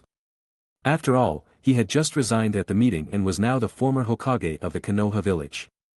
Orochimaru is good. Danzo folded his hands in front of him, his eyes sharp. Besides the reason for cooperation, Orochimaru's character also suited Danzo's taste, even though Orochimaru sometimes contradicted him. However, even if Orochimaru was nominated, it didn't mean he didn't want the Hokage position. This was also the reason for Danzo's sharp gaze. He still longed for the Hokage position in his heart. When the second Hokage chose the next Hokage, he thought he only lost due to slow reaction and one move. Now that Hiruzen had stepped down, his disciple Orochimaru's takeover seemed one of the most logical choices. But Danzo knew that Orochimaru was obsessed with research and uninterested in political power. At that time, Danzo had a chance to touch the Hokage throne. Of course, this was his wishful thinking. No, Orochimaru is my student, I know him best. He has a cold and ambitious temperament, he doesn't have the will of fire in his heart and cannot bear the important responsibility of Hokage. Hiruzen opposed his beloved student with one sentence. His expression was also not relaxed, as he had placed great hope on Orochimaru since he was young. Orochimaru had 5 chakra attributes and was highly talented in ninjutsu. He should have inherited the Hokage according to the path set by Hiruzen. Unfortunately, Orochimaru grew more twisted after his parents died on the battlefield, and now he had become a sullen person hiding in the research institute all day, conducting unknown research. For traditional ninjas like Hiruzen, Orochimaru was clearly not a suitable successor in his eyes. Danzo lowered his head after hearing this, his black hair covering his eyes. How about Jiraiya? Hamura recommended. Jiraiya is not good, he is too free-spirited and not suitable to be Hokage, Hiruzen objected again. What about Tsunade? Koharu, also a woman, recommended.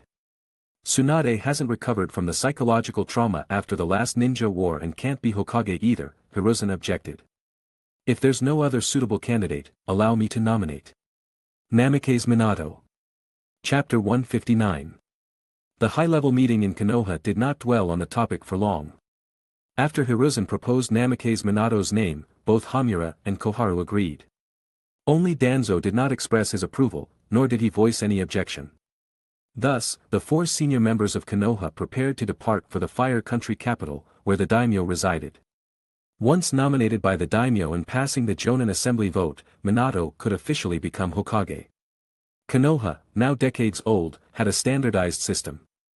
Initially, when the village was founded, Konoha's population was very small, and the first Hokage's election was based on one person, one vote. After the first Hokage died of illness, Senju Tobarama, as the only remaining strong person in Konoha and the younger brother of the first Hokage, naturally inherited the Hokage position. However, during the second Hokage's period, Konoha's systems gradually improved, forming the current Hokage succession system. High-level nomination, daimyo appointment, and Jonin voting are 3 essential steps. Even if the second Hokage handed the throne to Hiruzen on the battlefield, it only replaced the high-level nomination step. After the Second Ninja World War, Hiruzen finally became the third Hokage after being appointed by the daimyo and elected by the Jonin. Therefore, going to the Fire Country capital for daimyo appointment is a necessary step. Although Konoha was nominally under the Fire Country daimyo's jurisdiction, after all, the Fire Country daimyo provided Konoha with substantial funds. Before departing, besides the senior Konoha members, Hiruzen also called 2 people. Shinosuke, Shikaku, you also go to the capital with us. Shinosuke, wearing a monkey mask, and Shikaku, in a standard Jonin vest, stood before the desk in the Hokage office. In front of them was Hiruzen, sitting in the Hokage chair. Although Hiruzen was blamed and resigned, just like previous Hokages, since the next Hokage was not yet officially elected, it was natural for him to sit in the Hokage seat.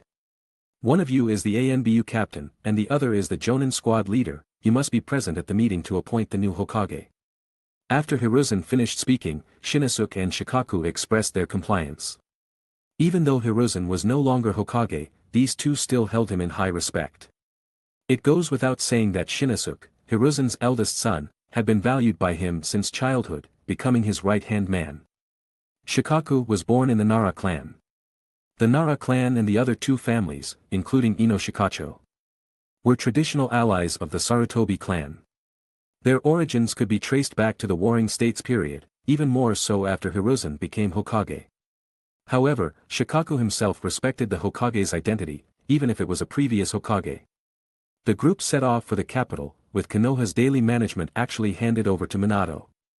The daimyo and a group of high-ranking officials from the daimyo's residence, along with a group of senior Konoha officials brought by Hiruzen, sat around the conference table.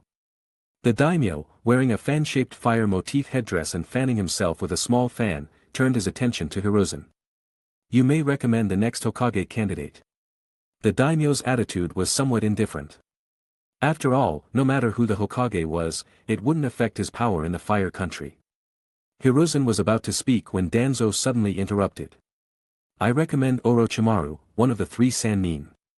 Hiruzen's expression changed slightly, and Hamura and Koharu, who stood beside him, all looked at Hiruzen. Unexpectedly, Danzo didn't compromise earlier but waited until they reached the capital to suddenly attack by recommending Orochimaru's name to the daimyo first. I have heard of the Sannin. The daimyo fanned himself, then looked at Hiruzen. What do you think, Sandame? Hiruzen said seriously, Orochimaru is ruthless, and we cannot entrust the important responsibility of Hokage to someone like him. The daimyo nodded, preferring the 3rd Hokage's statement over Danzo's. What about Uchiha Shintaro? I have always heard about his feats during the war, it would be great if he could become Hokage. Hiruzen said, Shikaku, you are Shintaro's teacher, please introduce Shintaro to the daimyo. Yes, Shikaku, who had been silent, stepped forward at Hiruzen's call and said. Uchiha Shintaro is a young man of great talent and intelligence. His strength is quite extraordinary, capable of defeating a Bijou directly. But he is currently less than 14 years old and not yet capable of bearing the important responsibility of Hokage. So he is only 14 years old. He will become stronger in the future. But we cannot wait any longer for a Hokage candidate, Hiruzen added. Then he presented his recommendation.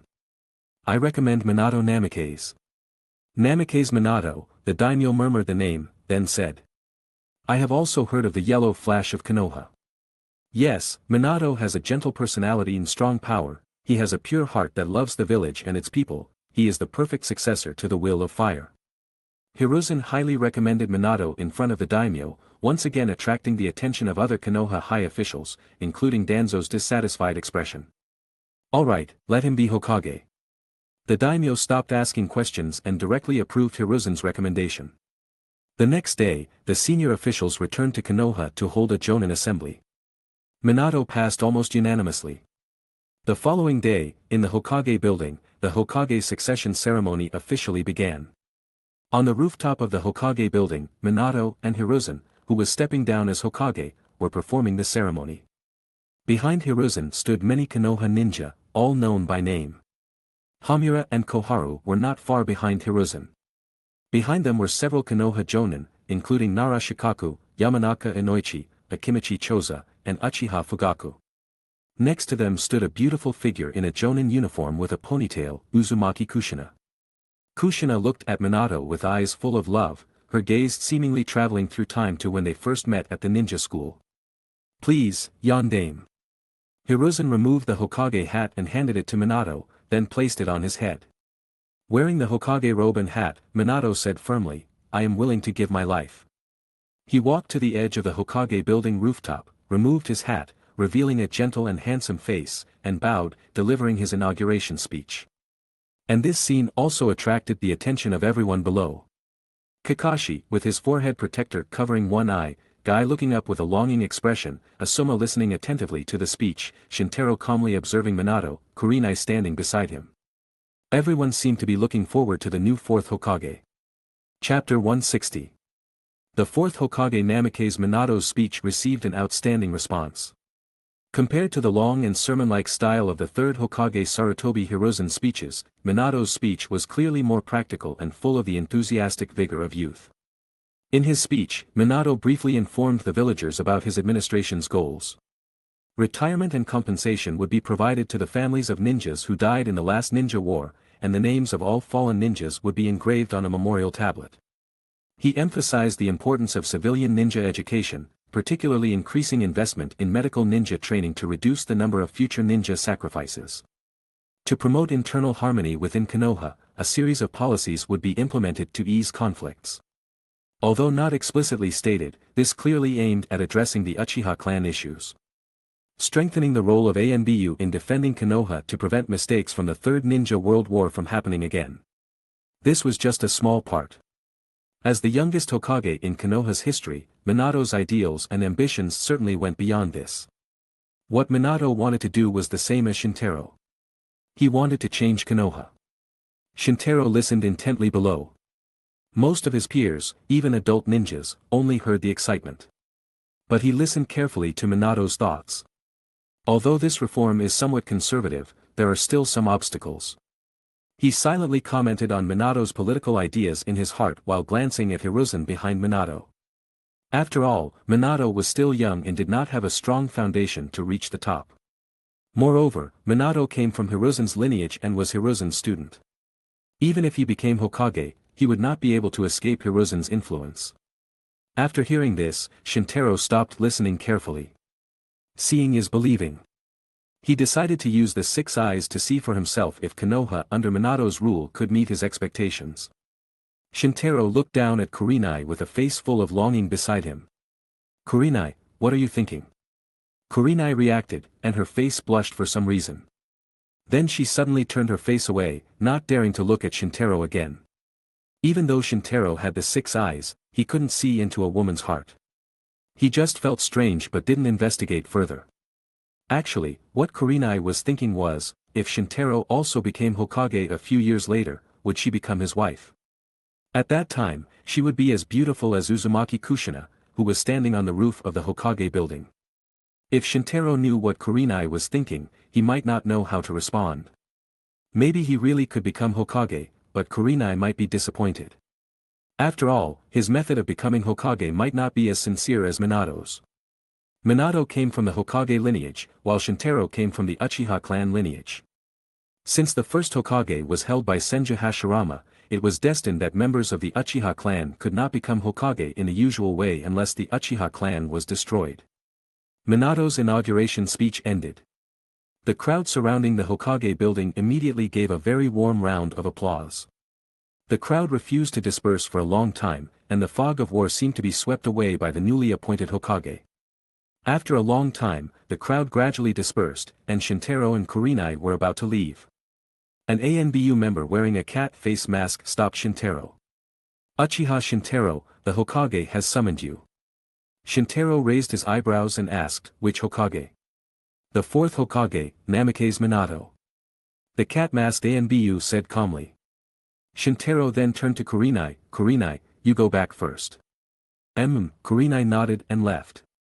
The cat-masked ANBU looked at her, and as Shintaro was about to leave, the cat-faced ANBU spoke again, "Wait a moment, there's one more." The cat-masked ANBU immediately left. Shintaro was just assessing the strength of this ANBU, and he had just reached the Jonin level. Judging by his attire, he seemed to be an ANBU squad leader. Shintaro estimated the overall strength of ANBU. The ANBU captain and vice-captain, Asuma's older brother and sister-in-law, were at the elite Jonin level. The squad leaders should be at the regular Jonin level, and their teammates should only be at the Chunin or special Jonin level. From this perspective, ANBU's hard power was not very prominent, but it did not function on the front battlefield, so hard power was not very important. Soon, the ANBU returned to Shintaro's side, accompanied by a white-haired boy, Hatake Kakashi. The 3 of them walked towards the Hokage building. "Shintaro, are you here too?" Kakashi turned to look with his only remaining eye. "Yes, I'm here too. I don't know what task Minato-sensei will assign to us," Shintaro shrugged. The silent cat-masked ANBU next to them said, "This is not a mission, it's an appointment." Kakashi and Shintaro exchanged glances and walked towards the Hokage office door. Opening the door, it was Minato sitting, not Hiruzen, which made Shintaro and Kakashi feel like they were in another world. Minato had his classic gentle smile on his face. "Kakashi, Shintaro, you're here." Kakashi and Shintaro both responded when they heard this. Minato quickly got to the point, "I plan to recruit you into ANBU to hone your strength and gather mission experience. What do you think?" Kakashi turned and looked at the cat-masked ANBU beside him. "Umbu." Minato thought Kakashi might not understand ANBU, so he began to explain. ANBU, also known as the Special Assassination Tactics Force. Founded by the second Hokage, Senju Tobarama-sama, and directly led by the Hokage. ANBU members are all outstanding ninjas selected from the village. They are primarily responsible for protecting the Hokage and preventing foreign enemies from attacking Konoha village. Sometimes they are also responsible for tasks such as reconnaissance of enemy situations and assassination. All members wear animal-like masks while acting. The nature of the missions and all other information are kept secret. There are many squads under the army, and the squad leaders uniformly convey orders and lead the execution of tasks. Kakashi, Shintaro, you are both my trusted juniors and will ultimately become the pillars of Konoha. So I want you to join ANBU. Of course, it's okay if you have other ideas. After Minato finished speaking, he waited for Kakashi and Shintaro to make their decisions. Kakashi was the first to speak. I am willing to join. After he answered, his eyes immediately lowered. Obito and Rin are gone, Minato-sensei has become Hokage, and Team Minato no longer exists. Rather than regrouping and performing missions, I prefer joining ANBU. Hearing this, Minato suddenly felt that his decision to let Kakashi join ANBU might be somewhat inappropriate. After all, Kakashi was already very depressed, and working in an environment like ANBU might hinder his growth. But Minato ultimately decided to respect Kakashi's own wishes. Maybe Kakashi can find some peace in ANBU. Chapter 161. Okay, Kakashi, you can train with Team Zou first. With your strength as a Jonin, you are more than qualified to be the deputy captain. Minato assigned Kakashi a position, and he became the deputy captain of the squad immediately after taking office. He took this role seriously. This starting point was already very high in the ANBU. Of course, Kakashi was strong enough as a Jonin and deputy captain, but he lacked experience. Zou, whom Minato mentioned, was the cat-masked ANBU member beside him. Zou was the first to respond, yes, Hokage-sama. Kakashi also imitated the concise and capable tone of the ANBU and said, yes, Hokage-sama. Minato said with a gentle face, Kakashi, it's better if you call me sensei. Yes, Minato-sensei, Kakashi did not hesitate. After all, Minato had long been his teacher, so he felt uncomfortable changing his words. Minato nodded in satisfaction, then looked at Shintaro. Shintaro, if you want to join the ANBU, I can form a special team for you, with you as the team leader. Furthermore, this detachment can be used as ANBU Team Zero. Team Zero has a higher status compared to other teams. Its team leader functions as the overall team leader and can lead other teams to perform tasks together. Shintaro couldn't help but be slightly surprised when he heard Minato's words. It was clear that Team Zero and the so-called division captain were all specially created by Minato. Listening to his words, this division captain was almost no different from the captain and deputy captain of the ANBU. But Shintaro realized it immediately. Minato wanted to develop his own power. Even though the third Hokage, Sarutobi Hiruzen, had stepped down, his political power remained stable. Hiruzen had entered the High Council of Konoha as a former Hokage, and his status did not drop much. Even among the ANBU directly under the Hokage, there were many close followers of Hiruzen. Among them, the ANBU captain and deputy captain were even direct in-laws of Hiruzen. In this situation, it was hard to say whether the fourth Hokage, Minato, or the previous Hokage, Hiruzen, was more effective in Konoha. Since Minato was Hiruzen's student, it was difficult for him to confront him directly. So he could only indirectly diminish Hiruzen's influence by developing his own power. But Minato had his own considerations, and Shintaro naturally had his own as well. Shintaro spoke frankly, sorry, Minato-sensei, I have no intention of joining the ANBU. I see. Minato looked clearly disappointed and sighed slightly. But soon after, he spoke again. It's okay, I have a suitable arrangement for you. Hearing this, Shintaro became curious again. His initial idea was to be an ordinary jonin, not to join the ANBU or the police force. Joining the ANBU would mean his reputation would have to be hidden. After all, ANBU, as Konoha's black glove, had many suspicious things. Although some tasks carried out in the ANBU were quite important, Shintaro did not need those tasks to gather power and experience. In his opinion, there should be no stronger ninja than him in the ninja world at present. Even if it was the fourth Hokage, Shintaro was confident he would defeat him. Not to mention joining the police force, staying in Konoha all day as a city administrator and police officer would make people useless. Moreover, Shintaro had other plans. So he just hoped to become an ordinary jonin. During this period, he would gather a reputation and help the Uchiha clan become famous. However, since Minato mentioned he had arrangements, Shintaro became curious. The deputy head of the jonin class squad will act as Shikaku's deputy. Shikaku is good at planning and you are strong, the two complement each other perfectly. Shintaro was a little surprised because this was beyond his expectations. He immediately agreed. No problem, Minato-sensei, I promise to fulfill our mission. He agreed so quickly mainly because the so-called Jonin class was actually a fictional organization that only included all Jonin in Konoha for convenience of management.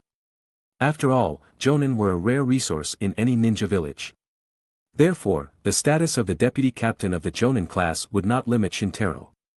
It would only bring fame and reputation, allowing him to have a foot in the high ranks of Konoha. Of course, Shintaro couldn't ask for something that was beneficial without any disadvantages. Then, it's settled. Minato displayed his characteristic smile. Kakashi and Shintaro said goodbye and left. Zou said from the side, Kakashi, follow me to the ANBU headquarters.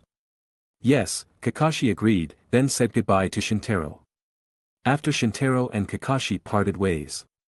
Shintaro did not return to his own home or the Yuhi family, but went to the Nara clan residence.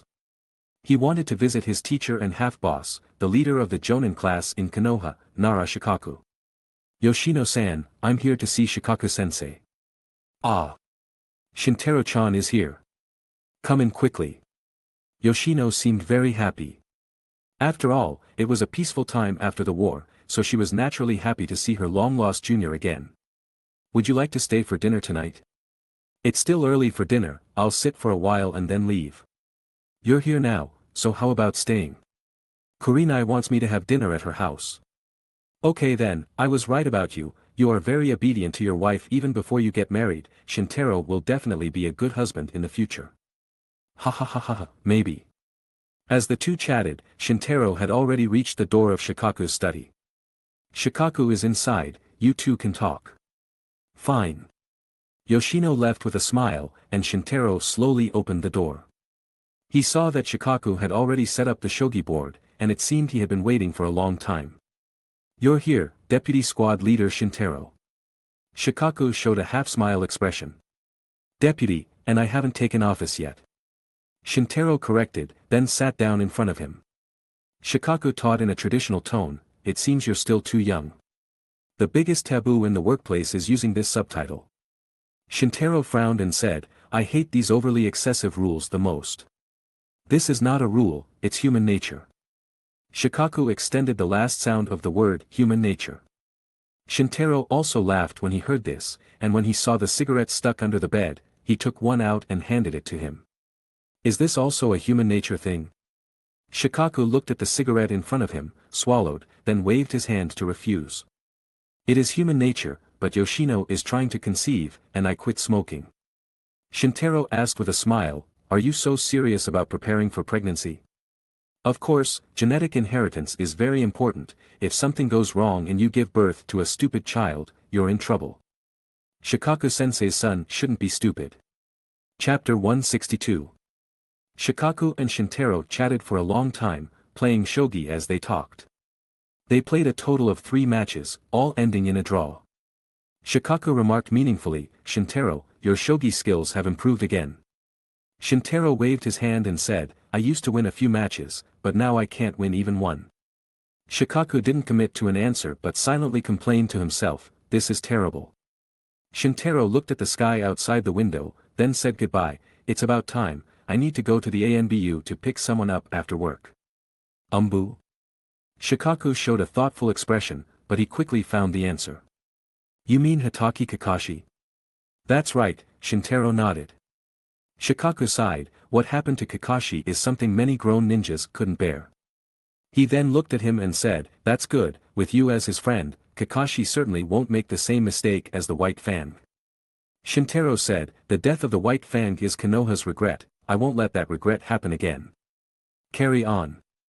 Shikaku nodded. Shintaro left the house, said goodbye to Yoshino, and then arrived at the ANBU headquarters gate. By now, the sky was getting dark, and the ANBU was about to finish work. If there were no missions, it was time to go home. Of course, joining Kakashi would not give him a mission on the first day. Shintaro? Kakashi was clearly surprised.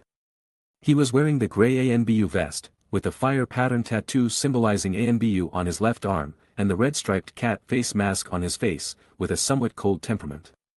Let's go, Come with me to Kurenai's house for dinner tonight. Hearing Shintaro's words, Kakashi's cold temperament softened. Okay. He took off his mask, revealing his bandaged eye. Shintaro noticed Kakashi's blind eye and said, having only one eye is always a hindrance. I'll go back and ask Orochimaru to help you with an eye transplant.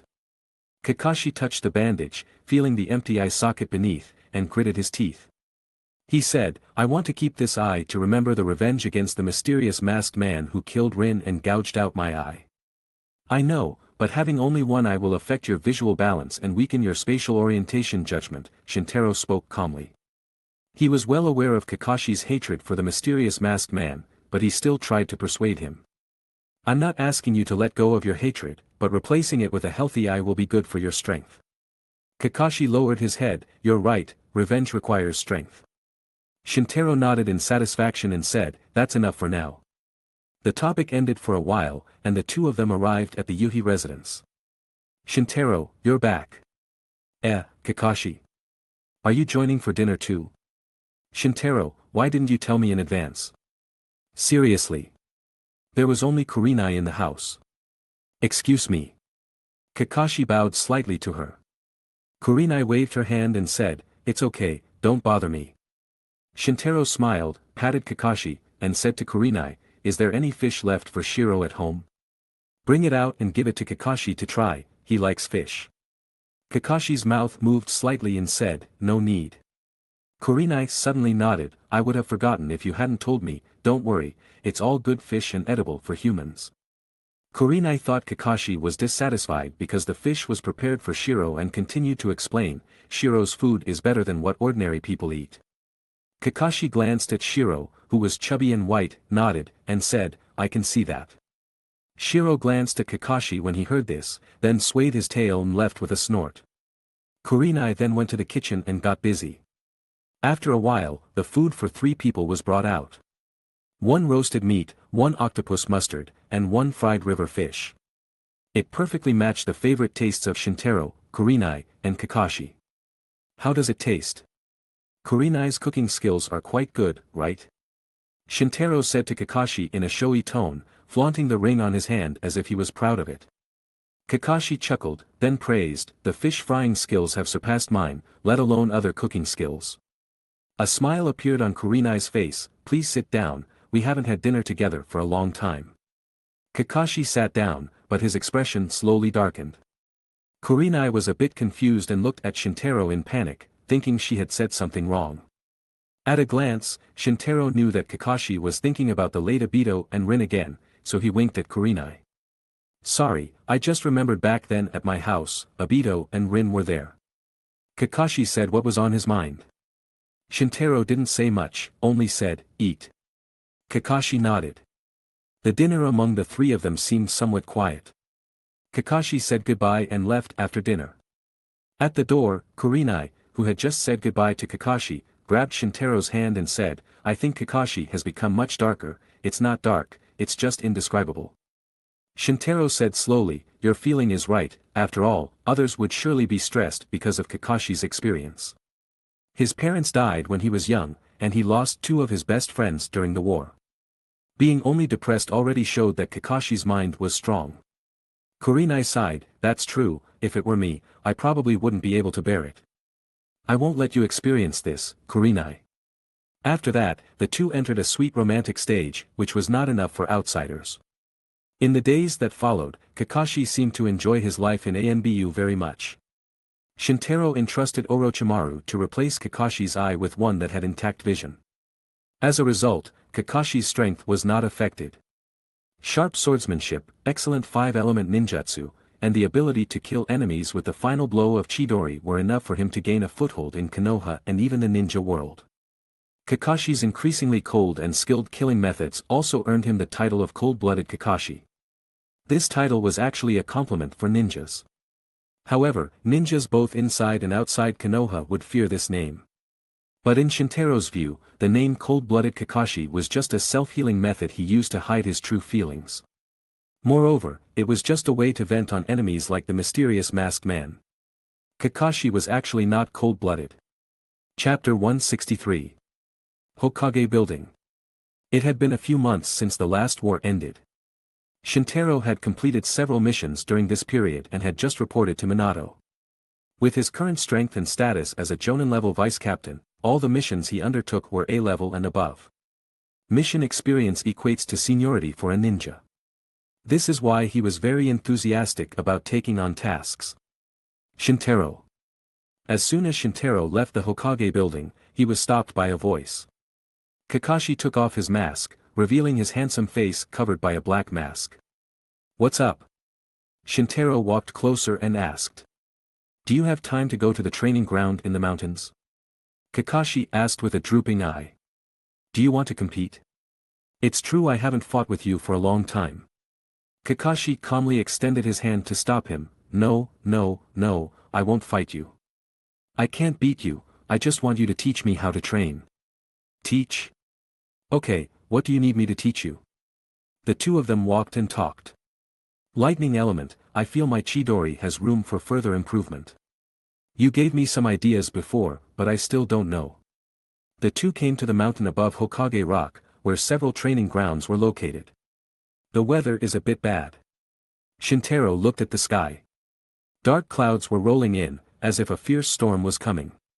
"No problem, I won't be able to go down for a while." Kakashi looked up and observed before speaking. As an ANBU ninja, assessing the weather was also a basic skill. Shintaro dismissed the idea of dispersing the dark clouds.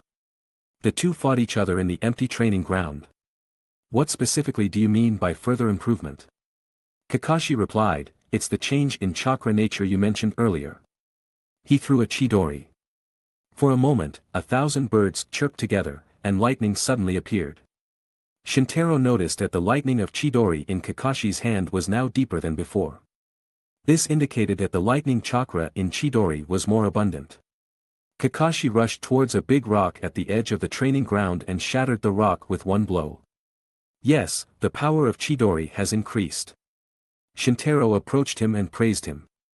"But the thrusting speed will also increase. Now I don't have the Sharingan, it's hard to control it in real combat.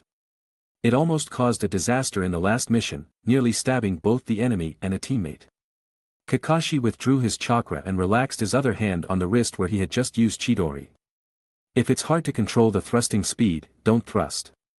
Shintaro touched his chin and advised. Kakashi clearly didn't understand and said, "Then, the power of this move will be greatly reduced." "Then replace it with another method," Shintaro said. "What do you mean?" Kakashi pondered. "First, condense the chakra," Shintaro commanded. Kakashi wasn't dissatisfied. He raised his hand very cooperatively and began to concentrate the lightning element chakra. The blue chakra quickly condensed, emitting a dazzling light.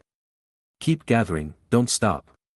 Hearing this, Kakashi raised his head and glanced at Shintaro and said, "Easy for you to say, but my chakra control ability is limited. If I keep condensing, I might lose control." "It's okay, it's no big deal. How can we be safe and sound if we seek breakthroughs?" Shintaro waved his hand. After hearing these words, Kakashi was silent for a moment and then said, "You're right." He continued to inject chakra.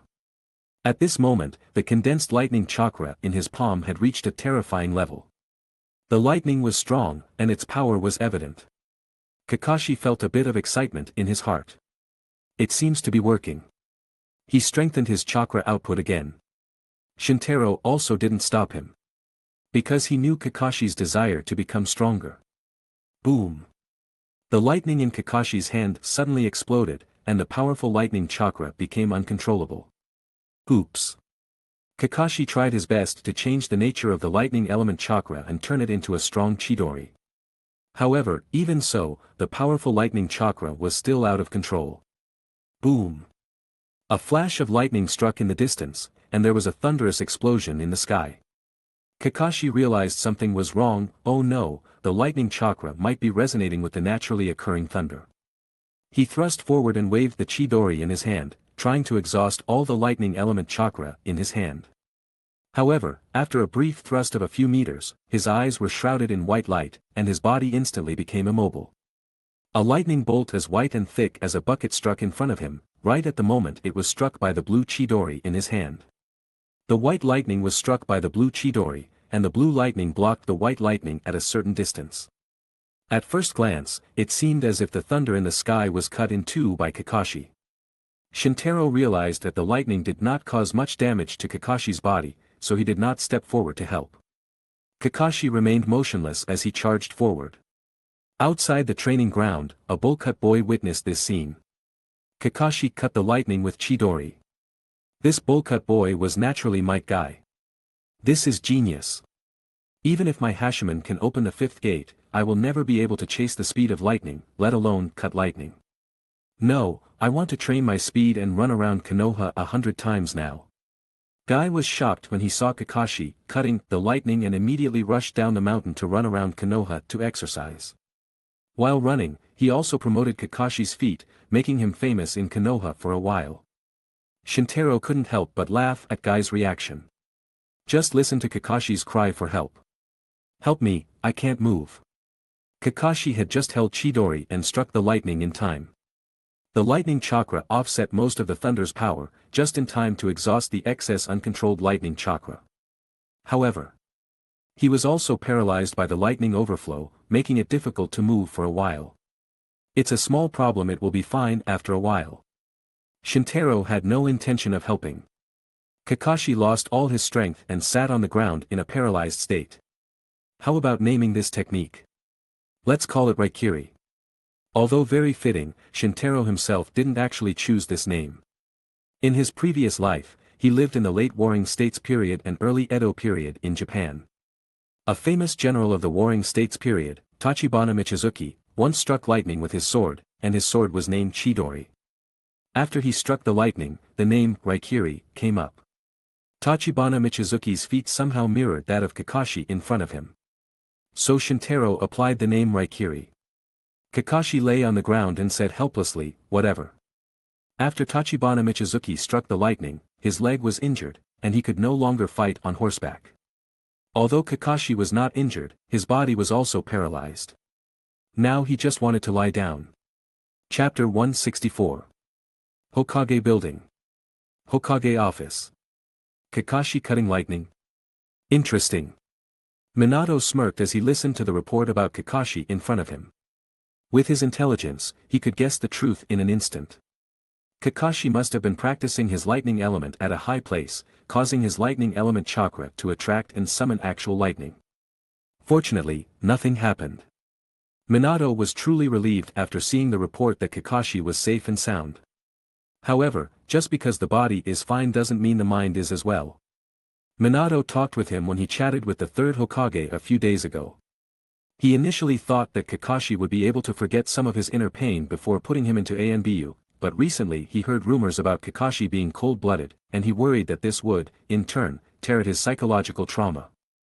Regarding this, Hiruzen's suggestion was to appoint Kakashi as Kushina's bodyguard, temporarily removing him from ANBU duties, and let him observe the process of a new life being born, which might trigger his softer side. Thinking about this, Minato ordered the guards hiding in the trees outside the window to call Kakashi. Gunma, call Kakashi. And Shintaro. Outside the window, a young man with a leaf in his mouth immediately became serious, half-crouched in a tree, and replied, yes, Hokage-sama. With two swishing sounds, Shiranui Gunma left in an instant, much faster than the average ninja. During the Chunin exams, Minato liked Gunma's quick reaction speed. Therefore, Gunma was arranged as his guard, along with Rado and Iwashi.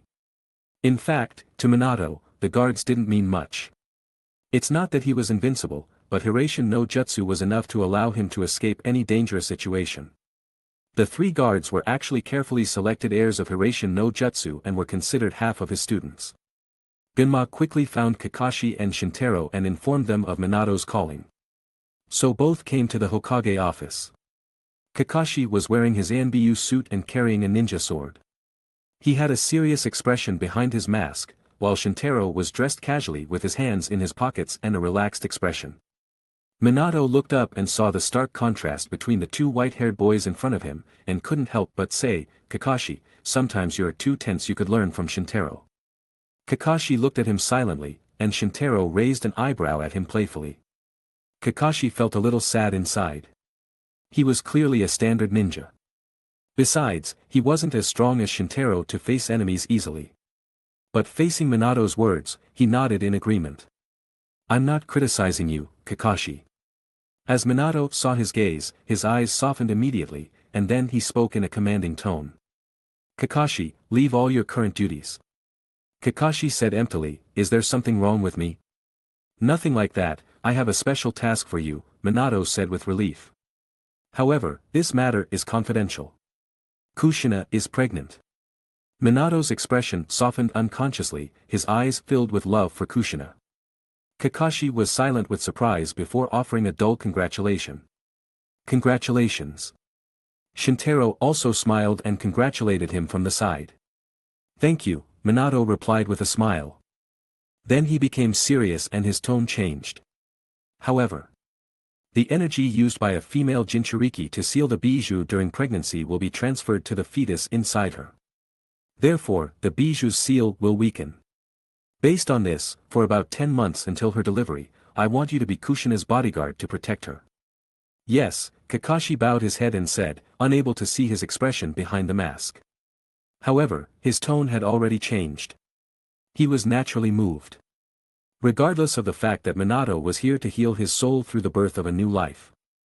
The fact that Minato entrusted him with such an important task was enough to move Kakashi. As for Shintaro, Minato turned to look at him, and Shintaro mentally prepared himself to protect Kushina. After all, the Kyuubi was a double-edged sword for Konoha, and being careless would be harmful to himself. You don't need to guard Kushina all the time like Kakashi. I only need you as a last resort, after all, you are strong enough to suppress the Kyuubi. After hearing those words, Shintaro immediately agreed, then proactively proposed, I can also set up a barrier at the birthing place to prevent outsiders from entering. Minato nodded after hearing this. The birth of a Jinchuriki will naturally be handled inside a barrier, however, since it's a barrier technique you suggested, it might be extraordinary. Alright, I'll inform you of the location where Kushina will give birth first and let you set up the barrier in advance. The barrier Shintaro mentioned was indeed extraordinary. To be precise, it wasn't actually a barrier technique from this world. It was a special barrier technique mastered by the Jujutsu world, the curtain. The curtain could have different effects, including but not limited to restricting entry and exit, visual blocking effects, natural camouflage, etc. The curtain was usually not used for defense. It was typically used to prevent non-jujutsu sorcerers from witnessing the exorcism of cursed spirits and to protect non-jujutsu sorcerers' minds. However, by applying stipulations to the curtain, a jujutsu sorcerer could achieve effects similar to defending or trapping enemies. And Shintaro would create a curtain that had defensive and camouflage effects. But I haven't used it in a long time. To be precise, I haven't used it since I came to this world. I still need to review it first and consolidate my domain. Although my domain doesn't cause harm, I'm still good at capturing people. Shintaro was thinking about that in his mind. In this way, Kakashi was personally responsible for Kushina's safety, regardless of whether it was cold or hot, he always hid near Kushina to protect her secretly. Even if it was already winter, he would brave the snow and hide on a nearby street to secretly guard Kushina when she went shopping. Shintaro, on the other hand, studied barrier techniques between missions and successfully regained control of the curtain and domain. However, both techniques couldn't be used unless in special circumstances, as combat skills and ninjutsu alone were sufficient. Unless it was to protect something. In his previous life, it might have been to protect non-jujutsu sorcerers. In this life, he was picked to protect the Kyuubi Jinchuriki in Konoha village, in other words, to protect Konoha. Chapter 165. Uchiha Clan Settlement. Shintaro stood at the riverbank not far from his house, holding a peculiar nail in his hand. The nail was wrapped in a complex barrier. This was a cursed nail he had created. Whoosh! Shintaro threw the cursed nail into the ground, and it immediately sank into the earth, leaving only its top protruding. He stepped on the top of the cursed nail, formed a seal with one hand, and began chanting an incantation. Emerge from the darkness, blacker than darkness, purify that which is impure. As the chant ended, traces of ink suddenly appeared in the sky, flowing down from above, coloring the barrier dark. From the outside looking in, it seemed like nothing unusual. Inside the curtain, Shintaro activated infinity and touched the edge of the curtain.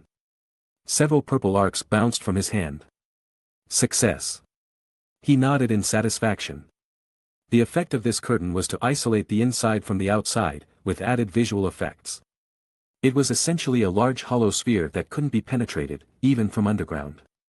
According to his estimate, the curtain's defensive strength was enough to withstand an attack at the level of a Bijudama, making it perfect for protecting the Kyubi Jinchuriki during childbirth. Of course, such a strong effect was naturally the result of his days of research. However, not all curtains had such effects. Shintaro had been a special-grade jujitsu sorcerer in his previous life, and now he had just regained his extraordinary skills from that life. He then drew cursed energy from his mantra nail, and the curtain slowly disappeared. The sudden appearance of such a barrier in the Uchiha clan settlement naturally attracted the clans and even Konoha's top officials' attention. As a result, ANBU and Konoha police both sent people. An ANBU asked in a deep voice. What was that? The ANBU who came here had never been seen by Shintaro. His tone was very unfriendly, indicating he must be from Konoha's senior management, harboring significant prejudice against the Uchiha clan. When the Konoha police members who arrived saw Shintaro, they didn't question him with the same guilty tone. Instead, they stood by Shintaro's side. Since it's Shintaro, everything will be fine. Right, this is beyond your ANBU jurisdiction. Quickly leave our Uchiha clan station, we'll handle this place. Seeing the Uchiha clan ninjas from Konoha police about to clash with the ANBU ninjas. A steady and powerful voice came from behind several people. What's going on? Everyone turned and saw the identity of the person. The Uchiha clan ninja from Konoha police respectfully said, Captain. The person who came was none other than Uchiha Fugaku. The ANBU ninja said, there's an unknown barrier technique in the Uchiha clan camp, could it be that they're planning a crime against Konoha? Fugaku's eyes turned cold, and he scolded, the Uchiha clan is loyal to Konoha, don't talk nonsense. The ANBU ninja was stunned for a moment, then realized his mistake and sneered, how noble, Fugaku of the evil eye. However, despite the ANBU ninja saying this, a drop of cold sweat trickled down his chin beneath his mask. Just as the situation reached a stalemate, Shintaro stepped forward. This is an order from the 4th Hokage, it involves a secret, you don't have the right to know. He produced a warrant from the 4th Hokage. Although his tone was unfriendly, the ANBU ninja breathed a sigh of relief. After all, it was an order from the 4th Hokage, making the ANBU, who was nominally directly under the Hokage, retreat. Otherwise, taking action against the Uchiha clan station full of Uchiha clan members, the Konoha police members and captain, and the deputy captain of Konoha Jonin would have caused trouble. Since it's a Hokage order, then it's fine. The ANBU left immediately after saying that. The Konoha police members laughed heartily. ANBU, they're clearly cowards like mice. Right, directly under the Hokage, they don't even know the Hokage's orders. Although Fugaku and Shintaro didn't laugh out loud due to their status, the corners of their mouths slightly lifted. Shintaro, what were you just doing? Fugaku then asked. A barrier technique prepared for the 4th Hokage. Upon hearing this, Fugaku understood. A barrier technique required by the 4th Hokage was naturally for his wife, the Kyubi Jinchuriki, Uzumaki Kushina, during childbirth. It wasn't a secret even to the top officials that the seal weakened when a Jinchuriki gave birth. That's fine, Fugaku nodded. Coincidentally, it's noon, come to my house for dinner. Then it's better to be respectful than to obey, Shintaro smiled and bowed slightly. My belly is already bulging, so you'll take the spoon today, okay? Fugaku joked. Ha ha ha, of course I don't mind, Shintaro waved his hand. It's an honor for me to taste the culinary skills of the dignified Konoha police captain, so why would I mind? Fugaku crossed his arms and smiled, nothing like the evil eye Fugaku. Upon arriving at Fugaku's home, 4-year-old Itachi was practicing in the yard. Father, brother Shintaro. Itachi wiped the sweat from his face and greeted them politely. Fugaku smiled and touched Itachi's little head. Shintaro joked, Itachi, if your mother gives birth to a younger brother or sister, your parents won't love you as much as they do now, and their love for you will be halved. Don't sow discord here, Fugaku patted his shoulder. Shintaro, now 14, was as tall as Fugaku, showing he had grown significantly on the battlefield over the past 2 years.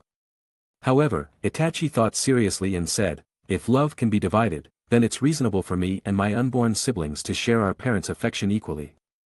Shintaro chuckled and looked at Fugaku. The kid is too smart, it seems he can't be fooled. Of course, he is my son. A proud expression appeared on Fugaku's face. This time, Mikoto came out of the house with a bulging belly. I will love both my children equally. Mikoto looked at Shintaro with a smile, clearly having overheard the previous conversation. Of course, I was just joking earlier, Shintaro said, waving his hand, then asked. Aunt Mikoto, when is the due date? At the end of July. By the way, many friends I know are pregnant, and their due dates are around the same time, Mikoto said while stroking her swollen belly. Shintaro nodded in understanding. After all, this is a peaceful time after the war, and new life tends to appear easily. Yes, the pregnancy wave in Konoha can be considered as population growth, Fugaku said, crossing his arms. Only Itachi asked with a puzzled expression, why does a pregnancy wave occur after the war ends? Well, pregnancy naturally requires effort and time, Fugaku answered his eldest son's question. Mikoto's face turned slightly red, and she said angrily, why are you saying this to your son? Chapter 166. After chatting, Fugaku walked to the kitchen and began showcasing his cooking skills. Shintaro was talking with Mikoto. Has the child's name been decided yet? Shintaro asked. Not yet, but Fugaku has an idea. If it's a boy, we want to name him Sasuke, Mikoto said, stroking her belly while Itachi watched curiously at the new life hidden inside his mother's womb. Sasuke. Shintaro seemed to have heard this name somewhere before. Yes, it's the name of the third Hokage's father. Shintaro nodded and said, I see, Sarutobi Sasuke, Uchiha Sasuke. He had indeed heard the name Sarutobi Sasuke before, but not in Konoha. In his previous life, during Japan's Warring States period, there was a legendary ninja ranked first among the 10 braves of Sanada, named Sarutobi Sasuke. This might be a coincidence, but it also seemed to confirm one of his previous thoughts. There must be a connection between this world and the world in his previous life. Itachi murmured the name Sasuke, then looked at his mother. Mom, I think this name is good. Yes, then you just hope I will give birth to a younger brother. Yes, I hope it's a younger brother. While a few people were chatting, Fugaku had already set up the dining table with food that lacked color, taste, and flavor. After Shintaro tasted it, his face turned pale. After all, although the conditions were not very good since childhood, the food at home or at the Yuhi families was quite delicious. Mikoto, how does it taste? Fugaku also took the initiative to ask, with a confident expression on his face. Mikoto wisely said, I will cook from now on, I'm worried Sasuke won't get used to it. It does make sense, let's give the child some good food. Only Itachi provided some comfort to Fugaku. Dad, I really like your cooking. Fugaku looked touched and said, my son is still good to me. He looked like he was about to make a song that only his son was the best in the world. This made Mikoto and Shintaro laugh. After eating, Fugaku responsibly cleaned the dishes. At this moment, a young man's voice came from outside the door. Itachi, I'm back from my mission, are you free to play with me today? It's Shisui. Itachi immediately stood up excitedly when he heard the voice outside the door. When he walked out the door, he suddenly remembered something and turned back to his mother. Mom, I'm going to play with Shisui. Mikoto smiled and stroked her belly, saying, be careful. Yes. Itachi nodded heavily, then ran out of the house eagerly. This child, Mikoto shook her head helplessly. Itachi and Shisui seem to have a very good relationship, Shintaro said, seeing this. Mikoto nodded, yes, Itachi considers Shisui as an older brother and playmate. Itachi is too smart to play with his peers, it's good to have a friend. Exactly, Shisui is like an older brother, it would be perfect if he also had a younger brother, of course, a younger sister is also very good. Shintaro looked out the door, and his 6 eyes saw through the barriers and sensed Shisui's aura outside the door. Shisui has already graduated, right? Just as Mikoto was about to answer, Fugaku walked out of the kitchen. Yes, just like you and Kakashi, Shisui graduated early and is now a Chunin. The future will be strong for the Uchiha clan. Fugaku would show pride every time he mentioned the Uchiha clan, especially when he mentioned the future development of the Uchiha clan. After all, this was his most significant achievement as the leader of the Uchiha clan. Indeed, Shisui's future growth is limitless. Shintaro also acknowledged Shirsue's talent. Although not as good as his own, Shirsue was even better than Kakashi. Shintaro was 4 or 5 years older than Shirsue and the same age as Kakashi. 4 or 5 years ago, Shintaro was stronger than Shirsue, but Kakashi might not be able to defeat Shirsue now. He sensed that Shirsue's current strength had reached the level of a special Jonin, and his Sharingan had awakened. As a result, he began to take an interest in him. Shintaro slowly stood up and said, "I'll go play with them." "Don't bully the younger ones with your strength," Fugaku shook his head upon hearing this. He saw that Shintaro seemed to want to test Shirsue's level. The strength of a ninja isn't determined by age, the captain should understand this, right? Shintaro defended himself.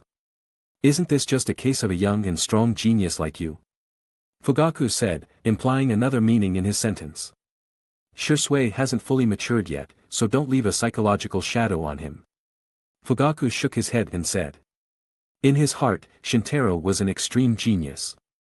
Even after opening the Mangekyo Sharingan, he felt that Shintaro's strength was unpredictable.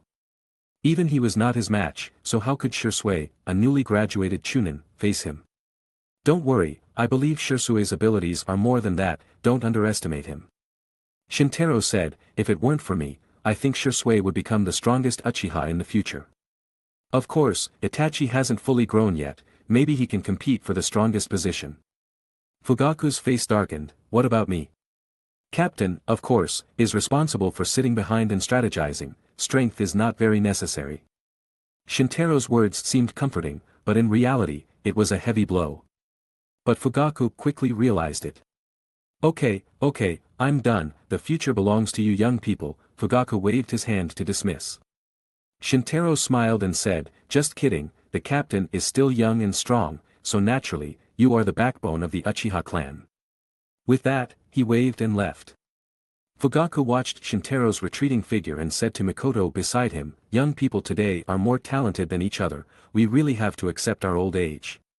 Your second child hasn't been born yet, why are you getting old? Doesn't that mean you are still young? My wife still loves me, since I'm still young, how about we have another one in the future?" Fugaku hugged Mikoto's shoulders, looking like a sweet old couple. Mikoto lightly punched him, "I'm so embarrassed." "Because you said I'm still young," Fugaku laughed, completely losing his evil-eyed aura. On the other hand, Shintaro also caught up with Itachi and Shirsue. Chapter 167. Where are you two going? Shintaro quickly caught up with Itachi and Shirsue. Brother Shintaro. Brother Shintaro. Shirsue and Itachi spoke the same sentence, but their tones were very different. Shirsue acted quite calmly but was surprised by Shintaro's silence and incredible speed. Itachi was a bit worried that Shintaro would take Shirsue away from him, so he used a questioning tone.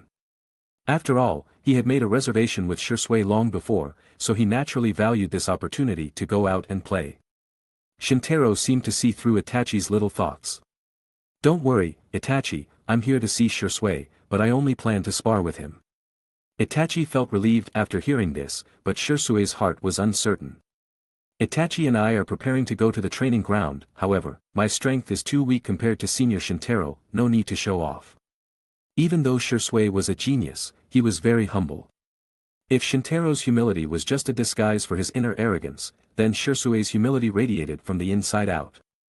In his view, Shintaro was a leading expert who had become famous, while he was just a junior with slightly higher talent. Even though Shintaro was only 5 years older than Shirsue. Shintaro patted his shoulder and said, "You are the second Uchiha I have seen who is very un-Uchiha. Humility is good, but if you want to be truly strong, you need something in your heart called ambition." Shirsue lowered his head and thought, and Itachi beside him also pondered.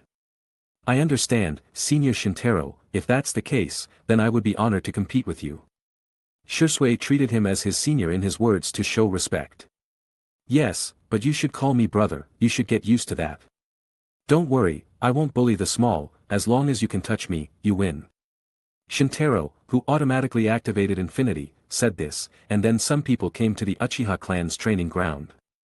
Shintaro and Shirsue stood facing each other, while Itachi stood on one side of both of them. And Itachi looked like an adult, raising his hand and announcing, "Uchiha Shintaro versus Uchiha Shirsue, are both parties ready?" "Ready," Shintaro raised his hand to signal. Ready, Shisui replied with a smile. After both of them said this, they formed opposition seals. Itachi then waved his raised hand down. So, the battle begins. Shisui did not dare to slack off at all, and immediately drew the short sword from behind him. Stabbing and cutting, he only used the simplest attacks, but achieved a very impressive level. Shunshin no Jutsu.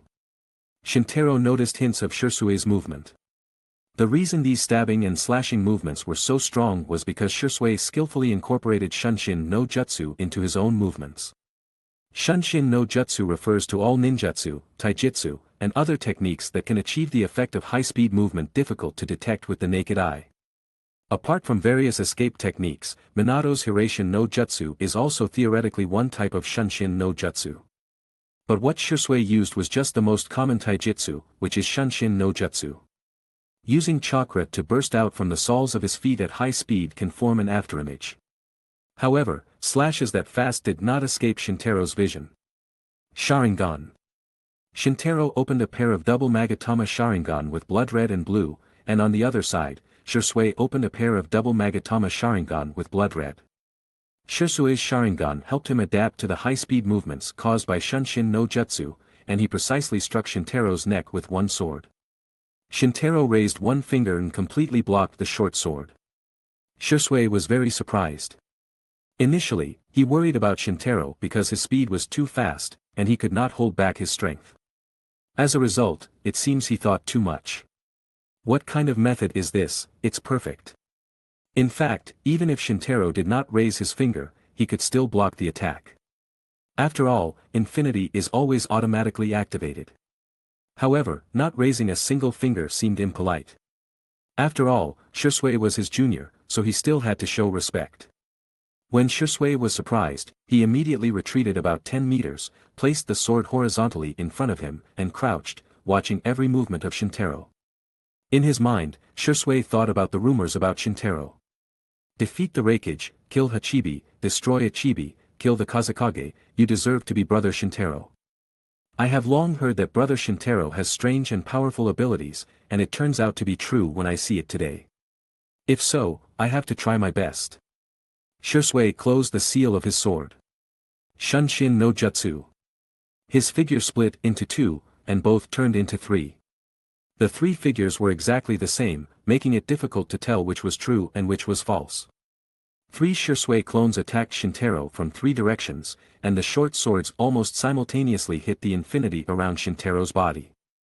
Seeing this scene, Itachi exclaimed from the side. Shintaro was also surprised. Shadow clone. No, not. It is still Shunshin no Jutsu, but there is something suspicious inside. Shintaro's 6 eyes flashed, and information flowed into his mind from his eyes. I see. He slowly understood everything. The scene in his eyes also changed. The three original figures gradually turned into a series of blurry shadows. Very beautiful, as expected of Shisui. He understood the principle of the instant technique. These shadows were the true face of Shunshin no Jutsu, and the three originally stationary figures were actually illusions. Shisui freely moved between the three imaginary clones, thus achieving the effect that each of the three clones was not the real body, and at the same time, each was the real body. Shisui still tried to break through Shintaro's defense. The three imaginary clones attacked again. In fact, it was Shisui using Shunshin no Jutsu to keep moving while holding the short sword to slash. He tried his best, so the number of false clones kept increasing, 4, 5, finally increased to 6. If it were someone else, they would suffer a loss from such fast and fierce attacks. Unfortunately, Shintaro had infinity that could not be violated. I see you.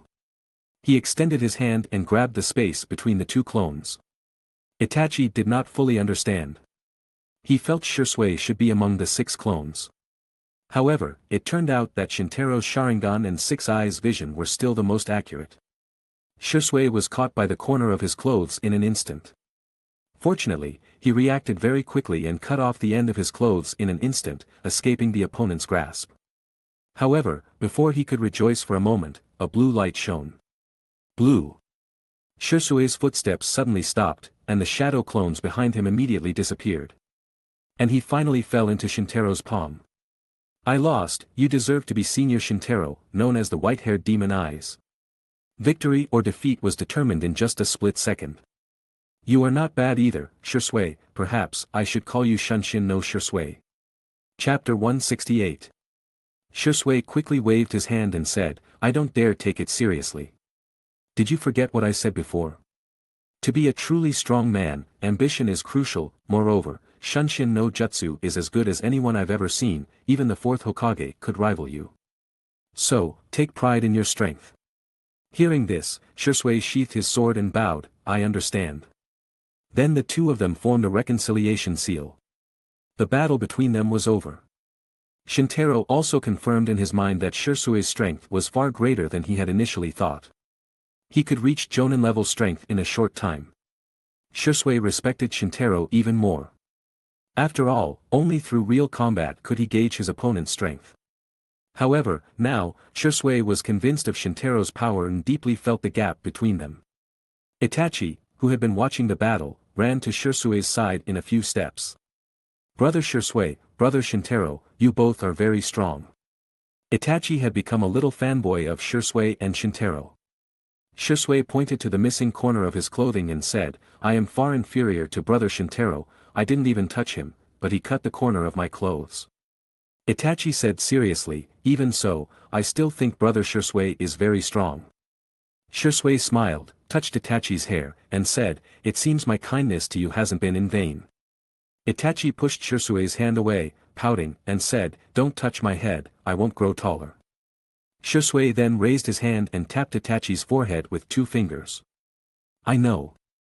Seeing this, Shintaro approached and imitated Shisui, tapping Itachi's forehead. Alright then, I'm leaving, you can play.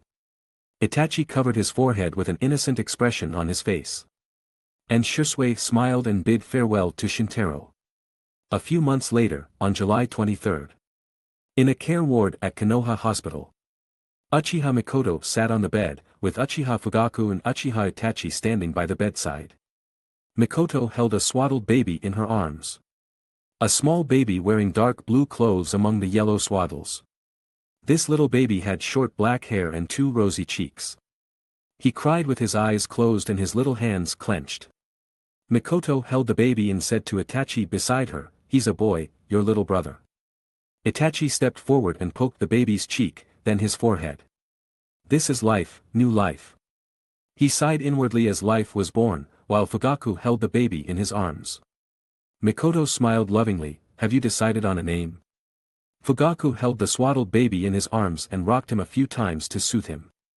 Then he looked at Mikoto and said, Sasuke, Uchiha Sasuke. The name was just as they had agreed. Uchiha, Sasuke. Itachi looked at the baby named Sasuke and felt a strong bond of blood for the first time. On this day, the second son of the head of the Uchiha clan, Uchiha Sasuke, was born. Compared to the birth of his first son, Itachi, Sasuke's birth seemed much simpler. It was just a simple family dinner, with only 10 people invited, mostly Fugaku's confidants in the Uchiha clan, and a few old friends. It didn't cause any waves within the Uchiha clan and had little influence in Konoha. Maybe it was because too many newborns were born during this period, or perhaps because Fugaku deliberately kept a low profile. Shintaro met Sasuke at the family dinner.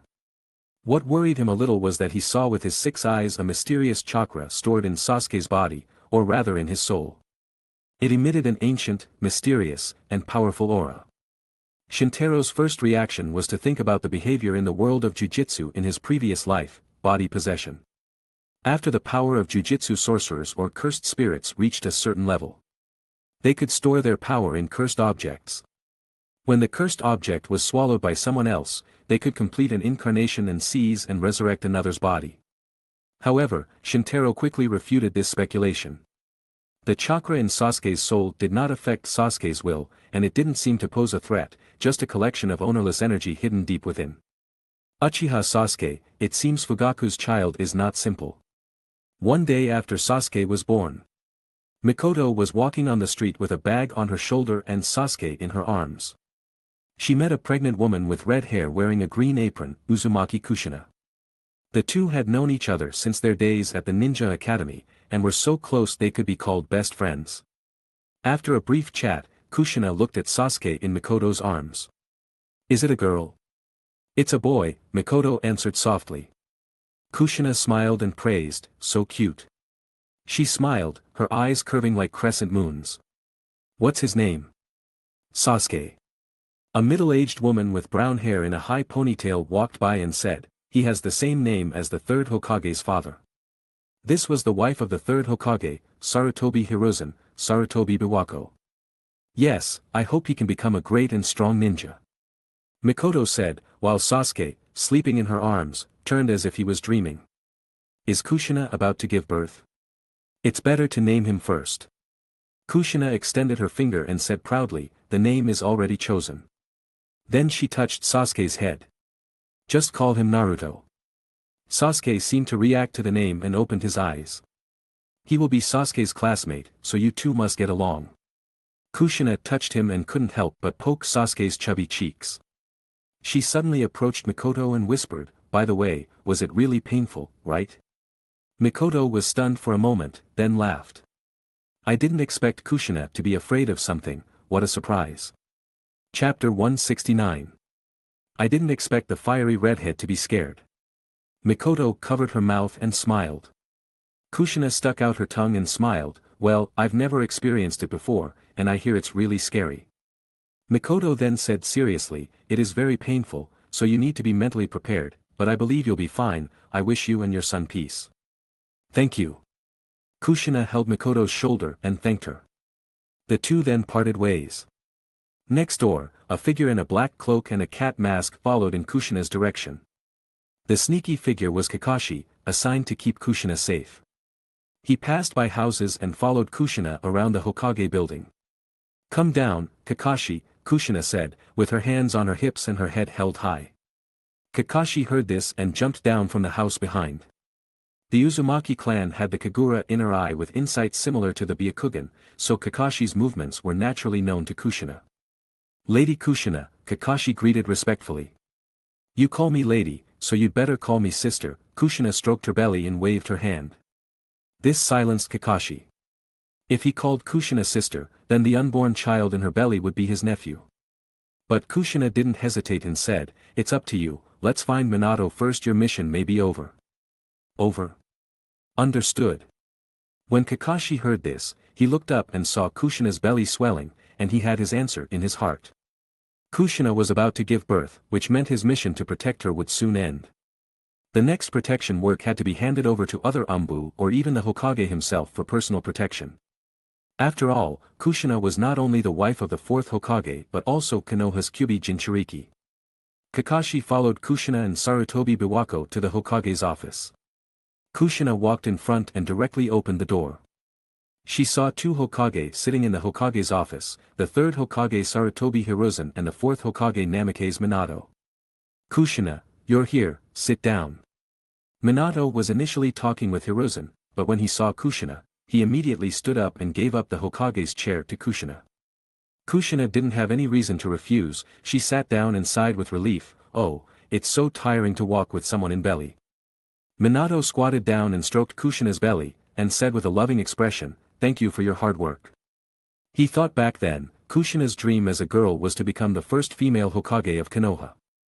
Now, although Kushina wasn't Hokage, the Hokage had to give up his chair when he saw her. In retrospect, it could be considered fulfilling her dream in another way. Hiruzen remained seated and said, Kushina, your due date is around October 10th. And you won't be able to move as you wish.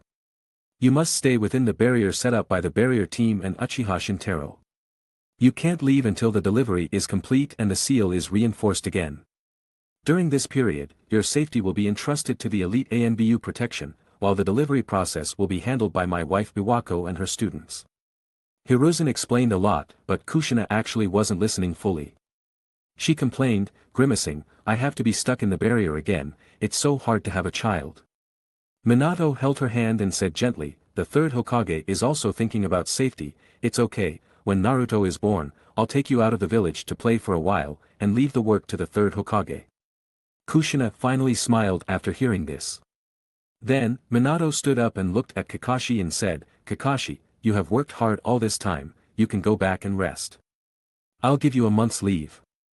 Kakashi had been guarding Kushina's safety day and night for almost 10 months.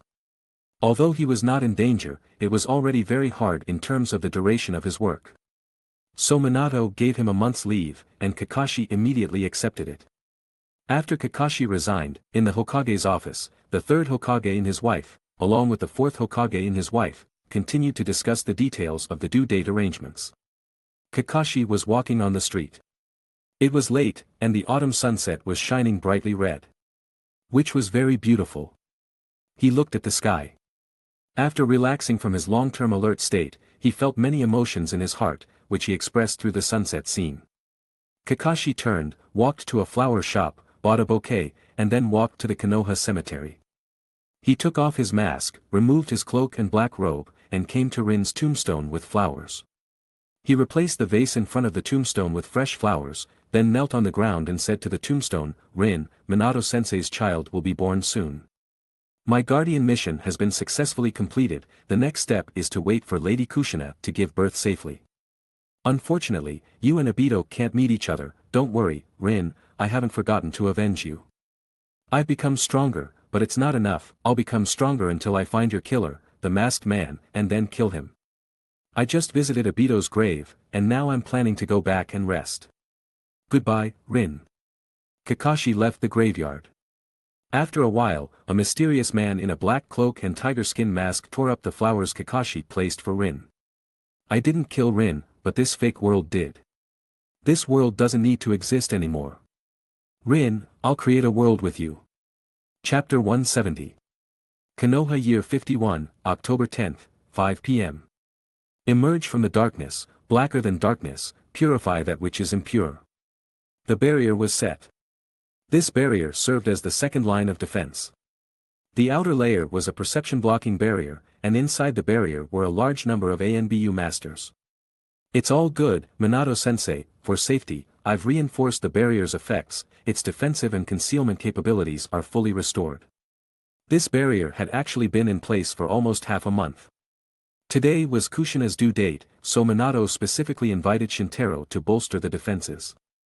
Minato nodded with satisfaction and patted Shintaro on the shoulder. "Thank you for your hard work, you can go back and rest now, there are enough people here, so I don't need to trouble you further." Shintaro did not object. After all, these were not mere polite words.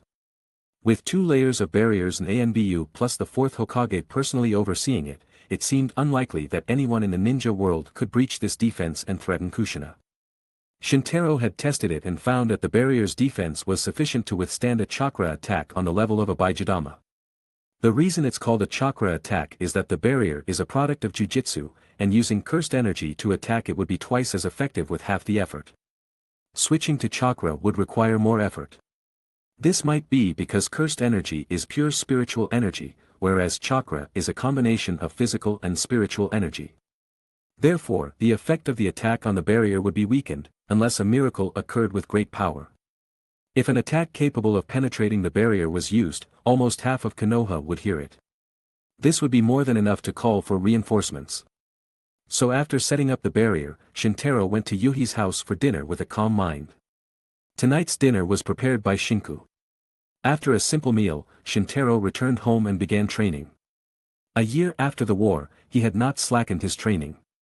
Not only in jujitsu, but also in the 5-element ninjutsu, which was quite effective. Now, even without using curse techniques, Shintaro could reach the Kage level with just his 6 eyes and 5-element ninjutsu. After practicing ninjutsu for a while, he sat cross-legged in the courtyard and began meditating. The moon gradually rose, shining on him as he trained alone in the courtyard. However, there was another observer, a shiny black crow named Hikaru. At the same time, in the middle of the Uchiha Clan settlement, at the clan leader's house, only Mikoto and her 2 sons were home. Mikoto was busy with tonight's dinner in front of a large stew pot in the kitchen. Itachi sat on the tatami, playing with baby Sasuke. Sasuke grabbed his brother's finger with both of his small hands and smiled happily, looking very innocent. "Mom, will a baby be born in the 4th Hokage's family?" Itachi looked at Sasuke and asked. Mikoto, still focused on cooking dinner and with her back to Itachi, said, "Yes, I wonder what kind of child he'll be." After a pause, she said again, "Mom will be going out tonight, so you'll have to eat by yourselves." Yeah, Itachi replied while still looking at Sasuke. Dad has work to do, so take good care of Sasuke, Mikoto asked again. Itachi simply replied softly, yes. Mikoto turned to look at her two children and suddenly felt how lucky she was to have such obedient sons. Itachi was only 4 years old now. If he were an ordinary child, he would still be naughty and playful at that age. However, he was able to take good care of his mother and younger brother. This made Mikoto, a young mother, less worried. Hidden within the barrier on the edge of Konoha was the place where Kushina was giving birth. In the delivery room, the person responsible for delivering Kushina was Sarutobi Biwako and her disciple Taji, both experts in medical ninjutsu. How is the delivery going? A man's voice was heard, his tone anxious and slightly panicked. Naturally, the only man who could enter Kushina's delivery room was Minato. As Kushina's husband and Konoha's Hokage, Minato had to ensure Kushina's safety. But when it came to childbirth, he was not a professional. Minato, my stomach hurts. Kushina was lying on the bed. Although she had not yet started giving birth, she was already experiencing related symptoms.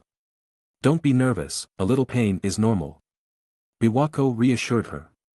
Taji explained the current situation to Kushina. Pain is inevitable, it's caused by uterine contractions and the descent of the baby's head. These causes can result in periodic cramping pain and back pain. It means the baby will be born soon. Kushina lay there, no longer interested in listening to any explanations. She just wanted to deliver the baby as soon as possible. A heart-wrenching cry escaped from Kushina's mouth. Biwako immediately realized the signs. The water has broken, and the baby is about to be born. You hear that, Kushina? Our child Naruto will be born soon. Kushina gritted her teeth and nodded. Biwako calmly interrupted their conversation, reminded, when the child is born, the Kyuubi's seal might also break. Minato, your mission is to maintain and strengthen the seal. Understood, Minato replied, placing his hand on the seal on Kushina's belly. As Konoha's sealing technique expert, second only to Kushina, this task naturally fell to him. As the delivery drew nearer, Kushina's pain intensified. This is the first time I've heard Kushina scream in pain so loudly. Is she alright? Minato couldn't help but ask. Taji, also a woman and young, couldn't help but frown in sympathy for Kushina. But the experienced Biwako was used to such scenes. She's fine, your first priority is to watch the Kyuubi's seal. Minato heard this and reinforced the seal again, and the expansion of the dark mark on Kushina's belly was restrained and compressed. In Kushina's spiritual world, the Kyuubi was pinned to a large stone ball with 5 flower binding ropes, struggling to break through its seal. Cold sweat appeared on Minato's face, and he gritted his teeth and said, "It's very strong, the Kyuubi is trying to resist." He looked at Kushina's pained face and shouted. "Hang in there, Kushina." Then he looked at the child in Kushina's belly. "Come, Naruto." Chapter 171. Late at night, all the lights in Konoha were already on. Under the light of the full moon in the sky, the bustling view of Konoha was unobstructed. In the courtyard of the clan leader's residence in the middle of the Uchiha Clan settlement, Itachi was holding Sasuke and looking up at the sky, saying, "Sasuke, look, today is a full moon." Young Sasuke might not yet be able to appreciate the beauty of the full moon, but lying in his brother's arms was enough to make him giggle. Suddenly, a dark gust of wind came, making Itachi feel uneasy. Sasuke also frowned because of it. It seems the weather has turned cold.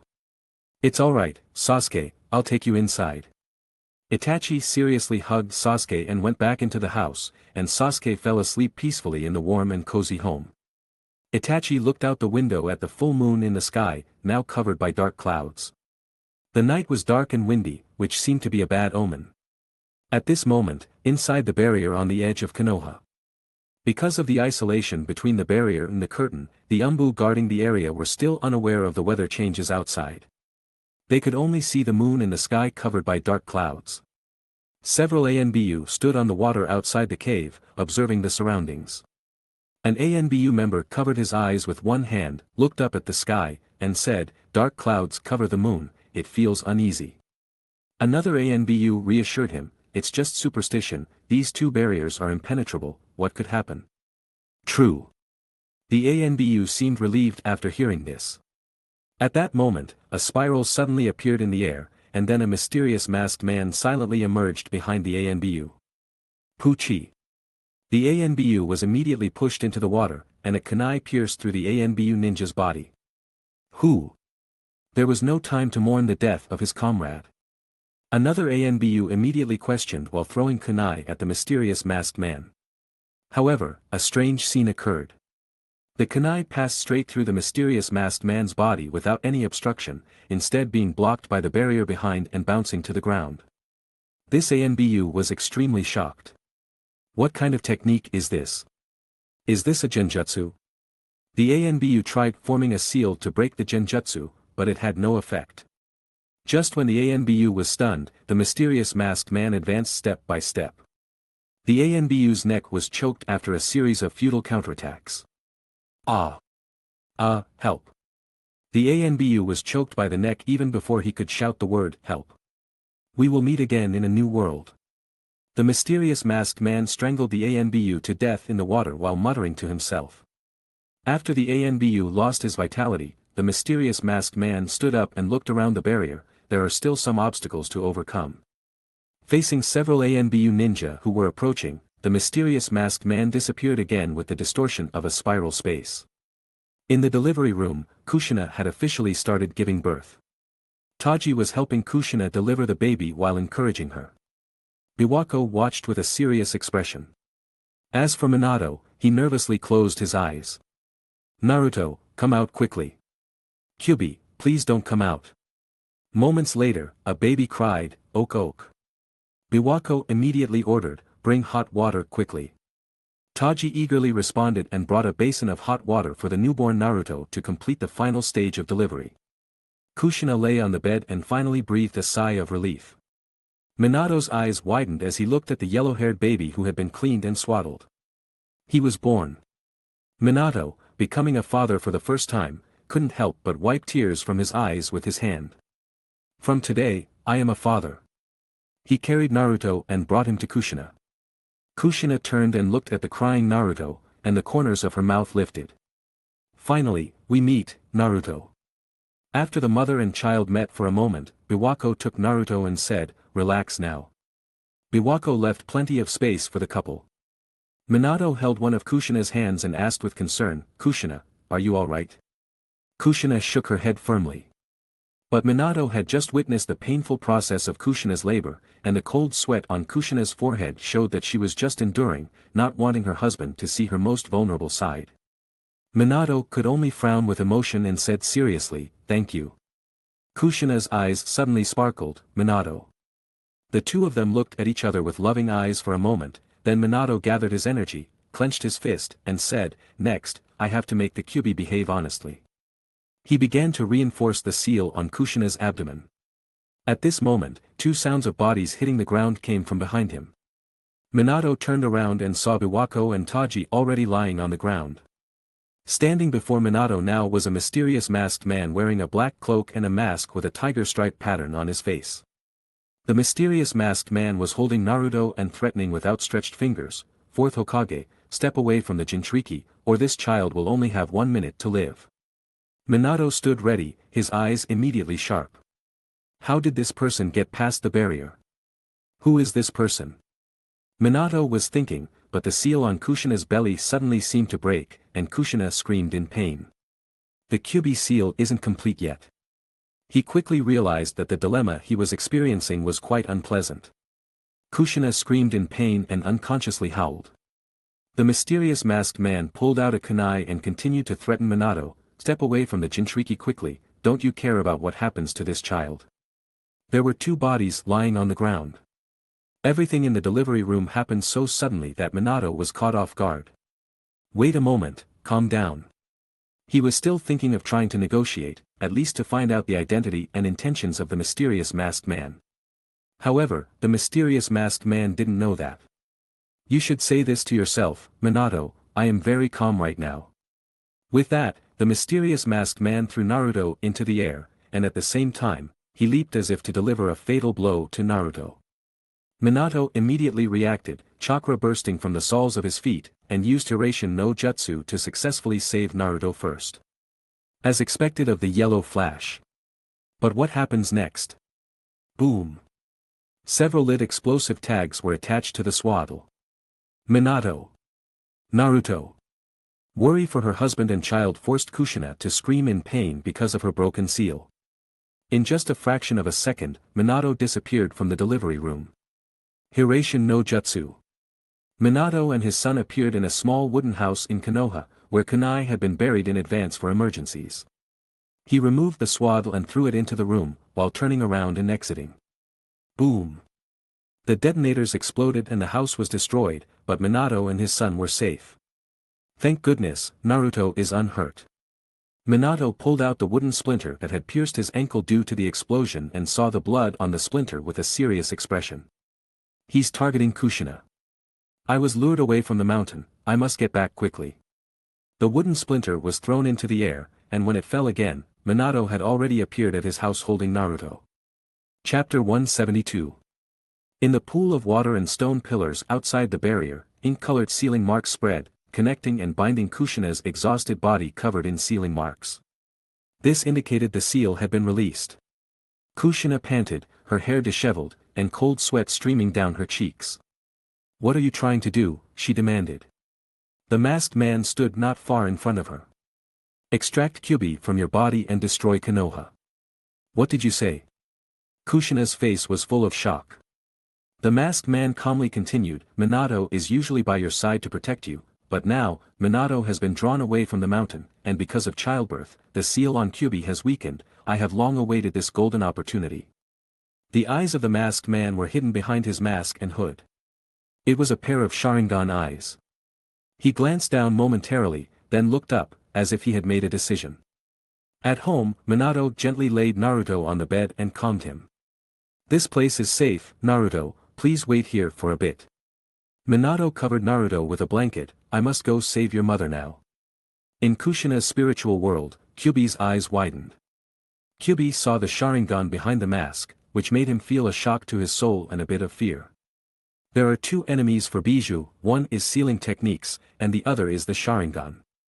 The first can seal a Bijou's body, while the second can control a Bijou's mind. Who are you? Kyubi was just guessing in his mind when his thoughts were controlled by the power of the Sharingan.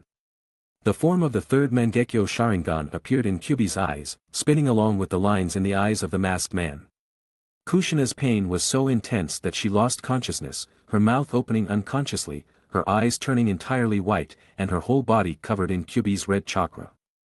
The original seal in the center of her stomach was replaced by a spinning black hole. Come out, Kyubi. With the control of the Sharingan's power, Kyubi managed to break through the final seal, and power continued to flow from Kushina's stomach in the form of physical chakra, forming Kyubi's massive body. Kyubi's body looked majestic under the full moon. Bam! Roar! Kyubi opened his claws and roared, while Kushina leaned forward and fell onto the stone pillar.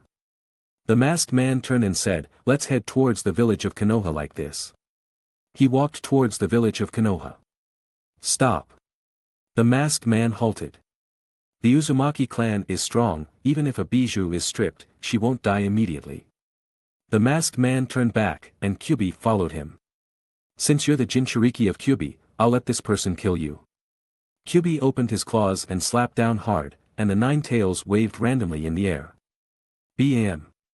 However, Minato arrived just in time and took Kushina from Kyubi's claws. The masked man couldn't help but admire, he really lives up to his sparkling reputation. Minato crouched in a tree with Kushina in his arms.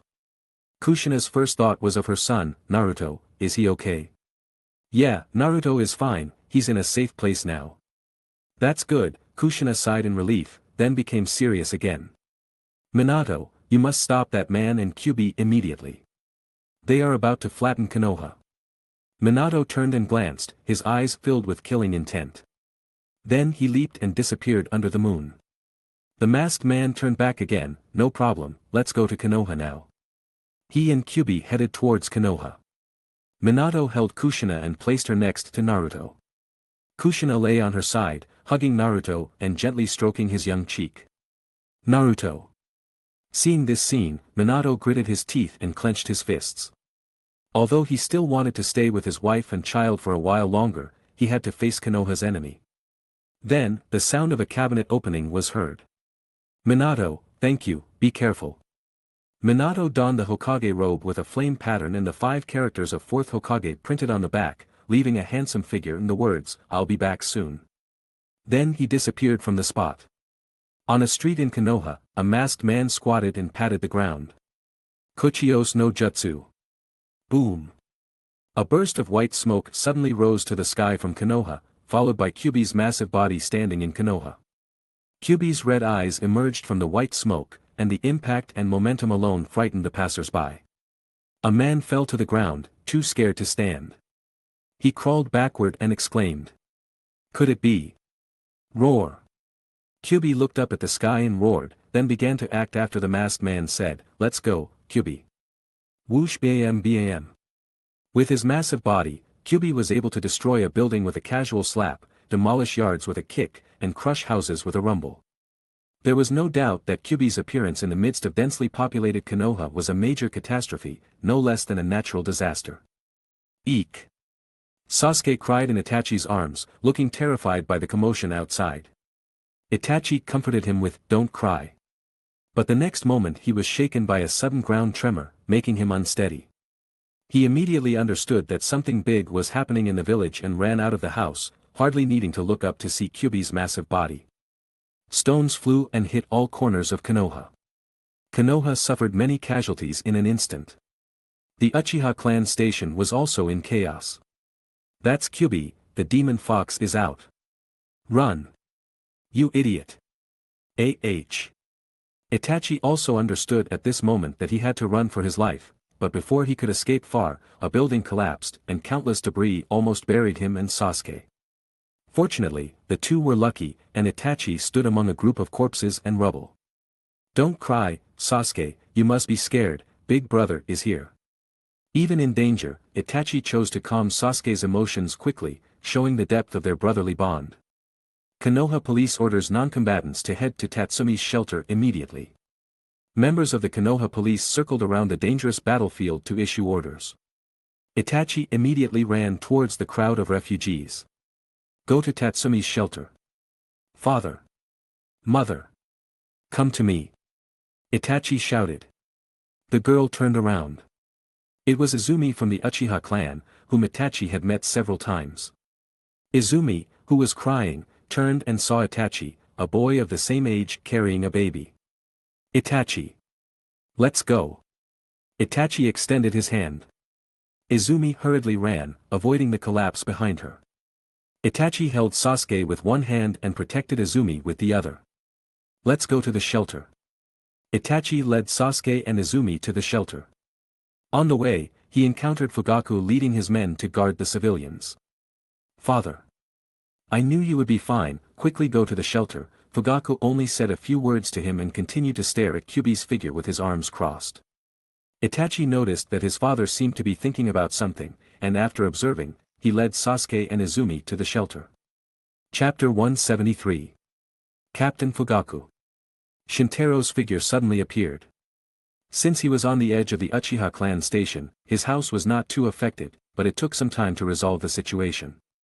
He had been meditating and training until the Kyuubi's movements startled his senses and were noticed by the 6 eyes.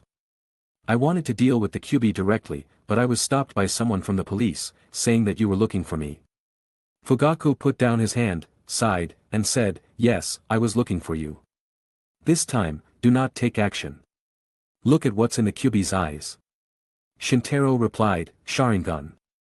Yes, the high officials of Konoha have warned us and ordered the Uchiha clan not to participate in the battle and to be responsible for protecting the civilians.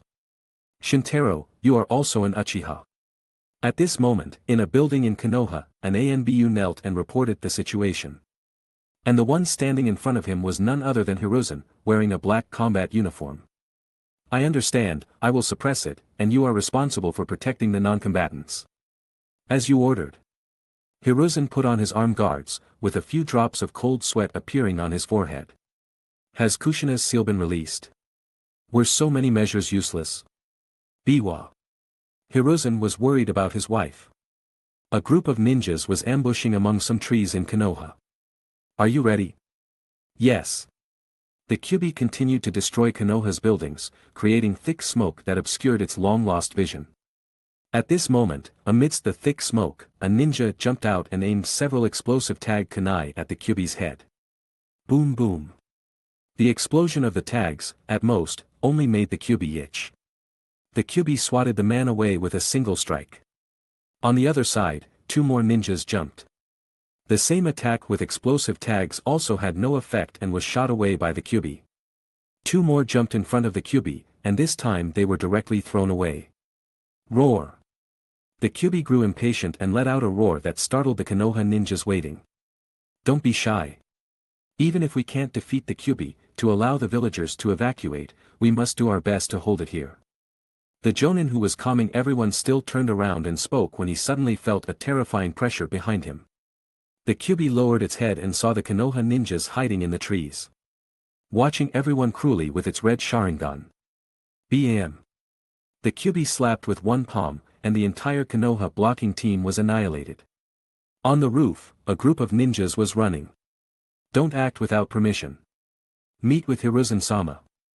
Apply that order, Hiruzen commanded, and the nearby ninja began passing on the order. He led a large number of ninjas to quickly approach the Kyuubi. At this moment, Minato's figure appeared on Konoha's Hokage rock, his cloak fluttering in the wind. Seeing Konoha's disarray, he solemnly said to himself, "Now it is my duty to bear the name of Hokage and protect my family in the village. I cannot let them do whatever they want." The Kyuubi suddenly turned towards Minato. "Have you noticed me?" Minato stood ready. The Kyuubi lifted its head and immediately condensed a Baijidama in its mouth and shot it. The air wave alone destroyed many houses. Don't ever think of destroying this place. Minato quickly formed a seal. The Baijidama hit the Hokage rock but was swallowed by the rune barrier that appeared there. Immediately after, Minato reached out to a kunai, a dazzling fire explosion appeared in the distance, followed by a loud explosion. The Kyuubi's Baijidama seemed faster and stronger compared to other bijou. With such a scale, it seems the explosion point must be carefully chosen. In Konoha, the ninjas who were initially anxious because of the Kyuubi's Baijidama finally breathed a sigh of relief. Especially Hiruzen, he didn't take action now because he couldn't protect the village when the Kyuubi fired a Baijidama. Being able to protect oneself from the Baijidama attack was the limit of his capability. That was Minato. Hiruzen had to admit that Minato was more capable than him in protecting Konoha. If the Baijidama had exploded in the village, the consequences would have been catastrophic. The 3 members of Ino Shikacho were also part of the ninja team led by Hiruzen. Akimichi Choza squinted his eyes and looked up, saying, "A technique that diverts the Kyuubi's attack, this is a space-time barrier." Nara Shikaku's face was sweating coldly, that was Minato. This time, Hiruzen gave the order, "Very well, let's go together as well." The ninjas responded. Yes.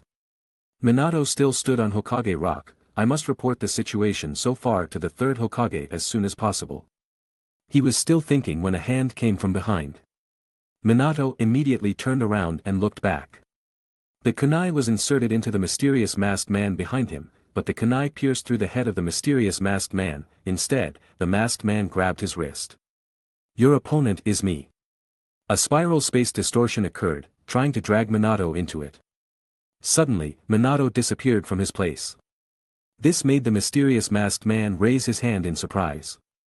"It seems I have to absorb you as soon as possible next time. I will take care of you once I touch you." At this moment, Minato landed in an opening in the forest with a kunai in his hand, looking somewhat embarrassed. My attack penetrated him, but he could materialize and planned to suck me in immediately. What kind of ninjutsu is that? Minato had never seen such a difficult ninjutsu, but he could feel that the Hiraition no Jutsu he mastered belonged to the same category of space-time ninjutsu. Suddenly, after a spiral round in front of him, the mysterious masked man appeared again. "Watch where you run. This guy can also use space-time ninjutsu." Minato verified his suspicion, but he was not pleased at all. The rarity and power of space-time ninjutsu indicated that he was not an easy opponent in front of him. Minato took the kunai and analyzed it calmly. Maybe because of his ability, he could teleport with Kushina. He stood, guessing in his mind the identity of the mysterious masked man, and said, "You can kill all ANBU directly under the 3rd Hokage." bypassed the secret barrier and tent set up by Shintaro, knowing the QB seal during production weakened this, even opening the QB seal and taming it. And a ninja who can come and go freely without being hindered by Konoha's barriers. There is only one person I know. Are you Uchiha Madara? Chapter 174. The masked man tilted his head and said, "Who knows, it's impossible to say." Minato looked through the two dark holes in the tiger mask and saw the Mangekyo Sharingan, realizing its significance in his heart. Knowing that the current Uchiha clan had not yet birthed a Mangekyo Sharingan, and even Shintaro only had the 3 Tomo. He recognized that the man before him was no ordinary opponent. If he wasn't skilled in the Hiraishin no Jutsu, he might have already been defeated. Therefore, the identity of the mysterious masked man seemed to be the only one capable of rivaling the first Hokage, Uchiha Madara. But why are you targeting Konoha? Minato cautiously asked, having affirmed the identity of the mysterious masked man. The mysterious masked man lifted his head slightly and said, "It is my desire, and it was also my plan from the beginning. Both for war and peace." He said this while raising his hand and releasing a thick iron chain from his cuff. Minato drew his kunai and prepared himself. He's no ordinary person in any respect. Having the ability to control Kyuubi, as well as time and space ninjutsu surpassing mine and the second Hokage's, while also harboring such dangerous thoughts. If I don't end it here, things will become more difficult than Kyuubi causing havoc. If I jump into the village, this man will follow, making the battlefield even more chaotic. As Minato thought, the mysterious masked man put the chain on his hand, and both were ready to settle the outcome here. Madara cannot control Kyuubi for too long like this. For the village matters, I can only trust the third, and Shintaro. I must hold this man here. The mysterious masked man said, "Now that Kyuubi has been released, you have no hope." Minato responded calmly, "You underestimate Konoha too much." After saying this, both rushed toward each other, and a fierce battle was about to ensue. At the same time, a great battle was taking place on the other side of the battlefield. Kyuubi continued to wreak havoc in the village, destroying tall buildings with one strike. The flying debris was lethal, causing many civilian casualties. Even a ninja would die if hit by this. Often, older ninjas sacrificed themselves to protect their children. Seeing the tragic scene, Hiruzen turned around and said seriously, "To prevent the village from being destroyed, drive Kyuubi out of the walls." A large number of ninjas behind him knelt to receive the order. "Yes. Give me time to activate ninjutsu, and don't relent in your attacks." "Yes, let's go."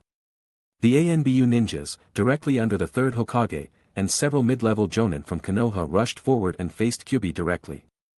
However, Kyuubi's claws easily swatted the ninjas away like mosquitoes. Hiruzen took advantage of the opportunity bought by the ninjas with their lives, biting the seal on his finger and slapping it to the ground. Kochios no Jutsu. A tall white monkey wearing a tiger skin skirt appeared in front of Hiruzen, folding his hands, and said in human words, "It's Kyuubi, is its seal released? Drive it out of the village and use the adamantine staff." Enma and Hiruzen had partnered for many years and developed a silent understanding. Understood. Bang. A burst of white smoke appeared, and a long staff with a black middle and golden ends leaped into the air and was caught by Hiruzen. Hiruzen took the adamantine staff, placed it around his waist, and shouted, "Let's go." An eye grew from the end of the adamantine staff, while the front end extended at an extremely fast speed. Roar. Kyuubi roared angrily, then was pushed by the adamantine staff. He was forcibly driven out of the village, smashing buildings along the way and easily breaking through the wall. Finally drove him out of the village. Hiruzen seemed to be struggling. Even relying on his exceptional skills to apply chakra to his feet over a large area to release his power, Kyuubi's strength could easily overpower humans. Hiruzen and Enma could only suppress them temporarily. However, this also showed the Konoha ninjas that Hiruzen was still strong enough to rule Konoha. Don't relax. Keep attacking. A large number of ninjas rushed towards Kyuubi, preventing Kyuubi from breaking into Konoha again. The ninjas built another wall in Konoha with their flesh and blood. The battle was so brutal that ninjas were killed and injured almost every minute. Hiruzen also didn't want to see such a scene. "Minato, where are you?" On the front lines against Kyuubi, the Konoha ninjas were still bravely rushing towards Kyuubi to launch attacks, only to be shot down by Kyuubi. A Konoha ninja below glared and roared, "Hold on until the fourth Hokage arrives." One by one, the brave Konoha ninjas rushed forward, but ultimately, they were all shot down. Bam! A middle-aged ninja fell from a height, blood oozing from the corner of his mouth. Iru Ka. The Iruka he thought of was his son, and his wife had died protecting Iruka in the previous battle. At this moment, the Konoha ninja named Yumano Ikaku also died fighting Kyubi to protect Konoha. The boy named Iruka was forcibly carried by a ninja to a safe place in Konoha, although the short-haired boy with a scar at the base of his nose screamed for revenge for his parents. Not only Iruka, but all the young Konoha ninjas who wanted to rush to the battlefield were stopped and placed in a small barrier to wait for the battle to end. Among them were Kakashi and Guy, who wanted to join the fight from the beginning. Although the strength of these two was above their peers, Konoha did not allow them to participate in the battle. Because the opponent was the fierce and powerful Kyubi, and these boys and girls were the future of Konoha. "Listen, you young people must not get close to Kyubi." The speaker was obviously Yuhi Shinku. He was a genin instructor in Konoha. Kurenai was also among the crowd. She was very dissatisfied with this and angrily said, "We are also part of Konoha, why are we not allowed to go? In Konoha's critical moment of life and death, we are asked to do nothing, what does this mean?" Kurenai was very excited, showing her inner reluctance. This was mainly due to the heroic performance of the frontline ninjas. She was kind and didn't want to just hide behind the barrier and watch the sacrifice of Konoha ninjas. She frowned at her father angrily, but Shinku said something that shocked Kurenai. "You are also a ninja, and sooner or later you will lose your life, but child, I hope you can at least pass on the will of fire to my future grandchildren. Promise me, I believe in you." After saying that, Shinku rushed to the battlefield. Kurenai's eyes widened, and she unconsciously touched the engagement ring on her hand. "Will it be passed on to your grandchildren? Shintaro, where are you?" Chapter 175. Danzo-sama has given orders, the Uchiha clan is responsible for protecting civilians in the shelter, no members are allowed to go to the battlefield. Several members of the root organization blocked Shintaro's path. Shintaro's face looked grim. He had just persuaded Fugaku to let him go to the battlefield, and now he was stopped by Danzo's men. The Kyubi had been wreaking havoc in the village for some time, and Konoha might suffer greater losses if he didn't appear. Moreover, Shintaro was still worried about the safety of several people he cared about, so he was determined to rush to the battlefield. "I'll say it again, get out of the way." Shintaro extended his finger, and a red light suddenly appeared. "Uchiha Shintaro.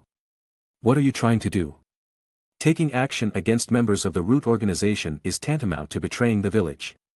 Several root ninjas in front of Shintaro drew their swords one after another, but they were already at a disadvantage in terms of momentum. Boom! Shintaro shattered the ground between both sides with a sudden explosion, and the dust and smoke generated by the blast swept over everyone. The root organization ninjas still maintained a defensive posture, as if they were too afraid to move. Shintaro slowly stepped into the dust cloud that had not fully dissipated, with no dust particles touching his body, and walked toward the leading root ninja. "You rats from the root organization don't want to fight for the village when Konoha is in crisis, but you still dare to accuse me of betraying the village. If I were rebelling against the village, you'd be dead by now. If you dare to stop me again, I'll treat you as traitors." After saying this, Shintaro passed by the group and rushed out of the village. The root organization members just resumed their operations. "What was that? Why couldn't we move?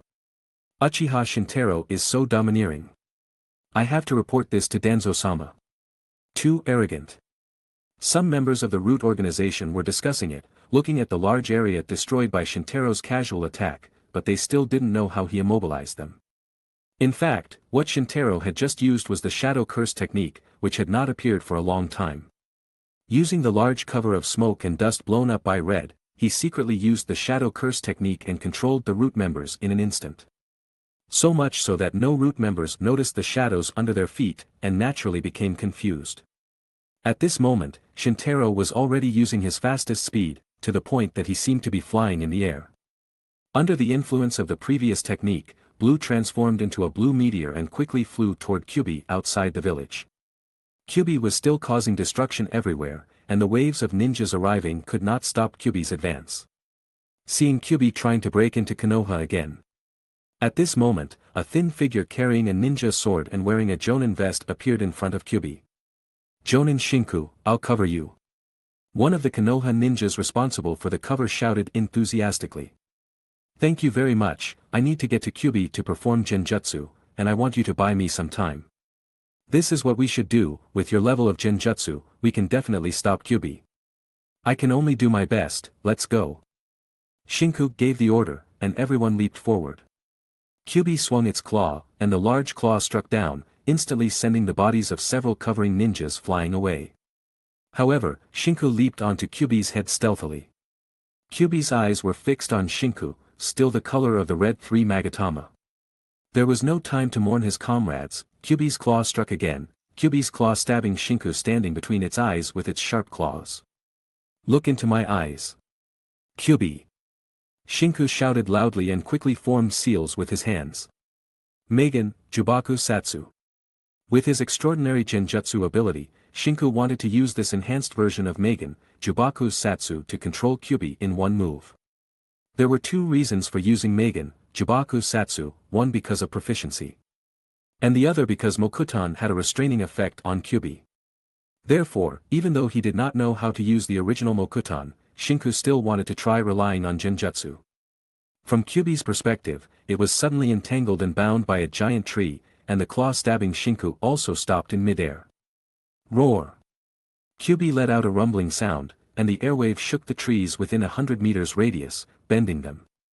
Did it work? Great! Puchi!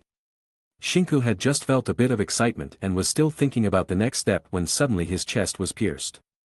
He immediately felt the power drain from his body, a sign of losing a lot of blood. He looked at his chest, only to see Kyubi's sharp claws stabbing through it. Cough, seems like it didn't work after all.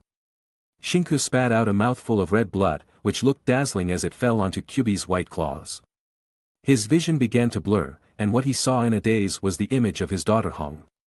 "Sorry, I can't see you get married and have children, Kurenai." Kyubi gradually broke free from the genjutsu control, and its claws sank deeper. At this moment, the claw was suddenly withdrawn, and Shinku began to fall. In the air, what Shinku saw was a white-haired boy. Shintaro. Shintaro pulled back Kyubi's claw and then struck Kyubi with a single blow. However, he did not continue to fight Kyubi. After forcing Kyubi away, he immediately flew toward Shinku and picked him up. "You finally arrived, it's up to you to defeat Kyubi. And Kurenai, you all, cough." Shintaro saw the large bloody hole in Shinku's chest and couldn't speak. It wasn't pierced by an ordinary ninja sword or kunai, but by Kyubi's sharp claw.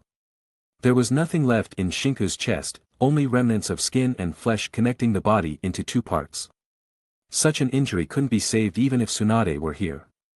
Shintaro landed on the ground, placed Shinku down, squatted, and helped him close his eyes. "Sorry, Uncle Shinku, I can't be mad at you right now." Roar! Kyubi roared, just having been defeated by genjutsu. "I feel so comfortable right now." Shintaro stood up. Kyubi rushed forward, and after a moment the ground shook, it appeared behind Shintaro and slapped with one claw. Bam! However, after the dust and smoke in the sky cleared, Kyubi was surprised to find that the boy in front of him was uninjured.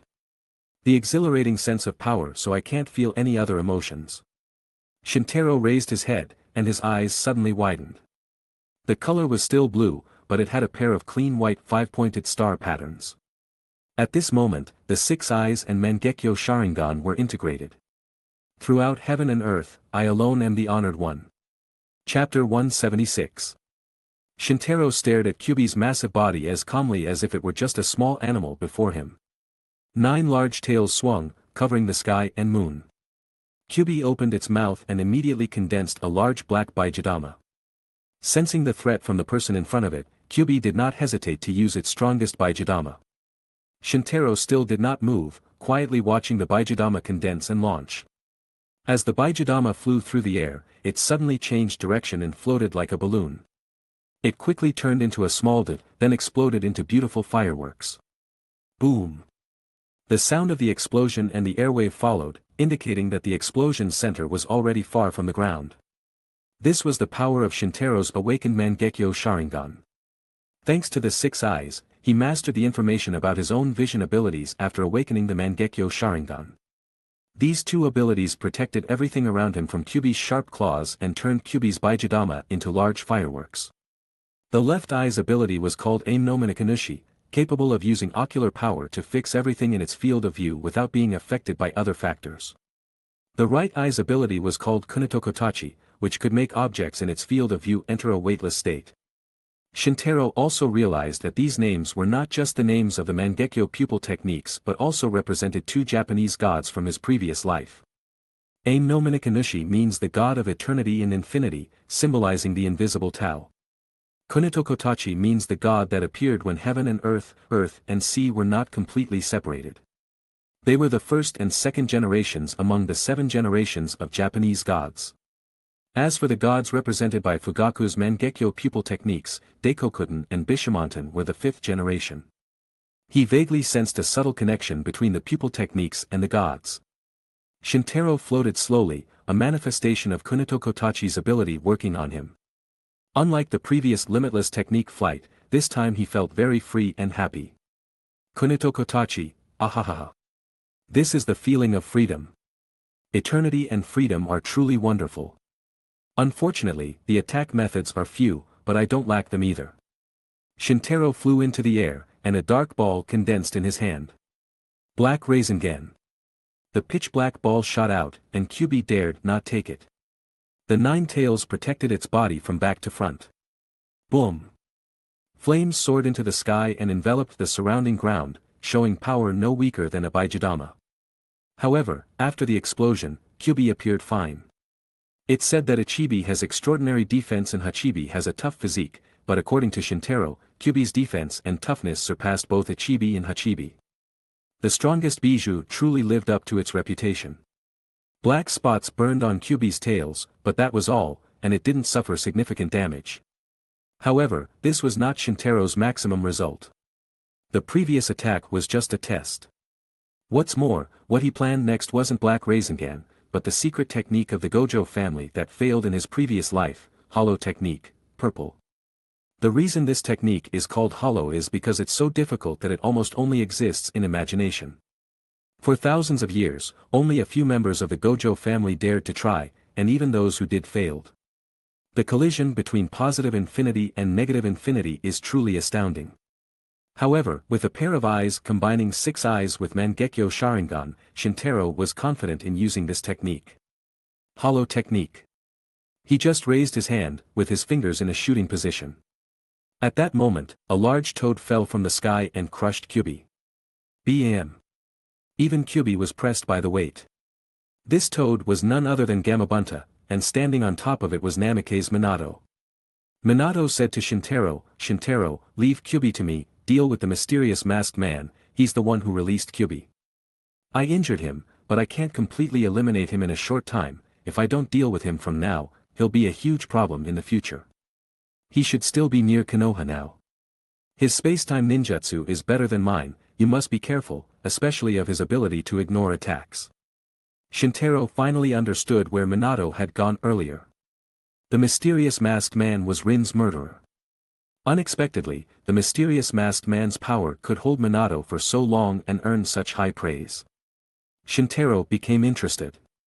As for Kyuubi, he believed it wouldn't be a problem for Minato, who was proficient in Hiraishin no Jutsu and sealing techniques. So he nodded and flew towards Konoha. Minato took Kyuubi and used Hiraishin no Jutsu to move away. Kyuubi's rebellion seemed to be nearing its end.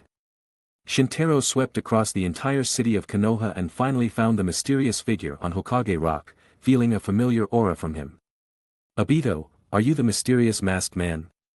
He landed in the open space above Hokage Rock, in front of the mysterious masked man. "How, Obito? My name is Uchiha Madara." "Stop pretending, you can't hide it from my eyes," Shintaro pointed to his Mangekyo Sharingan and said. The mysterious masked man, Obito, remained silent, agreeing with this. "So why did you kill Rin, release Kyuubi, and pretend to be Uchiha Madara?" "I didn't kill Rin." Obito suddenly became very excited, and the chains in his hands shook and made a clinking sound. Only then did Shintaro realize that Obito's arm was broken under his black robe, a sign of Minato's previous injury. Obito had changed a lot, and growing taller was the next best thing. The main reason was the aura on his body was already comparable to Kage level, and Shintaro also felt something similar to Hashirama's cells in Obito's body, and the Mangekyo Sharingan eyes looked good. No wonder Minato said it would be a huge problem in the future. Remember, Obito was just an ordinary Chunin a year ago. Judging by his reactions, these things seem to have hidden meanings. But whatever the secret, Obito was no longer a hero of Konoha, but an enemy of Konoha. Now was the best time to capture this enemy. Shintaro then decided to use the peak jujitsu he mastered in his previous life, domain, to face Obito. His left hand lifted in front of his chest, palm up, middle finger and thumb pinched, and index, ring, and pinky fingers naturally extended. Domain expansion. Chapter 177. What is this? Obito felt a great threat from Shintaro's strange movement in front of him. He jumped back, trying to evade, but it was too late. A dark sphere-shaped barrier immediately appeared around them, enclosing both of them. From the outside, the appearance of this sphere-shaped barrier was the same as a curtain. It was also a solid dark sphere like ink, but its size was much smaller. And within that realm lay another world. In the vast expanse of a brilliant starry sky, a large white light orb floated in the starry sky. Its light was so dazzling that it illuminated the entire field's background. And Shintaro stood in front of the light orb, his figure blurred under its white light. The light coming from behind him made him look like a deity. On the other hand, Obito maintained his previous posture, with his upper body leaning back, but his legs hanging in the air in front of him, with no tendency to fall at all, which looked quite strange. He felt his entire body tightly trapped by something invisible, and he couldn't even move his fingers. You must have never touched infinity before, but now you have. Shintaro slowly walked towards Obito and spoke. Infinity? What kind of method is this? Naturally, even in the jujitsu world of the previous life, domain expansion was mastered by only a handful of jujitsu sorcerers or cursed spirits. It involved complex barrier techniques and profound curse techniques applications, and had a guaranteed hit effect. Shintaro's domain was called Void Lock, and its ability was to project the range of infinity to the entire domain, automatically locking the enemy and restricting their movements. The principle was to overwhelm the enemy with infinite accessibility, making it impossible for them to make any moves. This was the opposite of the infinity Shintaro used for defense and was also referred to as reverse infinity by him. Reverse infinity would prevent the enemy from escaping but wouldn't affect his attacks. Shintaro approached Obito and reached out to grab his collar. However, to his surprise, he missed this time. Ha ha ha ha ha ha. Even Minato-sensei couldn't do anything to me, do you really think you can catch me? Obito somehow managed to break through the reverse infinity blockade and move freely. Shintaro squinted, 6 eyes shining, and he murmured, I see, this is space-time ninjutsu. Your infinity can't trap Kamui, Obito said while moving his hands and feet. Kamui, is this your Mangekyo technique? Shintaro was still pondering which god in Japanese mythology the name Kamui in his previous life originated from, but Obito had already attacked first without any martial arts etiquette. However, Obito's hand stopped just a few meters away, unable to touch him. Infinity? He wanted to retreat again but got trapped in the opposite direction. However, he once again broke free from infinity with the help of the virtualization of his right eye's power. It should be Kamui Mountain, but it's not the name of a god, but a place name, quite special. Shintaro muttered to himself. Obito frowned behind his mask, what do you mean? Shintaro ignored him, pointed at Obito with one hand, and said, you have Mangekyo, and I also have a kaleidoscope. Kunitokotachi. Obito instantly felt his body become lighter, this weightless feeling made him uncomfortable, and suddenly his body lost balance. In a duel between experts, one only needs to exploit a momentary weakness. Whoosh! Shintaro's attack targeted Obito's lower body. If it hit, Obito would lose his ability to move. However, even so, Obito still used his Mangekyo ability to ignore the impact of red, also nullifying the effects of Kunitokotachi. A few drops of cold sweat appeared behind his mask because it had been too thrilling. It seems I underestimated you, Obito. No wonder Minato-sensei fought you for so long and then returned without success. Shintaro could already imagine the scene of Minato and Obito's battle. Perhaps Minato found a way to injure Obito with his superb Hiraition no Jutsu and quick thinking. But since then, Obito had become more cautious, and neither Minato nor Shintaro could find an opportunity to completely finish off Obito. I also underestimated you, Shintaro. I thought after awakening the Mangekyo Sharingan, I had surpassed you in Kakashi, but I didn't expect. Shintaro interrupted, you have indeed surpassed Kakashi, but to me, you are just a fish in the water, you are just jumping more merrily than other fish. I will now peel off your fish scales. Obito smiled and said, you have indeed changed a lot, aren't you the gentle and humble Shintaro? To my enemies, I am very terrifying. Shintaro took a fighting stance. Right, after all, you are known as the white-haired devil's eyes, are we enemies? Then I will no longer hold back. Obito slightly arched his body to prepare for an attack. Shintaro stepped forward and rushed towards Obito, punching him, but the punch passed through Obito's body without resistance. As Obito was about to counterattack, Shintaro used blue to pull him back, avoiding Obito's chain attack. Sure enough, as I guessed, this body is moved to another space, and what's left is just a shadow. Shintaro personally verified his guess about Obito's ability, but it seemed this was only one of Obito's eyes abilities. Obito clearly had the upper hand now, but at this stage of the battle, he decided to use his full power. Kamui. His left eye focused on Shintaro, and a spiral space distortion immediately appeared near Shintaro's head. Infinity was breached. Shintaro felt threatened. This was the first time he had seen infinity breached directly. If it were the guaranteed hit effect in the domain, he wouldn't be surprised. However, what Obito used was clearly not a domain but a pupil technique. But Shintaro soon understood why infinity was breached. It involved space. The infinity effect only existed in the space he was in, and Obito's pupil technique clearly involved different spaces. Shintaro finally realized that Obito's pupil technique was actually two uses of one ability.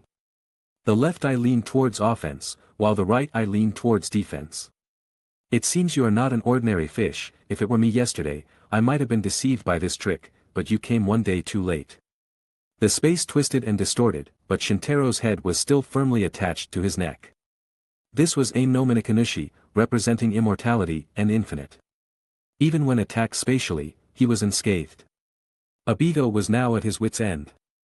Kamui had been his biggest trump card when facing enemies, but now with both eyes full of power, he found it difficult to gain an advantage over Shintaro. It seems you and I cannot defeat each other, why don't we make a truce? I want you to help me. I thought it would be better if I taught you when you took the graduation exam, would you be willing to help me with this? Obito cautiously asked, what do you want me to help with? Help me go to the Hokage's residence to find the scroll of seals and bring it to me, I want to borrow it, after reading it, you can help me return it. With your elusive spatial pupil technique, this becomes easy. Obito thought for a moment and agreed, and a spiral appeared again. Wait. He stopped activating Kamui and paused to look at Shintaro in confusion. Let's make a binding vow first. Chapter 178. The reason Shintaro wanted the scroll of seals was because he had seen the powerful effect of Obito's spacetime pupil technique. The power of spacetime ninjutsu can only be countered by similar spacetime ninjutsu. Just as Minato was able to injure Obito with the second stage of Hiraition no Jutsu, but Shintaro, whose overall power even surpassed Minato, couldn't do it. Of course, this was also because Obito, having been injured by Minato, had become more cautious.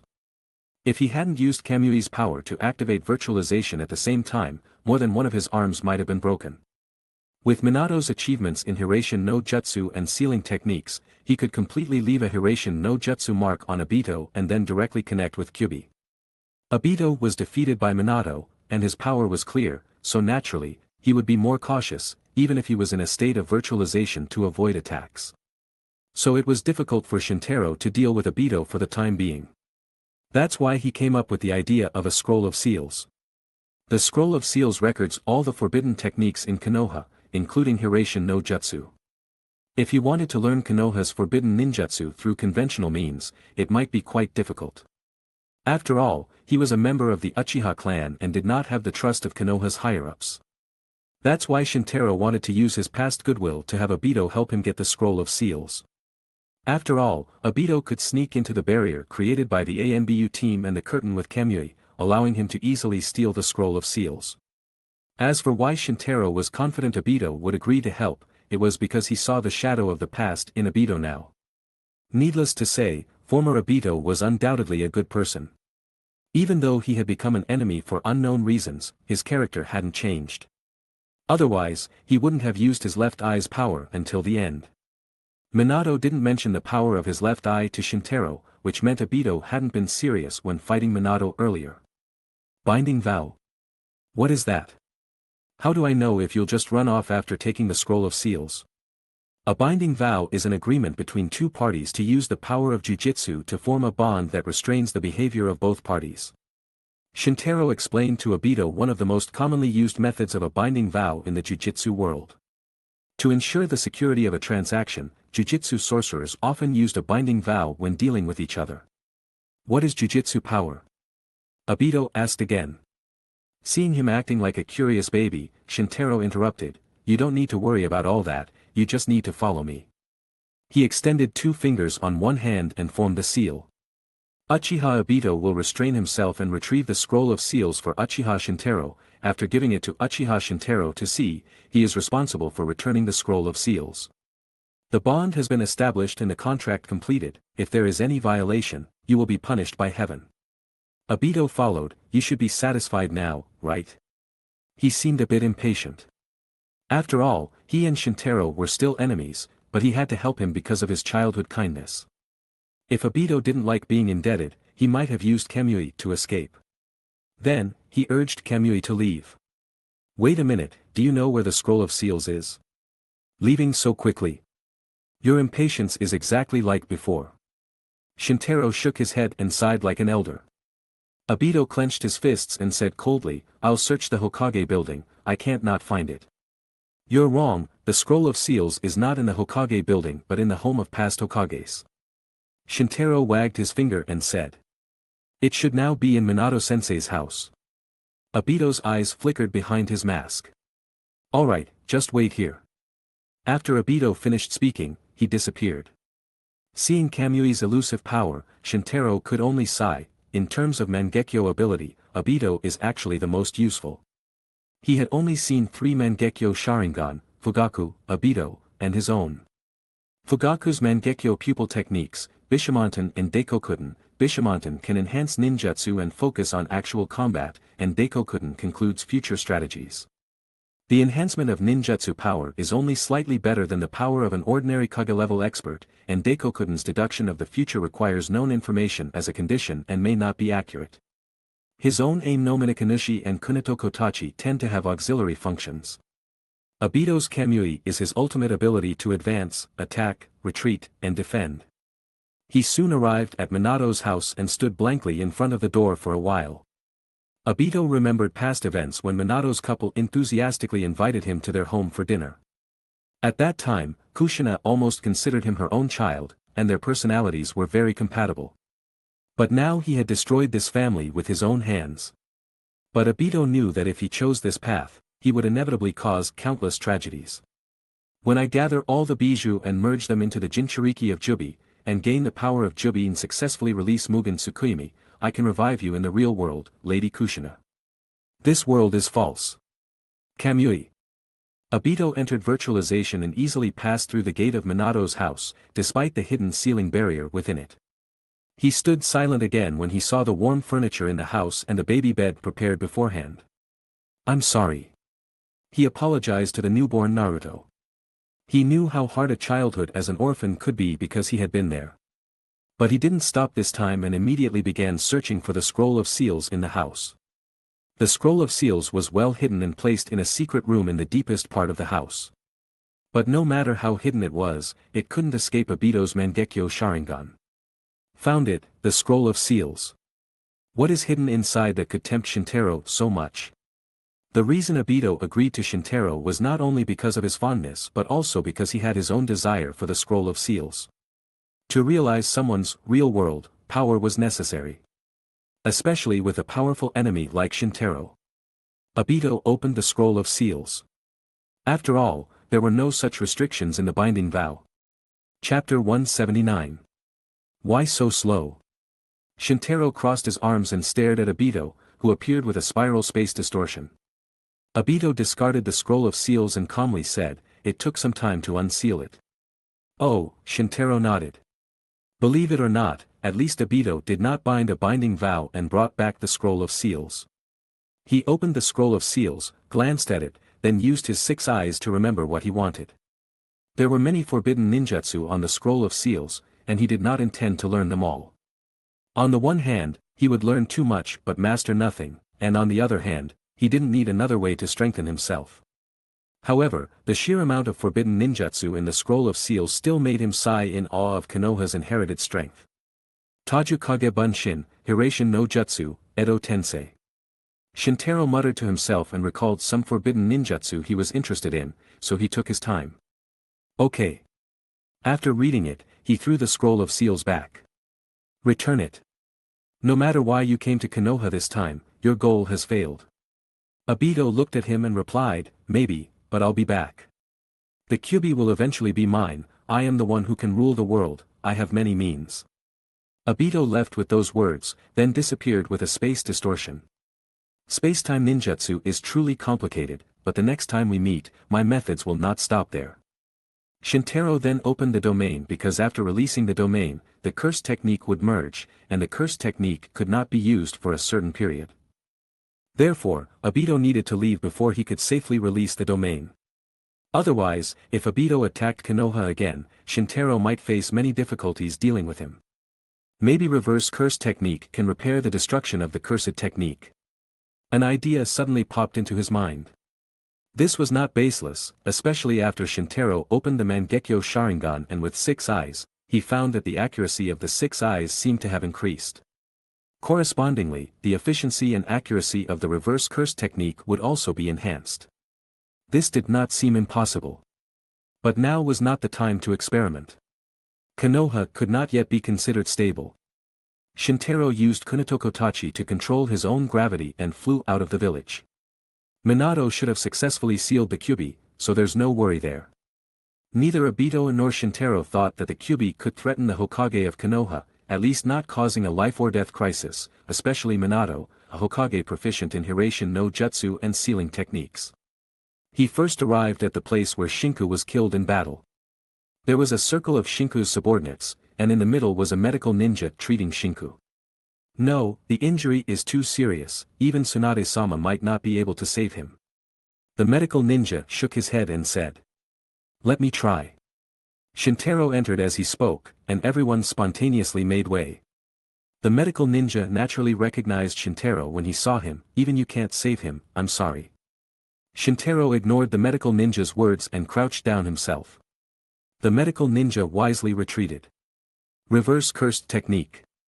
With the blessing of the Mangekyo Sharingan and 6 eyes, the reverse curse technique broke through to a new level and could now be used on others. Under the healing effect of the bright white light, Shinku's red and hollow chest actually healed at a speed visible to the naked eye. Reviving corpses and bones was nothing more than that. The surrounding ninjas were all shocked. Especially the medical ninjutsu users. They couldn't believe that this was the effect of medical ninjutsu because, in comparison, the medical ninjutsu they mastered looked unrefined. Of course, this was indeed not medical ninjutsu but reverse curse technique. Although everyone around praised the miracle created by Shintaro, even so, he was still not sure if he could save Shinku. But for Shinku and Kurenai, Shintaro still did his best to treat him. At this moment, Kurenai ran over from somewhere and approached Shintaro under the leadership of several ninjas. She was initially arranged to stay in a safe barrier, but when Shinku was pierced in the chest by the Kyuubi, she suddenly had a bad premonition and became panicked and short of breath. Kurenai was worried that something had happened to her father or Shintaro, so she had to get out of the barrier. The people responsible for guarding the barrier were all Shinku's subordinates, so it was understandable that they were worried if Kurenai left like this, but it was not appropriate to let her go directly. So they brought Kurenai to the place where Shinku had fought before. Unexpectedly, they heard that Shinku was seriously injured by the Kyuubi on the way. She ran towards Shintaro in panic and saw her father, whose face was pale and chest covered in blood, and she cried. Shintaro naturally knew that Kurenai was nearby, but he did not dare to be disturbed at all now. Previously, he had missed the best time for treatment due to fighting with the Kyuubi and Obito.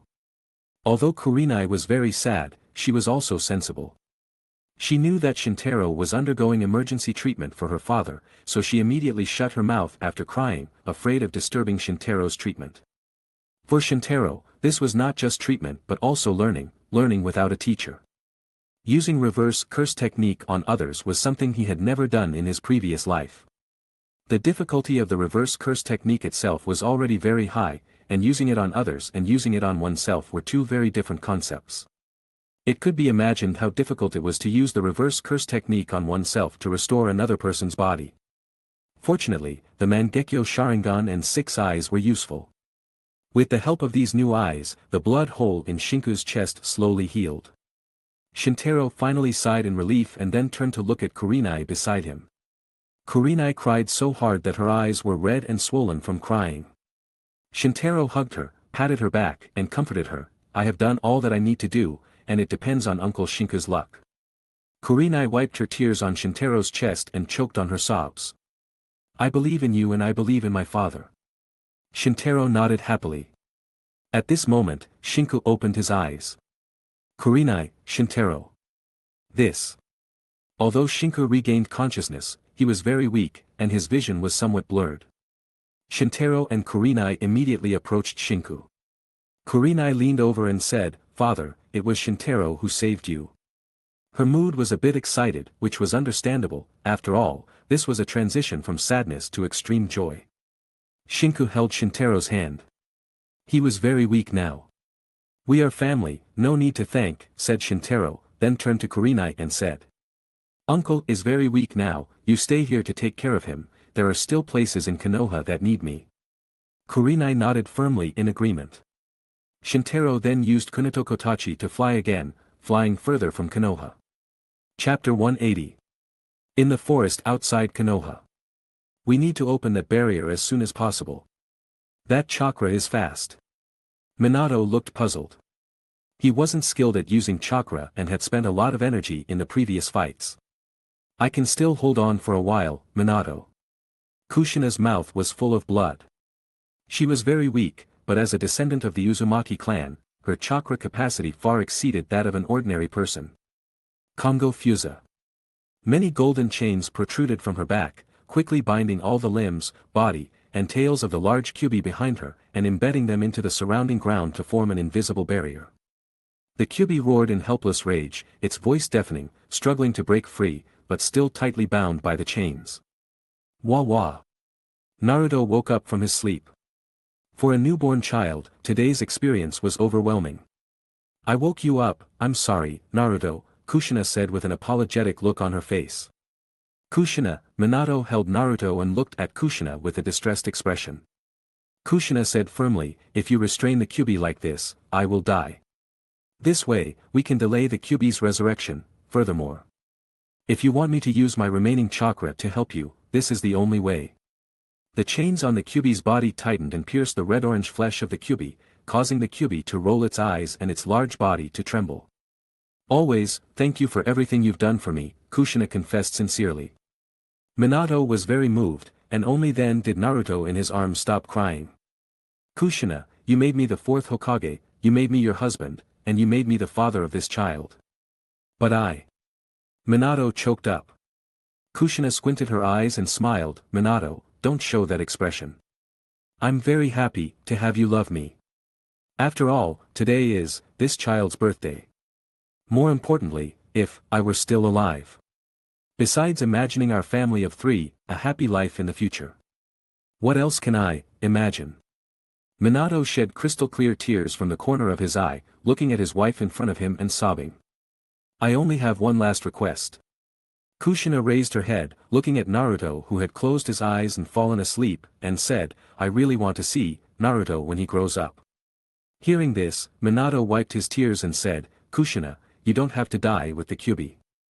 I'll use your remaining chakra so you can see Naruto." Kushina looked at him blankly. Minato's eyes became determined, showing the courage and decision-making of a Hokage. "I will seal all your remaining chakra into Naruto and combine it with the seal. After all, I will take care of the Kyuubi. As a non-Jinchuriki, I can only seal it with Shikifujin. But, that sealing technique will make the practitioner. The cost of sealing with Shikifujin was sacrificing the user's soul, which classified it as a forbidden technique. Minato was very calm. One more thing, only half of the nine tails is sealed within me. A power this strong cannot be physically restrained. This also cannot be achieved from a strategic standpoint. You're involved in the Kyuubi's seal. It would be bad if the Jinchuriki isn't there before the Kyuubi resurrects, causing the Bijou balance to collapse. If you seal it with Shikifujin, you can permanently seal half of me and the Kyuubi. So the other half of the Kyuubi. Minato paused as he spoke, recalling the prophecy about the child that Jiraiya once told him. Jiraiya once believed he was the child of prophecy, but now Minato believed his son would be the child of prophecy. In the future, the ninja world might undergo drastic changes. The child of prophecy was the savior at that time. Seal it into Naruto. Kushina's expression clearly changed, as she knew the hardships a Jinchuriki would face in childhood. I know what you want to say, but the changes in the world Jiraiya-sensei spoke of and the disasters following those changes, I confirmed two things today. The masked man who attacked you, that person will surely cause a bloody storm. Then the one to stop him will be this child. The child named by Jiraiya-sensei will carve out the future as a Jinchuriki. For some reason, I believe that. Minato, but, Kushina was still about to say something, but Minato had already stood up. Minato's god robe fluttered in the wind, and his hands quickly formed seals. Shikifujin. Minato clasped his hands together, and the soul and shadow of the death god appeared behind him. Believe in this child, he is our child. After Shikifujin is completed, I will seal your chakra into Naruto. I hope you can help him when he tries to control the Kyuubi as a Jinchuriki. Kushina reluctantly raised her head and said, he is our son, therefore, I don't want Naruto to bear such a heavy responsibility. And why should I be sealed with Shikifujin, just so I can see Naruto grown up? For just a short time, why do you want to die because of it? I hope you can stay by Naruto's side and protect him as he grows up. Why, for the balance of the Bijou, the country, and the village, do I have to make you a sacrifice? Kushina spoke passionately, while Minato calmly said, abandoning the country and village is equivalent to abandoning a child. You must have a deep understanding of the collapse of your homeland, right? How cruel is the life forced upon those who have conquered their country. Moreover, our whole family are all ninjas. Also, I cannot defeat you while I am alive. Minato opened his arms and squatted. Although your time as a mother is short, what you give to Naruto surpasses anything I can hope to achieve. That is a mother's duty. This is not just for you, but also for Naruto. It is also a father's duty to willingly die for his son. Chapter 181. Outside the barrier sealed by Kongo Fusa, Hiruzen tried to break through but was blocked. Hiruzen, what's the situation? Two Konoha ninjas arrived late, standing to Hiruzen's left and right. Hiruzen put away the adamantine staff, stepped forward, and touched the invisible barrier with his hand, causing ripples like thunder to appear on the barrier. No, to prevent the Kyuubi from escaping, the barrier has been opened from the front, making it impossible to enter. They planned to handle the Kyuubi alone. The people Hiruzen referred to were, of course, the fourth Hokage and his wife. Inside the barrier, the shadowy hand of the Shinigami created by Shikifujin passed through Minato's abdomen, then quickly extended and sank into the Kyuubi's body. At this moment, the Kyuubi had escaped Obito's Sharingan control and muttered, "Damn fourth Hokage." It was clear Minato had left a deep impression on the Kyuubi. At this moment, Minato's eyes resolutely uttered two words, "Seal." The death god's hand then withdrew, causing the Kyuubi to lift its head in pain. The death god's hand pulled out half of the Kyuubi's soul, which was then buried and sealed in Minato's abdomen. Along with white smoke, a spiral pattern appeared on Minato's abdomen. Minato gasped and said in shock, "My body is paralyzed, I didn't expect its chakra to be so heavy." The Kyuubi, having lost half its soul and chakra, became much smaller. Even the chains on its body seemed loose. Its limbs, which supported its weight on the ground, slightly trembled, indicating the Kyuubi's weakness. So full of hatred. But the Kyuubi is still there, hasn't it been fully sealed? Even though it's much smaller. After regaining his ability to move, Minato set up a small bed surrounded by 8 candles, the next sealing location. Next is Shisho Fuin, sealing the Kyuubi into Naruto. An altar? Are you planning to seal me again? And seal it in that child? Seeing this scene, the Kyuubi became instantly furious. Minato had just laid Naruto on the altar bed when Kushina suddenly coughed several times, her physical condition worsening again. Minato immediately ran towards Kushina to check on her. "Kushina, are you okay?" As he reached Kushina's side, the Kyuubi suddenly became enraged. Whoosh! The Kyuubi opened its huge, fanged mouth, raised its right claw high, and was about to thrust it down. Its target was clearly Naruto on the altar. At the critical moment, Kushina and Minato rushed to the altar, trying to use their bodies to shield their son from the blow. 9 ropes, polarized light, crow and declaration, between front and back. Hollow technique, purple. Swoosh! Along with a shining purple light, a dense black ball with a diameter of several meters exploded, easily destroying the barrier blocked by Kongo Fusa and hitting the Kyuubi's claw in midair. And all this happened in an instant. A large hole suddenly opened in the Kyuubi's claw, and all the sharp claws in front of it became flat, and the sneak attack's momentum was also obstructed. It was Shintaro who saved Minato and his wife at this critical moment, using the purple technique he couldn't master in his previous life. What he recited earlier was a mantra, allowing him to exert more power. "Sorry I'm late." Shintaro rushed here after healing Shinku. Along the way, he thought about using the reverse curse technique to restore his curse technique, so he stopped and chose to restore his curse technique first. Otherwise, it would be harder to face a giant like the Kyuubi. The method to restore the curse technique was actually quite simple and rough, using cursed energy to destroy the part of the brain where the innate technique was engraved, then using the reverse curse technique to heal it completely. If he didn't pay attention to such an operation, he would become mentally handicapped, meaning Shintaro was quite bold to do this with the help of the 6 eyes and Mangekyo Sharingan. "No, you came just in time, we want to seal the Kyuubi into Naruto, and we need your help now, please restrain the Kyuubi during this period." Seeing Shintaro arrive, Minato sighed in relief. Shintaro nodded. Hearing this, the Kyuubi began to struggle again, extremely furious, especially facing Shintaro, the brat who ruined its good deeds. "Damn brat!" The Kyuubi roared, trying to break free from the blockade of Kongo Fusa and attack. Shintaro sharply shouted, "Just behave. Kunito Kotachi." The Kyuubi instantly lost its weight and floated in the air unknowingly, but it was tightly bound by the chains on its body, preventing it from flying higher. But this way, the Kyuubi lost the strength to continue, and the chains tightly bound the Kyuubi. This way, the Kyuubi lost its means to struggle. Shintaro won the last peaceful moment for Minato and his wife. Seeing this, Minato felt relieved and said to Kushina, "Kushina, we can't hold on much longer, it's time to use Shursho Fuin. I also want to seal as much chakra as possible into Naruto. We'll have to part for a while. If you have anything to say to him, do it now." Kushina nodded, looking at Naruto sleeping soundly on the bed and said, "Naruto, you shouldn't be picky with food. Eat well every day and grow strong. Remember to take a hot bath every day. And don't stay up late, make sure you get enough sleep. Also, when it comes to making friends, it's okay if you don't have many friends, just a few trustworthy friends are enough. Although I'm not very good at it, you should study hard and master ninjutsu. However, everyone has things they are good at and things they are not good at, don't be discouraged even if your studies don't go well. Respect your teachers and seniors. There are also important things regarding the 3 ninja prohibitions.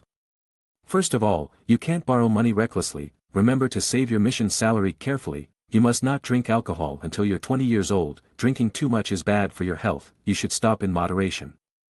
There are also the 3 prohibitions regarding women.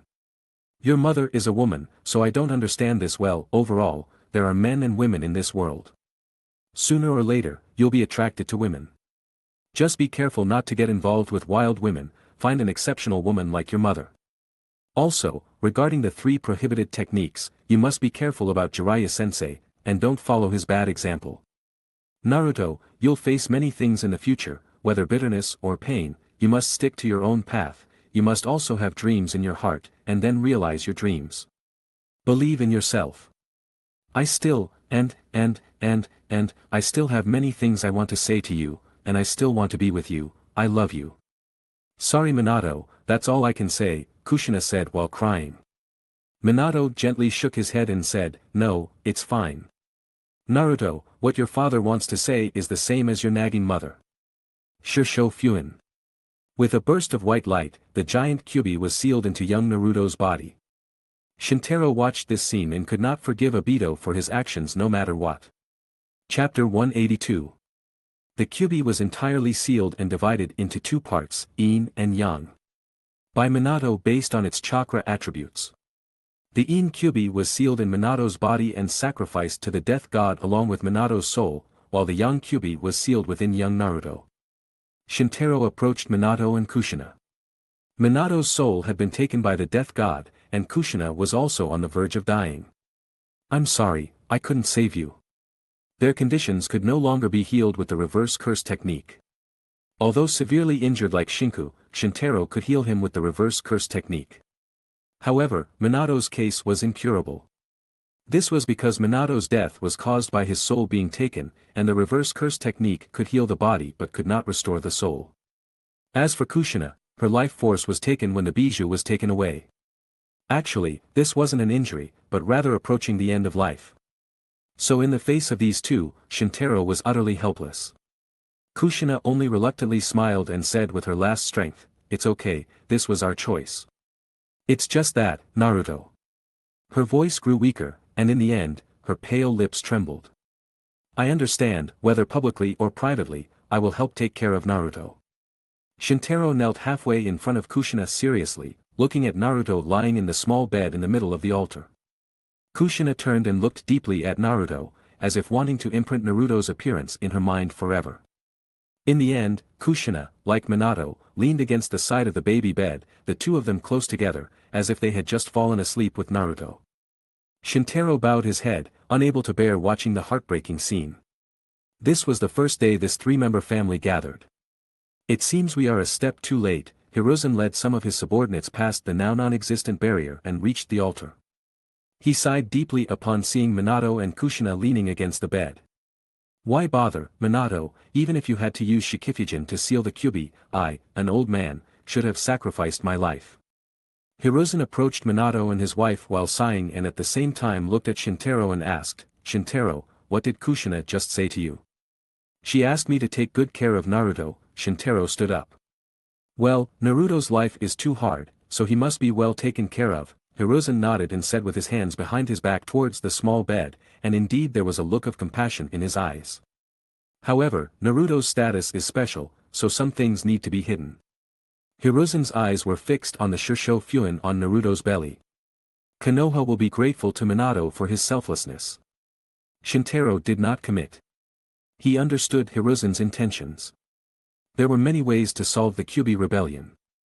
Kushina could directly strangle the Kyuubi with Kongo Fusa, and Minato could use Shikifujin to completely seal the soul of the Kyuubi, even possibly letting Kushina open the barrier and let Hiruzen seal it. However, Minato chose to sacrifice himself and Naruto, weakening the power of the Kyuubi while leaving Konoha with a Jinchuriki. The reason why Naruto was said to be sacrificed was because the bijou not only meant great power but also meant that the Jinchuriki had to pay a high price. Because great power often came with fear. As bearers of the bijou's power, Jinchuriki bore the mission of protecting and fighting for the village, but were often feared by the villagers they protected. Jinchuriki often grew up alone and ostracized by the villagers. This was too cruel for Naruto, who had already lost his parents. "So Hokage-sama plans to hide Naruto's identity?" Shintaro asked while looking at Hiruzen's face, which seemed much older. The Kyuubi rebellion tonight destroyed many families in Konoha, including Minato's family. However, in fact, Hiruzen's family was not spared either. His wife, Kushina's midwife, was also killed by the mysterious masked man. Hiruzen nodded. "Whether it is the identity of the fourth Hokage's son or the identity of a Jinchuriki, it will bring unreasonable disasters to this child. So I plan to hide Naruto's true identity. I will only say that he is an orphan of the Uzumaki clan, and will not disclose that his father was the fourth Hokage." Shintaro replied, "But this will make Naruto's life difficult. The Konoha pension subsidy is enough for this child to grow up normally. When he grows up, I will tell him the truth." Hiruzen said this. Shintaro added, "I can adopt Naruto." He was not optimistic about the so-called subsidy. Konoha was not financially independent and relied mostly on ninja salaries and daimyo remittances, so the amount of the subsidy was worrying. And for an undeveloped child, financial subsidies were secondary, and companionship was more important. Why don't I raise Naruto? This is Kushina-sama's trust, and I am strong enough to suppress the Kyuubi. No. Hiruzen reacted very strongly and quickly rejected the proposal. Then he calmed down and explained, Shintaro, it's not that I don't trust you, but your status is really not suitable for being too involved with Naruto. You also saw the Kyuubi rampage tonight, and its eyes were clearly the Sharingan. There are even some bad messages for the Uchiha clan in the village, so you are not suitable, because of your relationship with the Yuhi family. Even if you let Shinku and his daughter raise Naruto, it is not right. Shintaro was not surprised by this but more disappointed with the current senior management of Konoha. During this Kyuubi rebellion, all the ninjas of the Uchiha clan completed their missions protecting civilians under supervision, but they were still condemned by the senior management of Konoha. It wasn't that Shintaro didn't understand, but such suspicion made him very uncomfortable. I understand, Shintaro said calmly. Hiruzen then confidently picked up Naruto, and at the same time ordered the ninjas behind him, I will soothe Naruto, and you go and bring back the remains of the fourth Hokage couple to the village. Yes, Hokage-sama. Chapter 183. In Konoha village, outside the shelter, the only people left in the village who hadn't evacuated were the Konoha police, responsible for protecting civilians, specifically the Uchiha clan. Fugaku faced reports from several of his subordinates with his arms crossed. The evacuation was almost complete. Captain, let's face the Kyuubi too. Fugaku said calmly, the police are responsible for protecting non-combatants. But Captain. This is an order from the village. Fugaku's words silenced his subordinates. However, in reality, he might not have trusted the village's orders, but he could only obey them because of his status. Suddenly, a strong vibration was felt in the village. Several subordinates turned, and one of them exclaimed, what's this movement? Fugaku bowed his head, closed his eyes, and spoke slowly, the Kyuubi has been sealed. Finally, it's over. This result was not only beyond Fugaku's expectations but also made him feel slightly dissatisfied. When the Kyuubi seal was broken, he used Daikokuden to deduce the outcome of the Kyuubi rebellion, and the result was that the Kyuubi would be successfully handled by Konoha. After all, Konoha was still the #1 ninja village in the ninja world, its heritage was still there, and one Kyuubi could not cause a disaster that would destroy the village. Even though the Kyuubi was much stronger than an ordinary bijou, it couldn't do it. Bijou are double-edged swords. They can be used as bijou weapons to exert strategic power on the battlefield, but they can also go berserk and endanger the ninja village. But every ninja village would maintain basic power to suppress the bijou. Raza, the former Kazekage of Sunagakure, suppressed the rampage of the Ichibj, and the Reikage, the predecessor of Kumogakure, suppressed the Hachibi many times in hand-to-hand combat. So although Konoha's civilians were very afraid of this, Fugaku knew from the beginning that the Kyuubi would be subdued. It's just that his deduction using Daikokuden required information. Fugaku did not know that the presence of Obito delayed Minato and Shintaro, so in his deduction, the Kyuubi should have been dealt with earlier. In the shelter, Itachi was holding Sasuke and looking towards the dusty and destroyed Konoha, wondering what he was thinking. Behind Itachi, a cute little girl from the Uchiha clan named Izumi was holding onto Itachi's clothes with one hand and covering her face with the other while crying. After experiencing such a disaster, crying like she was the reaction of most children. It was rare to be as calm as Itachi. Itachi turned and said, Izumi, stop crying, it's over. Izumi looked at Itachi in front of her with blurry eyes. His mature and gentle temperament was unmatched by other boys of the same age. So she wiped her tears and said gratefully, thank you, Itachi. Itachi nodded slightly and said, it's okay, I'm mainly afraid of waking up Sasuke. Izumi's expression was stunned, and then the tears that had just stopped in her eyes started to gather again. With her tearful gaze and the mole at the corner of her eye, she was truly beautiful. Faced with her reaction, Itachi was very confused. Why are girls like immature children and keep crying? He was puzzled, even though he was only a few years old. However, this time, the arrival of the Konoha police disrupted Itachi's confusion. The Kyuubi has been sealed, you can return to the village. The Konoha police member's attitude was very cold, and he waved his hand as if to dismiss the civilians in the shelter. At least that's how it appeared to the villagers. Is the QB really sealed? You're not lying to us. Some suspicious villagers were the first to ask questions.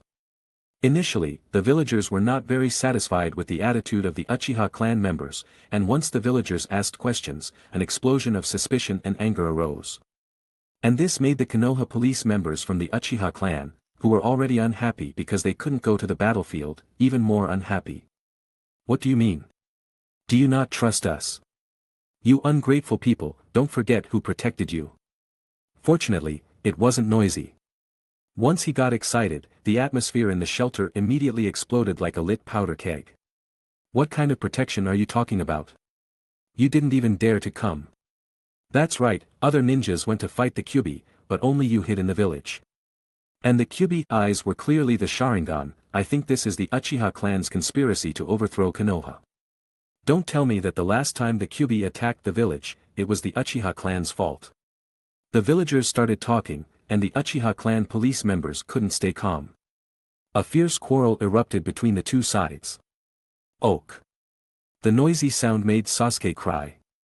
Although this cry did not attract anyone's attention during the quarrel, it made Itachi unable to sit still. He held Sasuke, dragged Izumi behind him, and walked out of the crowd. Don't make a sound. For some reason, Itachi's scolding made everyone present stop for some reason. Maybe this is what is called an aura. I am a member of the Uchiha clan and a civilian member of Konoha. I saw with my own eyes that it was the Konoha police members who protected the villagers. There was just a shock outside the village. It must be that the Kyubi was being sealed. There is news, so please trust the Konoha police. After speaking, Itachi bowed to everyone present. The quarrel gradually subsided.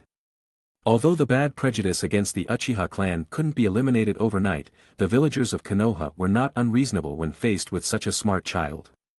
On the contrary, the Uchiha clan police members were still not calm, their attitudes still cold and arrogant, but they continued their duty to evacuate the civilians from the shelter. Outside the shelter, Hiruzen arrived here after dealing with the Kyubi Jinchuriki Uzumaki Naruto. As the former Hokage of Konoha, Hiruzen had a very high prestige, and since the fourth Hokage had died, it was natural for him to calm the people of Konoha. As soon as Hiruzen arrived, someone reported to him about the quarrel between the police members and the Konoha civilians. There it is. Hiruzen nodded, then walked in front of everyone, facing the Konoha civilians who had just come out of the shelter with his hands behind his back. When the Konoha civilians saw him, they seemed to have made up their minds. After all, he had been in power for many years and was well known. Hokage-sama, the Uchiha clan members treated us very badly. What? You evil people, and you were the first to complain. Seeing both sides about to quarrel again, Hiruzen raised his hand and pressed down like a kind old man, and the situation was brought under control. Chapter 184. Arriving after Hiruzen was Fugaku. As soon as Fugaku arrived, he immediately asked the surrounding police officers about the specific situation. The surrounding police members hesitated and told him what had happened, and Fugaku's expression immediately changed. He then approached those who had committed the offense. You no longer need to do your job. Fugaku immediately said with a serious face and dismissed those individuals from their positions in the Konoha police. Captain. Captain, why? Captain, we. The reactions of these Konoha police members were similar. They all did not understand why Fugaku was so harsh on the Uchiha clan members. Itachi, holding Sasuke, saw his father's serious expression in the middle of the crowd and seemed to realize something. He was very sure that his father did not do this to punish these people but had a deeper meaning. It's just that the specific deeper meaning was not yet clear to him, who was only 4 years old. In fact, during this sensitive period after the Kyubi rebellion, especially when Konoha's top management already suspected the Uchiha due to the Sharingan's control over the Kyubi, any incident that harmed the Uchiha clan might be magnified. If Fugaku did not immediately punish the Uchiha clan members involved in this incident, rumors about the arrogant Uchiha clan planning to overthrow Konoha would spread throughout Konoha by tomorrow. For these offenders, being dismissed from their positions was already a fairly light action. In any situation, you must not conflict with the people of Konoha. This is a rule you must adhere to as police officers. Fugaku lectured seriously. Naturally, the Uchiha clan members had disputes among themselves, and they all complained in their hearts that their patriarch was speaking for outsiders. Hiruzen next to him was quite pleased with this. As expected of Fugaku, he is mature and wise. I am relieved that the Konoha police are in your hands. Those who had previously conflicted with the police were even prouder of this. Humph, it's nice to see the Uchiha men unlucky. Right, who told them to be so arrogant and flashy at normal times? Hearing these words, almost all the present Konoha police members clenched their fists and felt very reluctant. Talk less, who knows how these people will retaliate against us later. A smart man in the crowd saw the reaction of everyone in the Konoha police and warned them. Of course, all this did not escape Fugaku's ears. When he heard these words, he sighed slightly and thought to himself, it seems the enmity between Konoha and the Uchiha clan is deep. What should we do? Fugaku seemed to have seen what would happen if conflicts occurred in the future. No matter how strong the Uchiha clan was in front of Konoha, they were only one clan. At this moment, he thought of someone, Shintaro. I wonder if Shintaro has a solution for this. Speaking of Uchiha Shintaro, he was here. After arranging Shinku, who was recovering from serious injuries, Shintaro flew to the village to see if there were any injured evacuees, thinking that he could use the reverse curse technique to gain reputation for the Uchiha clan. But before the injured civilians could receive treatment, he saw the following series of events. With his sleeves fluttering, Shintaro landed steadily from the air. Hokage-sama, Captain Fugaku. What happened here? Hiruzen told him the whole story. There was a quarrel between some Konoha police members and some civilians in the shelter. The civilians were afraid of the Kyuubi and doubted the evacuation orders issued by the police, making the team members very dissatisfied, and this happened. However, Fugaku has taken action and dismissed these team members. Although I am the Hokage, Captain Fugaku is the leader of the police, so I approve of his handling method like this. It's okay, both sides were just impulsive, there's no harm in letting them calm down for a while. Hiruzen's statement naturally clarified that this matter was the Uchiha clan's fault, and it was Fugaku who handled it in the end. As Hokage, he was naturally not the villain. This made Shintaro, who witnessed everything from the air, sneer in his heart. As expected of the Hokage. He nodded and said, I see. Then Shintaro turned to the Konoha police members and civilians, and everyone glanced at him. Shintaro's reputation in the village was now quite high.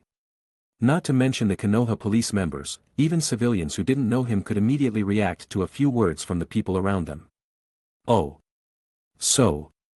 This is the white-haired demon eye. So everyone was looking forward to what he wanted to say. Shintaro spoke. Everyone, I know you have just experienced the Kyuubi rebellion and feel uncomfortable and scared in your hearts, that's why you doubted the evacuation orders from the Konoha police. But don't be afraid, the Kyuubi has been sealed. This is the result of the joint efforts of many heroic ninjas in Konoha. Including your relatives and friends, as well as my relatives. My father-in-law, Yuhi Shinku, was seriously injured because he blocked the Kyuubi. Konoha ninjas are the ones who protect everyone with their blood and flesh. As for the hero who finally sealed the Kyuubi, it was the fourth Hokage, Namikaze Minato. He sealed the Kyuubi with his life. Everyone was in an uproar. I personally witnessed and assisted Yondaime-sama in the process of sealing the Kyuubi. He is a hero worthy of Konoha. Although Minato only ruled for a year, the impression of this young, gentle, and humble Hokage in the hearts of Konoha civilians was quite good. The reason why Shintaro spoke so much was to lower the civilians' vigilance against him and increase the persuasiveness of what he was going to say next. But are only Hokage-sama and the ninjas who participated in the battle heroes? No, during the disaster caused by the Kyuubi rebellion, the Konoha police members who protected civilians from evacuation are also heroes. Without them, Konoha would have suffered many unnecessary casualties. In this matter, everyone is actually right. For the Konoha civilians, you have just experienced a natural disaster, and it is natural to feel uncomfortable and afraid. And it is understandable if the Uchiha clan police members were dissatisfied because they were clearly protecting everyone but were not trusted by everyone. So what everyone needs is mutual understanding. We are all people of Konoha, facing this disaster, we are all victims and heroes. Chapter 185. Shintaro's words had a very positive impact. Both the Konoha police members and the Konoha civilians welcomed this positively. Some civilians led the way by clapping. Encouraged by the crowd's atmosphere, the applause started to roar after a while. The Konoha police also agreed with Shintaro's words. Most Uchiha clan members are somewhat reclusive, but they are not bad people and they also want to be recognized by the village. Especially the clan members who were being punished were so moved that their eyes became wet after hearing Shintaro use the word hero to describe them.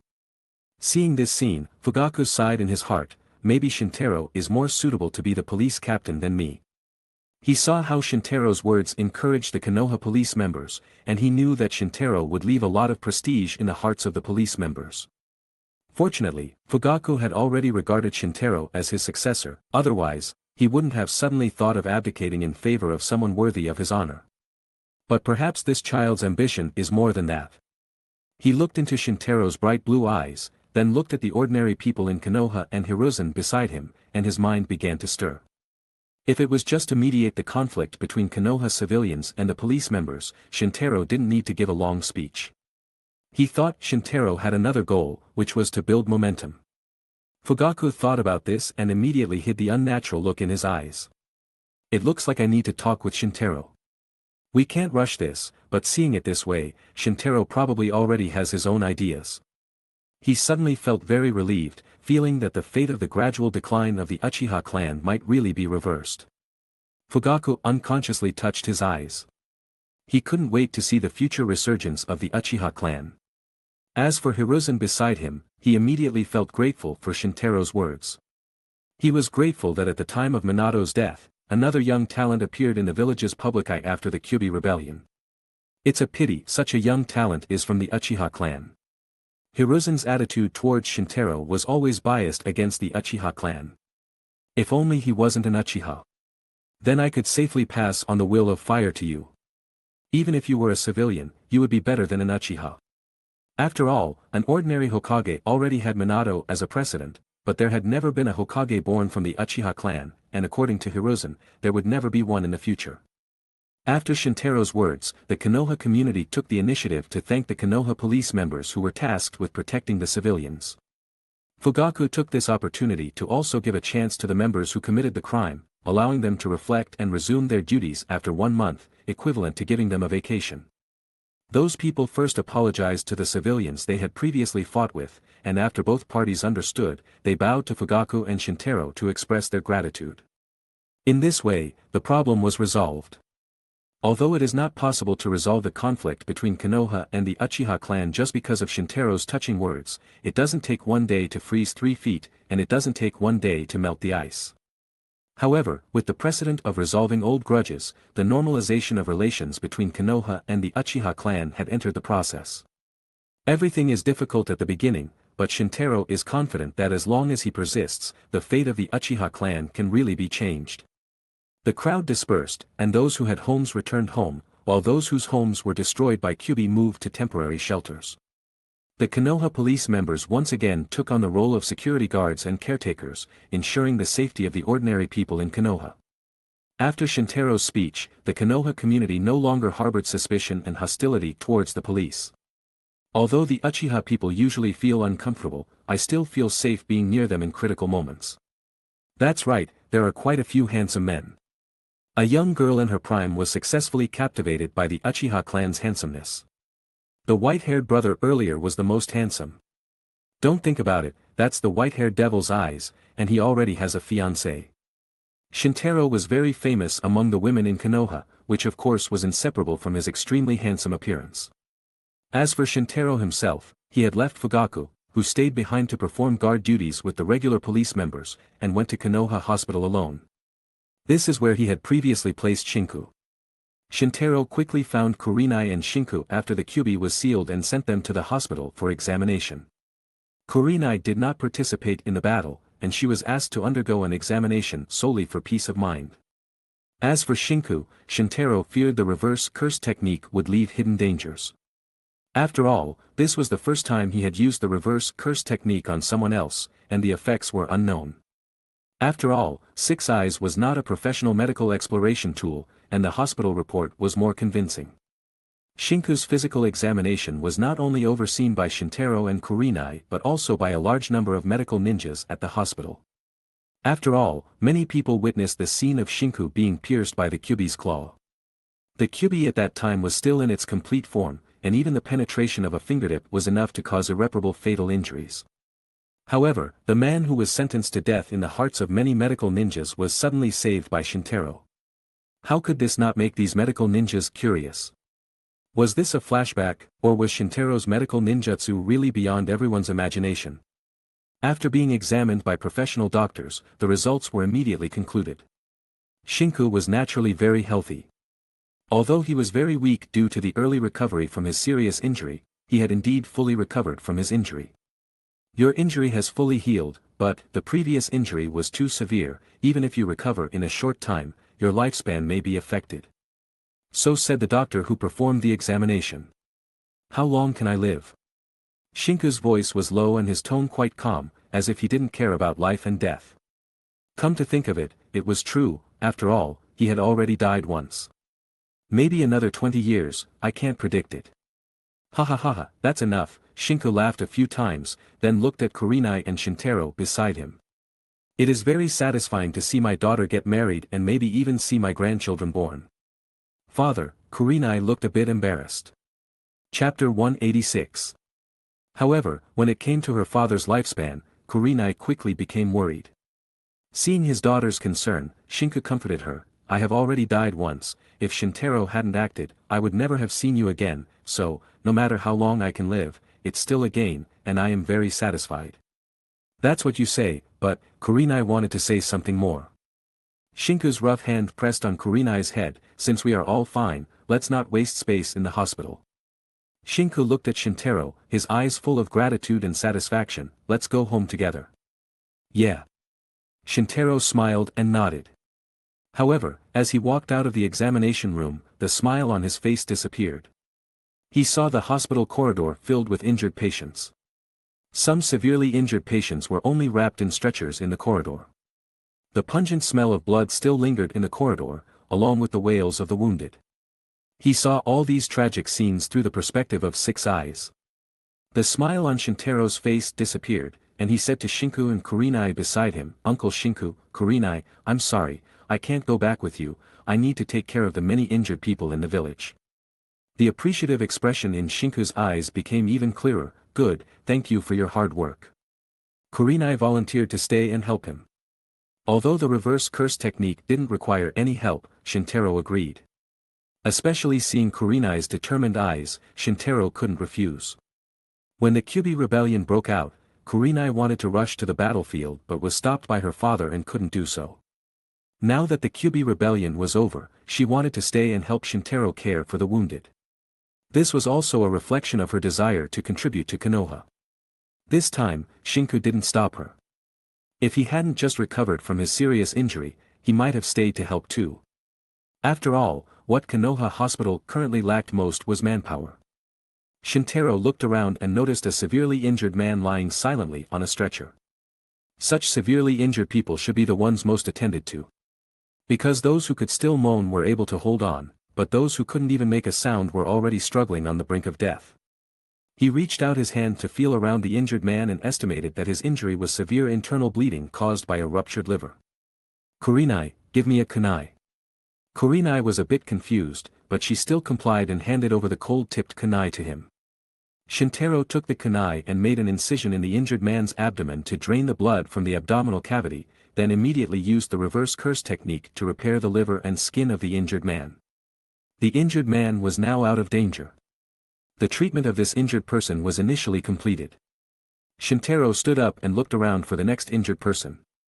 However, he saw a figure, none other than Hiruzen. Hiruzen came under the leadership of several medical ninjas. Shintaro saw him approaching. Hokage-sama.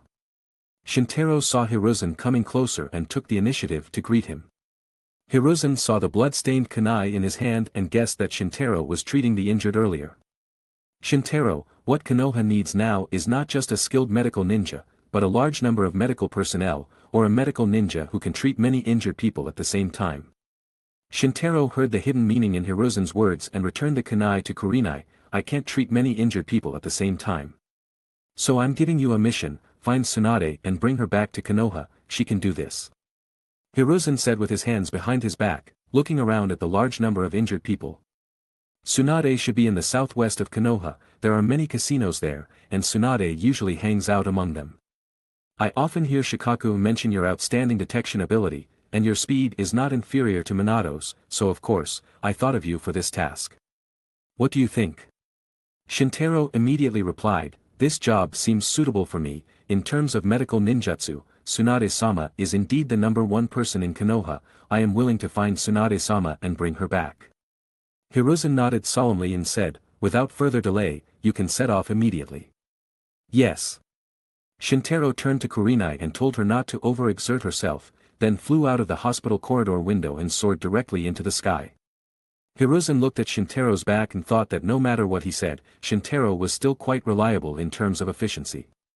Unlike his 3 unreliable disciples, one spent his days wandering the streets of the ninja world.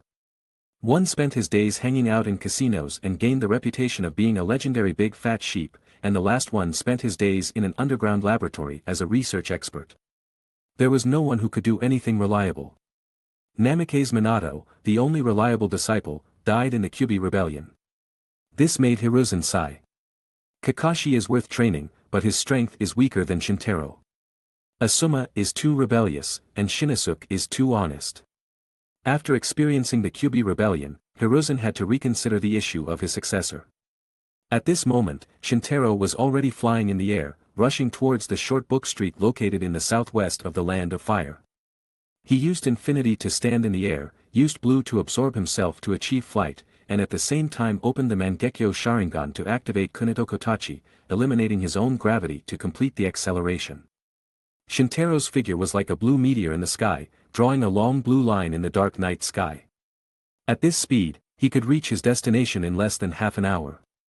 Such speed was very suitable for traveling. However, Shintaro was not fully satisfied, although the combination of infinity and Kunito Kotachi could bring his speed to a peak he couldn't reach in his previous life. But after all, it couldn't compare to the unpredictable nature of space-time ninjutsu. Shintaro recalled in his mind the technique he memorized for Hiraishin no Jutsu. He did not intend to imitate Hiraishin no Jutsu.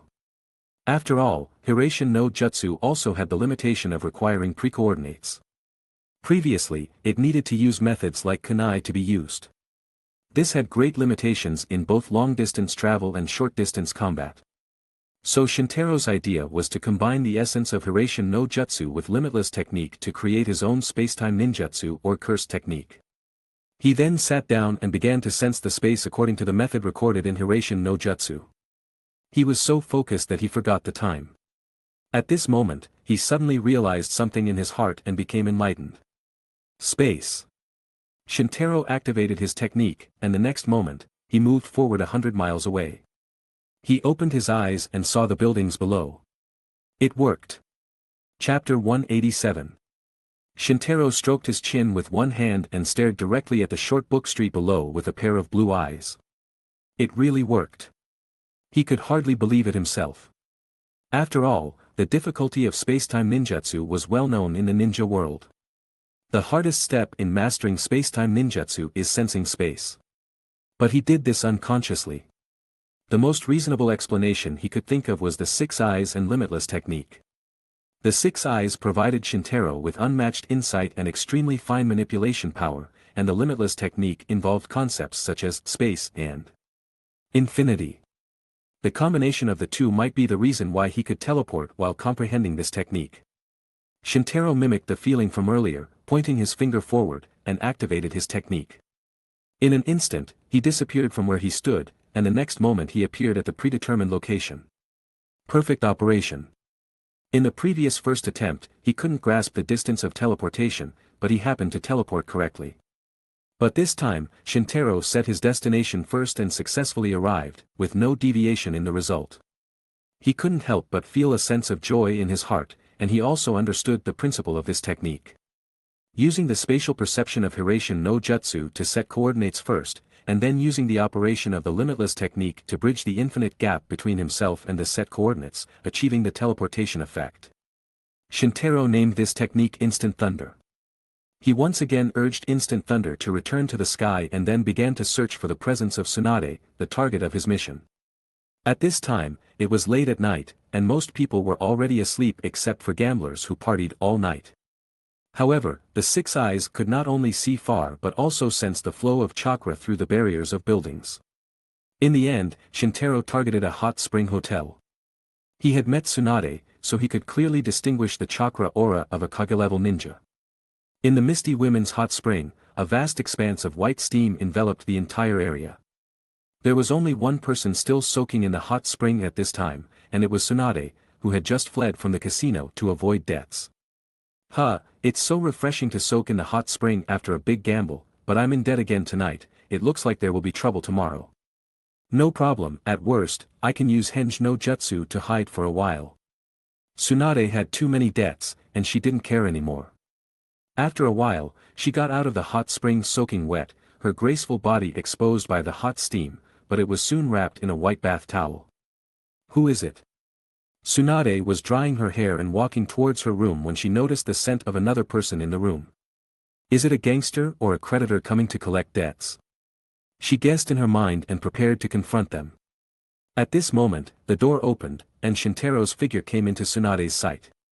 Uchiha Shintaro. It's me, Tsunade-sama, sorry to disturb you, I'm here to escort you back to Konoha. Shintaro directly stated his purpose for coming. Seeing this, Tsunade ignored his presence and walked towards her room. She approached the table and sat down. The large bath towel was almost torn by her proud and plump figure. You little brat, you're so rude, barging straight into my room. Tsunade shook her head and poured a glass of sake for herself. She looked at Shintaro and asked, why are you asking me to go back to Konoha? The Kyubi riot, the fourth Hokage and his wife sacrificed their lives to seal the Kyubi, the village suffered great losses, the number of injured exceeded the capacity of Konoha Hospital, and Tsunade-sama needs to take action. Shintaro explained what happened again. How is that possible? Tsunade was initially shocked, and then showed a suspicious expression. There's the third and fourth Hokage in the village, how could the Kyubi be released? Seeing that Tsunade didn't believe it, Shintaro had to bring up the identity of the mastermind behind the scenes to convince her. The mastermind behind the scenes claimed to be Uchiha Madara. That's even more impossible. Uchiha Madara was from my grandfather's era, even if he's still alive now, he'd be an old man in his 80s, how could he still have the ability to plan such a riot? When Tsunade heard the name Uchiha Madara, she became nervous, but then she felt this information was false. If we were talking about Uchiha Madara, then Konoha should have been destroyed by now. In Tsunade's memory, Uchiha Madara once attacked Konoha with the Kyubi, so she believed that this time it must be an impersonator of Uchiha Madara. Even if what you said is true, it's only self-proclaimed, it must be an impersonator of Uchiha Madara. But this at least proves that the villain is one of the Uchiha clan. Forget it, this isn't what I want to worry about. The fourth Hokage, did Minato and Kushina really sacrifice themselves? I really don't understand why people dream of becoming Hokage, only idiots want to be Hokage. Tsunade took the wine glass and continued talking to herself in confusion. Shintaro looked at her and felt deeply that Tsunade was not simple. She could guess that this Uchiha Madara was a fake based on her own judgment. He heard what Tsunade said later, so he said, after Minato-sensei's death, maybe it's Tsunade-sama's turn to become the next Hokage. You are the granddaughter of the first and second Hokage, a student of the third Hokage, and a senior of the fourth Hokage, you should become the fifth Hokage. Tsunade took the glass and drank it in one gulp. Clear wine overflowed from the side of her red lips and stained the bath towel on her chin with dark stains. Then Tsunade wiped her lips and coldly said a few words, I don't want to be an idiot. Shintaro had heard about Tsunade's experiences. Her younger brother and boyfriend aimed to be Hokage, but they all died during the Second Ninja World War. That's why Tsunade's aversion to the word Hokage was so great. Idiot. It seems I have the potential to be an idiot, thought Shintaro in his heart. Okay, I'll go back with you, after all, Konoha is a precious legacy left by my grandfather, I'll go back to take care of the injured. You go out for a moment. Tsunade raised her hand to dismiss him, and Shintaro obediently walked out and closed the door. Tsunade took off her towel and changed her clothes in her room. Although Shintaro couldn't directly see the beautiful scene inside from outside the door, the ability of the six eyes made him passively sense Tsunade's exaggerated outline. It's bigger than Pakura's. Shintaro said that he didn't do it on purpose, and it was because the six eyes was a passive skill that couldn't be turned off. Tsunade walked out casually and patted Shintaro's shoulder. Let's go. Chapter 188. Now we will return to the Starry Night, we must get there before dawn. The voluptuous upper body of Tsunade was clad in a loose, sleeveless shirt and a light green outer coat. She raised her hand to shield her eyes and gazed at the moon hanging in the sky. Even though it was late at night, with her speed, she could certainly arrive before dawn. But there was someone else here.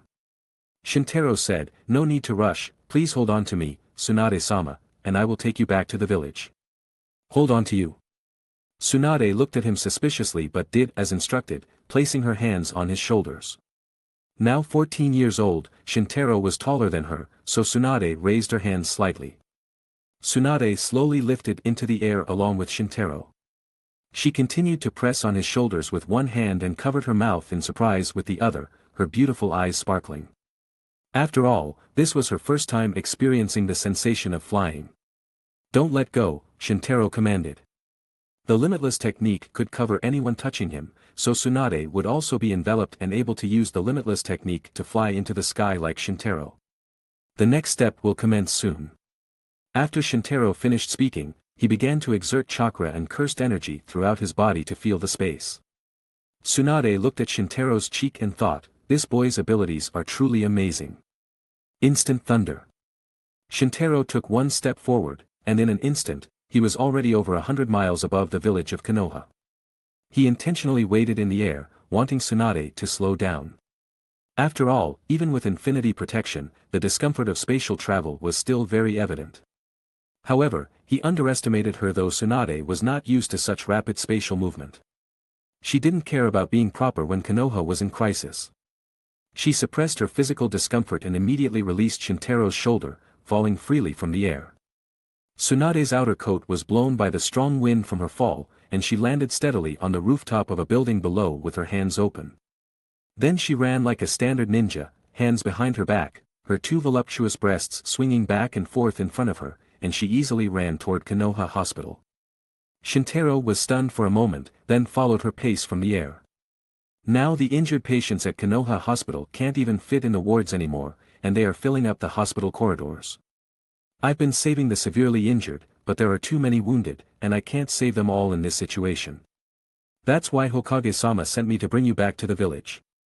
Shintaro explained the general situation of the hospital to Tsunade in the air. Tsunade punched the air angrily, damn mastermind, Uchiha Madara.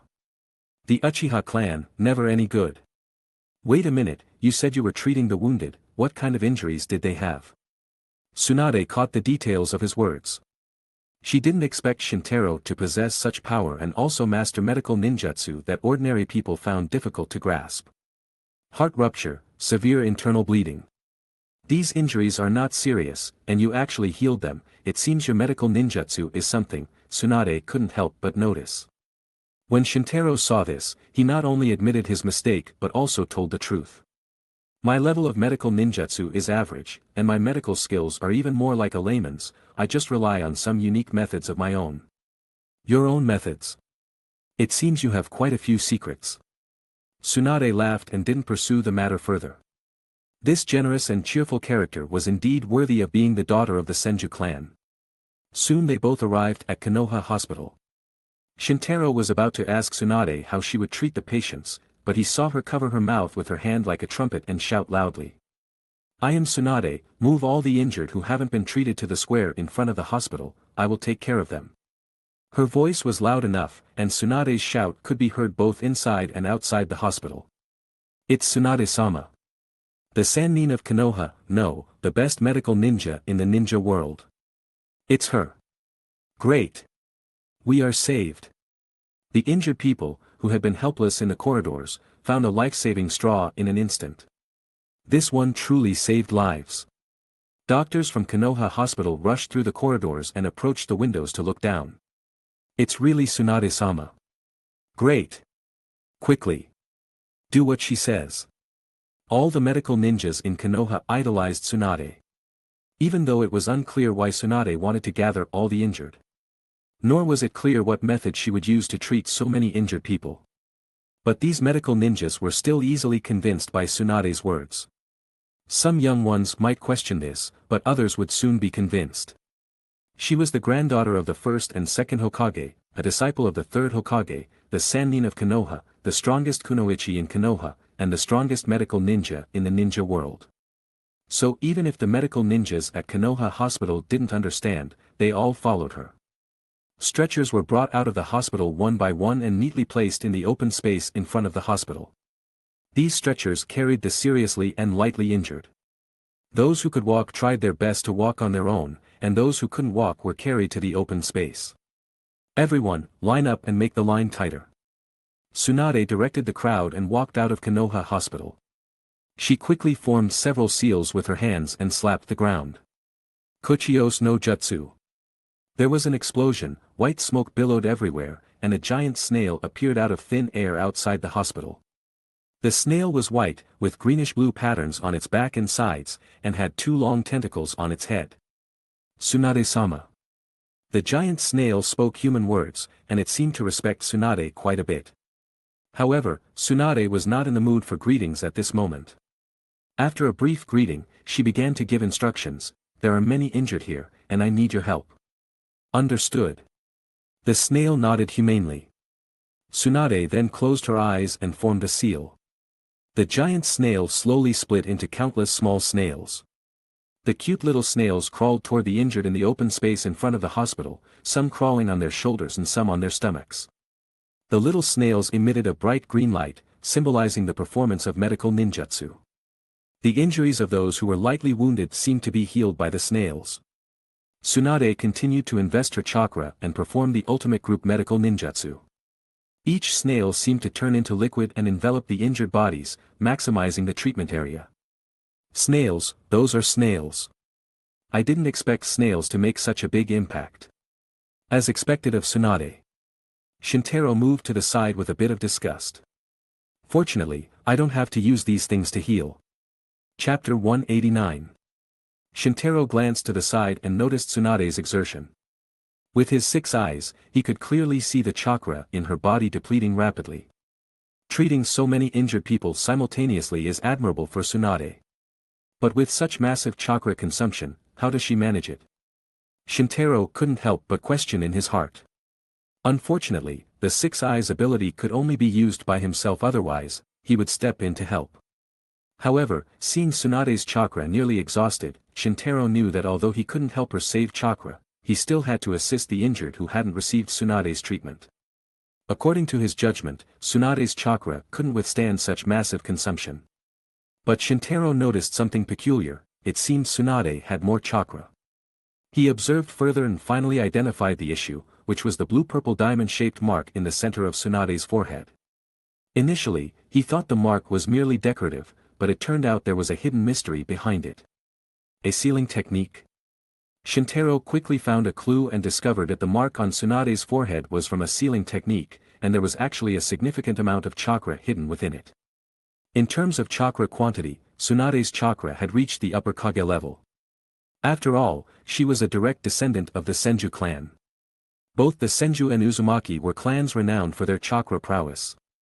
The chakra hidden in the seal on Tsunade's forehead was many times more than his own chakra. As expected, the Konoha Sannin live up to their reputation. Among the 3 Sannin, Shintaro had the most dealings with Orochimaru. Knowing his strength and scientific research capabilities far exceeded the ninja world's level.